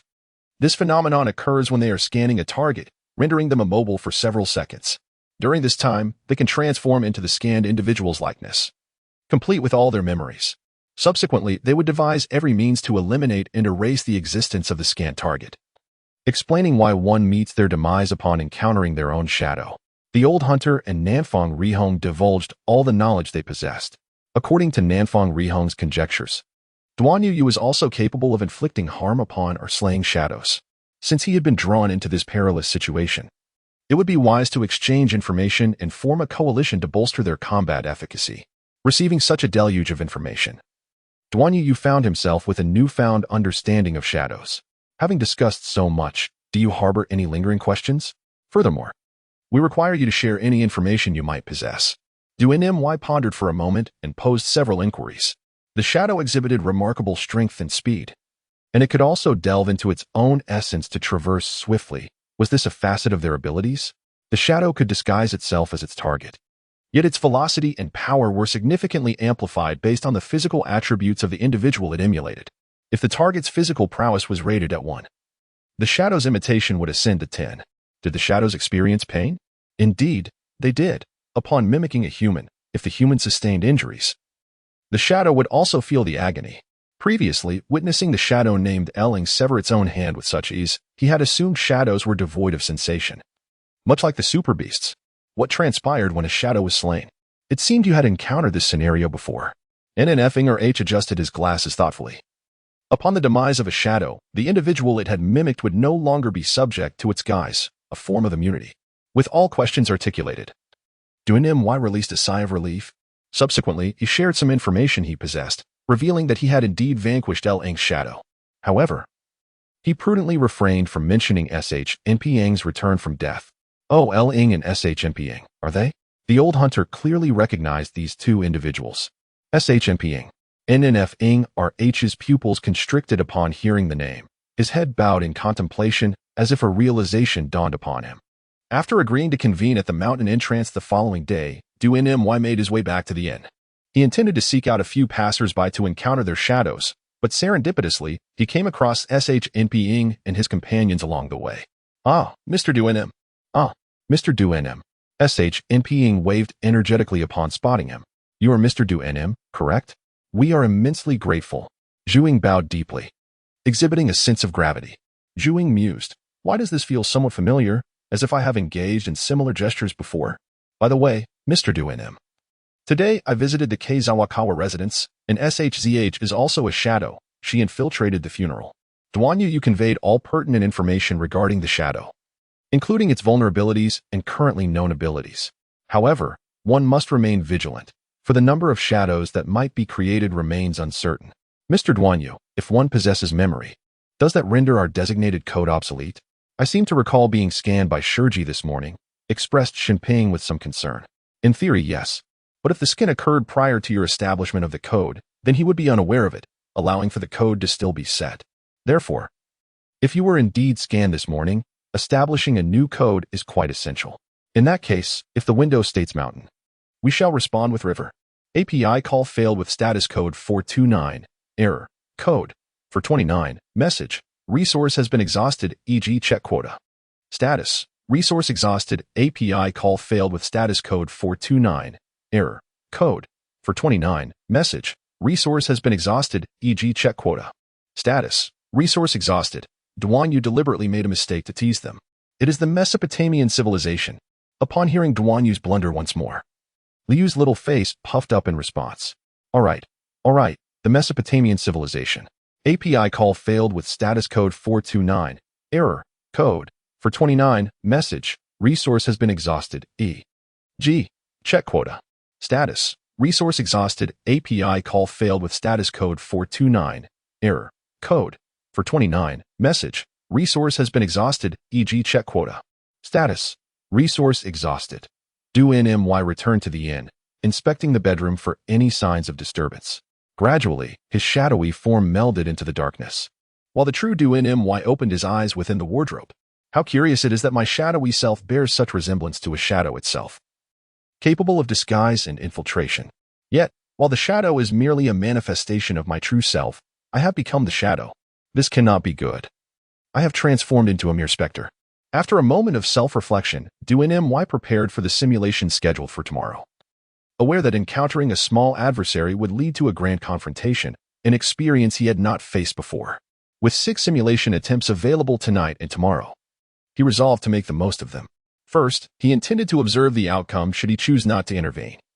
seeking knowledge of the eventual fate before devising a strategy for counteraction. Thus began his routine simulation. You did not rendezvous with NNF Ing or H. Instead, you remained concealed in the crevices of stones at the island's edge. As the clock struck 9 in the evening, shadows suddenly emerged from the festival square, steadily extending and enveloping the entire island. Red lights flickered in the sky. The shadows crept towards your feet, leaving you with no escape. You met your demise. This simulation has concluded, with 23 attempts remaining. It appears that without interference, the ultimate outcome is the complete engulfment of the island by shadows. What does this signify? An island of shadows? Furthermore, what is the nature of that red light? Is it a sacrifice of an island to summon an evil deity? It seems prudent to proceed according to the plan. Duan Yunyu embarked on her second simulation, initiating her daily routine. The following day, she rendezvoused with Southern Riwo and the Seasoned Hunter. Through cautious probing, they eliminated several camouflaged shadows, yet they remained uncertain if the scanned individuals still drew breath. As night descended, preparations for the sea ritual commenced, and she hastened towards the ceremonial square alongside Southern Riwo. En route, they encountered Shinping, incapacitated and weeping inconsolably upon the steps. To their astonishment, Chao, who was presumed dead, ascended wearing swimwear. Upon arriving at the square, they beheld a mountain of corpses. Mio lay beneath a protective window, while Shadow Window wielded an axe, striking Window's head. The seemingly deceased Chao was hoisted upon Shadow Shinping's shoulder, who derisively branded Chao a traitor. Zhu Lizi wept bitterly, only to be slain by a black figure with 4 arms. A confrontation ensued between her and the 4-armed entity. As the clock struck 9, the 4-armed figure stood motionless, shadows continuously streaming towards him, cascading outward like water. Suddenly, a crimson light pierced the sky. Shinping met his demise at the hands of Southern Riwo. The simulation concluded, leaving 13 attempts remaining. It appeared that the ultimate adversary was indeed the 4-armed entity and the individual enveloped in the red light. However, how could Chao, who was believed to be dead, reappear? Was he perhaps a shadow of Chao? And why was he deemed a traitor? This shadow version of Chao might possess noble intentions. After all, he shared a childhood bond with Shinping. Even if replicated, the affection embedded in his memories for Shinping could inspire the shadow to assist him. Such a narrative seemed quite plausible. With only one simulation left, she resolved to arrive early at the ceremonial square. She reached the square ahead of time, only to be besieged by the 4-armed figure, Shurji, and numerous shadows. Duomu's fists were no match for the 4 hands opposing him, prompting him to swiftly draw the weaponry from his system's inventory and initiate a barrage of fire. The daily simulation has concluded, with 3 attempts remaining. Why did Shinping perish once more in this simulation? Alas, he forgot about the shadow version of Shinping. Presumably, upon hearing the chaos above, it directly eliminated Shinping instead of sparing him. Duan Yu felt somewhat fatigued as he glanced at a particular item on the system panel. Never mind. Tomorrow he would simply flip the table. The original narrative likely involved the protagonist discovering the boss's weaknesses through repeated simulations, ultimately leading to its demise. He might as well take decisive action, denying the boss any chance of resurgence. July 24th, at 8 in the morning. Duanmu Yu first met with the Southern Sun Crane. Duanmu, you have arrived, she said. Miss Southern, I require you to ensure the safety of Shinping. Mr. Jinjin should be familiar with him. I must go to the festival square to make some arrangements, as I have learned that significant events will unfold there tonight. API call failed with status code 429. Error. Code. 429. Message. Resource has been exhausted, e.g. check quota. Status. Resource exhausted. Du Nmy stood in quiet anticipation until he observed several priests approaching, accompanied by individuals bearing the seemingly unconscious or lifeless forms of others upon their shoulders. A sudden flurry of flashes illuminated the square, reminiscent of a press conference. The squinting priests gradually transformed, engulfed by the shadowy mire, taking on the appearance of 4-armed beings. The people alongside them began to morph as well, resembling the bodies they carried, and soon they heaped the corpses together indiscriminately. API call failed with status code 429. Error. Code. 429. Message. Resource has been exhausted, e.g. check quota. Status. Resource exhausted. Duanmu, you could only utter an apology to the lifeless bodies before him. With remarkable swiftness, he pressed the switch on the remote control in front of him. Boom. Accompanied by a series of thunderous explosions. The bombs buried within the bonfire and beneath the ground detonated simultaneously. This was precisely the way to do it, igniting all the explosives at once rather than detonating them one by one, which would merely afford others the opportunity to flee. The explosions were nothing short of spectacular. As he beheld this pyrotechnic display, Duanmuyu felt as though he had unlocked the door to a new realm. What transpired? Had the festival square been obliterated? The crowd at the base of the mountain, still reveling in the market, began to murmur amongst themselves. What on earth was he doing? The last time the old hunter witnessed such a grand spectacle was ages ago. The nearby Nanfang Rai and Xinping were equally astonished. Teacher Nanyun, is this what Mr. Duanmu referred to as preparation? Note, Nanfang Rai is the pen name of Nanyun Longshan, and Xinping is one of her admirers. Let us ascend quickly to investigate. There must be a multitude of shadows gathering up there, prompting him to demolish the square. But from where did he acquire so many explosives? With a sense of curiosity, Nanfang Rai led the group up the mountain toward the square. Has it been resolved? Although he posed the question, Duanmuyu remained vigilant, prepared for an imminent eruption. After all, there exists a principle that smoke does no harm. With such a quantity of explosives, the resultant smoke would be substantial. To break the principle of smoke doing no harm, he intended to unleash another strike before the smoke dissipated. Thus commenced the daily simulation. The wind ceased, and the smoke hung suspended in the air. Duanmuyu stepped forward and reached out to touch the swirling smoke and dust. Remarkably, he managed to plunge his hand into the dense haze. However, it felt akin to immersing his hand in a quagmire as a palpable resistance met his touch. Duanmuyu was perplexed as to why the time-stopping phenomenon did not affect people or objects. However, the impenetrable haze seemed to allow for gradual entry. As long as entry was possible, that sufficed. API call failed with status code 429. Error. Code. For 29. Message. Resource has been exhausted, e.g. check quota. Status. Resource exhausted. API call failed with status code 429. Error. Code. For 29. Message. Resource has been exhausted, e.g. check quota. Status. Resource exhausted. DUNMY seamlessly connected the elements, continuing to detonate the bomb, until the explosives formed a wall, encasing the four hands. Moreover, he covered the top as well, then tapped the explosives he had detached, rendering them immobile. He subsequently retrieved the corresponding remote control and pressed the detonation switch. Tossing the switch to the ground, DUNMY emerged from the cloud of dust, returning to his previous hiding spot, just as the routine simulation concluded. The current simulation session had ended, leaving 13 attempts remaining. Boom. Another explosion erupted in the square, which could now be aptly renamed the Festival Ruins. This time, DUNMY awaited the dispersal of the smoke. It was not that he wished to cease detonating bombs, but rather that his stock had been completely depleted. The organization was indeed miserly, providing only a meager supply of explosives each time, even when he stealthily pilfered bombs and weapons using his shadowy form. He could feel the organization's stinginess, as the equipment provided dwindled with each passing occasion. The unfortunate QNJI was still scouring all of Tokyo in search of those who had stolen military arms. At last, the smoke cleared, and SHNPing and his companions arrived at the square. No, the ruins. Did we come to the wrong place? SHNPing questioned, his confidence wavering as he surveyed the heap of debris before him.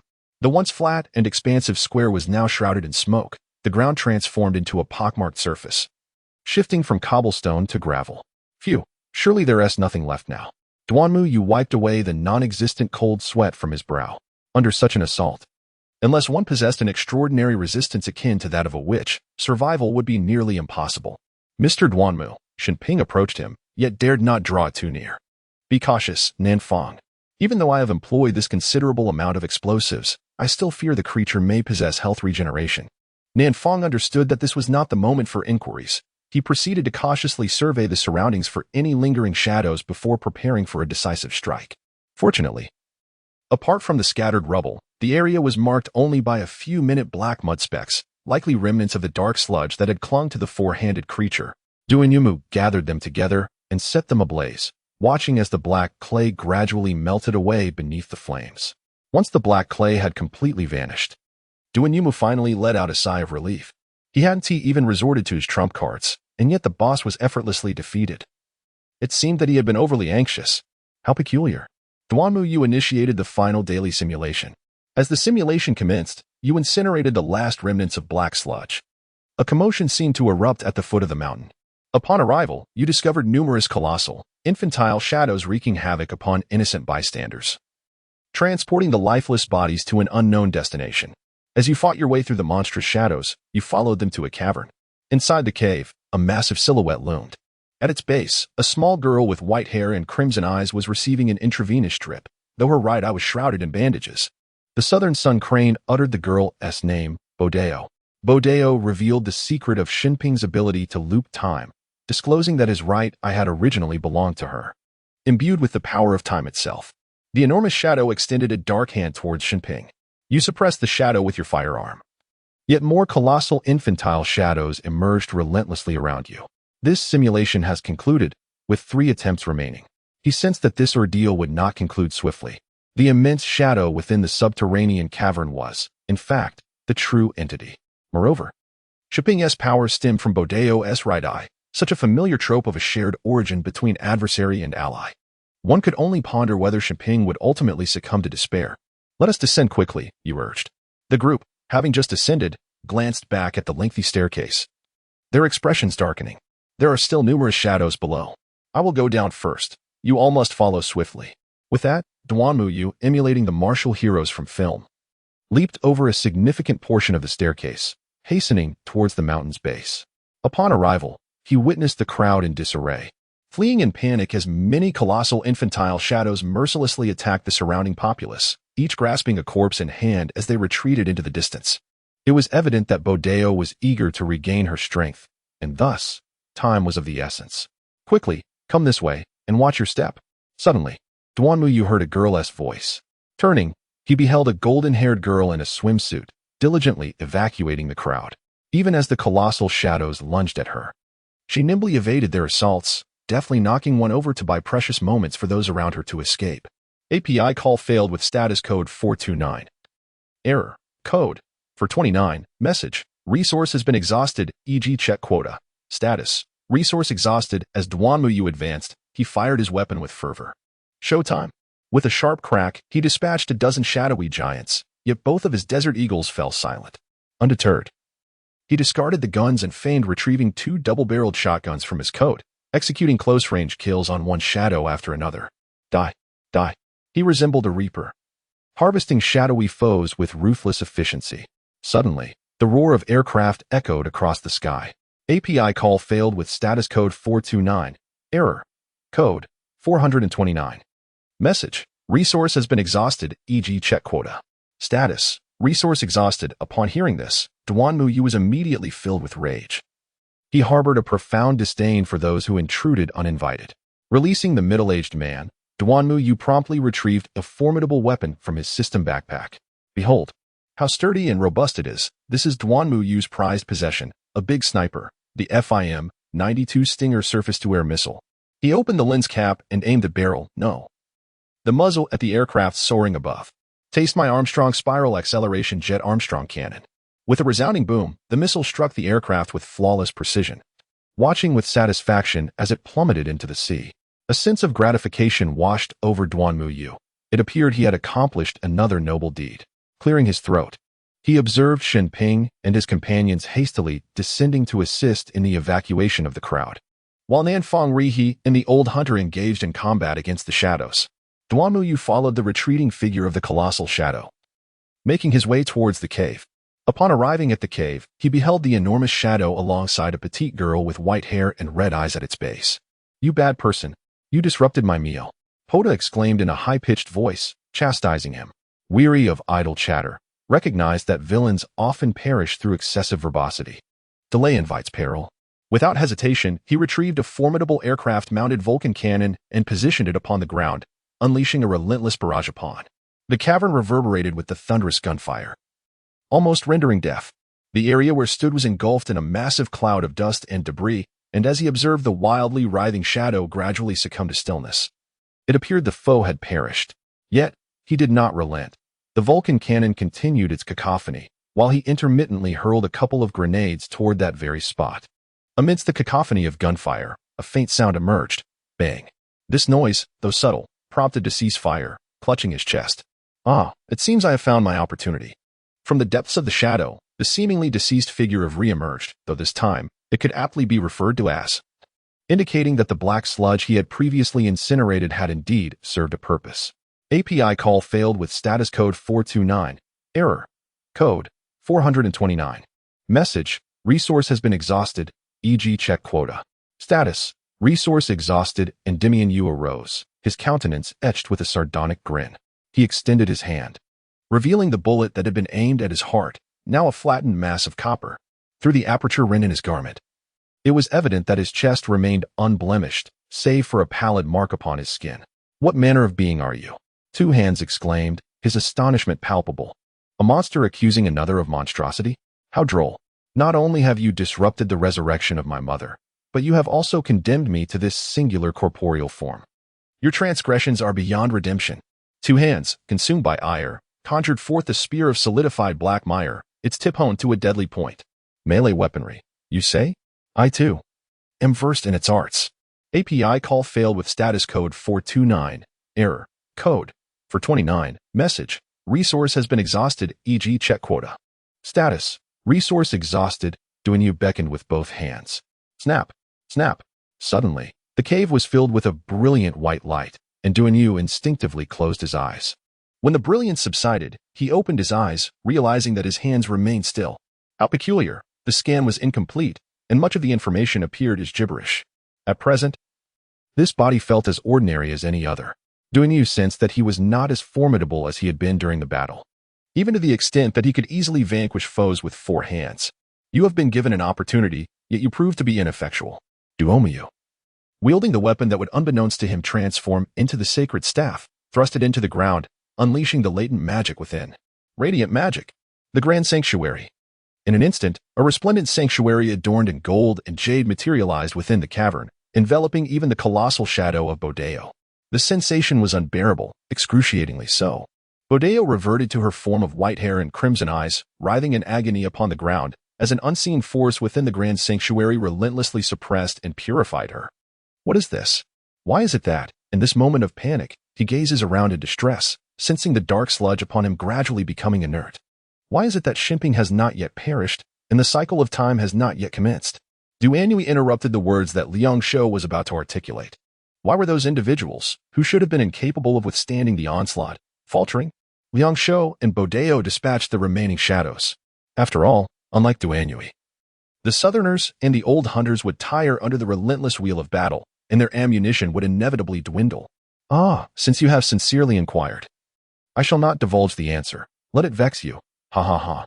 In truth, until this moment, it was merely Duanyu's shadow that had been in action. Meanwhile, at Shinping's location, the southern contingent led by Rai witnessed Duanyu's departure, only for him to reappear, wielding a light machine gun and an RPG. As if engaged in a game of zombie siege, those shadows could not advance a single step.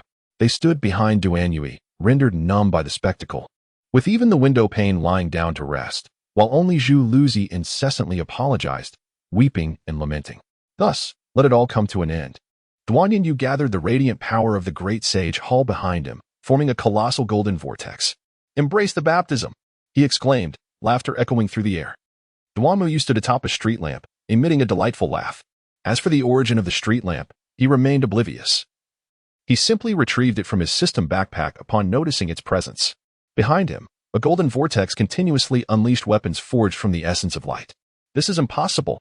Amidst the relentless bombardment, the shadow of Bodeo diminished rapidly, eventually losing its humanoid form and transforming into a black embryonic figure. The dark sludge clinging to its hands was transferred to this black embryo, forming an incredibly resilient protective shell, impervious even to the strikes of a lightsaber. Without the shelter of the dark sludge, Miming Yin succumbed to the inevitable, a weary voice emanating from the orb, followed by an unsettling silence. Meanwhile, on Shinping's side, all shadows abruptly shattered, dissipating into the ether, save for the tide of shadows that remained unchanged. Duanyu picked up the black bead, attempting to store it directly in her system backpack, only to discover that it could not be accommodated. Subsequently, she rejoined her companions. "Mr. Duanmu." Upon seeing two Duamus, Shinping was instantly bewildered. Duanyu retracted her shadowy form. "Shinping, why don't you share your experiences with them first? I will speak later." "Ah, okay." Although surprised that Duanyu had also been duplicated by the shadow, it seemed that she belonged to their side, much like the tide of shadows. Subsequently, Shinping recounted his death and the phenomenon of time loops. "So, you are a time traveler." Nan Fangrid expressed no skepticism and took out her phone, playing a recording sent by Chow a few days prior, asking for her assistance in relaying Shinping's account. "Has Chow also experienced the loop?" Shinping pondered this possibility, though he regretted the outcome for Chao. Thus, if there are time travelers, it stands to reason that I, a mere traveler of broken worlds, should not be out of place. API call failed with status code 429. Error. Code. For 29. Message. Resource has been exhausted, e.g. check quota. Status. Resource exhausted. Duanamuyu pointed at the shadow tides, pondering if the true final boss was the one that did not rise. Had he misidentified his target? Wait, me? Oh right, how come my Haven tea vanished? Shadow Tide, with a look of astonishment, touched herself, realizing she had not dissipated or collapsed. Yet, an odd sensation lingered within her. Ah, the phone. It suddenly dawned upon her that she had forgotten the phone entrusted to her by the police in the peculiar village. Perhaps it contained vital clues. Subsequently, Shadow Tide unlocked the phone screen using her fingerprint. Inside, a video awaited. Was it Shinping? Or maybe Mio, or someone else entirely? Ah. Let us assume it is Shinping. If he views this recording, it would imply my existence has come to an end. The footage depicted Tide recording by the seaside. You merely wished to try out these glitched lines, didn't you? Suddenly, a voice identical to Tide's echoed. Two Tides appeared within the video. What followed was a glimpse of their shared quest for the secrets of shadows, moments they experienced together. Upon finishing the video, Shadow Tide was in tears. I remember now. Not just memories, but my abilities have returned as well.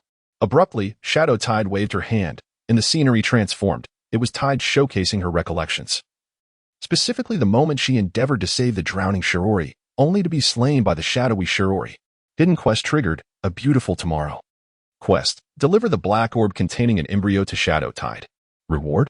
Suddenly, Duanamuyu's system panel materialized before him. When the reward is a question mark, it typically indicates either a significant pitfall or an extraordinary skill or artifact. Since the system had issued this task, it was illogical not to fulfill it. After all, that orb held no value for him. Tide, this is for you. API call failed with status code 429. Error. Code. For 29. Message. Resource has been exhausted. E.g. check quota. Status. Resource exhausted. API call failed with status code 429. Error. Code. For 29. Message. Resource has been exhausted. E.g. check quota. Status. Resource exhausted. In a final surge of magic, Duanmuyu unleashed a bolt of lightning upon the grotesque, soft black box. Alas, it veered slightly off course. Subsequently, before the gaze of the onlookers, Duanmuyu vanished. Anchored in the timeline, this occurred prior to the return, marking the system's last notification. After Duanmuyu departed from this world, Shinping and his companions suddenly perceived their surroundings shifting, and they found themselves once more by the seaside. On the beach lay a solitary beached whale. Where is this? This was 300 years ago, the very moment the shadow arrived on this island. That whale was a guise of the shadow, originally known as the god of leech rice. The black embryo in the Shadow Tide's hands began to thrash about, its tiny hands waving frantically towards the whale. It sought to transfer its data to the shadowy whale, aiming to restart this chapter of history. Suddenly, a little girl with silver hair and red eyes appeared on the beach, curiously approaching the whale. She was the original leech rice, the human leech rice. Don't go over there, Chuang exclaimed excitedly, feeling compelled to rush forward and grasp the little girl's hand to halt her advance. Yet, Chuang grasped nothing. He was powerless to alter this history. He, the black embryo chuckled, as if mocking Chuang.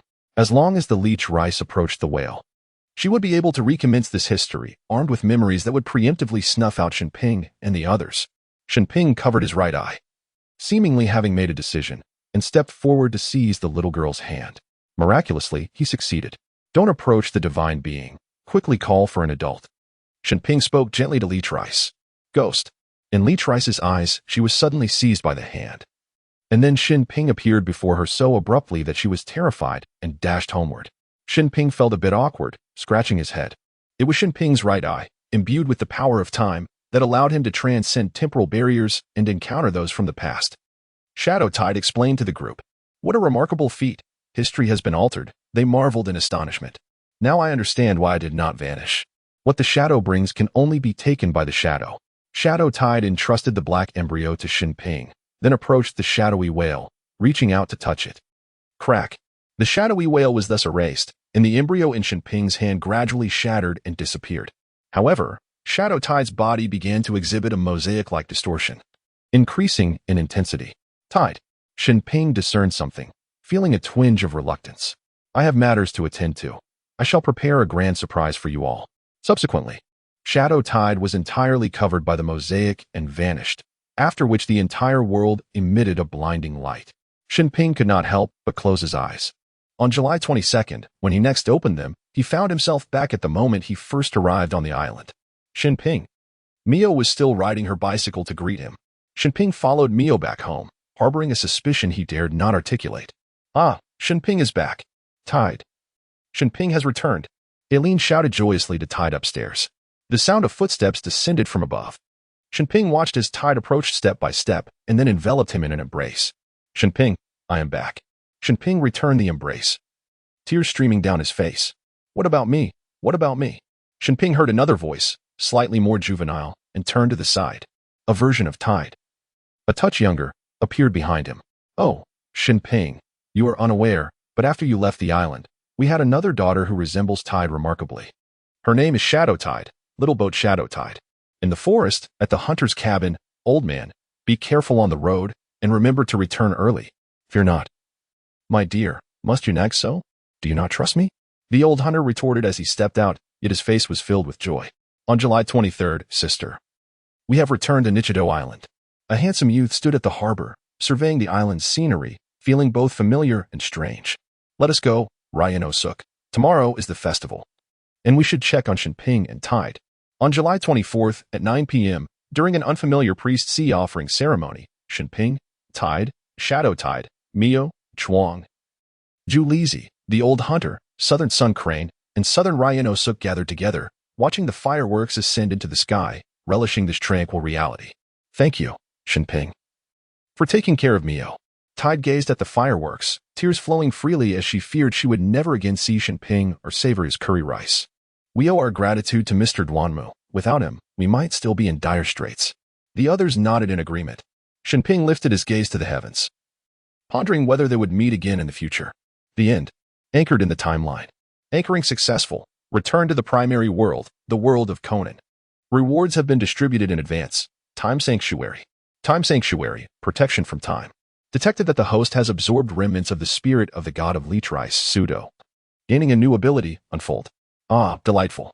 Prior to this simulation, Duanmu Yu was luxuriating in a bath. Although the weariness of the body had dissipated, the fatigue of the spirit was undeniably present.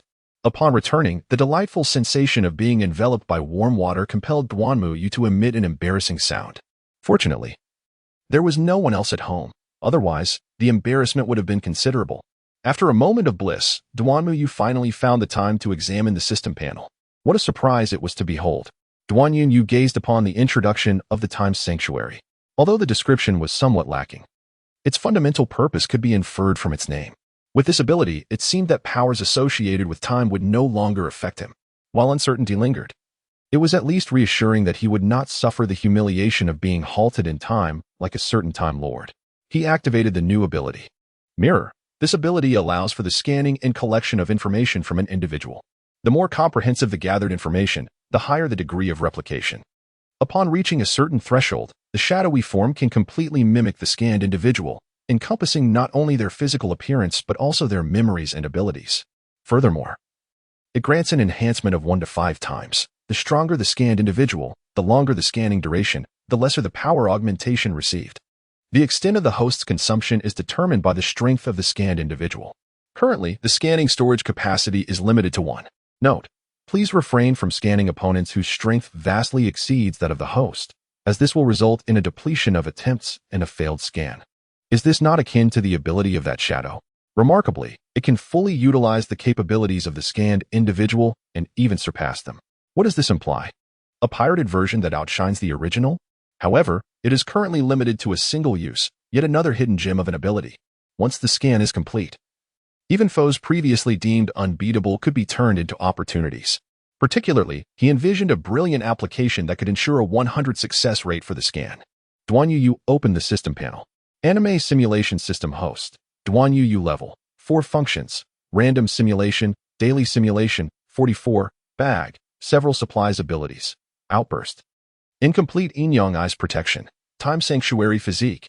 Kabane Physique Usage Instructions. The number of daily simulation attempts has increased once again. Sometimes Utilizing this as a time-stopping skill proves to be exceptionally beneficial. After reviewing the system panel, Duan Yu rose from the bathtub, preparing to return to bed for some much-needed rest. Although he had only spent 3 days in the previous world, the toll of 2 reincarnations and several intense battles had left him utterly fatigued, particularly after employing the noble phantasm fake.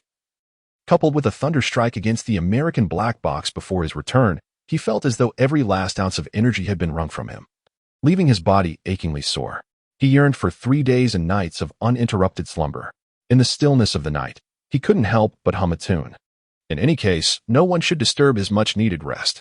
As for school, he would have Xiao AI assist in requesting a leave of absence, simply stating he was engaged in a case. The reputation of a detective in the world of Conan was indeed quite advantageous. Duanim Y initially sent a message to Xiao AI, subsequently turned off his phone, secured the door, drew the curtains, and lay down on the bed, swiftly succumbing to slumber. Awakening in a haze, he heard someone calling his name. Upon opening his eyes, he was met with a peculiar, grinning visage. Bang! Ah! After the incident, Duanim Y found himself seated on the bed, while Hiqidu sat on the floor, his face buried in his hands, weeping softly. Well, it's merely a bit of pain. I managed to hold back, or else it would have been far worse. Observing Hiqidu's disheveled state, Duanim Y rolled his eyes. How can I possibly face others looking like this? Hiqidu released his hands, revealing a sizable bruise forming around his left eye. Who told you to scare me for no reason? Aren't you capable of disguise? Just cover your face with your own visage. It's quite uncomfortable, you know, Hiqidu retorted, then rummaged through his belongings, producing an array of tools to craft a facial mask on the spot. Indeed, it's akin to donning something unwelcome. It's rather discomforting. Hiqidu gazed at the hastily assembled mask in his hands. Was this truly not magic? He found himself at a loss. Should he wear it or not? All right, enough with the jesting. What brings you here? Understanding the necessity for moderation and humor, Duanim Y inquired about the reason for Hiqidu's visit. After all, it was rather unusual for him to forsake his girlfriend's company to seek him out without a pressing matter at hand, as his emotional intelligence seemed to fluctuate. Not one to dally, Hiqidu quickly addressed the matter. The girl you mentioned, HNGZ, has transferred here. By the way, do you still possess your prophetic abilities? Ahem, she relayed a series of bizarre statements for me to convey to you. Clearing his throat, Hiqidu adopted a haughty tone reminiscent of K. Izumi HNGZ, proclaiming, a traveler from another realm, piercing the veil of yin and yang. Forging a bridge between worlds should not exist within the confines of this realm, lest they manifest in the present world. Only by erasing the singularity can tranquility be restored to existence. Well articulated, but do refrain from repeating such things in the future, Duanim Y remarked. Indumu Yu observed Kaido Kuroba before her, speaking in a feminine voice, and found the situation rather peculiar. Was her brother merely acting out of character? Or had her close friend become entangled in an unexpected affair? Ahem, regardless, I shall take my leave now. Kaido Kuroba coughed intermittently, clearly insinuating something beneath the surface. Duanmu Yu glanced at his phone, realizing that evening was swiftly approaching. He then picked up his device. Hello, is this the hospital? I have a red code. Ultimately, Duanmu Yu opted for takeout, sharing a meal with Kaido Kuroba. After all, inviting him to cook was out of the question. The door was missing, the windows shattered, and the roof had been torn off.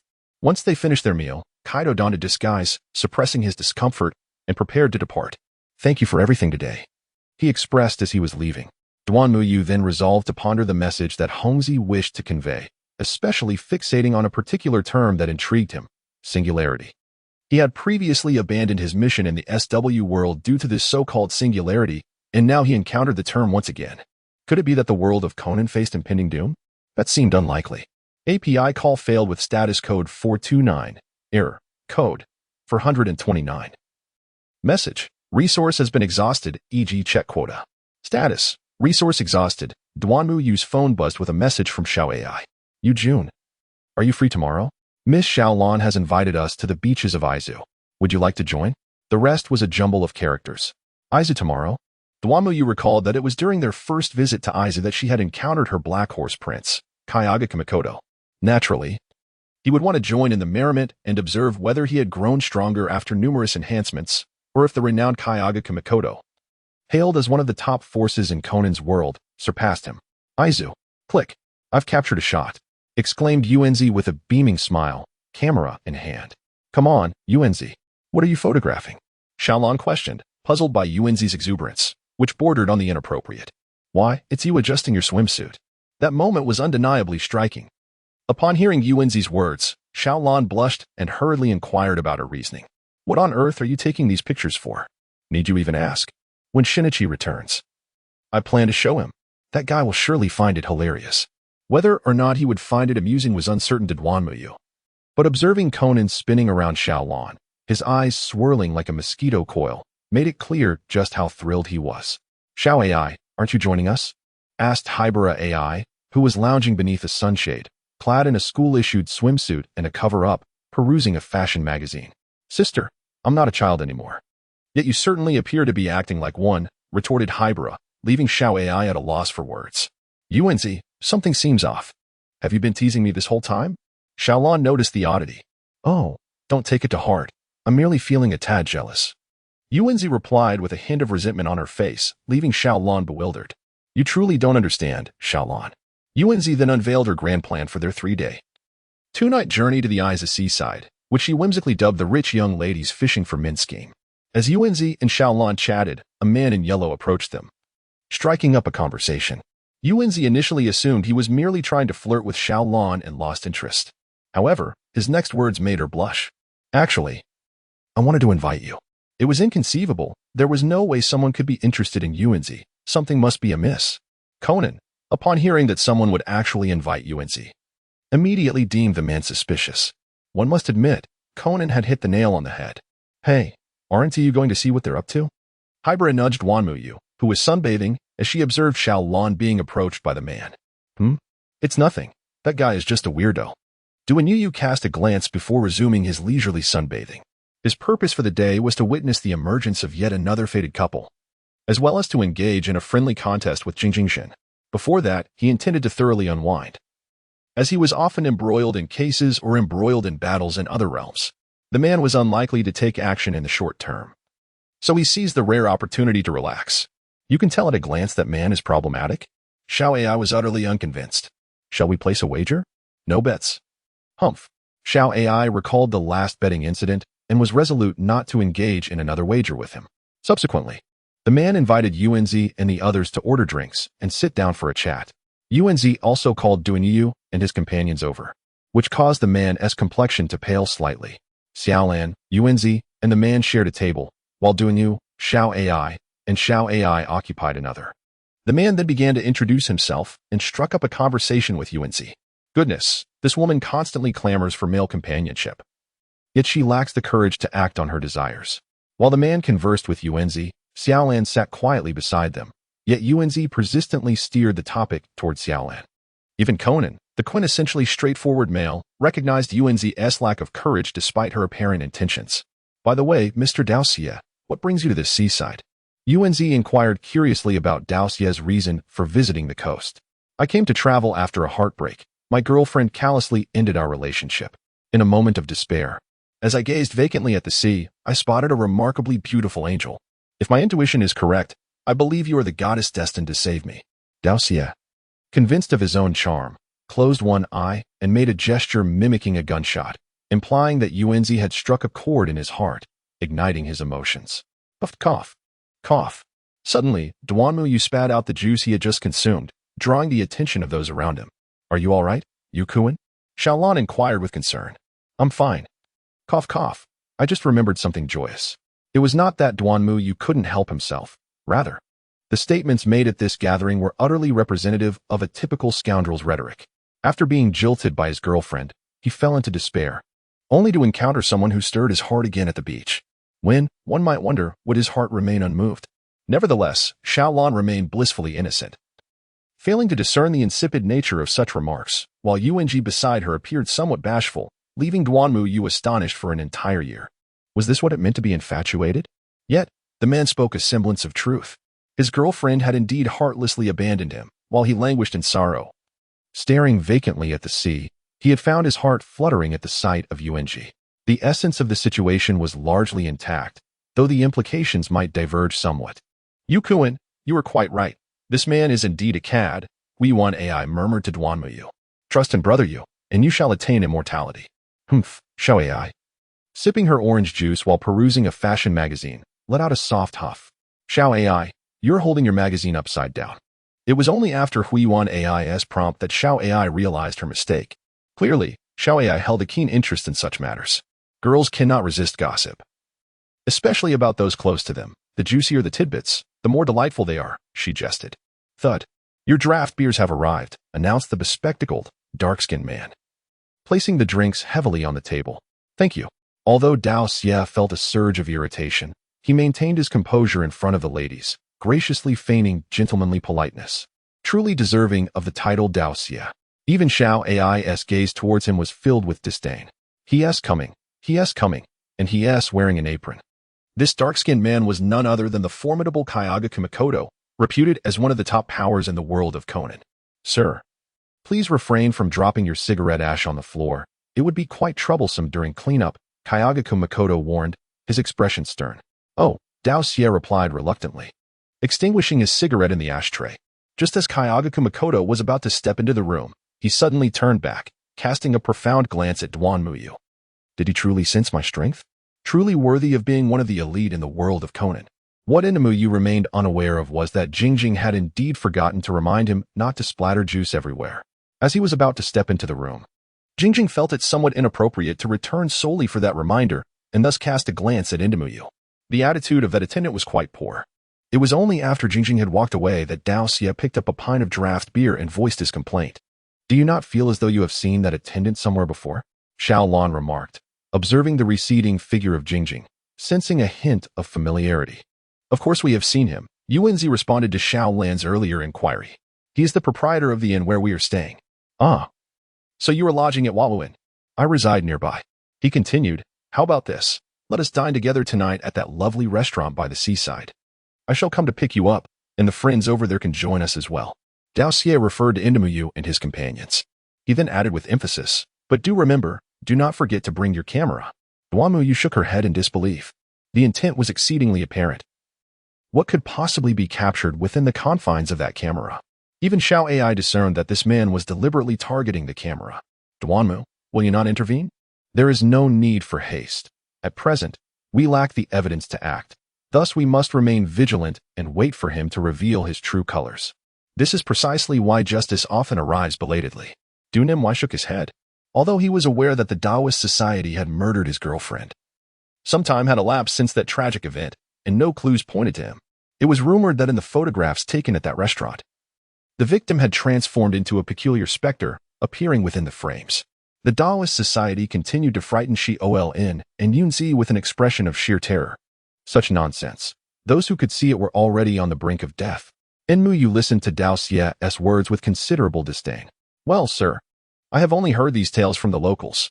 After all, I have never truly witnessed them. Legends tend to become increasingly exaggerated with each retelling. It could only be said that Dao Xie possessed a remarkable emotional intelligence, articulating his thoughts with impeccable precision. No wonder he managed to deceive his girlfriend. Have you all heard? In the woods beside the tracks, another body has been discovered today. A brown-haired girl has fallen victim once again. As if on cue, just as Dao Xie finished his statement, a passerby rushed in, relaying the news to the patrons of the restaurant. Upon hearing about the corpse, Conan instantly perked up, leaping down the short staircase, slipping on his shoes, and sprinting towards the scene of the incident. Was he always this reckless? Shiho observed Conan's complete lack of pretense and felt as though she had encountered a rather incompetent ally, which left her quite exasperated. It seemed that she would only be able to see Conan during lunchtime from now on. Why? Shiho queried, puzzled, not understanding why she could only see Kudo at noon. Because something is bound to happen in the morning and evening. Shiho was at a loss for words, and they subsequently arrived at the crime scene, which the police had already cordoned off. The estimated time of death was around 8 to 9 p.m. Yuanzi felt a wave of apprehension. They had just passed through this area at that time. Don't be foolish. The assailant could not possibly have targeted you. Xiaolan reassured Yuanzi. Just look. My hair is also brown, and so is hers. Yuanzi pointed to her own hair, and then towards Shiho. Hey, don't involve Shiho. She is still just a child. Inmuyu interjected, positioning himself between them to shield Shiho. Initially, Shiho thought Inmuyu's previous comments were somewhat reasonable. But upon hearing the last remark, she reached out to pinch Duan Yu felt a small hand touch her waist, then squeezed twice before withdrawing. What could Xiao AI be up to? Endymion was perplexed by Xiao AI's earlier actions and turned to look at Xiao AI, who remained silent with a smile throughout the entire ordeal. Just as Yuanzi wore a worried expression, Dao Xie placed a reassuring hand on her shoulder. Rest assured, during your time in Aizu, I shall protect you without fail. Such emotional intelligence deserves admiration. Were it not for Endymion's knowledge of this individual's true nature as the perpetrator, he might have assumed him to be a genuine warm-hearted person. Dao Xie then suggested a change of dining venue for the evening, reiterating the necessity of bringing a camera along. Conan, aren't you known for your keen intuition? How could you be so oblivious this time? Even Xiao AI has detected the underlying tension, yet Conan remains entirely unconvinced, truly a matter of emotional intelligence. Subsequently, while Yuanzi remained lost in infatuation, Xiaolan proposed returning to the inn to change clothes, and the group unanimously agreed. That evening, as the rain began to fall, the group stood under the eaves at the entrance, awaiting Mr. Dao Xie to arrive and escort them. Suddenly, Kayagakishin opened the door, placed an umbrella by Yuanzi's side without uttering a word, and quietly closed the door behind him. API call failed with status code 429. Error. Code 429. Message. Resource has been exhausted, e.g. check quota. Status. Resource exhausted. API call failed with status code 429. Error. Code 429. Message. Resource has been exhausted, e.g. check quota. Status. Resource exhausted as Duanmu ascended to the second floor. He beheld Yuanzi struggling valiantly at the entrance, only to be ensnared and dragged inside by a shadowy hand. Who goes there? Duanmu let out a loud shout, causing the assailant to hastily flee through the window. Upon hearing Duanmu's voice, Xiao and the others rushed upstairs. YJN, what happened? Yunzi. Upon suddenly noticing Yunzi gasping for breath at the doorway, Xiao quickly went over to assist her. Subsequently, Yunzi revealed that someone had rummaged through their belongings, and during the struggle, she had bitten into a mouthful of fur. Duanm, did you see what the assailant looked like?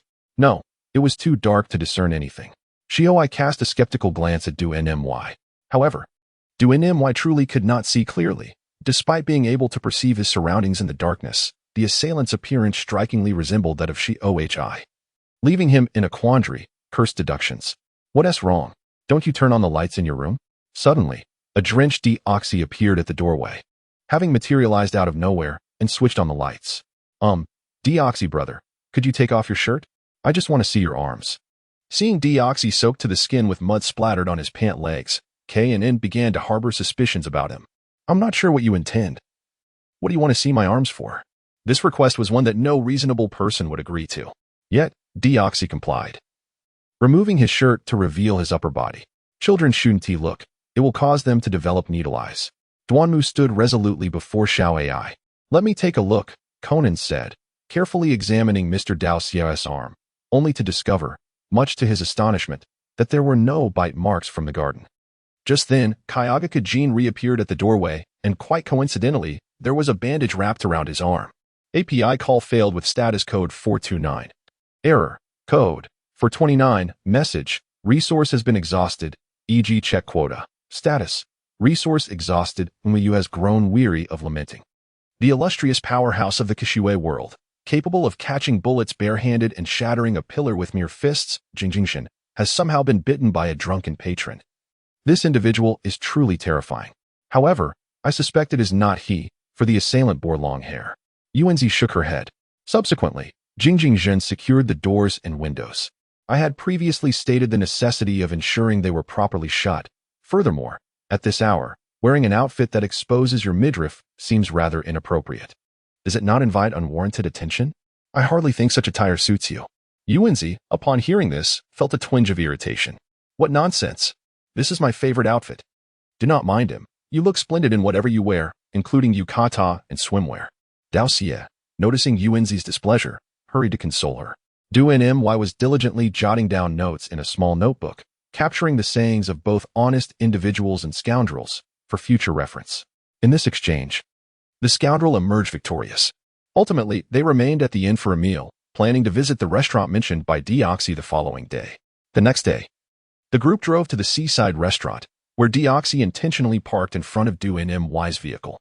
As Duanmy prepared to move his car, Deoxy had already alighted and was knocking on his window, demonstrating a meticulous approach. Winesy, having had little sleep the previous night, wished to catch up on rest in the car and thus allowed the others to proceed to the restaurant. After their meal, Jing Zhn entered and immediately inquired about the whereabouts of the brown-haired girl, noting her absence. Xiao replied that Winesy was resting in the vehicle. Indeed, Conan exclaimed, glancing out the window to see Deoxy's car sliding forward towards a bend in the road. If the vehicle continued its trajectory, it would careen off and plunge into the abyss. Conan and Xiao hurriedly rushed outside, while the staff at the entrance bowed to them, expressing gratitude for their patronage and welcoming them to return. As Duanmuyu and Jing Jiozhen were about to leave, they were halted by the shopkeeper. "Excuse me, sirs. You have yet to settle the bill. He will take care of it." Duanmuyu pointed towards the Taoist Association, then swiftly circumvented the waiter and dashed towards the car. Within moments, he overtook Xiaolan and Conan, reaching the front of the vehicle, where he firmly planted his stance, preparing to obstruct its path. "Duanmu, quickly move aside. You can't stop it." "Hey?" Conan, witnessing Duanmuyu's intention to halt the descending car, was about to express his doubts when he was taken aback by the ease with which Duanmuyu single-handedly managed to halt the vehicle's descent. In his astonishment, he nearly stumbled over something on the ground. "Yuanzi, is Yuanzi all right?" Xiaolan anxiously opened the car door, rousing the still slumbering Yuanzi. Shortly thereafter, the police arrived, determining that someone had used a lock-picking tool to unlock the door and disengage the handbrake, intending to endanger Yuanzi. "My apologies, may I ask who you are?" Officer Hungo directly bypassed Duanmuyu and inquired about the identity of Jing Jiozhen. Upon encountering Officer Hekaguchi yesterday, Duanmuyu found himself embarking on an unexpected journey. Now bearing the mantle of a detective, he knew that being seen by Officer Hekaguchi would inevitably lead to his involvement in a case. Yet, he was reluctant to intrude upon the burgeoning partnership between the authorities, thus resorting to a rather desperate measure. After inquiring about the true identity of Jingjing, Officer Hekaguchi intended to summon them to the police station for a statement, as Yoko was likely under surveillance. "Let us discuss the particulars once we arrive at the station. Please, everyone, get into the vehicle." Indeed, it was an unfortunate coincidence that Yoko had just learned of her perilous slumber in the car, narrowly escaping danger, and now she was understandably apprehensive about boarding another vehicle. "Oh dear, I really do not wish to ride in a car at this moment. I feel quite frightened." In consideration of Yoko's unease, they collectively decided to walk to the police station. "Hey, it seems we are being followed." AI tugged at Duanmu's sleeve, motioning for him to glance behind. Behind them sauntered a plump man clad in flip-flops, swaggering as if to ensure everyone noticed his pursuit. At that moment, Doxy also caught sight of the man and discreetly whispered to Yoko, "It appears we are being stalked. We must flee." With that, Doxy grasped Yoko's hand and dashed into the nearby forest. Seeing them take off, Xiaolan instinctively grabbed Conan's hand and called out to Duanmu to join them. The rotund man, upon noticing their flight, hastened his pace, drawing ever closer. AI and Xiaowai looked at Duanmuyu, seemingly inquiring whether they should also make a run for it. "No need to flee. We shall simply walk toward them." As Duanmuyu had just finished speaking, the portly man swiftly bypassed them and dashed towards Xiaolan and her companions. Duanyu, accompanied by Xiao AI and her companions, made their way towards the garden. Upon their arrival, they witnessed the garden being forcefully subdued by Dao Xia, who brandished a knife, poised to strike. Why must the men who show interest in me be of such ilk? Oh, heavens, how I despise you." Garden's heart seethed with resentment as the blade drew nearer. Just then, a dark arm emerged, intercepting the knife with unwavering resolve. Seeing that Jing Jiozhen had arrived just in time, Duanyu breathed a sigh of relief. With a mental shift, his shadowy form silently slipped back into the confines of his shadow. Throughout their journey, he had diligently ensured the original plot's progression, shadowing Garden to avert any unforeseen calamities. Now, with the dust settled, a new romantic pairing was destined to unfold. After Jing Jiozhen thwarted the attack, he retaliated with a swift kick that sent Dao Xia crashing against a tree. With the knife still lodged in Jing Jiozhen's arm, Dao Xia seized a nearby stick and swung it at him. Jing Jiozhen deftly evaded the blow, yet for some inexplicable reason, his glasses were knocked off. Upon seeing the bespectacled Jing Jiozhen now, without his glasses, Xiaolan recalled that he was the captain of the karate team at Beihu High School, renowned as the kickboxing handsome man.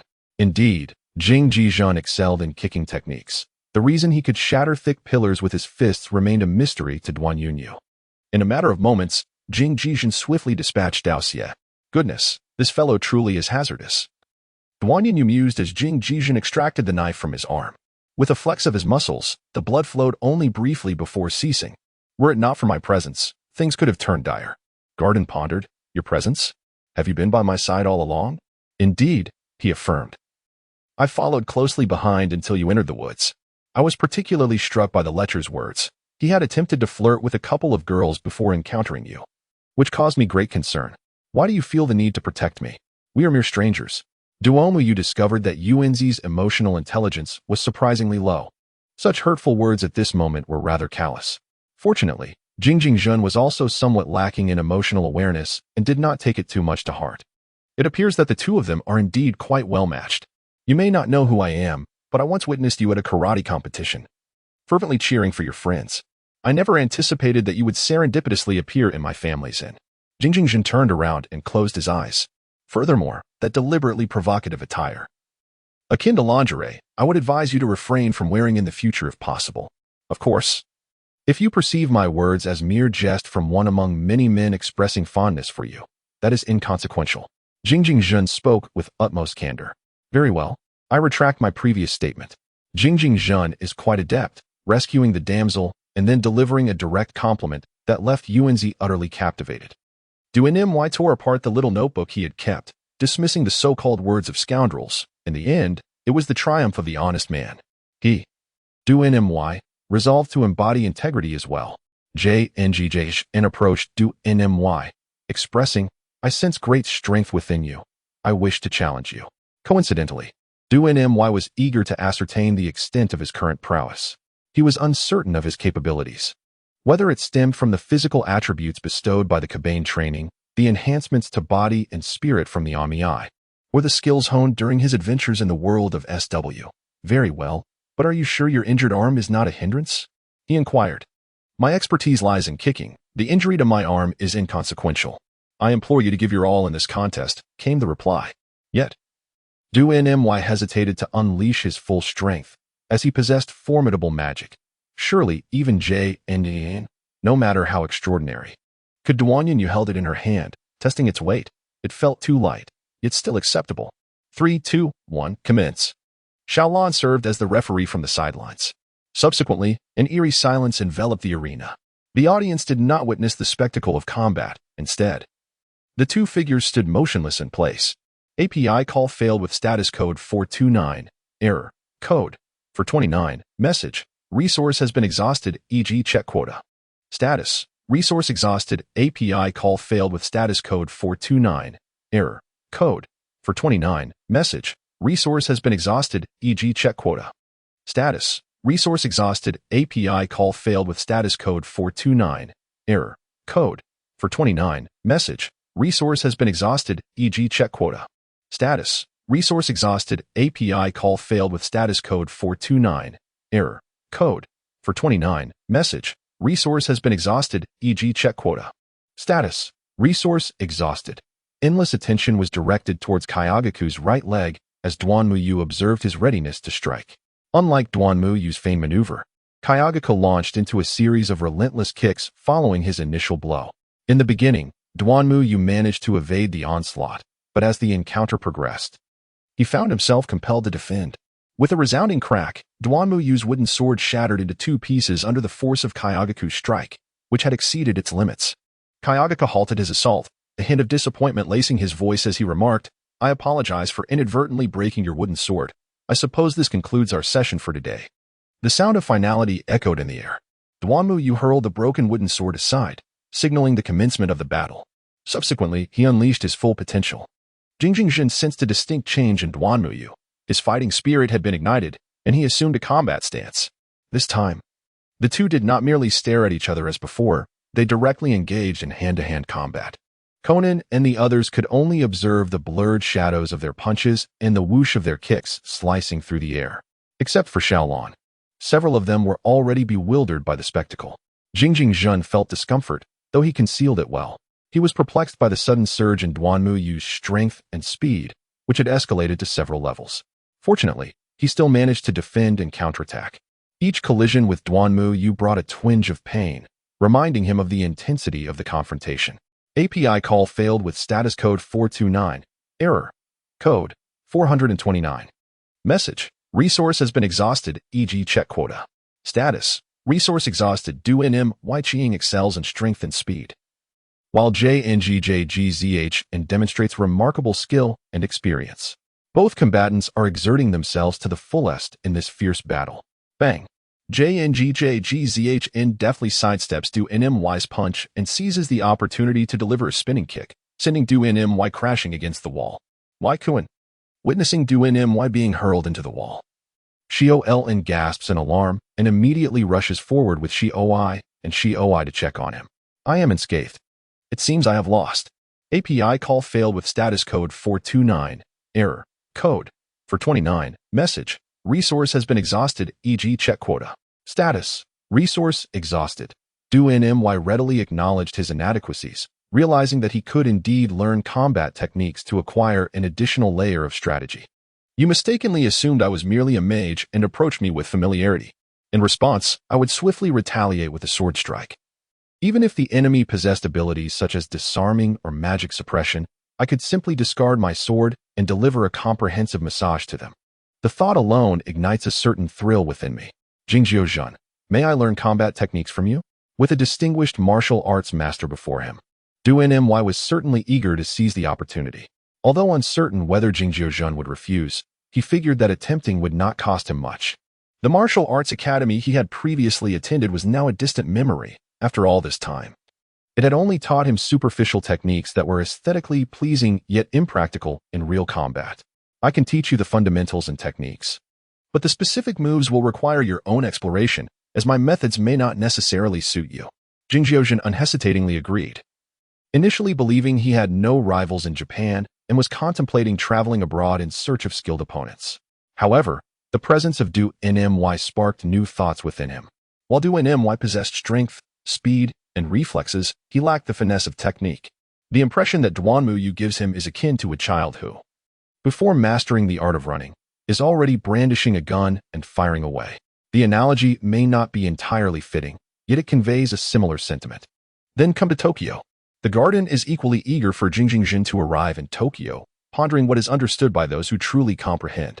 A soft thud. Suddenly, Duanmu felt a wave of weakness and collapsed onto the ground. What happened? The crowd gasped in astonishment, fearing that Duanmu had been injured by Jingjiu Zhen, with the effects merely manifesting later. No, it's nothing serious, just a minor after effect. I'll be fine after a moment's rest. This must be the side effect of that explosive technique you employed. However, as far as I know, such methods can be quite detrimental to one's health. It's different for me. I'll merely feel a bit weak for a while. Please refrain from speaking. Sister, let us carry him into the room. Xiao Ai glanced at her slender arms and legs, opting for her sister as assistance. Allow me. Jingjiu Zhen stepped forward, effortlessly lifting Duanmu in a princess carry. Hey. API call failed with status code 429. Error. Code 429. Message. Resource has been exhausted, e.g. check quota. Status. Resource exhausted. Every day, Duanmu diligently attends his training sessions with Jingjiu Zhen, who insists on adhering to the fundamentals. The training begins with basic stances and basic punches and kicks. Although, given Duanmu's current physique, such exercises may seem unnecessary, he complies nonetheless. After all, one can never tell when one might unlock their true potential, much like Saitama did. Yet, the thought of losing his hair troubles him, creating a delightful inner conflict. Today, after finishing his training with Jingjiu Zhen, Duanmu suddenly felt an urge to check on how Jin has been faring lately. Arriving at the base bar, he was greeted by the same bartender, engaged in the familiar ritual of polishing glasses. However, he did not spot Jin. A glass of iced latte, please. The bartender paused momentarily, recognizing this patron. Each time Duanmu visited the bar, he either ordered milk, soda, or coffee, never once offering payment. The bartender resumed his glass polishing. A glass of iced latte, please. Duanmu thought he had misheard and reiterated, Sir, this is a bar. The bartender placed particular emphasis on the word bar. I am aware this is a bar. Do you have iced lattes? The bartender's hand, gripping the cup, strained with visible veins, and the vessel emitted a concerning creak under the pressure. Upon hearing the mournful sound of the glass, the bartender abruptly regained his senses. Realizing that should he crush the cup, The bar would likely acquire an additional bone china relic by morning. With a resigned sigh, he replied, "Yes. Very well. One iced latte, please." Surely, it is reasonable to expect not only alcoholic beverages but also iced lattes in a bar. Therefore, it is equally plausible that a distillery offers not only genuine spirits but also watered-down concoctions. Fantastic. Let us have another. Duan Yu downed the meticulously crafted iced latte prepared by the bartender in one swift motion, the refreshing chill washing away a considerable portion of his exhaustion from training. The bartender could only watch in astonishment, his eyes twitching at the sight. Never mind. I shall go downstairs to practice my marksmanship. Duan Yu set down the cup, preparing to rise and head towards the elevator. Charge it to the account of Qingjiao. Duan Yu waved her hand dismissively and then approached the elevator to await its arrival. Humph, she exclaimed, startling me momentarily. API call failed with status code 429. Error. Code. 429. Message. Resource has been exhausted, e.g. check quota. Status. Resource exhausted. Duan Yu felt a touch of embarrassment, wondering if Qingjiao had overheard her previous remarks. Humph. The shooting range is reserved for newcomers now. You ought not to go. Why is that? Duan Yu was perplexed. If he wasn't permitted to descend, how could he engage in thievery or practice his marksmanship? Humph. Jiao Qin expressed her reluctance to speak, leaving the task of explanation to Vodka. Recently, the organization had encountered traders who specialized in pilfering arms, significantly depleting the stockpile in Tokyo. This necessitated sourcing supplies from other locations, thereby elevating the associated risks. Currently, the inventory was only sufficient for the newcomers to hone their shooting skills. Is that so? What kind of people are they? They lack any sense of morality. Duan Yu expressed indifference to the matter at hand. Vodka, let's go. Jin, clearly reluctant to elaborate, departed the bar with vodka. Huh. Duan Yu let out a sigh of relief, fortunate that Qingjiao did not bring up that matter recorded in his account. Suddenly, Vodka returned once more. The boss instructed me to tell you that henceforth, you were to cover your own expenses. Vodka approached with a naive demeanor and departed just as innocently. As Duan Yu observed, he noticed the bartender was fixated on him, neglecting even to wipe his beloved glass. Gradually making his way towards the door. Am I really that kind of person? Duan Yu gazed at the bartender, a look of distrust evident in her eyes. Duan Yu slipped his hand into his pocket and retrieved a stack of banknotes from the system space. Upon seeing the notes, the bartender's complexion grew even more pallid.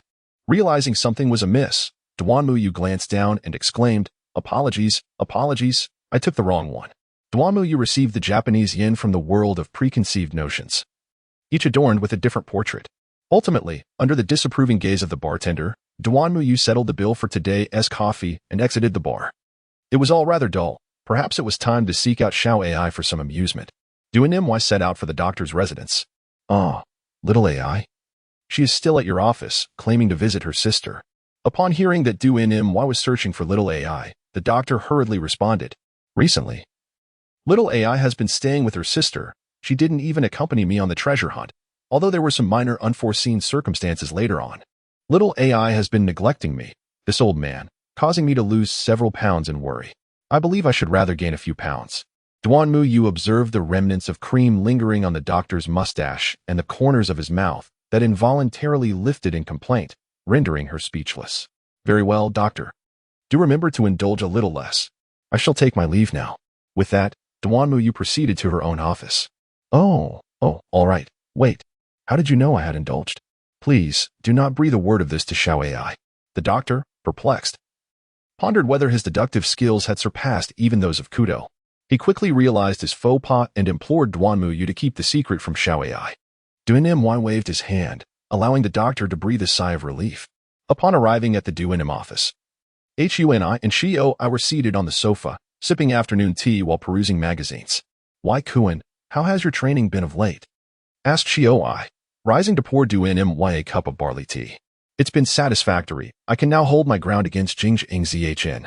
He paused. By the way, Xiao, the doctor has been indulging in sweets again, hasn't he? Xiao promptly interrupted him.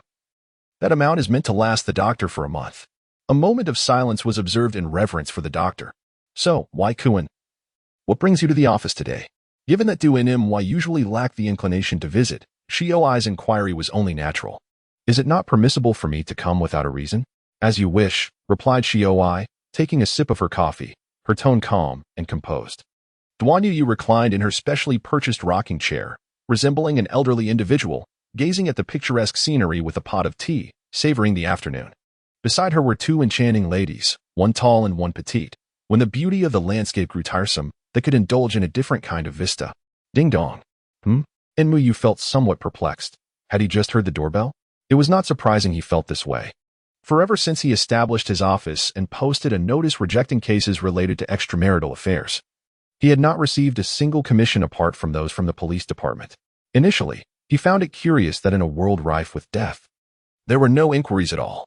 It later dawned on him that, given the nature of the deceased, there would be no one to seek his services. AI, rising from her seat, opened the door, only to find a mere postal worker delivering a package. After signing for it, Enmu approached her. Upon opening the parcel, he was greeted by a sum of yen, estimated to be around 1 million. Following the money was a letter. He tore open the envelope and began to read its contents. Dear Detective Enmu, I hope you can arrive at the Takeda residence in Puppet Ridge before sunset next Saturday. Otherwise, I fear that living puppets may fall victim to the spider's venom. The letter bore no indication of the sender, presenting itself as an anonymous commission. After finishing the letter, Hybera AI felt a twinge of anxiety. It was her first commission, and it was an anonymous one at that. The challenge of finding clues without knowing the client was akin to searching for a needle in a haystack, significantly increasing the difficulty. Perhaps they should decline this commission. Seeing Enmu's expression of concern, she assumed he too found the task daunting. No, it's fine. The commission fee has already been delivered. Just remember to call me next Saturday morning as a reminder. I fear I might not wake up in time. In truth, Enmu's distress did not stem from the challenge of the commission, but rather from the timing mentioned in the letter. In the chaotic temporal landscape of the Conan universe, who could ascertain which day next Saturday referred to? Duanmu was in a state of perplexity, despite having secured a temporal refuge. He found himself oblivious to the date of the morrow. Don't ask me. I am equally in the dark, the ghost replied. It was Saturday.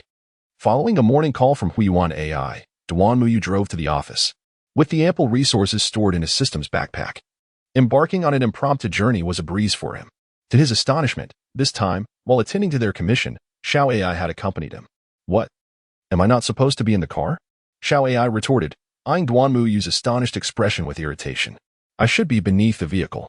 Duanmu was on the verge of singing out loud. But no, your arrival is quite timely. Xiao cast a suspicious glance at Duanmu. This assignment will witness the gathering of the Grim Reapers, which could indeed be considered a spectacle. Duanmu offered an explanation before activating the ominous melody and setting off towards Puppet Ridge, while Huiyuan AI occupied the front passenger seat, navigating via the map. Accompanied by the tunes of Water Ballet, Indian Muscle, and Silver Rice, Duanmu drove tirelessly for an entire day. As dusk approached, he finally caught sight of the Takeda residence. Is there still someone arriving? Could it be that another commission has been accepted? The group gathered in front of the house pondered, bemused by the unexpected visitor in such a remote wilderness. It's Duanmu. Conan, with keen eyes, was the first to spot the approaching vehicle. Conan, you should address him as Brother Duanmu. Upon hearing Conan's impolite manner, Xiaolan took it upon herself to remind him of the importance of civility. It's all right. In situations like this, a good thrashing will suffice. API call failed with status code 429. Error. Code. 429. Message. Resource has been exhausted, e.g. check quota. Status. Resource exhausted. Duanmu began greeting Mao Li and his companions, then feigned unfamiliarity with Heiji Hattori, as they had never met before.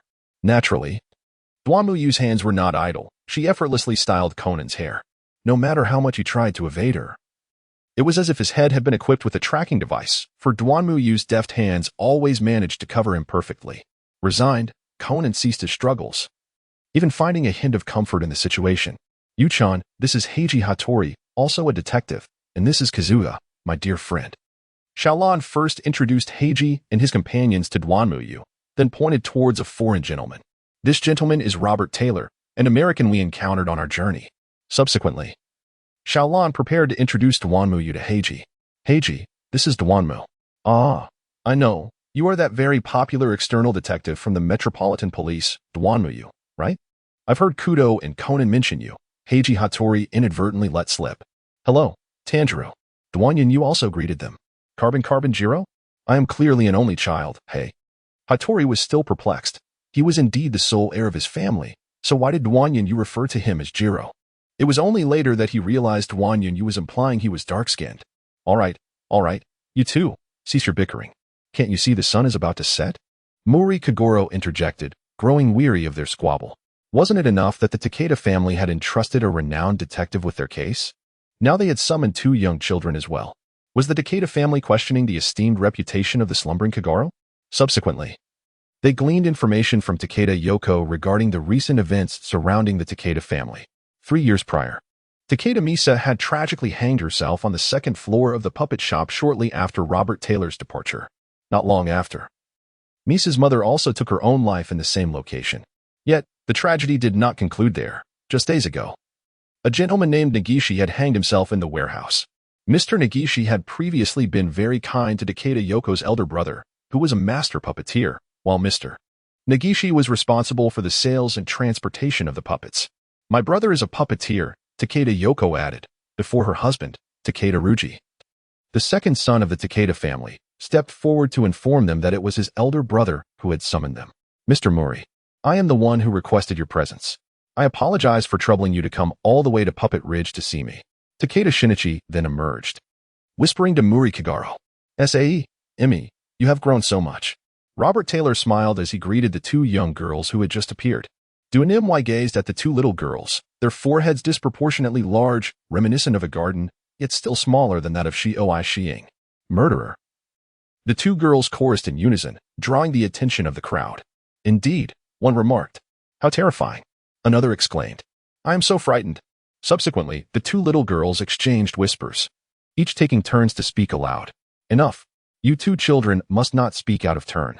Takeda Yko scolded them in irritation. Oh, mother, how frightening.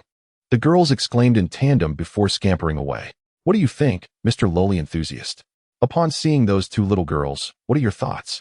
Shioi observed the fleeing S who and who wi, feeling an inexplicable urge to tease do nmy. My assessment is that it is unlawful. After Duanmu Yu made his comments, the door behind the crowd stirred, briefly opening before closing again. Illegal? Xiao Ai remained oblivious to the implications of Duanmu Yu's words. Well, let's rest at my humble abode tonight. Our home is quite spacious. With so many of us, we can surely find room to sleep. Subsequently, the group gathered at the Takeda residence to indulge in a delightful sukiyaki feast. The puppet is nearly finished. I must now attend to the final touches, Takeda Shinichi declared, rising unsteadily, eager to pursue his craft in a fit of inspiration. Meanwhile, Robert Taylor planned to visit the cemetery at night to pay his respects to Misha. He was undaunted, inviting Xiaolon to join, and to everyone's surprise, the timid Xiaolon consented. Hey, Sister Xiaolon, take this with you, Conan said, retrieving a pendant earring from his pocket to offer her. Soon after, the group began to disperse, with Duanmu Yu and the Huiyuan sisters tidying their respective rooms. Conan and Hattori strolled back to the dining area, where they found Mori Kagoro fast asleep, having succumbed to the effects of alcohol. Without hesitation, Conan closed the door and remarked to Hattori, I sense something amiss with those 2. I feel the same, Hattori concurred. By the way, does Duanmu know your identity? Yes. Conan nodded. Suddenly, Hattori burst into laughter. What are you laughing at? Conan inquired. You, being patted on the head by him. It's hilarious. Hattori recalled how Duanmu had been affectionately ruffling Kudo's hair, unaware that Kudo was simply playing the part of a child. You. Conan blushed with embarrassment and irritation, unwilling to admit that he found it oddly comforting. Thinking quickly, Conan devised an excuse. Ah, yes. Hattori clearly remained skeptical. Just then, a voice called from outside. Hey, big brother, where are you? It was Takeda Yu, who, after Duanmu Yu ascended to the 2nd floor. With a swift motion, she raised her leg and delivered a powerful kick, reminiscent of an FBI tactical maneuver. As the door swung open, the onlookers gasped in astonishment at the scene within. Takeda Shinichi lay ensnared like a marionette, the strings binding him tightly, his body rigid, evidently having been lifeless for quite some time. None of you should enter.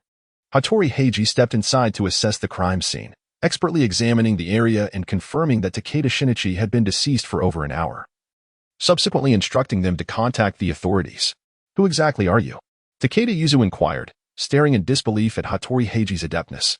I am Hattori Heiji, a detective of some repute in Kansai.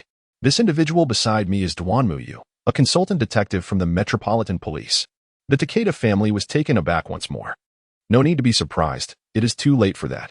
They had not anticipated the convergence of 3 distinguished detectives in this place, although one was inebriated and slumbering. Was it not that very detective who was famously dubbed the Sleeper? Du-Ny silently donned sunglasses, preparing to absorb this person's spirit. Duan Muyu's body stiffened. What's wrong? I noticed something was amiss with Duan Muyu. It's nothing, but I fear that something is truly amiss here. Duan Muyu is utterly oblivious to the presence of this person's spirit. It is known that unless a considerable amount of time has passed since death, causing the spirit to dissipate, it would typically linger beside the body. Muyu had visited the hospital, where he observed that the souls of those who perished due to accidents or natural causes were of a markedly inferior quality compared to those who had been murdered. Although he could not fathom the reason behind this phenomenon, it remained an undeniable truth. The spirit he had absorbed that had lingered the longest belonged to an individual who had died nearly 7 days prior. At that time, his essence was on the verge of vanishing. Just a few hours earlier, Takeda Shinichi had still been alive, and thus his spirit ought not to have dissipated. API call failed with status code 429. Error. Code 429. Message. Resource has been exhausted, e.g. check quota. Status. Resource exhausted. Endless discussions about the spider immortal led to the conclusion that if such a being truly existed, it would be rather unimpressive, resorting to ropes to commit murder. Subsequently, Takeda Ruji recounted the legend of the spider immortal. Interestingly, the graveyard where Robert and his companions ventured was rumored to have been a haunt of this entity in times past. Oh no. Both Hattori and Conan sensed impending trouble. While Hiyi and Xiaolon followed Robert to the graveyard, Conan intended to rush to the landline and dial the mobile phone he had lent to Xiaolon, only to discover that someone was occupying the line. Consequently, he altered his course and entered a room to seek the slumbering Muri Kagoro for his mobile phone. Uncle, please lend me your mobile phone, quickly. Despite Conan's persistent shaking, Muri Kagoro remained oblivious to his pleas. Here. Suddenly, a hand reached out beside Conan. Take it. This is the mobile phone you gave me. Conan turned around to find that Xiaolon and Hiyi had returned. Hiyi, what are you doing back? Hattori also arrived, noticing both girls were present. What's the matter? Why are you so out of breath? Hiyi looked at Hattori, concerned by his labored breathing. It started raining suddenly, so we returned early. I know this area is prone to landslides, Robert explained, having approached the group. As everyone gathered, Muri Kagoro conveniently awoke, startled by the news of Takeda Shinichi's murder. At that moment, he appeared entirely sober, devoid of any signs of intoxication. Have you called the police? It's a disaster. I heard there was a landslide on the road, and the police won't arrive until tomorrow, came the grim reply. Duan Muyu was well aware that whenever a murder occurred in a remote location, the police would invariably be delayed for various reasons, only to arrive belatedly after the detectives had already solved the case. Subsequently, Hattori borrowed Mr. Roberts' camera, intending to investigate alongside Conan. When he proposed a collaborative inquiry to Duan Muyu, she declined, stating, I feel a bit unwell. I shall return to my room to rest. Best of luck with your investigation. With that, Duan Muyu retreated to her chamber. Downstairs, the two who should have been asleep, Sha Wei and Hui Wei, were engaged in a hushed conversation. Indeed, it has come again, one remarked. Did you see it? I did. It was spider silk. How terrifying. Yes, indeed, quite frightful. As night fell, the rain continued to patter softly against the ground. Du-Ny lay on the bed, gazing at the ceiling, lost in contemplation. Knock, knock, knock. Come in. Entering the room was Xiao Ai. What's the matter? Have you discovered something? Xiao Ai noticed that ever since witnessing the death of Takeda Shinichi, Du-Ny had been frowning, as if troubled by an incessant worry. Do you believe in ghosts? Although Xiao Ai's visit touched him deeply, his mind was consumed by the lingering spirits. I do not. I believe. Du-Ny uttered merely 2 words, to which Xiao Ai promptly replied, Is that so? Suddenly, Duan Muyu found himself at a loss for words in his conversation with Xiao Ai. From a scientific perspective, ghosts do not exist, even if they did. They would merely be a manifestation of magnetic fields. Yet, with occurrences of rejuvenation in the Grim Reaper, what makes the existence of ghosts implausible? Noticing Duan Muyu's continued silence, Xiao Ai proceeded to speak. Everyone harbors secrets, and at times, it is unnecessary to divulge those secrets to others. If there is something you wish to pursue, then pursue it. With that, Xiao Ai closed the door behind her and departed. Where is Duan Mu? Hearing a commotion outside, Duan Muyu opened the door and stepped out. What happened? Hiyu has been attacked. We are verifying everyone's alibis. Duanmu, did you see anyone? Conan informed Duanmu of Heye's assault as he emerged from his room. No, I was in my room until just now. Duanmu, come quickly. We need to gather everyone. Due to Heye's attack. Kagoro Mori and the others prepared to assemble everyone to ascertain who lacked an alibi. I need to step out for a moment. Xiaolan. Where's the cemetery you visited earlier? Eh? You Kuan, why are you going out at such a late hour? It's still pouring outside. Xiaolan, somewhat puzzled, nonetheless provided him with directions. I need to confirm something. Tanjiro, you all continue with the investigation. Hey, I'm not Tanjiro. All right, Tanjiro, no problem. Tanjiro, he replied, as Hattori Heiji's expression darkened with frustration. Subsequently, Duanmu grabbed an umbrella and gradually vanished into the night. What was his purpose? Was he on the verge of uncovering a clue? Conan sidled up to Xiao Ai, who had been watching Duanmu leave, and inquired, "What's the secret?" "Never mind." She replied dismissively. Although she might have been curious to follow Duanmu, she recognized that seeking clues was of greater importance at that moment. This time it was Heyi, and next time it could very well be Xiaolan. Throughout his journey, Duanmu activated his spiritual vision, observing his surroundings as he walked. Yet he uncovered nothing. After some time, a landslide of gravel and mud blocked his path. However, he chose not to detour and directly scaled the mound of earth. As he climbed, Duanmu noticed black specks mingled within the soil surrounding him. Upon closing his spiritual vision, the black specks vanished. Reopening his spiritual sight, Duanmu followed the trail of these black dots. After walking a little further, he heard a sound. Pop. Duanmu felt as though he had passed through an unseen barrier, a slight sensation of obstruction tugging at him. Ultimately, he discovered a profusion of crimson patterns sprawled across the ground. What could this be? Quickening his pace, he followed the red markings, racing ahead until he emerged from a thicket, where he came to an abrupt halt, gazing at the scene before him with a sigh. His suspicions had indeed been confirmed. Before him lay a vast expanse, where a grotesque humanoid spider, enveloped in a shroud of dark energy, was being subdued by a radiant red light beneath it. Opposite the arachnid creature stood a striking young woman, clad in revealing attire, adorned with serpent-headed embellishments upon her head and shoulders, and draped in a crimson cloak. Wielding a scythe, listen, wandering between the realms of the underworld and sorcery, summoning the ominous spirits, heed the crimson pact, transform the corporeal into flames, and come forth to my side. Upon reciting the incantation with fervor, flames materialized around the red-haired maiden, soaring towards the humanoid spider. Alas, midway through their flight, the flames were extinguished by the pouring rain. At that moment, the red-haired maiden seemed to sense an intruder breaching the barrier, her gaze turning toward Duanmu. "It is you," she exclaimed, her astonishment laced with a hint of resentment, akin to the feeling one experiences upon unexpectedly encountering a figure who vanished after a night of revelry, leaving debts unpaid, while strolling through the streets. Duanmu was filled with confusion. He certainly recognized the red-haired girl before him, for her attire was exceedingly conspicuous. She was Kaizumi Akiko. Indeed, this world was not solely the realm of Conan. Even the worldview of Kid had intertwined itself here. However, he could not recall having provoked her in any way. If anything, this was their first encounter in person. I could recognize those eyes even if they turned to ash. Observing Duanmu's yin-yang eyes, Kaizumi Akiko once again cast her magic, intensifying the binding of the human spider, and then approached Duanmu. Is there some misunderstanding between us? As he watched Kaizumi Akiko approach with a face full of dark energy, Duanmu racked his brain but could not fathom where he might have offended her. "It's all your fault. All because of you. My materials, my props, they are all gone." Duanmu still could not comprehend what she was saying. It was due to the lady's recent divination. An elderly figure, short in stature with pointed ears, sharp teeth, and a pronounced hunch, emerged to elucidate. Previously, while gathering materials, the lady encountered a being referred to as a vengeful spirit. After effortlessly vanquishing it, she hastily returned home to perform a divination, only to discover that the entity did not belong to this realm. Subsequently, the lady sought to delve deeper into the origins of the matter. But after investing some precious materials, the result merely revealed the phrase from another world.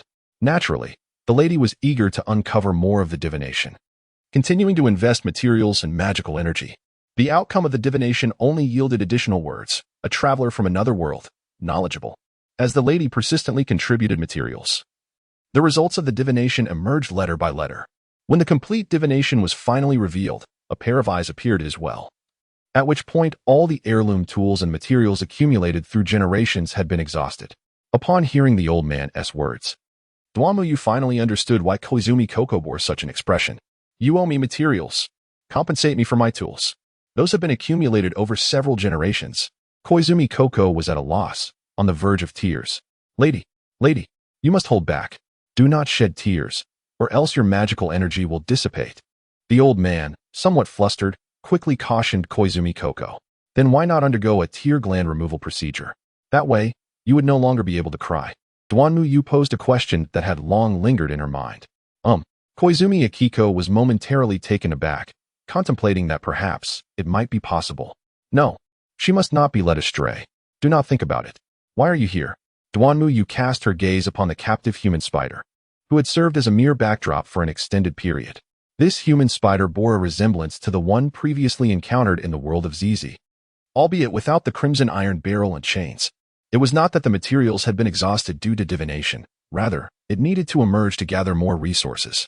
Although it proved to be quite a formidable opponent, I effortlessly vanquished it, and yet, its transformation into a prop yielded commendable results. Duanmu mistakenly believed that Koizumi Akiko had discovered the existence of vengeful spirits from other realms. Thus, she transformed into a magical girl, embracing the heavy responsibility of saving the world. Is it troublesome?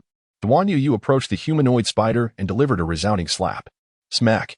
The creature was left dazed, a significant portion of its face missing, emitting wisps of black smoke. How could this be possible? My flame magic hardly inflicted any damage upon it. Koizumi Akiko seemed to have stumbled upon something truly astonishing. Duanmu glanced at his hands, realizing that he was no longer the person he once was. Even without resorting to an outburst, his life energy could inflict harm upon the vengeful spirit. Observing the grotesque visage of the human spider, marred by a significant absence that rendered it asymmetrical, he raised his other hand, intending to restore some semblance of symmetry. Wait, spare the spirit, Koizumi Akiko. Noticing Duanmu's impending action, hurriedly intervened. The human spider regarded Koizumi Akiko and suddenly found her less detestable. I still need to fashion it into props and materials. If you destroy it with just a few blows, how shall I proceed? The human spider sighed.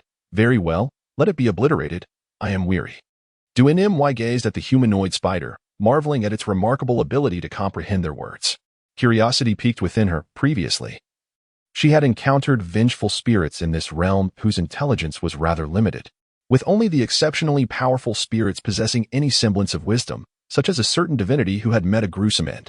Divinity, she inquired, are you being polite? I ask you, did you carry away the spirit of the individual who perished in that direction? The humanoid spider struggled to comprehend her query, yet it instinctively believed that fervently nodding would suffice. This action echoed the remnants of thoughts from one of its past hosts. Observing the creature's frenzied nodding, Duanmu noted its peculiar visage, marred by the absence of half its face, positioned centrally on its body. The sight was further compounded by its 6 legs, which were eerily reminiscent of human limbs, rendering it a bizarre spectacle indeed. Suddenly, Duanmu felt a slight sting in her eyes. She entrusted the matter to you, and if possible, should anything foreign to this world reappear, please notify me through Kaido. Since the vengeful spirit from the world of Shinsi has manifested in the world of Conan, it is conceivable that the monsters from other realms he has previously traversed may also emerge here. The vengeful spirits are manageable, as their influence on the unseen is minimal. However, if beings such as Kabaneri, creatures from the world of Suhui, or shadows were to materialize in this realm without timely intervention, he would have to brace himself for a survival scenario akin to an apocalypse. He has even thought of a title for it, Apocalypse, the beginning with Shao AI in my home. Ahem. In summary, he is about to become quite occupied, though it will be his shadow self that takes action, as he must remain at home to maintain a semblance of control. Hey, you. I am not called Hey, but Duanmu. Oh, and there is one more thing. Pointed at the humanoid spider. Do not misuse it. What do you mean? Koizumi Akiko was yet to comprehend his words until her gaze fell upon the incessantly nodding humanoid spider. Where is the person? Akiko discovered that in the blink of an eye, Duanmu had vanished, causing a pang of sorrow in her heart. The frightened old man hastily reminded her to refrain from shedding tears, urging her to hold it together. After much effort to maintain her composure, the sight of the humanoid spider nearly broke her resolve again. Her cursed doll inflicted minimal harm on such formless, vengeful spirits. and she could not employ charm magic on it. In this rainy weather, her fire magic was utterly ineffective, and using lightning magic might endanger herself. Thus, she could only confine it with a magical circle and wait for the rain to cease. Meanwhile, Duanmuyu came to a halt. He scanned his surroundings, his brow furrowed. He faced a grave predicament. He was lost. Instead of panicking, he retrieved his phone to consult the electronic map. To his dismay, there were no roads displayed in the mountainous forest, rendering it indecipherable. Sighing, he pocketed his phone and sensed the location of Xiao Ai's bracelet. Ah, this direction. Upon returning to the Takeda residence, he found the house deserted, likely due to everyone being summoned to solve a case. After changing his clothes, Duanmuyu arrived at the warehouse, where he caught sight of everyone gathered. Kagoro Muri was once again sound asleep. Back already? Xiao Ai noticed Duanmuyu. Yes, he was back. At that moment, the slumbering Kagoro Muri uttered something astonishing. The murderer likely believed that Mr. Shinichi, upon learning that Misa was not his biological daughter, relentlessly tormented her, ultimately driving her to the brink of suicide. Am I correct, Mr. Ryuji? Husband? Takeda Yoko gazed at the stunned Takeda Ryuji. I apologize, Yoko. I had intended to reveal this to you eventually. In truth, Misa is the daughter of me and my sister-in-law, Kyoko. I am her biological father. Upon hearing Ryuji's words, Yoko's expression was one of disbelief. What? Is that even possible? It is true. This occurred before I met you. Years ago. The hospital informed Kyoko that my brother could not conceive, which led her to come to me, tears streaming down her face, pleading for me to fulfill my brother's long-held desire for children. It was just that once, and my brother and I happened to share the same blood type. It was supposed to remain undisclosed. Alas, the doctor inadvertently revealed it to my brother 3 years ago. Upon hearing these revelations, Yoko's legs weakened, and Yuzin quickly steadied her. Duan Yunyu could only exclaim how chaotic the circle of elites was, returning to find such a sensational scandal. He glanced at the lifeless body of Takeda Shinichi, noting the eerie green glow emanating from his head. How tragic. Not only was he marked by the green light, but even in death, his spirit was consumed by vengeful apparitions. Yet, Mr. Longair was undeniably not the murderer, as the others suspected Longair to be the culprit. The slumbering Kagoro Muri suddenly proclaimed, "The murderer is you, Rob." Subsequently, they reenacted Rob's method of murder, leaving Duan Yunyu exclaiming in admiration for the deductive reasoning. The motive behind Misa's suicide was also uncovered. It stemmed from a letter Rob had sent her, which she misinterpreted. The word Wetten meant sunshine. Yet Misa believed it indicated a wish for death, leading her to despair and take her own life. The following day, the police finally arrived. Officer Mugir, upon discovering that the culprit had been identified, waved his hand and commanded, "Wrap it up." Mom, why is brother Rob leaving with the police? Why? Sakae and Aimi could not fathom the situation. The true culprit was clearly the spider fairy. They had witnessed it before their bath. A large spider with human limbs and a face had invaded the second-floor warehouse. Indeed, it was the spider fairy at work. Remember, when you see it, do not let it know you are watching, lest it inflict harm upon you. An elderly woman approached, and Conan's group chuckled at her superstitious remarks. Finally, "The rain has ceased. Face your demise," exclaimed the human spider, while another warned, "Do not approach." Snow began to fall again, and it was unclear how many times it had snowed already. After school at Tian Elementary, let us hurry back to play football. Agreed. On the street, Jinda, Kagoro, and Ayumi were animatedly discussing the previous day's match. The small figure of Conan, clad in a blue suit and shorts, and Hibara, wearing a red coat, trailed quietly behind. As the game concluded, those in the car glanced through the rearview mirror at the group of children. Awaken from your slumber and celebrate our reunion with the vibrant red of your beloved roses. As the children passed by, the car door swung open, revealing a man in a black coat, black hat, and smoking a cigarette, his golden hair glinting in the light. "Ah, Sherry." Suddenly, the snow intensified. Hibara sensed something amiss and turned her head to find Jin aiming a gun at her, with Duan Yunyu standing behind him. Bang! Hibara gasped awake, breathing heavily. The night was eerily silent, save for the ticking of the clock on the wall. She composed herself, brushing her hair back from her forehead. Another nightmare had visited her. Yet, before waking, she seemed to glimpse Duan Yunyu holding something behind Jin. The next day, Hibara arrived at school as usual. "Everyone, come look. It's snowing." Ayumi exclaimed excitedly, peering out the window. "It's snowing." Suddenly, Hibara recalled a dream from the previous night, plunging her back into fear. Abruptly, She felt her arm being tugged, startling her. "Ah, hey, Hibara. Come to the window and see the snow." It was Ayumi, having noticed Hibara standing frozen in place, eager to share the moment. Hibara's unusual remarks led her friends to believe she was planning to transfer schools, but Conan sensed something was amiss. Moshi Moshi? Duanmuyu was lounging in bed, engrossed in his mobile phone, when suddenly he received a phone call. It was Jinjio, informing him of a mission.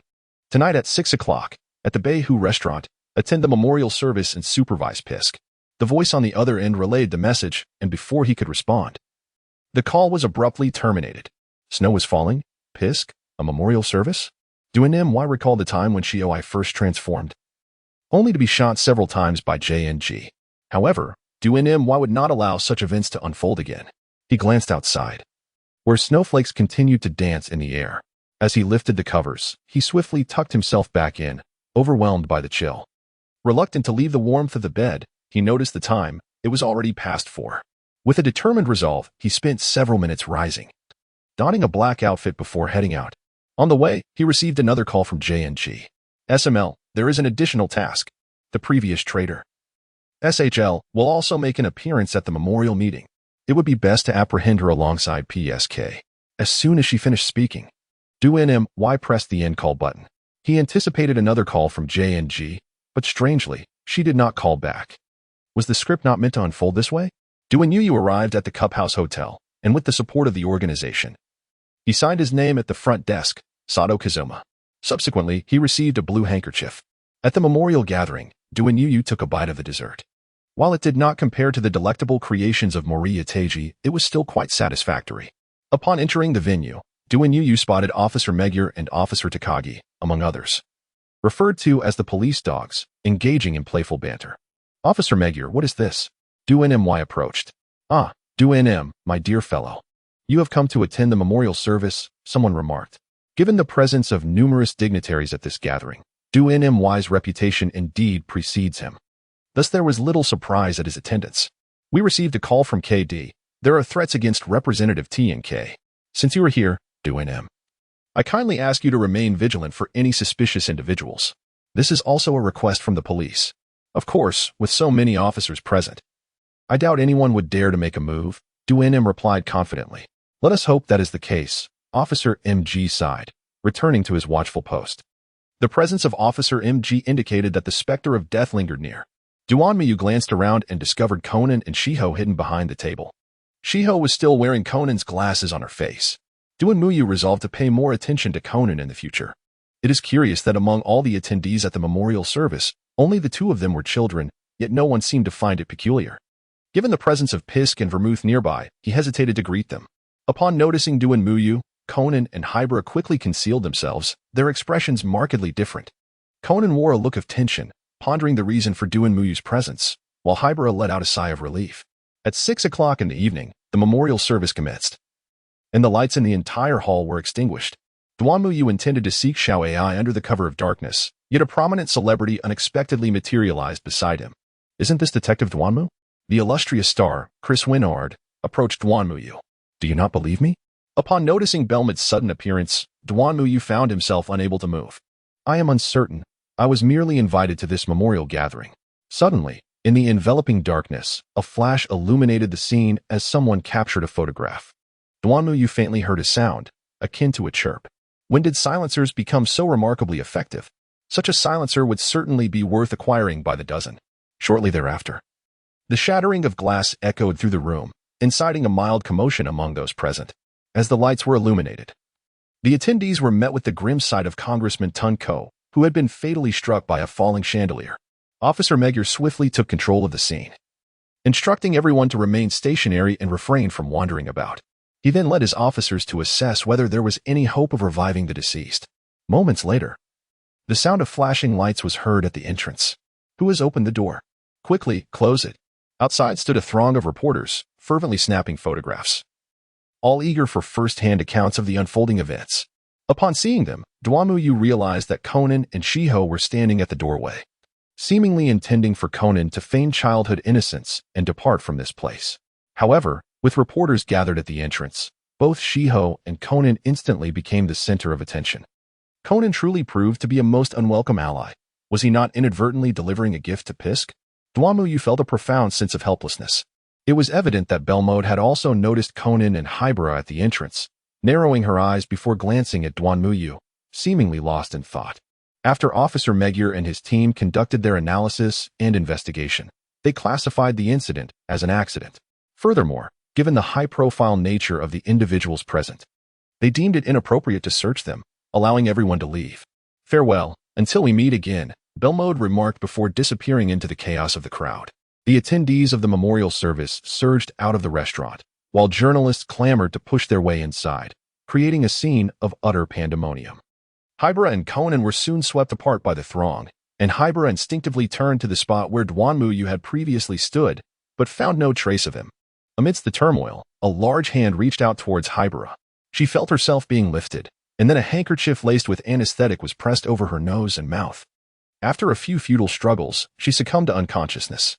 Upon realizing Hybera was missing, Conan's immediate instinct was to seek out Duanmu. However, failing to locate him, he returned to the doctor's vehicle to contact Hybera using the microphone embedded in his glasses. When Hybera finally regained consciousness, she found herself lying in a wine cellar. "Hey, Hybera, can you hear me?" "Kudo," came the response.